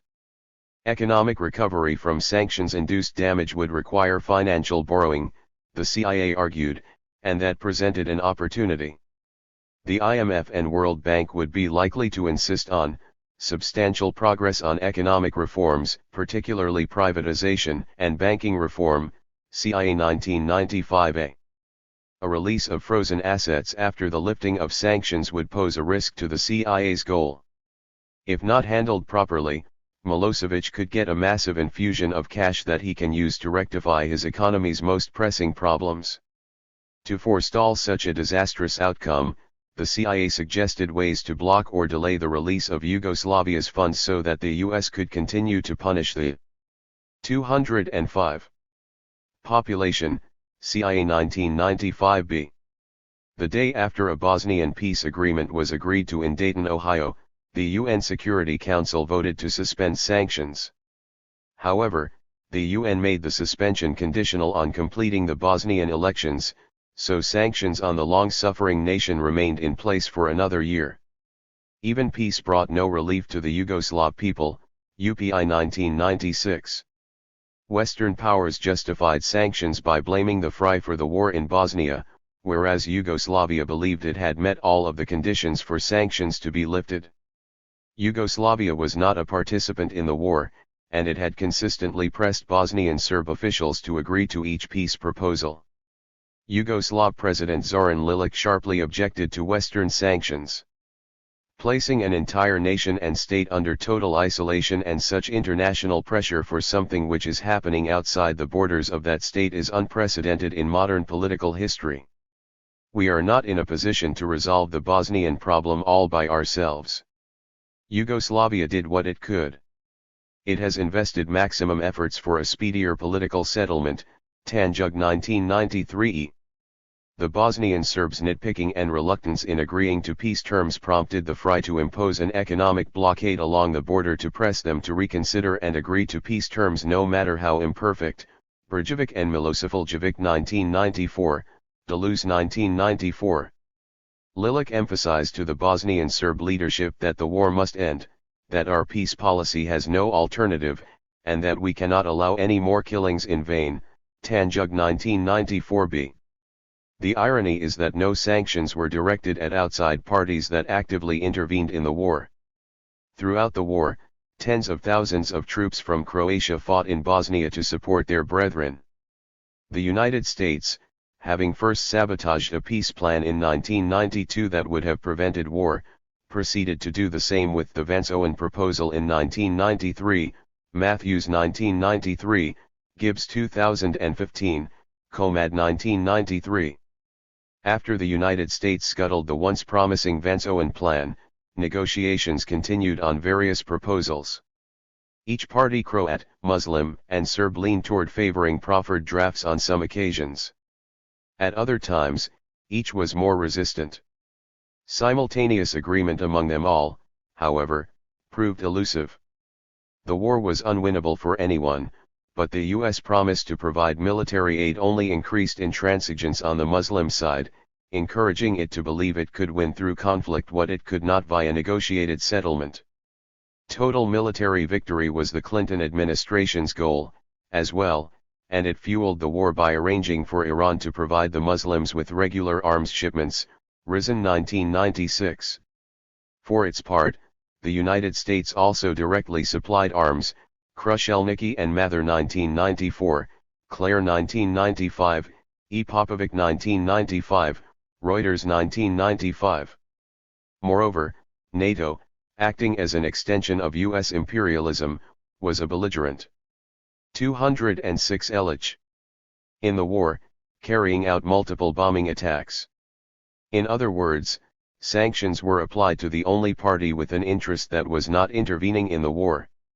As Yugoslav Foreign Minister Vladislav Jovanovic Riley observed in speaking of the United States, you cannot speak of peace and prepare for war at the same time. The country that does this should explain it to the world, Jovanovic 1994. On August 26, 1995, European Union, EU, envoy Carl Bildt, acting on behalf of the Five-Nation Contact Group, met with Bosnian Serb officials. He presented a more even-handed peace proposal than was customarily the case.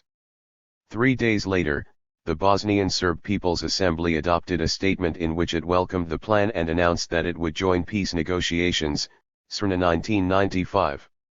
The next day, NATO launched Operation Deliberate Force, a 3-week-long bombing attack on the Bosnian Serbs. Official U.S. mythology informs us that the bombing campaign brought the Bosnian Serbs to the negotiating table. Never mind the inconvenient fact that acceptance predated military strikes. The United States was caught off guard by the Bosnian Serbs' speedy acceptance of the contact group's plan and feared that the wrong lesson could be drawn from that. A different conclusion was necessary, one which offered the opportunity to define a new role for NATO in the post-Cold War era, shifting its mission to out-of-area offensive operations. In the years since the war, NATO's last-minute airstrikes have been praised as proof of the necessity for military violence and the need for U.S. leadership. The mainstream narrative conveniently neglects to mention the U.S. role in causing and prolonging the war. War-making had to be presented as a model for future interventions. The image of the United States as peacemaker through bombing was built in Bosnia upon a mountain of corpses, vast destruction, and mass displacement and emigration. A small price to pay to promote U.S. militarism. The war in Bosnia officially ended in late 1995, and while UN sanctions persisted through most of 1996, U.S. officials continued planning for the years ahead. Sanctions had already caused $200 billion damage to the Yugoslav economy, Bilski 1996. The concern in Washington was how to add to that. As U.S. State Department spokesman Nicholas Burns confirmed at the beginning of 1997, the so-called outer wall of sanctions means that Serbia can't be a member of the IMF and the World Bank. We're trying to tighten the pressure on Mr. Milosevic. Access to the credit needed for rebuilding had to be blocked. Yugoslavia, Burns said, did not have economic contacts with the West because the United States is using its effective veto in those organizations to make sure those organizations do not lend money to Belgrade, Burns 1997. 207. Although the United States was capable of crippling the Yugoslav economy without end, something more forceful would be required to make further progress. Opportunity came knocking when a small ethnic Albanian group named the Kosovo Liberation Army, KLA, initiated a violent campaign aimed at secession. The KLA would need to be built into a more formidable force to lay the foundation for U.S. intervention. Advanced weaponry soon found its way into the KLA arsenal through the black market, to which the West turned a blind eye, Carpenter 1998. Western nations were doing their best to enhance the KLA's capabilities directly. According to Albanian Secret Service Director Fatos Klosi, CIA specialists intensified their activity in his country's northern region, an area under the KLA's control, AFP 1998. U.S. Green Berets and the CIA ran training programs for the KLA in the north of Albania, Kausholi 1998, Vujasic 1998, AFP 1999A.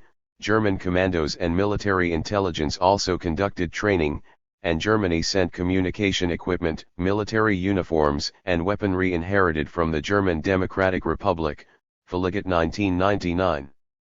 The West did much to fan the flames into a full-scale insurgency in the province of Kosovo.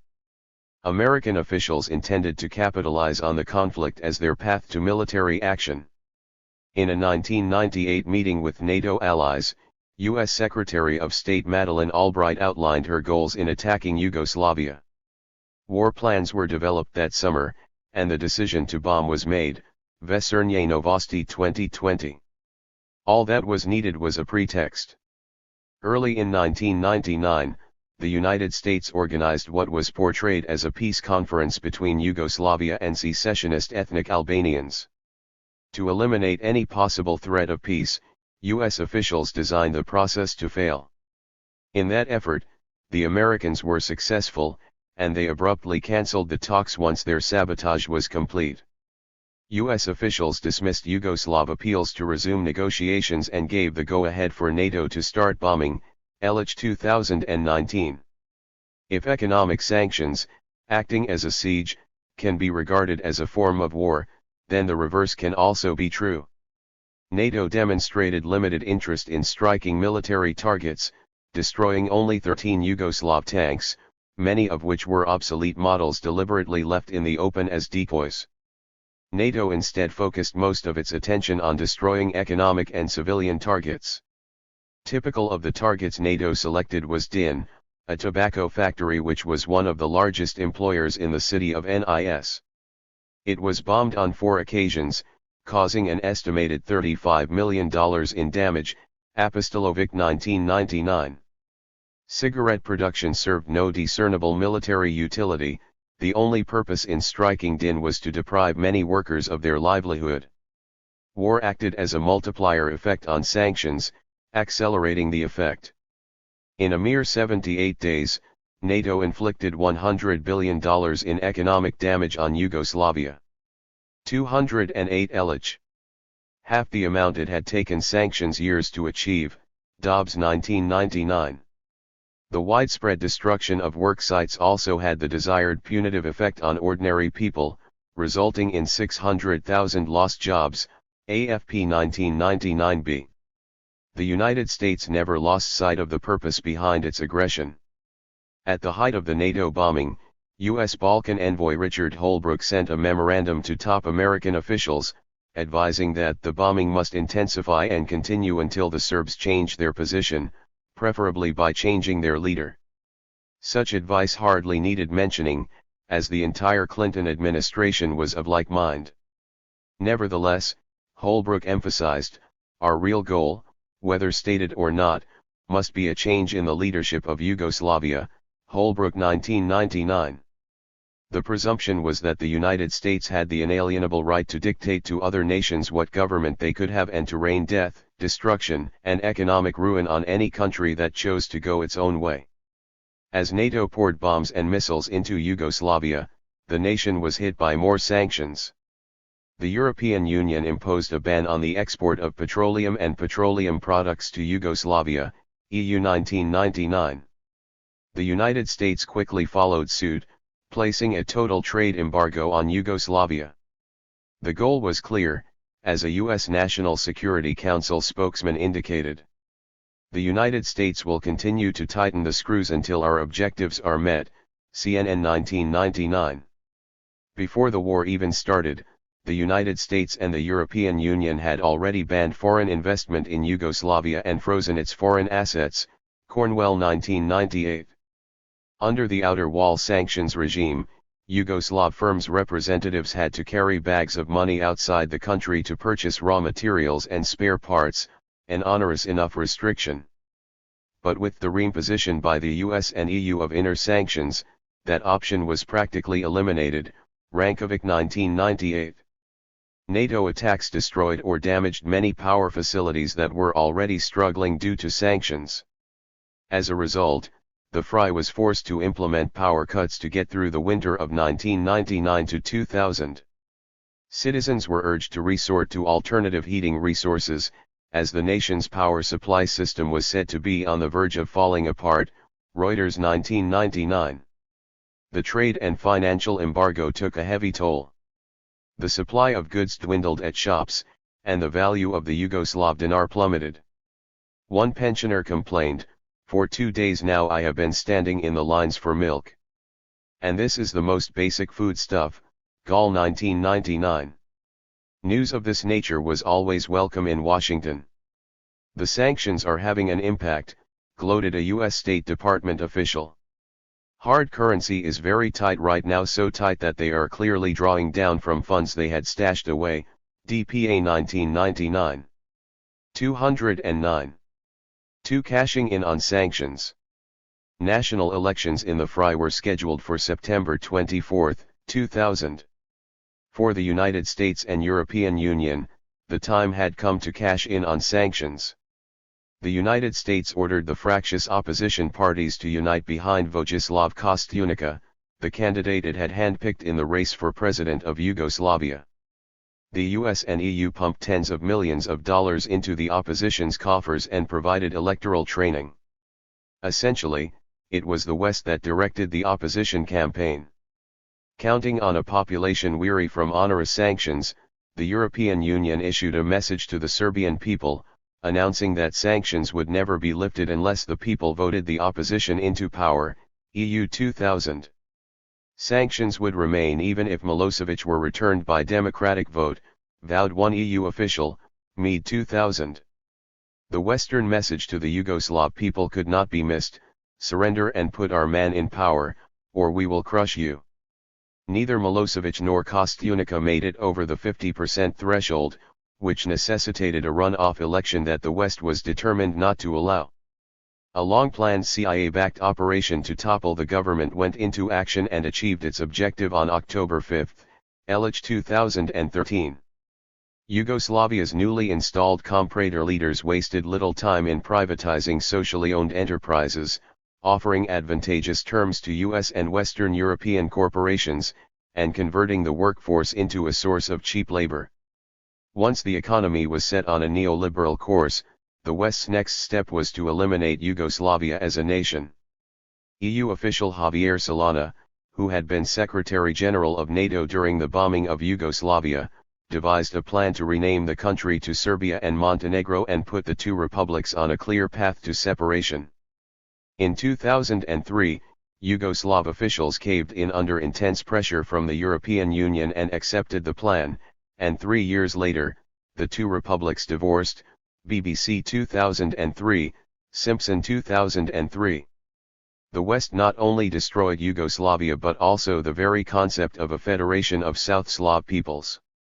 Intervention by the West had taken a nation that had earned a prominent place in the non-aligned movement and fragmented it into several small, weak, and easily controlled states where neoliberal economic policies could prevail.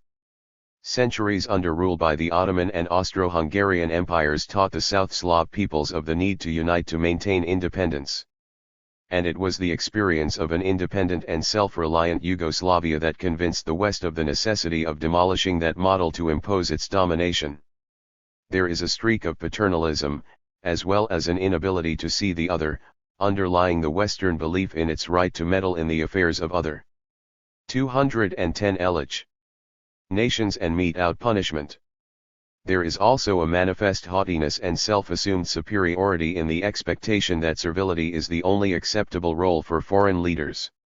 In the Washington establishment, sanctions against Yugoslavia are celebrated for demonstrating the efficacy of collective punishment in achieving foreign policy objectives. But sanctions alone did not ensure Western domination. It took all of the elements of the hybrid war to accomplish that primary goal. Nevertheless, a few secondary demands remain to be met, as the United States tries to bully Serbia into distancing itself from friendly diplomatic and trade relations with China and Russia and instead cozy up to its Western tormentors. The United States is especially keen on forcing Serbia to recognize Kosovo's independence as a vindication of NATO violence. Western leaders are also determined to rip up the Dayton Accord that brought peace to Bosnia because it is based on the equality of the republic's two entities and Serb, Croat, and Muslim peoples. The US and EU are unyielding in demanding a new constitution to abolish Republika Srpska, the Bosnian Serb entity, and impose a one-sided arrangement. Compromise is not a word in the Western lexicon. But then, when has imperialism ever abandoned its presumption that politically useful peoples have rights and others do not? Madeleine Albright believed that Europe's division into capitalist and socialist camps was the disaster of the 20th century, and that we should try and finish the job in the Balkans. She added that there are certain parts of the world, where the presence of the United States, in some form, makes a huge difference. Albright 2000. The hybrid war against Yugoslavia helped define the template for future foreign policy adventures in pursuit of imperial objectives. Sanctions have become the weapon of first choice in the drive for global hegemony, and in the last 10 years alone, the number of U.S. financial sanctions has more than doubled. Imperialist 2020. The continuing reliance on UN sanctions, together with American sanctions, cause enormous economic damage and human suffering. When sanctions fall short, U.S. leaders can borrow from the example of the hybrid war against Yugoslavia and choose from a menu of malevolent options as a supplement. Albright was correct in her assessment. The United States did indeed make a huge difference in the Balkans, as it continues to do today around the globe. Chapter 12. Targeted Sanctions and the Failure of the Regime Change Agenda in Zimbabwe. Washington, Mizoraj. 1. Introduction. This book chapter traces the imposition of targeted sanctions against Zimbabwe by the Western countries, namely the United States, beginning with the passing of the Zimbabwe Democracy and Economic Recovery Act, ZIDERA, in 2001, GREB 2010, and the European Union in 2003 on allegations of mismanaging the economy, human and property rights violations following the invasion of white-owned commercial farms instigated by the ruling party, Zimbabwe African National Union Patriotic Front, ZANU-PF. Chingono 2010.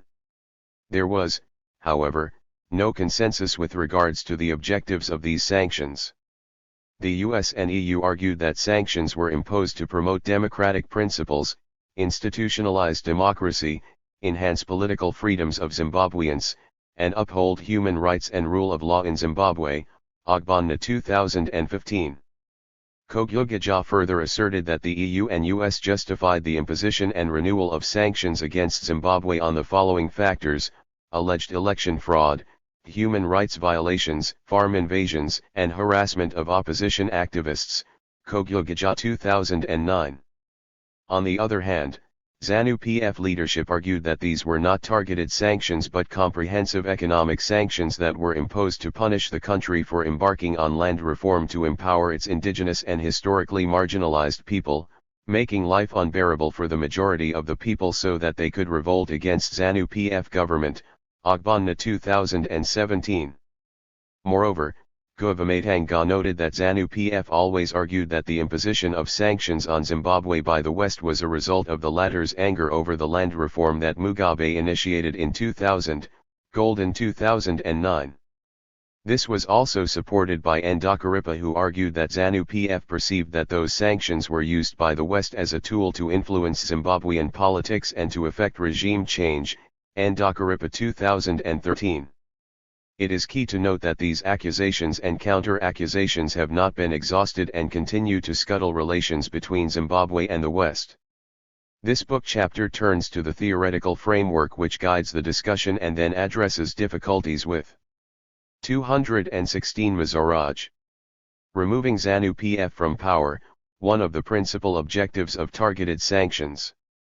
2. Theoretical framework, agenda setting and framing. ZANU-PF used state print and electronic mass media effectively to set the agenda and frame the sanctions narrative to its advantage.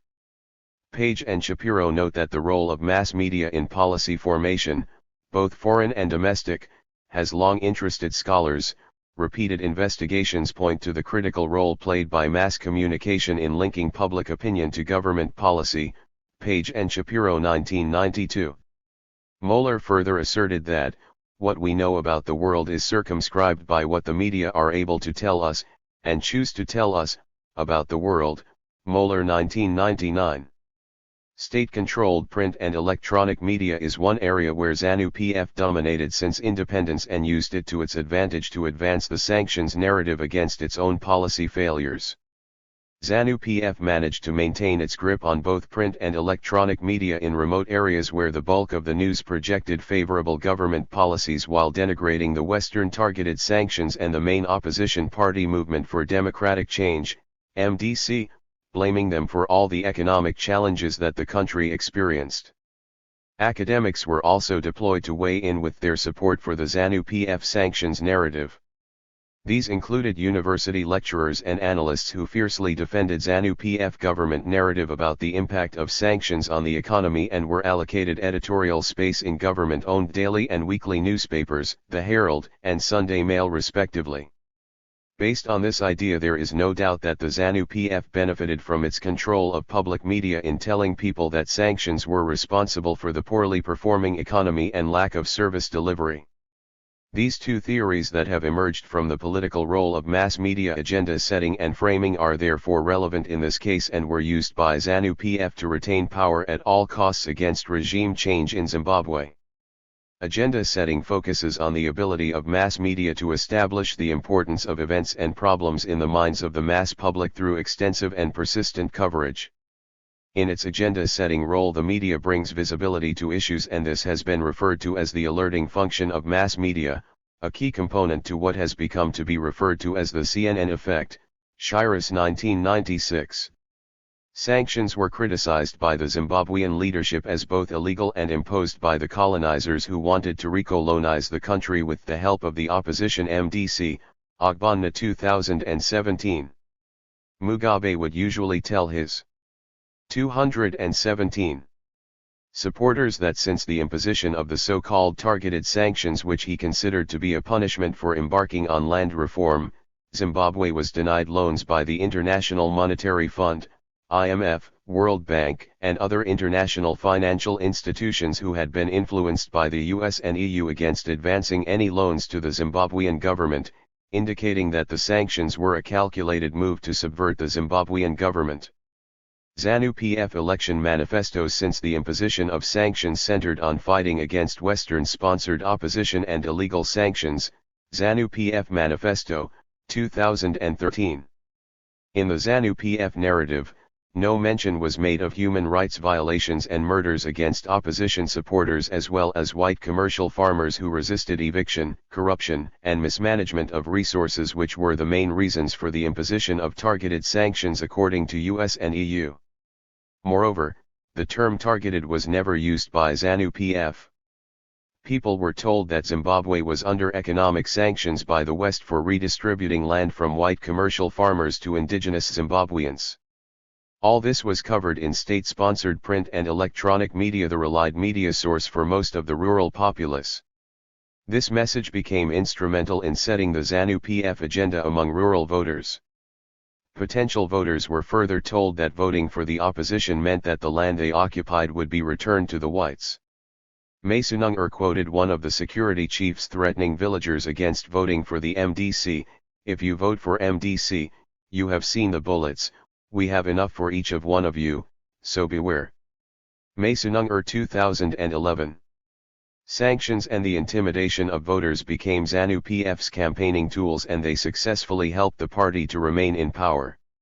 State media put sanctions as the enemy number one, and rural voters as well as some sections of the urban public did so too because of the suffering they endured allegedly due to targeted sanctions imposed on the country by the West, which to them had been invited by the opposition MDC. They were promised that as soon as the sanctions which were invited by the opposition MDC were removed, the economy would be back to normal. It became the final nail in opposition coffin and ensured ZANU-PF political survival. ZANU-PF also managed to use the media to transform the sanctions narrative to its advantage using framing. Framing refers to the way in which particular events or problems are presented in mass media reporting and is significant for the way in which these are interpreted by mass public. Hall Jameson and 218 Mazaraj. Waldman argue that, frames tell us what is important, what the acceptable range of debate on a topic is, and when the issue is resolved. 2004, Entman adds that, the public actual opinions arise from framed information, from selected highlights of events, issues, and problems rather than from direct contact with the realities of foreign affairs. 2003. In the 1990s, the term CNN effect was frequently used to capture the impact media were alleged to have on foreign policy decision-making. The argument was that mass media had the power to force political elite to adopt policies such as intervention in humanitarian crises against their better judgment. Likewise, the media was used here in Zimbabwe through media control, making sure that the government maintains tight control of the public media where they could provide propaganda on sanctions which ensured the survival of the government. In rural areas, commercial or privately owned print media was banned by ruling party supporters. Furthermore, efforts to liberalize television services have been resisted by the government. This leaves the state broadcaster, ZBC-TV, as the sole television station in the country more than 3 decades after independence. ZANU-PF made sure that its rural strongholds were not exposed to private media which focused reporting on corrupt activities and mismanagement. Evidence from voting patterns and the support that ZANU-PF gets in rural areas suggests that ZANU-PF managed to manipulate the public media to its advantage regarding sanctions, and the general view held by most Zimbabweans is that the sanctions are illegal and have ruined the economy more than corruption and economic mismanagement.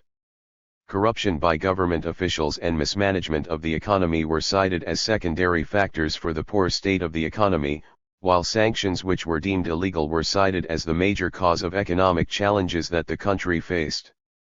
Public media controlled by the ruling party played agenda-setting and framing roles with perfection, choosing what to report and how to portray the sanctions debate for the benefit of the ruling party. Agenda-setting and framing theory was therefore used in this book chapter to show that ZANU-PF set the agenda and framed the sanctions narrative in the state media to influence voters so as to prevent regime change which sanctions sought to achieve. 3. Literature review: The effectiveness of sanctions. Much of the debate on economic sanctions as coercive tools of foreign policy has centered on their effectiveness. Sanctions can be defined as penalties threatened or imposed as a declared consequence of the target's failure. 219.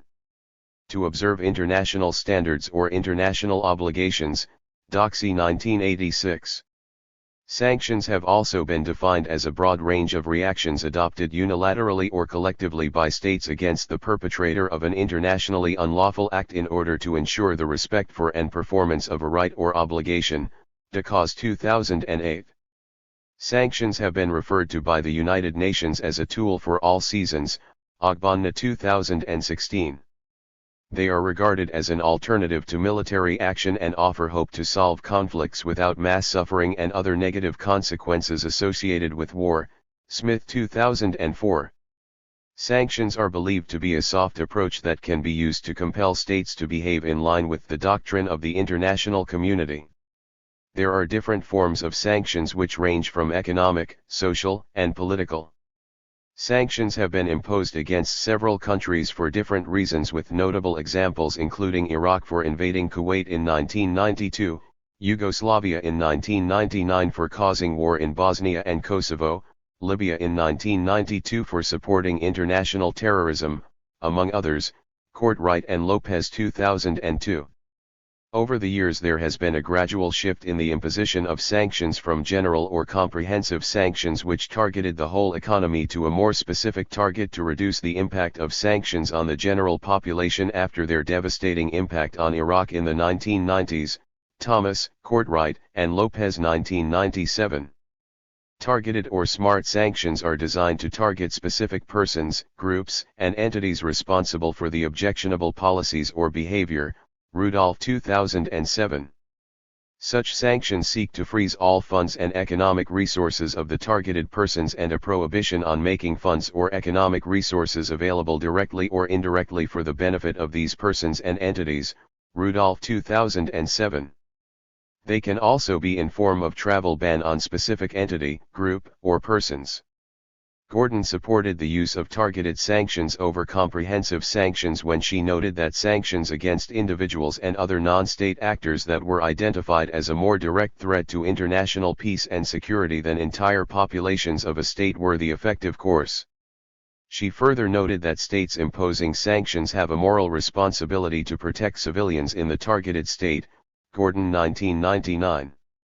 By imposing targeted sanctions, it sends a clear message to those who have been subjected to them that their behavior is considered in violation of international norms and worthy of being sanctioned. The concept of targeted sanctions aimed at the guilty individuals and elites evolved as an escape route to the ethical dilemma inherent in the implementation of broad sanctions, Kreutz 2005. Some studies on sanctions have shown that sanctions when strategically applied can achieve the desired political changes in the targeted state. A study of 115 cases between 1914 and 1990 showed a third of cases sanctions were effective when measured relative to 220 Mazaraj. The direct goals of their imposition, Hofbauer et al. 1990. However, this analysis also showed that sanctions rarely forced a state into fundamental revision of its policies. It has been found out that in autocratic governments general sanctions have strengthened the regime as well as those groups supporting and underpinning it. The question of the effectiveness of targeted sanctions has been discussed by Brooks and Grebe. Grebe concluded that targeted sanctions are ineffective, Grebe 2010, while Brooks argued that targeted sanctions are effective against authoritarian regimes, Brooks 2002. Grebe went further and concluded that US and EU targeted sanctions against Zimbabwe have failed to achieve their intended political objectives.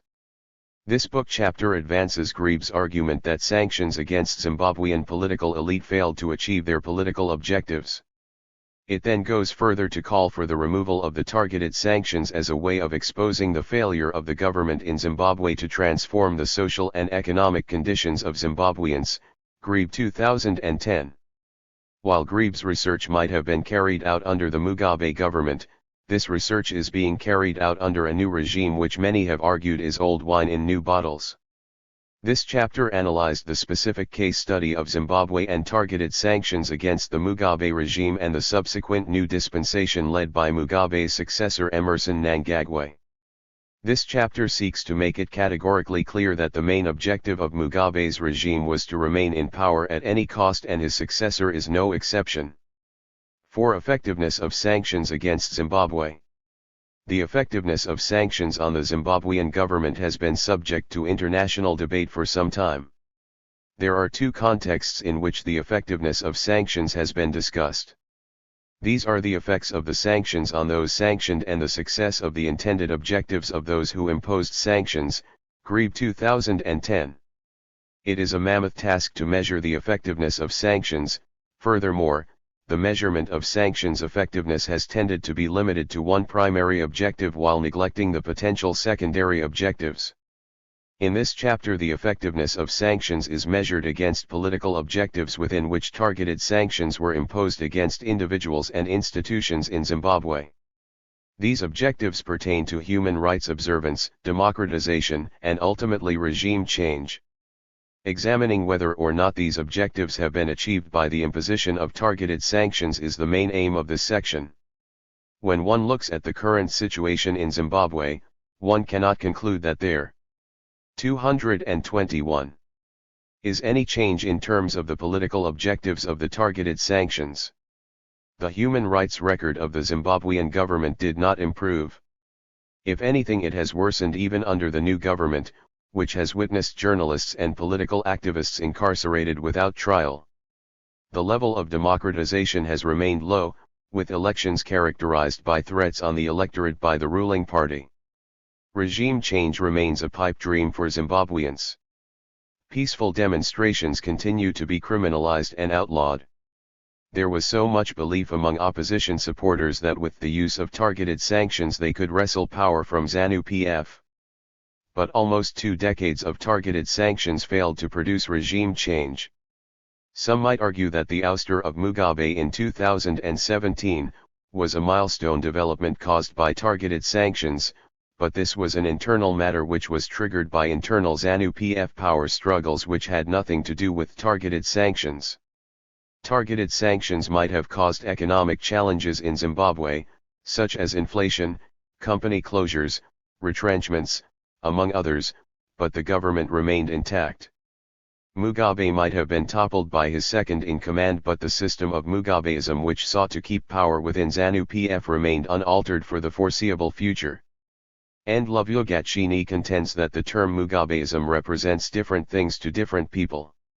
In the Pan-African context, it represents an ideology that is opposed to all forms of imperialism and colonialism and dedicated to a radical redistributive project seeking to redress colonial imbalances.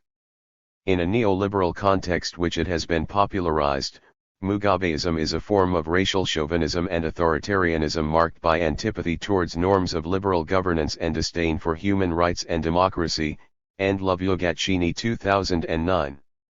Though there are internal factions in the ruling party, members unite when faced with the common enemy such as targeted sanctions, therefore minimizing the chances of losing power to the opposition, which remained a pipe dream for the EU and US without success.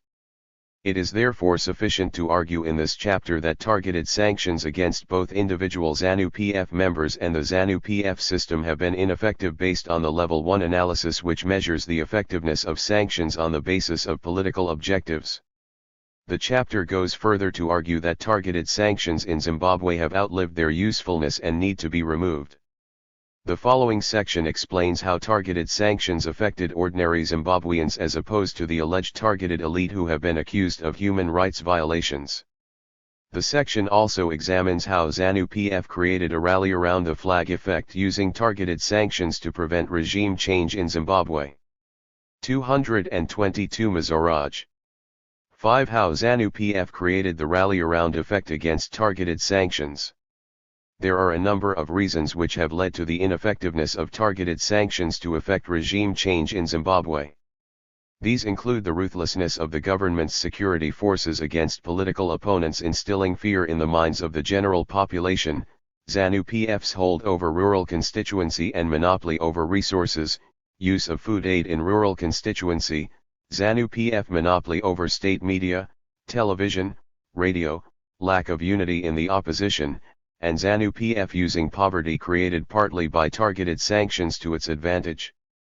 The government's security forces have been brutal in their response to demonstrations against both the Mugabe regime and the new government.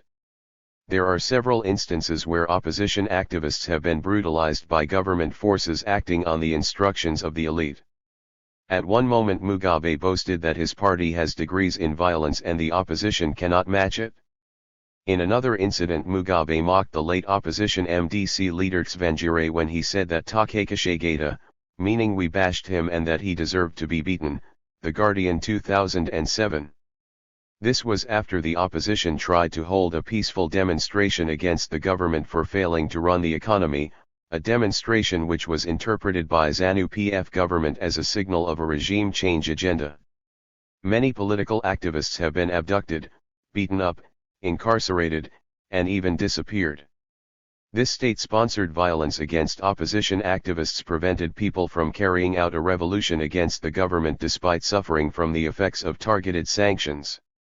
This was more pronounced during Mugabe and has also been implemented by the current government with success. This intimidation was more visible in the 2008 presidential election rerun when Mugabe deployed security forces in rural areas to intimidate people to vote for ZANU-PF.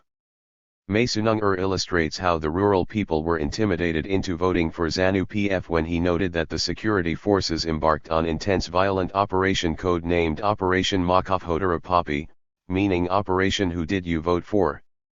Masunungur 2011, 56.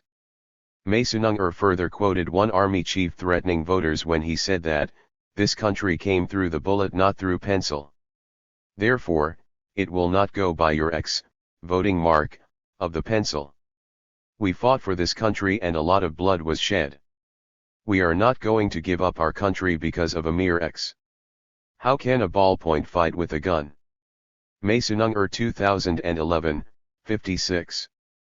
This culture of violence against citizens continued into the so-called New Dispensation as witnessed by the killing of demonstrators who were 223. Demonstrating against the delays in the announcement of presidential election results on August 1, 2018, alleging that the Zimbabwe Electoral Commission was rigging in favor of Mnangagwa. This action resulted in the death of 6 people according to official government sources, although the government denied being responsible for the deaths. Burke 2018. As if this was not enough, on January 14, 2019, in another demonstration against the rising cost of living, the security forces responded heavy-handedly, resulting in the death of 14 people countrywide. Zimbabwe Human Rights NGO Forum 2019. With such a show of force by security forces and the resulting fear in the minds of would-be protesters, there is no room for a revolution or armed regime change in Zimbabwe, which the crafters of the targeted sanctions envisaged, despite so much suffering that the people of Zimbabwe have been subjected to, hence the need to remove the sanctions, as they have failed and will continue to fail to achieve regime change in Zimbabwe. One interviewee noted that U.S. foreign policy is just good for no one. Saddam dug in, Maduro is digging in, surviving coups and everything. Every dictator just digs in when U.S. starts ramping up pressure. Now Zimbabwe is going the same way. 2023 will be tough. Gloves are off and we are fucked. And there is ain't sick anything we can do about it? Interview with Resident 2020. The majority of voters in Zimbabwe are rural-based, and ZANU-PF has a strong hold over rural voters, which it has created and institutionalized over the years since the time of the Liberation War. During this war, ZANU-PF adopted a Maoist guerrilla ideology that said the forces are the fish and the masses are the sea, therefore the forces cannot survive without the sea. As a result, the rural masses played a vital role in the liberation of the country, where they supported the liberation forces in a variety of ways. This bond continued after independence, and ZANU-PF guarded jealously against any intrusion into this stronghold by any opposition. Through the use of traditional leaders, ZANU-PF has managed to maintain a rural constituency. This constituency is prone to periodic droughts, and ZANU-PF has monopolized this constituency, which it declared a no-go area for opposition. The ZANU-PF government distributed food aid through the traditional leaders, which have been co-opted into the ZANU-PF system of patronage. The aid is attributed to the ruling party, not the government, and the poor rural voters vote for the ruling party with the threats that failure to do so will result in them losing food aid. Grebe argues that ZANU-PF used these rural-oriented strategies to win both presidential elections in 2002 and parliamentary elections in 2005, guaranteeing its stay in power. Grebe 2010b. These strategies included intimidation, 224 Mazaraj, violence, abductions against opposition members, and the use of food as a political tool. No matter how biting the sanctions might be, the rural constituency was cushioned by food aid, which was distributed through relief organizations such as the World Food Programme through ZANU-PF politicians for their political benefit. Based on these facts, one is tempted to argue that targeted sanctions have had minimum impact on Zimbabwe's rural constituency, which resulted in ZANU-PF recording successes in elections against opposition ever since targeted sanctions were imposed. This was despite the fact that the IMF and World Bank argued that the reasons for suspending loans to Zimbabwe had nothing to do with the sanctions but the non-repayment of loans by the Zimbabwean government to these institutions. Although ZANU-PF government acknowledged that it owed the IMF and WB, it shifted the blame on Smith government, arguing that the ZANU-PF government inherited $700 million debt incurred by the Smith regime and the burden was transferred to them. ZANU-PF Manifesto 2013. The debt had since ballooned to over $10 billion by 2013. All rallies and election campaigns organized by ZANU-PF leadership criticized sanctions and the opposition MDC for inviting sanctions. The effectiveness of sanctions to produce regime change has also been dampened by the monopoly over media by ZANU-PF. Efforts by the opposition to lobby for media reforms were thwarted or frustrated by ZANU-PF, and piecemeal reforms have been implemented only with regards to radio services and print media. The only television station in the country has been used by ZANU-PF to demonize the opposition and its Western handlers for the economic crisis brought by sanctions. The opposition is alleged to have invited the sanctions from the Western countries as punishment for carrying out land reform. The message is repeated over several times, and people have as a result loathed the opposition for their suffering. Through its monopoly on television services and newspapers, ZANU-PF has dismissed the targeted sanctions narrative, instead informing the nation that the country was suffering economically because of comprehensive sanctions instigated by the opposition. Although some critics blamed ZANU-PF's ruinous economic policies for the economic crisis that the country faced, their criticisms never reached the public domain due to ZANU-PF control over media, which won sympathy not only in the rural areas but also in the urban areas where sanctions have been more severe. Moreover, during elections, the MDC and other political parties which posed a threat to ZANU-PF were denied access to the media to campaign and spread their messages. Maysunungir highlighted that in the 2008 elections, the biggest opposition in the country was denied access to state media, which instead churned out savage attacks on the opposition as a Western-sponsored party that was created to remove ZANU-PF from power. Maysunungir 225. 2011. This narrative subsequently won ZANU-PF not only domestic but regional and some international support. ZANU-PF held on to power despite losing elections in 2008. The presidential runoff election in 2008 was one of the most violent elections in Zimbabwe, as ZANU-PF government clung to power in the face of fierce opposition from MDC. Maysunungir 2011. ZANU-PF refused to concede defeat. It was the first time that the opposition defeated the ruling ZANU-PF in both parliamentary and presidential elections. However, the opposition candidate for president failed to achieve an outright majority vote, 50+1, though there were allegations that he had won the majority vote, but results were tampered with to make sure that the opposition did not assume power. Maysunungir 2011. It took more than 4 weeks for results to be released, which raised controversy over the authenticity of the released results, which showed that there was no outright winner, prompting a runoff which later turned violent. Moreover, Mangwenda, 2009, asserted that the imposition of sanctions by the West gave ZANU-PF an excuse for its failure and enhanced its chances of pillaging of the economy. Targeted sanctions affected the ordinary people more than they had affected the intended targets, hence their continued use was of no relevance. Bryan 2009. Inasmuch as ZANU-PF has created mechanisms that ensure its retention of power, the opposition squabbles have also made it easy for ZANU-PF to avoid regime change. There have been several main opposition MDC splits, which began in 2005 with the split into two groups, where the other was led by late Morgan Tsvangirai and another was under the leadership of Arthur Mutambara and later Welshman Cube. In 2013, another split occurred where founding members of the Movement for Democratic Change such as Tendai Biti, Elton Mangoma, Jacob Sikala broke ranks with the Morgan Tsvangirai-led MDC to form their own parties. In 2018, following the death of Tsvangirai, there was another split where Nelson Chamisa was accused by Thokozani Kup and some members of having assumed power illegally. Kup remained with MDCT and Chamisa formed MDC Alliance. At the elections in July 2018 there was splitting of votes, which resulted in ZANU-PF garnering 2/3 majority in parliament. Had there been no such splits, it is probable that sanctions could have achieved their intended objective of regime change in Zimbabwe, but unfortunately failed. Despite sanctions generally believed to have failed in their primary objectives in Zimbabwe, their economic impact has been felt across the political and economic divide.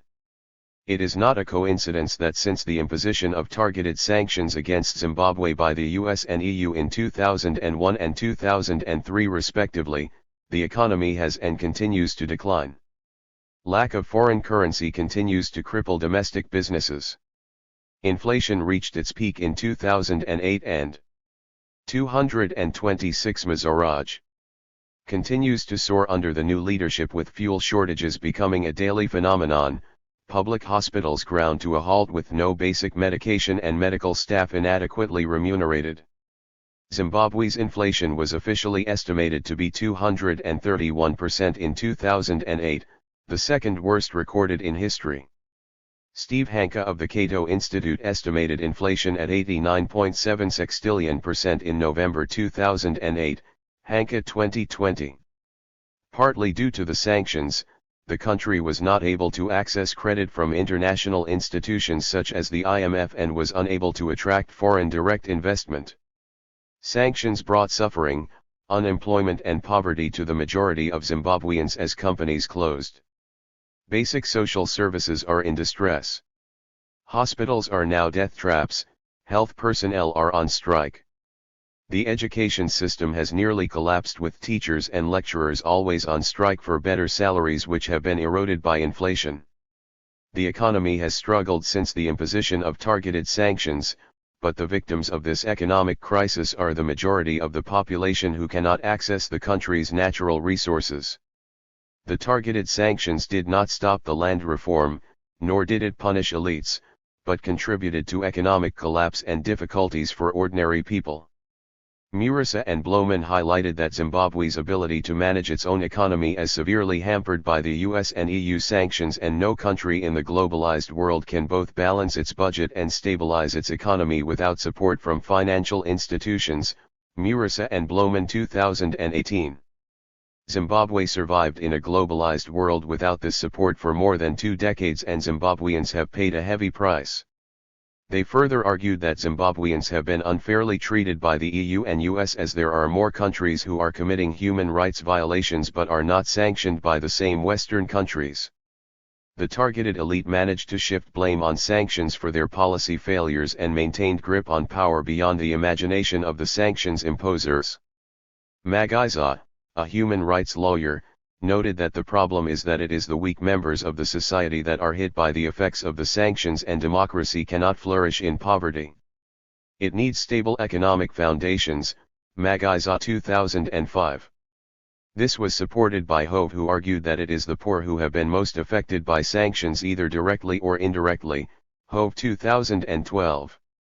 Hove further advanced the argument that this chapter advocates the removal of sanctions need to be removed so that Zimbabwe can access credit lines to resuscitate its economy, as sanctions have prevented Zimbabwe from accessing loans from international financial institutions.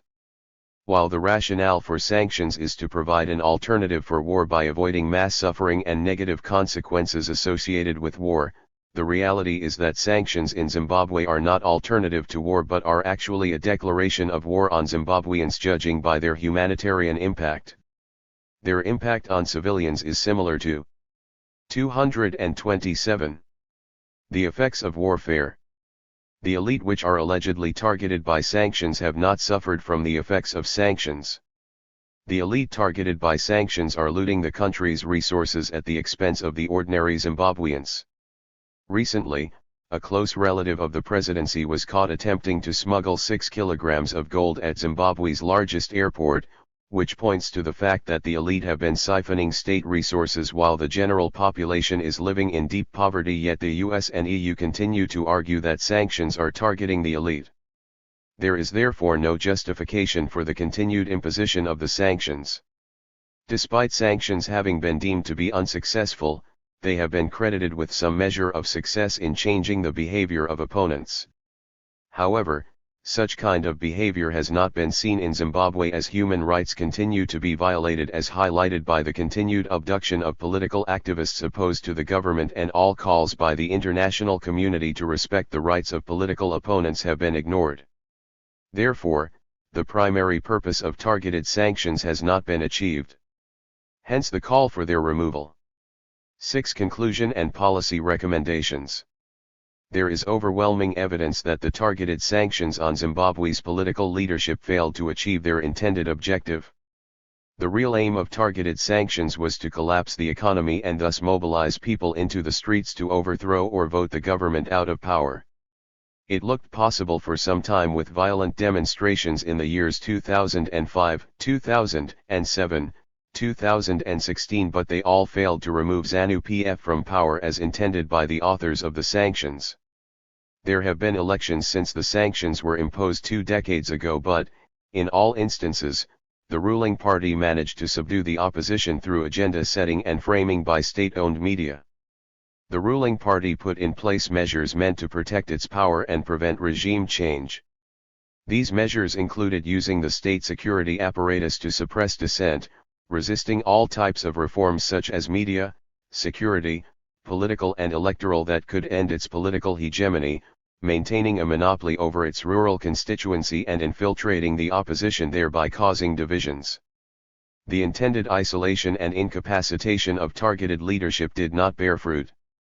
Based on these facts, there is no doubt that targeted sanctions failed to bring about the much desired regime change in Zimbabwe and will not result in regime change in the foreseeable future, despite them affecting the generality of the population who are suffering in silence. Targeted sanctions have in turn created a rally around flag effect. The heavy-handed response of 228 Mazaraj. The security forces against protesters did not make it easy for regime change and its sympathizers riding on fighting against sanctions philosophy. Instead, sanctions must be removed and expose ZANU-PF's failure to deliver and transform the economic and social lives of its citizens. As long as sanctions remain in place, ZANU-PF will continue to use sanctions narrative propaganda to deny its responsibility for failure and suppress Zimbabweans to remain in power, much to the detriment of the general populace. It is probable that without sanctions, ZANU-PF would have accepted electoral defeats in 2002, 2005, 2008, 2013 and 2018 as the opposition claimed to have won all those elections, but ZANU-PF allegedly rigged to remain in office, fearing reprisals and retributive justice from the joint collaboration of the opposition MDC and their alleged Western handlers who spearheaded regime change agenda through the imposition of targeted sanctions. This chapter recommends that the Western countries must remove whatever form of sanctions against Zimbabwe as they hurt the ordinary people instead of intended elite targets. The ruling elite must implement political and economic reforms to promote good governance so that they get international support to remove sanctions. The country's leadership must fight against corruption as it has been entrenched in Zimbabwe society and is negatively affecting the poor as well as eroding the moral fabric of society. The international community should encourage the US and EU to remove sanctions against Zimbabwe as they have caused untold suffering among the poor in Zimbabwe. Regional and continental leaders should encourage their counterparts in Zimbabwe to uphold people's human rights so that they can lobby the US and EU to remove sanctions. Chapter 13. Iraq, Understanding the Sanctions Warfare. Regime. Nimanaki. It is perhaps a truism to say that since its foundation as a modern nation-state, Iraq has been repeatedly subject to the violent condensation of colonial and imperialist relations, condensations which were key in eliminating, rupturing, or delaying popular histories not just in Iraq, but also in the Middle East. Among the most prominent of such instances, one can refer to the suppression of the revolt of 1920 through the blanket bombing of villages, Ismail and Ismail 2005, 611, and the use of chemical weapons by the British, the Gulf War, and the 2003 occupation. Such recurrent unleashing of genocidal violence is neither the unintended consequences of other strategies, smart bombs, nor exceptions. Rather, brute force has been a consciously chosen method to contain and control the most geostrategic space in the Middle East, Al-Nasiri 2009, 77. This is not just in terms of Iraq's geographical location or vast hydrocarbon reserves, but also popular struggles which have consistently posed existential threats to various colonial and imperialist projects in the region, the Revolt of 1920, the July 14th Revolution. Within the above historical context, the imposition of the most comprehensive sanctions regime the world has ever known, D.J. Halliday 1999, 30, points to the continuities rather than discontinuities of the imperialist project in relation to the modern history of Iraq, Hamoudi 2019, 1. This is especially the case, if one considers how the imposition of the sanctions regime correlated with the Gulf War, developed in conjunction with numerous bombing campaigns and in turn prepared the ground for the 2003 invasion.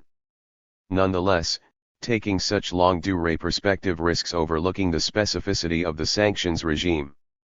This is not just because of the unprecedented severity of the sanctions, but more importantly the extremely exceptional international and regional circumstances that made them possible, the crisis of the Eastern Bloc and the dissolution of the Soviet Union on the one hand and the unparalleled militarization of the Middle East region on the other hand. What is needed, then, is a conjunctural analysis which approaches the sanctions regime as the concrete materialization of an imperialist strategy which was both made possible and necessary in such a unique constellation. To do this, I will begin with 232 Naki-I. A schematic periodization of the economic sanctions that were imposed on Iraq, and then proceed to make two arguments.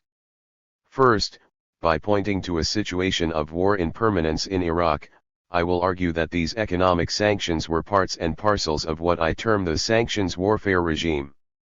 Second, after a brief discussion of the colossal changes in the international and regional relations of force, I will argue that the sanctions warfare regime materialized through the relatively successful implementation of a three-layered American imperialist strategy: the war on rogue states, internationalization qua cantonization, al-Masri 2004, and asymmetrical containment.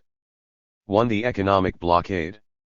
Immediately after Iraq's invasion of Kuwait on August 2, 1990, the United Nations Security Council passed Resolution 660, which, in condemning the invasion, placed Iraq under Chapter 7 of the UN Charter. Between August 6 and November 28, as the American troops were being deployed to the Middle East, the Security Council passed 10 more resolutions. Collectively, these resolutions banned all trade with Iraq, froze government assets abroad, prohibited financial transactions, imposed a naval and aerial blockade, and established a sanctions committee to oversee the implementation of these measures, Ismail and Ismail 2004, 91. This economic blockade was seemingly a temporary measure determined to bring the invasion and occupation of Kuwait by Iraq to end, Resolution 661, 1990, in a nonviolent manner, Hamudi 2019, 10. Nonetheless, in the conjuncture between Iraq's withdrawal from Kuwait on February 27, 1991, and the 2003 invasion, the initial blockade proved to be only the first stage and the backbone for the most comprehensive economic sanctions that a country has ever faced. After Iraq's withdrawal from Kuwait, the possibility of the removal of the economic sanctions were directly tied to Iraq's terms of surrender, which were laid out in Resolution 667. These terms included Iraq's commitment to repay its foreign debt, agree to a UN-mediated boundary settlement with Kuwait, provide financial compensation for damages which Kuwait incurred during the invasion through a UN-administered fund created by Iraq's oil revenues, destroy all of its weapons of mass destruction, and unconditionally comply with the nuclear ban under international supervision.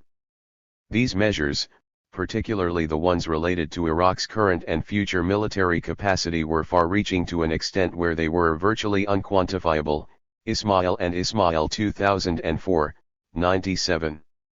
In this sense, the terms of surrender not only allowed for the continuation of economic sanctions ad infinitum, but also facilitated 233. The creation of an institutional labyrinth on top of the committees that were established during the economic blockade. I will later return to the ways in which these institutions severely limited Iraq's sovereignty. For the time being, it is necessary to consider how these measures maintain the economic blockade that had been in effect since August 4, 1990. Resolution 668 technically allowed Iraq to import foodstuffs and medicine and foresaw the approval of isolated exemptions to the oil embargo to ensure that essential civilian needs are met. In effect, however, up until the institutionalization of the Oil for Food Program, OFP, on May 1996, the blockade continued since the oil embargo remained in effect while all government assets outside Iraq were frozen, Al-Masri 2001, 210. 2. The Oil for Food Program. The Security Council had proposed an Oil for Food Program as early as August and September 1991, Resolutions 706 and 712, and a modified version in April 1995, Resolution 986. The Iraqi government, however, rejected both proposals because of their limited scope and violation of Iraq's sovereignty.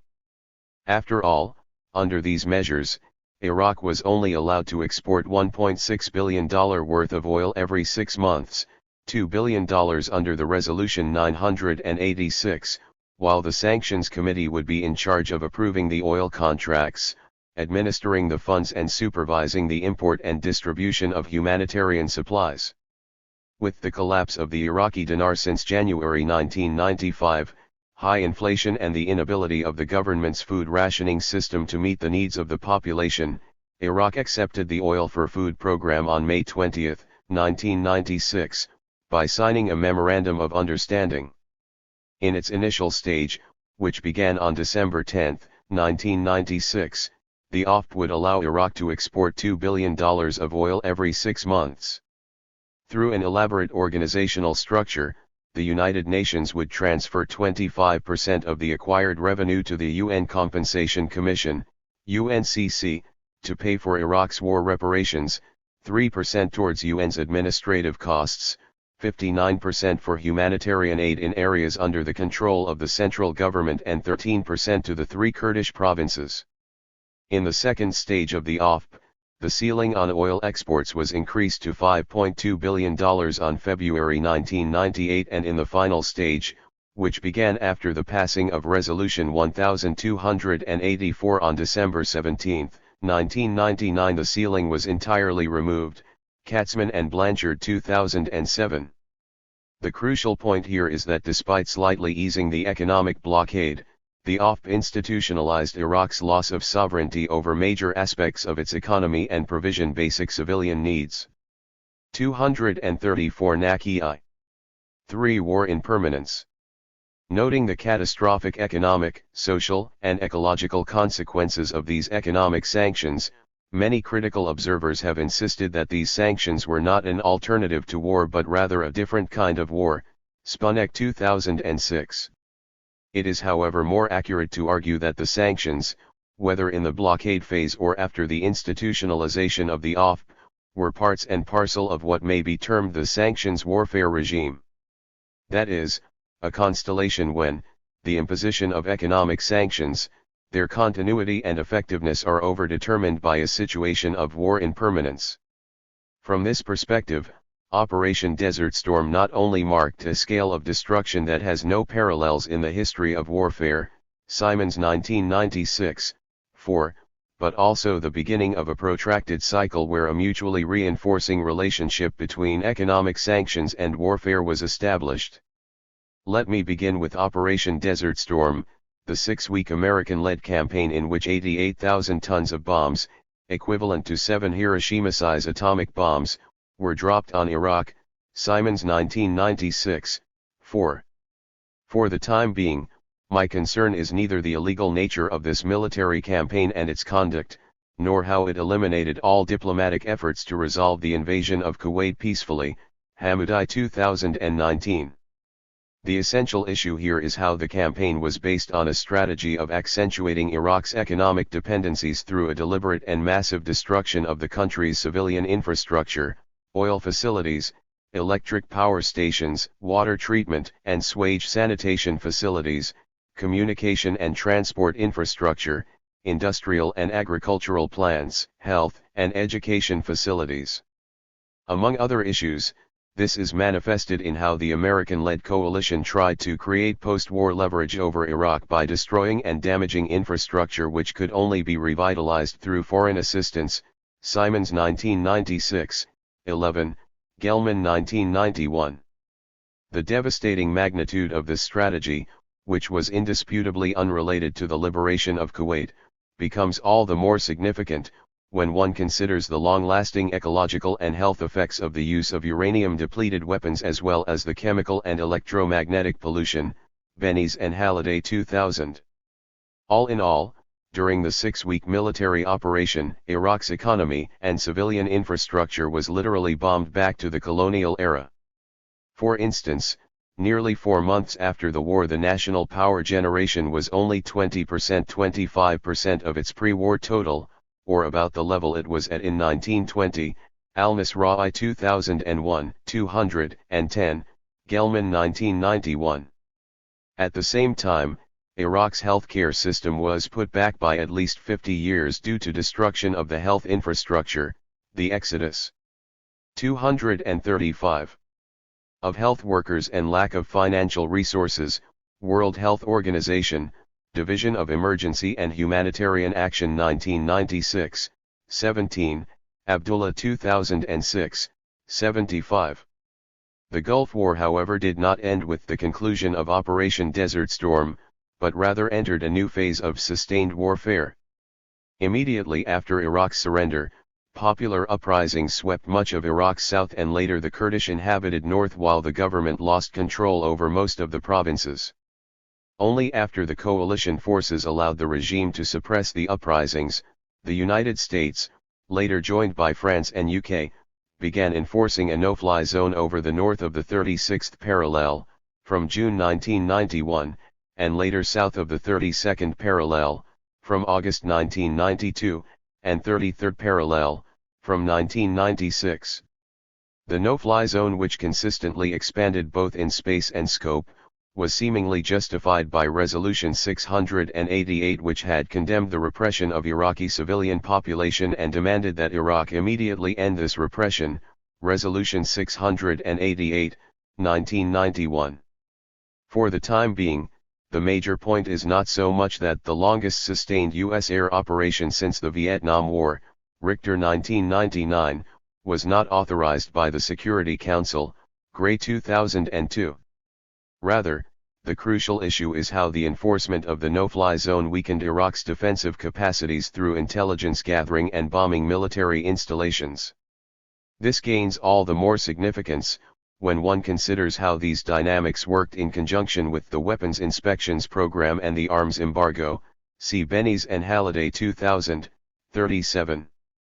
What is more, the no-fly zone not only facilitated the creation of a semi-autonomous region in Iraq's Kurdish provinces, it also accentuated the effects of the economic sanctions by targeting economic installations throughout Iraq, Aruri 2000, Abdullah 2006, 72.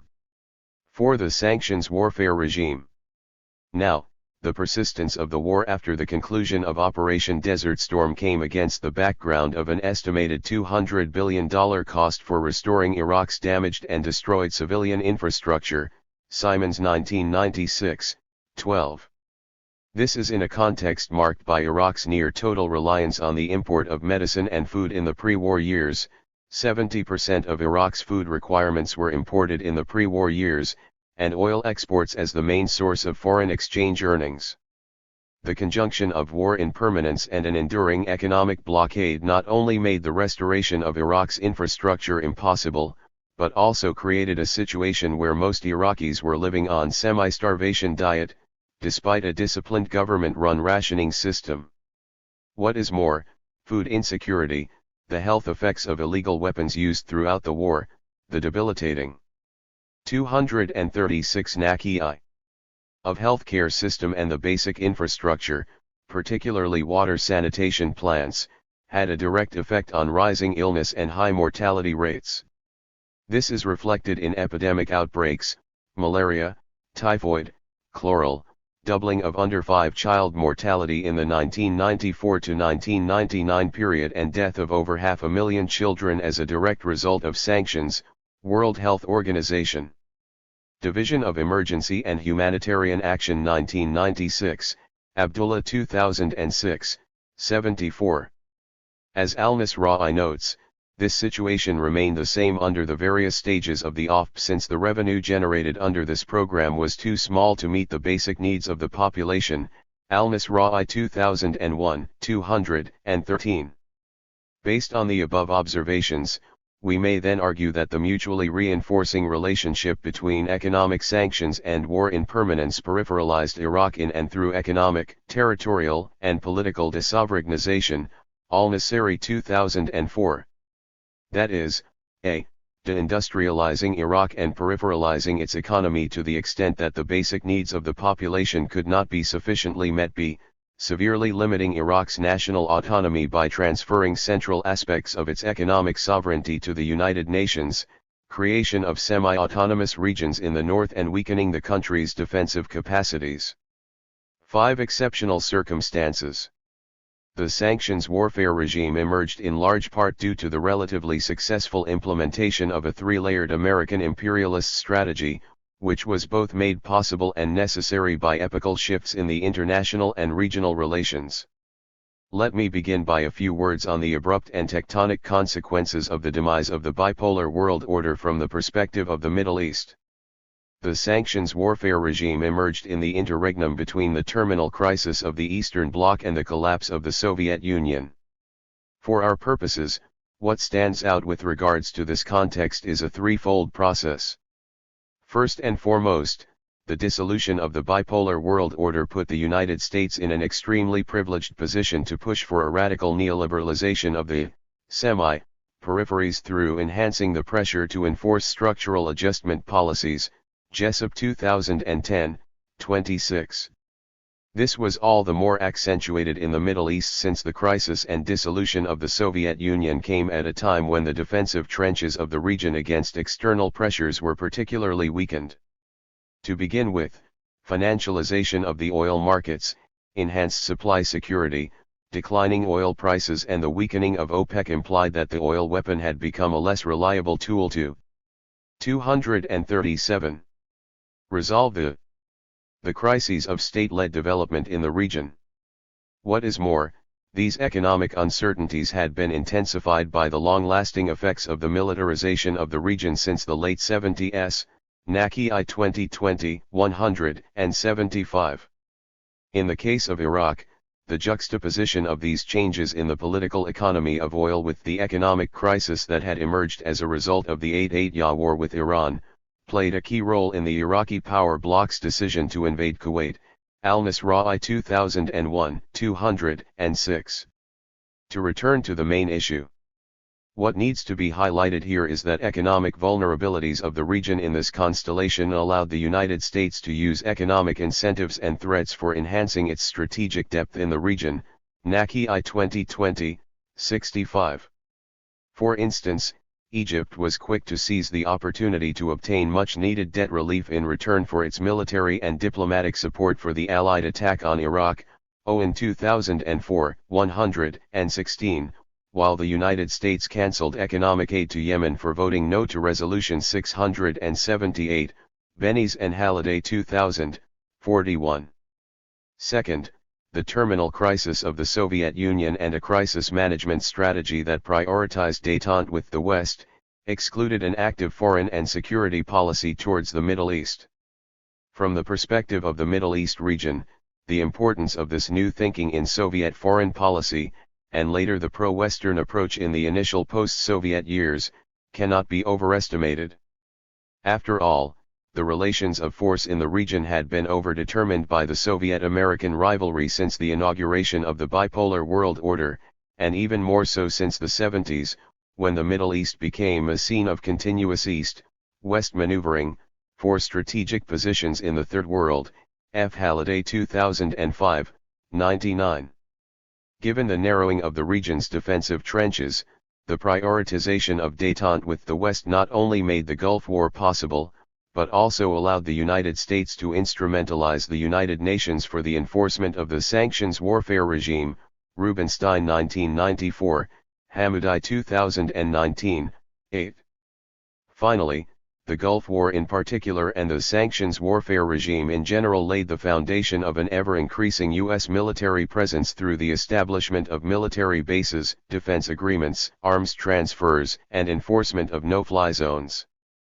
On the one hand, throughout this process, the Middle East became the epicenter of Washington's post-Cold War military offensive, Clare 1998, 12. On the other hand, the unparalleled militarization of the region since the 1990s prioritized defense spending, thereby making the unsettled economic situation of Middle East states even more vulnerable to American-led pressures for neoliberalization, Naki I 2020, 65. Having briefly sketched out these colossal changes in the international and regional relations of force, I will now turn to a discussion of the three-layered imperialist strategy through which the sanctions warfare regime materialized. 238 Naki I. The war on rogue states, internationalization qua cantonization and asymmetrical containment. 6. The war on rogue states. As much as the breakdown of the Soviet Union facilitated the American-led neoliberal offensive against the dominated formations, it also presented an enormous challenge to the persistence of imperialism under American hegemony. After all, the Soviet Union had consistently presented a strategic threat to all the Atlantic powers and as such compelled them to manage their contradictions under the hegemonic position of the United States. Against this background, the demise of the bipolar world order could facilitate the intensification of intra-imperialist rivalries at a time when the dominated formations had become exceedingly vulnerable to external pressures. Naki I 2020, 63. In this sense, the United States' central role in the inauguration of the sanctions warfare regime was not merely about the projection of American military and political might in a post-Soviet era. Rather, this was the cornerstone of a larger strategy, creation of a fait accompli situation of war in permanence, which would replace the threat of communism. This gains an added significance, when one considers the geostrategic importance of Middle East in general and Iraq in particular. It is then not a coincidence that the war on rogue states and later the war on terror came to be exceptionally concentrated in the Middle East. Hinabus 2003, 235, Clare 1998, 12, and more specifically in Iraq. 7. Internationalization qua cantonization. As I iterated before, the decline of the bipolar world order permitted, if not forced, the United States to break up the resistance to the neoliberal offensive in the South more aggressively through multiplicity of old and new tactics. Among these tactics, what Sabah al-Nasseri calls internationalization qua cantonization is of particular relevance. That is, the fracturing, denationalization, sectarianization, cantonization, of formerly politically constituted spaces through a violent opening, a first step towards the privatization of power and economy in peripheral states which were unwilling to abide by the neoliberal offensive. Al-Nasseri 2004, 2009. Though not exclusive to the case of Iraq, the sanctions warfare regime is a concrete manifestation of this tactic. This does not only concern the economic, territorial, and political desovereignization of Iraq, which I previously elaborated on, but also the intended 239 consequences of this process. On the one hand, the sanctions warfare regime violently forced Iraq back to pre-industrial social patterns for survival. As tribal, religious, and ethnic bonds of community reciprocity and exchange re-emerged as central institutions bridging personal and social security, Ismail and Ismail 2005, 615. On the other hand, the Baath regime propagated these social relations to ensure its survival by mediating and/or perpetuating divisions among the old social forces that the sanctions warfare regime had resuscitated. By way of example, one can refer to Saddam's uneasy alliance with the Kurdistan Democratic Party, KDP, against the Patriotic Union of Kurdistan, PUK, during the Kurdish Civil War, enhancing the position of the Sunni and Shiite institutions and teaching centers, Al-Nasseri 2009, and retribalization through granting resurrected tribes specific authority over such matters as limited revenue collection and law enforcement, Abdullah 2006, 83. Here again, the United States facilitated this process by allowing the brutal suppression of the 1991 uprisings and making the population directly dependent on the regime, Al-Nasseri 2009. In an a posteriori sense, we can argue that the cantonization of Iraq in and through the sanctions warfare regime was certainly a first step towards the radical neoliberalization of Iraq that occurred after the 2003 invasion, Al-Nasseri 2004, 2009. Nonetheless, what is necessary here is to situate the American imperialist strategy of cantonization in relation to what I term asymmetrical containment. 8. Asymmetrical containment. Ever since the outbreak of Iran-Iraq War, the United States had pursued a policy of dual containment towards both countries by ensuring that neither was on a position of victory during the war. After all, undermining the Soviets' position in the Middle East was to a large extent predicated on the mutual weakening of Iran and Iraq, both of which had strong anti-American elements in their foreign orientations. Naki I 2020, 195. At the same time, the mutual weakening of Iran and Iraq was central to enhancing Israel's security. That is not the least because Iran and Iraq were both attempting to increase their strategic depth in the region through replacing the role that Egypt had historically played vis-a-vis Israel prior to the signing of the Egypt-Israel peace treaty. With the decline of the bipolar world order, the sanctions warfare regime developed in conjunction with a similar process in Iran. Put differently, Iran was also subject to intensifying economic sanctions while the country was excluded from the post-Gulf War security arrangements as well. The peace 240 Naki I process, Amir Ahmadi 1997, 49, Parsi 2007, 154, Habibi 2013. Hence, in the years following the conclusion of Iran-Iraq War, the policy of dual containment remained firmly in place. This may be explained by pointing to a twofold process. On the one hand, the containment of Iraq and Iran as rogue states and sponsors of terrorism was central to the fait accompli construction of the New World Order. On the other hand, this policy would maintain the balance of forces in favor of American allies in the region. For instance, the combined effect of the embargo on Iraq and the economic sanctions on Iran allowed American allies, mainly Kuwait and Saudi Arabia, to increase their share in the oil market. This in turn enabled these countries to settle their war debts, purchase American arms and finance American military bases, Al-Nasiri 2004, 2009. Nonetheless, the crucial point here is that neither the intensity nor the scope of the sanctions or the political and military pressures on Iran were comparable to the sanctions warfare regime in Iraq. That is, far from experiencing an economic blockade, or political and territorial desovereignization, post-war Iran was actually integrating into European circuits of capital, Naki I 2020. As such, it is crucial to highlight that in the conjuncture following the Gulf crisis, the policy of dual containment was gradually modified to what may be termed asymmetrical containment. The multifaceted reasons behind the asymmetrical nature of dual containment in this period demand their own discussion. However, the main reasons behind such modification in United States containment policy becomes clear if we consider Washington's push for the peace process against the background of the First Intifada. It is true that the First Intifada had provided both Iran and Iraq the opportunity to enhance their strategic positioning in the region by expanding their influence on the Palestinian struggle.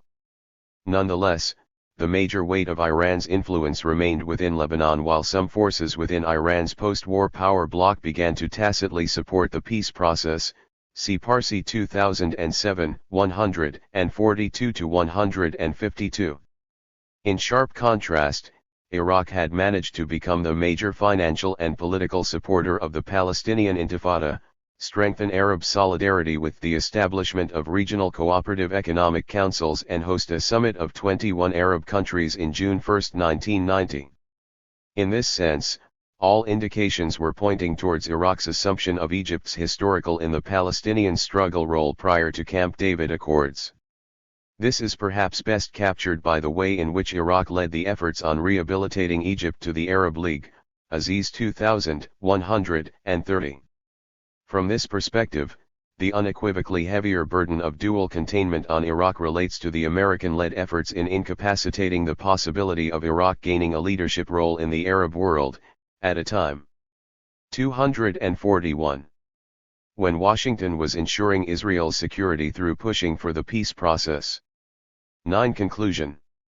My observations above indicate that the three-layered imperialist strategy through which the sanctions warfare regime materialized were relatively successful from the perspective of America's geostrategic positioning in the Middle East. That is to say, Iraq was fragmented, its social fabric destroyed, and it remained on the sidelines as the peace process was institutionalized. At the same time, by allowing a weakened, yet existing BAATH regime to remain intact, the United States managed to keep potential Iranian influence in Iraq at bay.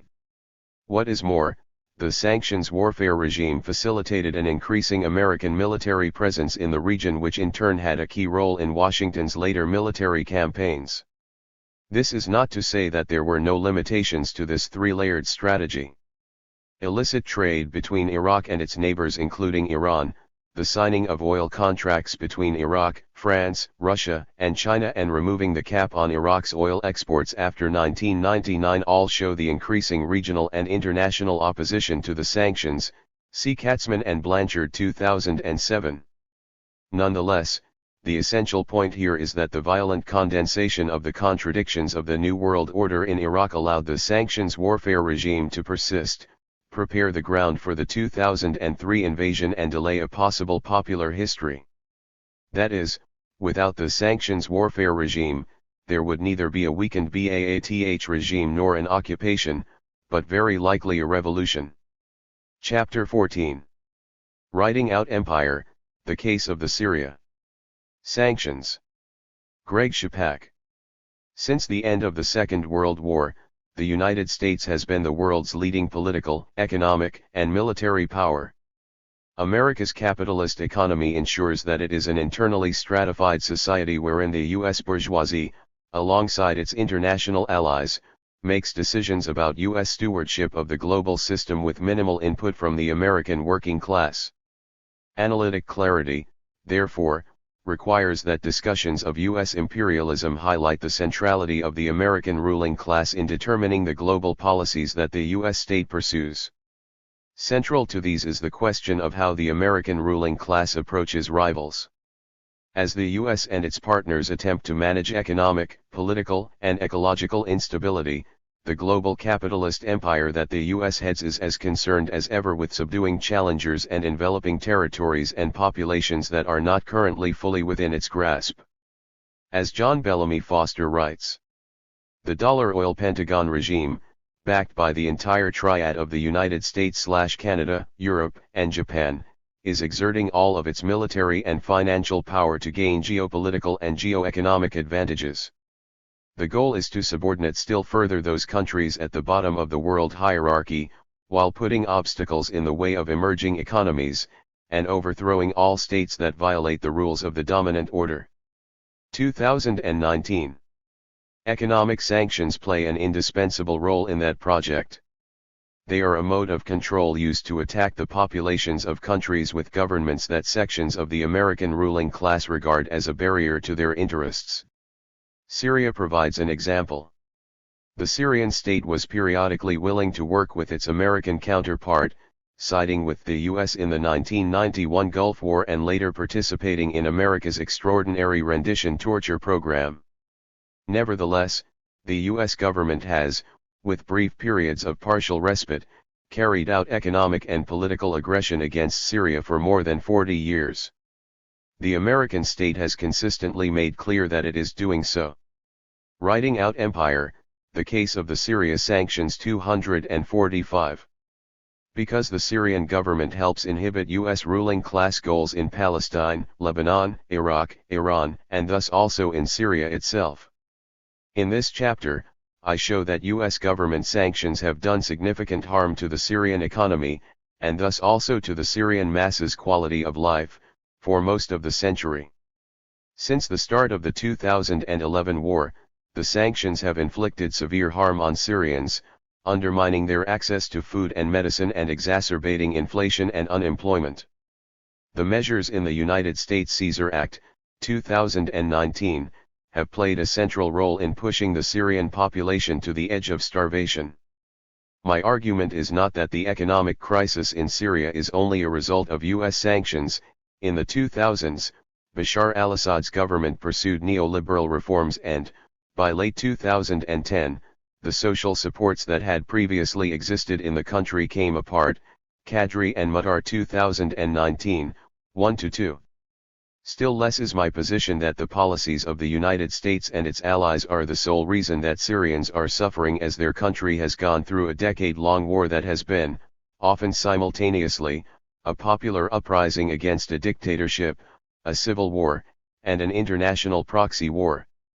Yet I demonstrate that the American ruling class and its international partners have wrought acute material deprivation in Syrians' lives in pursuit of imperial goals in the region, and have done so while the consequences have been perfectly clear. Leading U.S. media outlets, I also show, have obfuscated the sanctions' role in the socio-economic destruction of Syria, diminishing the likelihood of American audiences understanding how the government under which they live is culpable in a humanitarian crisis. 1. History of sanctions against Syria. American sanctions on Syria long predate the 2011 war. Syria has been on the US state sponsors of terrorism list since it was first created in 1979 in accord with the Export Administration Act. Syria's inclusion has been based largely on its support for Hezbollah, which has fought back against American and Israeli attacks on Lebanon, and for the Palestinian resistance groups Hamas and Palestinian Islamic Jihad, Hirsch 2003. Though countries on the list cannot receive foreign assistance funds from the United States, amid a short thaw in relations between Syria and the United States from 1974 to 1979, American aid helped fund work on Syria's water supply, irrigation, rural roads, and electrification, as well as health and agricultural research.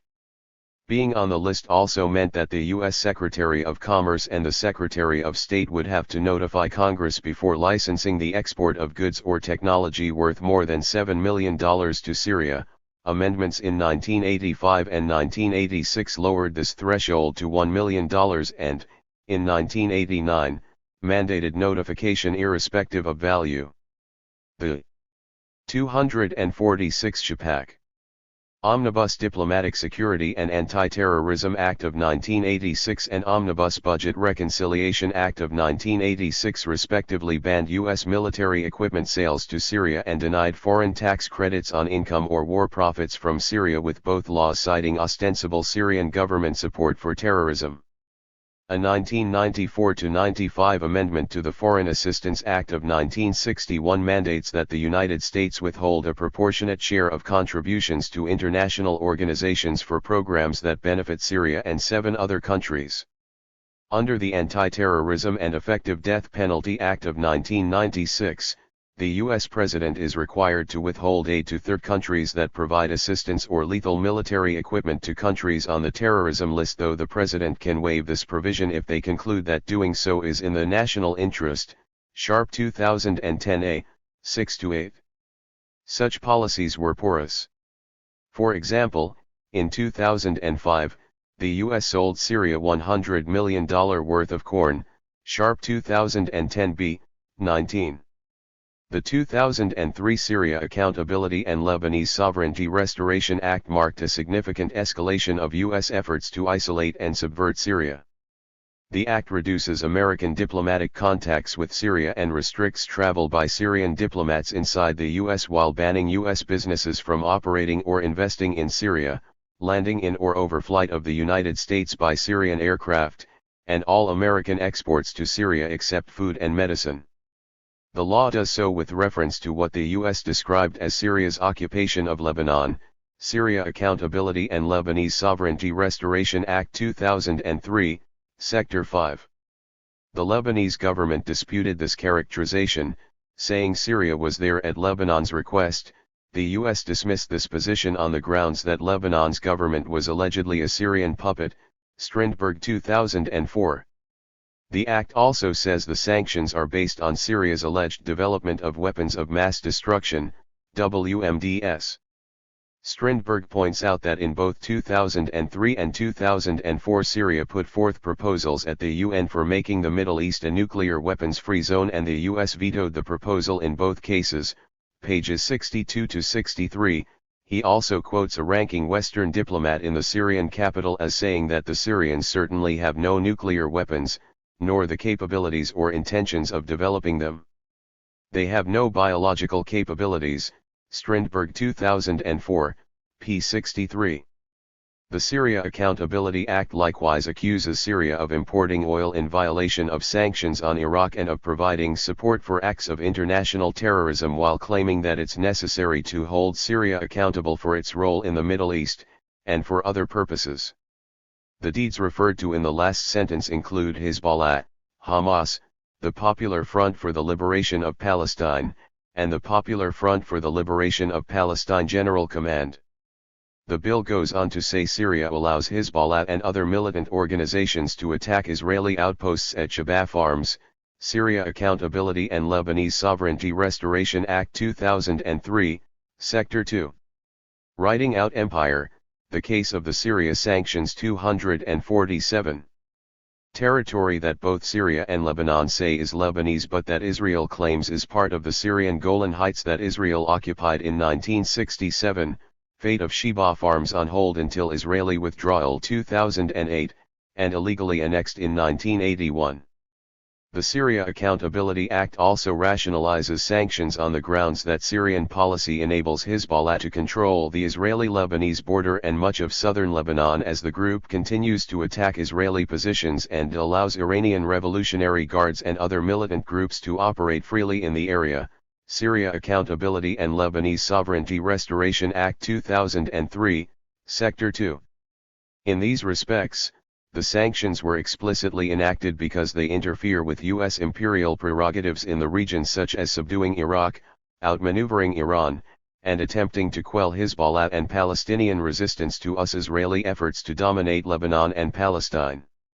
In 2004, the Bush administration issued an executive order building on the Syria Accountability and Lebanese Sovereignty Restoration Act. The order claims that Syria constitutes an unusual and extraordinary threat to the national security, foreign policy, and economy of the United States to the point that it was allegedly necessary to declare a national emergency to deal with that threat. The order declared that all property and interests in property be blocked and may not be transferred, paid, exported, withdrawn, or otherwise dealt in when the U.S. determines that these properties and interests in property belong to persons who meet one of several conditions. These include contributing to the government of Syria's support for any person whose property or interests in property are blocked under United States law for terrorism-related reasons, including, but not limited to, Hamas, Hezbollah, Palestinian Islamic Jihad, the Popular Front for the Liberation of Palestine, the Popular Front for the Liberation of Palestine General Command. A further condition for the 2004 sanctions is significantly contributing to any steps taken by the government of Syria to undermine United States and international efforts with respect to the stabilization and reconstruction of Iraq, exec. Order number 13338, 2004. Thus, the measures were explicitly applied to people involved in Syrian government actions that were anathema to the U.S. ruling class. These include Syrian support for the Palestinian armed struggle against Israeli colonization as Palestinian liberation forces represent a threat to American capital's extensive economic and political investments in Israel. They also include aid that the American state said Syria provided to the Iraqi resistance to the U.S. military occupation of Iraq following Washington's 2003 invasion of the country, movements that kept American planners from securing total control over Iraq. The U.S. government likewise objects to assistance to Hezbollah, which the Americans have long detested because of its defense of Lebanon from US-Israeli attacks during the Lebanese Civil War and Israel's 248 Chapak. 2006 invasion of the country, because of its fight against Israel's occupation of South Lebanon, and because of its partnership with Iran, the linchpin of state-level regional opposition to U.S. hegemony. A 2008 executive order said that the Syrian government, and other persons contributing to public corruption related to Syria, were continuing these regional activities through means including misusing Syrian public assets or misusing public authority in a fashion that entrenches and enriches the government of Syria and its supporters. Anyone that the U.S. deems to be part of such endeavors would have their property or interests in property blocked, if it came within reach of the American government, and prevented from being transferred, exported, withdrawn, used as payment, or otherwise dealt in, exec. Order number 13460, 2008. In the intervening years, the U.S. had also accused Syria of involvement in the assassination of former Lebanese Prime Minister Rafiq Hariri, and the deaths of 22 others, and applied sanctions to anyone that the U.S. claimed was connected to the violence, exec. Order number 13399, 2006. The Syrian uprising began in March of 2011 amid what is often called the Arab Spring, a series of large protests across many countries in North Africa and West Asia that had toppled governments in Tunisia and Egypt. Syria had undergone a decade of economic liberalization that was accompanied by major socio-economic dislocations, including drought and depopulation in rural areas, a dramatic rise in semi-urbanization and informal housing, black market activity, increasing unemployment, and a decaying social safety net. The combination of political repression, deteriorating socio-economic standards, and the spillover effects of the Arab uprisings created the immediate context in which the Syrian uprising began, Abood 2015, 337. In April 2011, the Obama administration levied sanctions against the assets of anyone it said committed or supported human rights abuses in Syria, Exec. Order number 13572, 2011. A month later, the U.S. blocked transactions involving property belonging to senior Syrian government officials as well as anyone Washington deems an agency or instrumentality of the government of Syria, or owned or controlled, directly or indirectly, by the government of Syria or anyone who materially backs such persons. In August, the United States banned the import of Syrian oil and, under pressure from the Obama administration, the European Union did the same the following month, with the Arab League, Turkey, Canada, and Australia adopting sanctions on Syria or expanding existing ones, Phillips 2016, 86. In April 2012, the U.S. added further sanctions to Syria and Iran, actions that were described as targeting the country's abilities to conduct electronic surveillance of the opposition in both countries and to disrupt their communications. Writing out Empire, The Case of the Syria Sanctions 249. Networks. This policy targets the property of people the U.S. says are connected to Syria and Iran carrying out these activities and bans such persons from entering the United States, Exec. Order number 13606, 2012. A month later, the Obama administration applied the same punishments to non-Americans who do business with Syria or Iran that contravenes U.S. sanctions or helps another person to do so, a policy that is justified in part on the grounds of Iran's or Syria's support for international terrorism, Exec. Order number 13608, 2012. The Caesar Act, which was folded into the US National Defense Authorization Act for 2020, imposes sanctions on a foreign person who knowingly sells or provides significant goods, services, technology, information, or other support that significantly facilitates the maintenance or expansion of the government of Syria's domestic production of natural gas, petroleum or petroleum products. The act also says that the U.S. President will apply sanctions to a foreign person if they knowingly, directly, or indirectly, provide significant construction or engineering services to the government of Syria. National Defense Authorization Act for fiscal year 2020, Sector 7412. It goes on to explain that part of its strategy is to deter foreign persons from entering into contracts related to reconstruction in the areas that are under the control of a. the government of Syria, b. the government of the Russian Federation, c. the government of Iran. National Defense Authorization Act for fiscal year 2020, Section 7413. These provisions enable the U.S. ruling class to punish citizens of any country should they invest in rebuilding Syria's shattered economy, by revitalizing key sectors like natural gas or petroleum, or the massive physical destruction that has occurred during the war. To starving Syria, the impacts of sanctions on Syria's population. The sanctions' economic impact was minimal prior to those that George W. Bush's administration applied. Even these were not as devastating as later measures because US-Syria trade was already limited. Syria's sole airline had never operated flights to America, and trade with the EU, Russia, and Southeast Asia could fill the void for Syria. Strindberg 2004, 56-57. Nevertheless, the George W. Bush-era sanctions did have significant effects. By 2005, US sanctions were taking their toll, derailing a major gas project that had been awarded to a US-Canadian consortium of Petro-Canada, Occidental, and Petrofac, Hussery 2005. A New York Times report published 2 years later, which looks at power failures and electricity shortages in Syria, notes that while there were legal criteria under which American companies could invest in Syria, some have hesitated, and energy businesses like ConocoPhillips and 250 Supac Marathon Oil have pulled out over the past 3 years.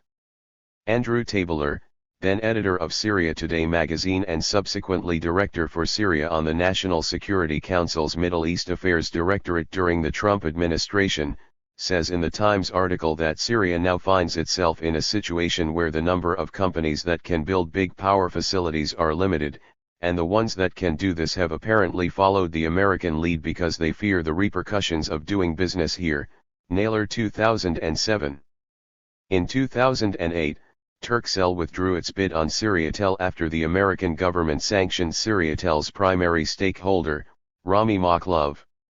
A 2010 Congressional Research Service report claims that U.S. sanctions against Syria have clearly dissuaded some U.S. and some foreign businesses from investing in Syria, as trade restrictions have prevented the country's national air carrier, Syrian Air, both from repairing the few Boeing planes in its fleet and from procuring new planes from Europe, since Airbus uses certain American content in its planes. Sharp 2010b, 18. In December of the previous year, the U.S. rejected Airbus' request to sell planes to Syria because, on average, 40% of an Airbus plane's component parts are of U.S. origin. Sharp 2010b, 18. Similarly, Patriot Act sanctions against the Commercial Bank of Syria deterred private Western banks from opening branches inside Syria. Sharp 2010b, 19. As the sanctions have become harsher in the years following the start of the 2011 war, so have their effects. The boycotts of Syrian oil applied in 2011 pounded the country, particularly the EU's embargo, because almost all of Syria's pre-war 150,000 barrels per day of oil exports went to the EU, principally to Italy and Germany. In 2005 to 2010, approximately 20% of Syria's total budget revenue came from oil revenue. The Syrian Center for Policy Research estimates that 28.3%, $6.8 billion, of Syria's total GDP loss in 2011-12 was linked to sanctions, and that more than half of this reduction, $3.9 billion, was from the oil sector. While some Syrian businesses linked to the government were able to get around the oil sanctions by using Seychelles-based shell companies, the effort to block the sale of Syrian oil affected much of the population. 3.1 million Syrians were pushed into poverty in 2011-12, an estimated 877,000 of them because of sanctions. Phillips 2016, 87-88. Furthermore, a June 2012 Commodity Intelligence report from the United States Department of Agriculture discusses how sanctions undermine food security in Syria.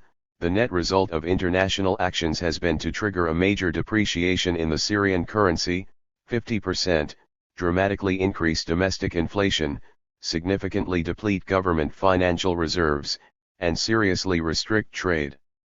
Though current sanctions do not officially target food or agricultural commodities, restrictions imposed on Syrian banks and trading firms have somewhat impeded the country's ability to finance needed. Writing out Empire, the case of the Syria sanctions 251.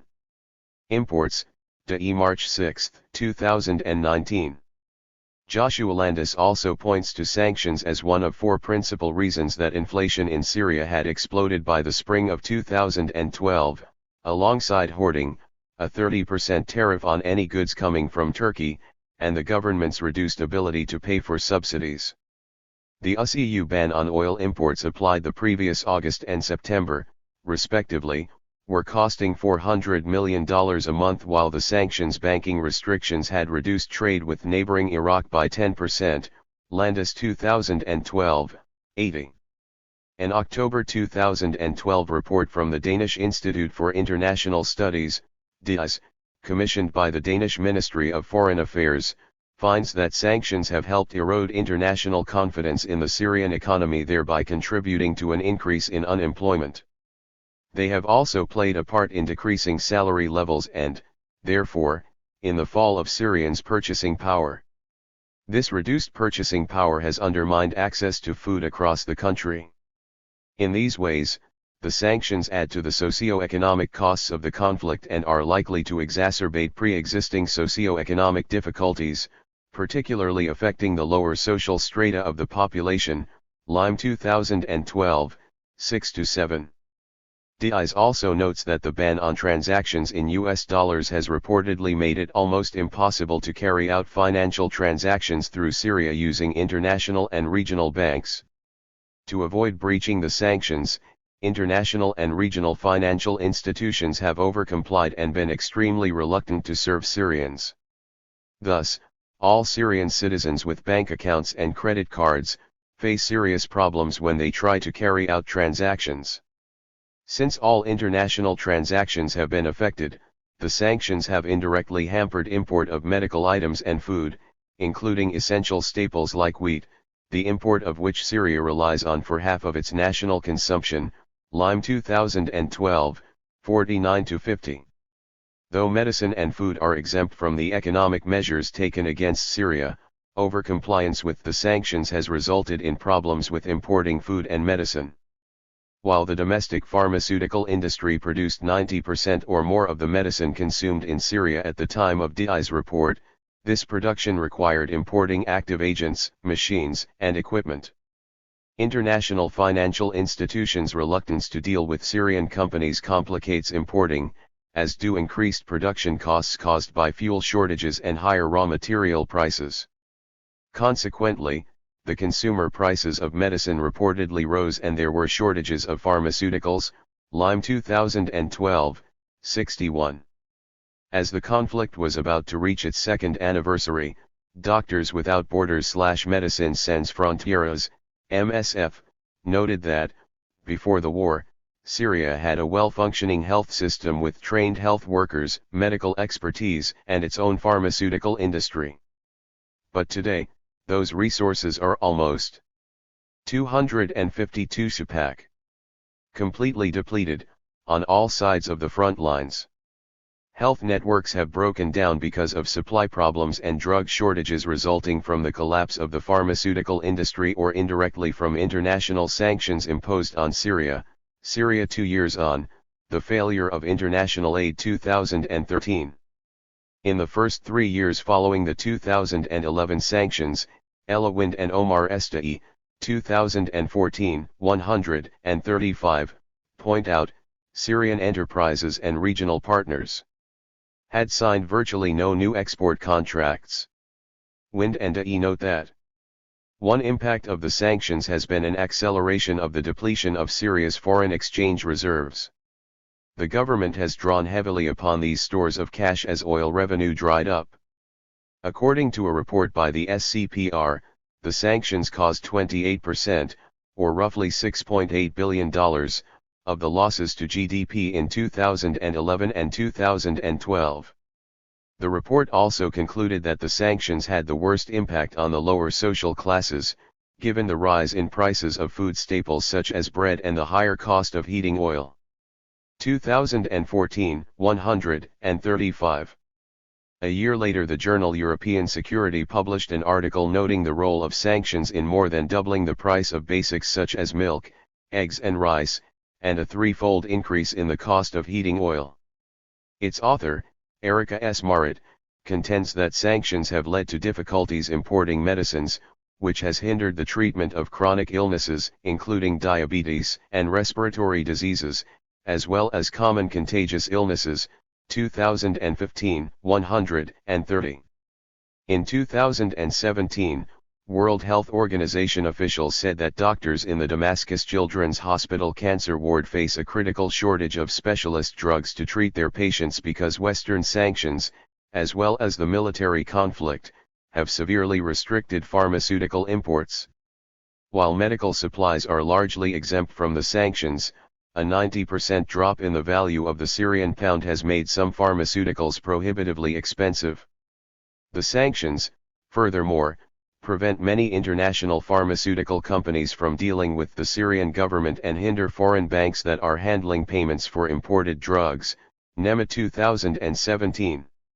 With the war in its 8th year, the sanctions had created severe hardships for the population, preventing damaged utility generators from being repaired, continuing to drive down the value of Syria's currency, and increasing unemployment by helping bring about small businesses' collapse. Together with an escalation in the cost of necessities such as food, heating oil, and medicines, sanctions contributed to severe hardships for the population. Sanctions also share responsibility for the lack of essential medicines and prosthesis.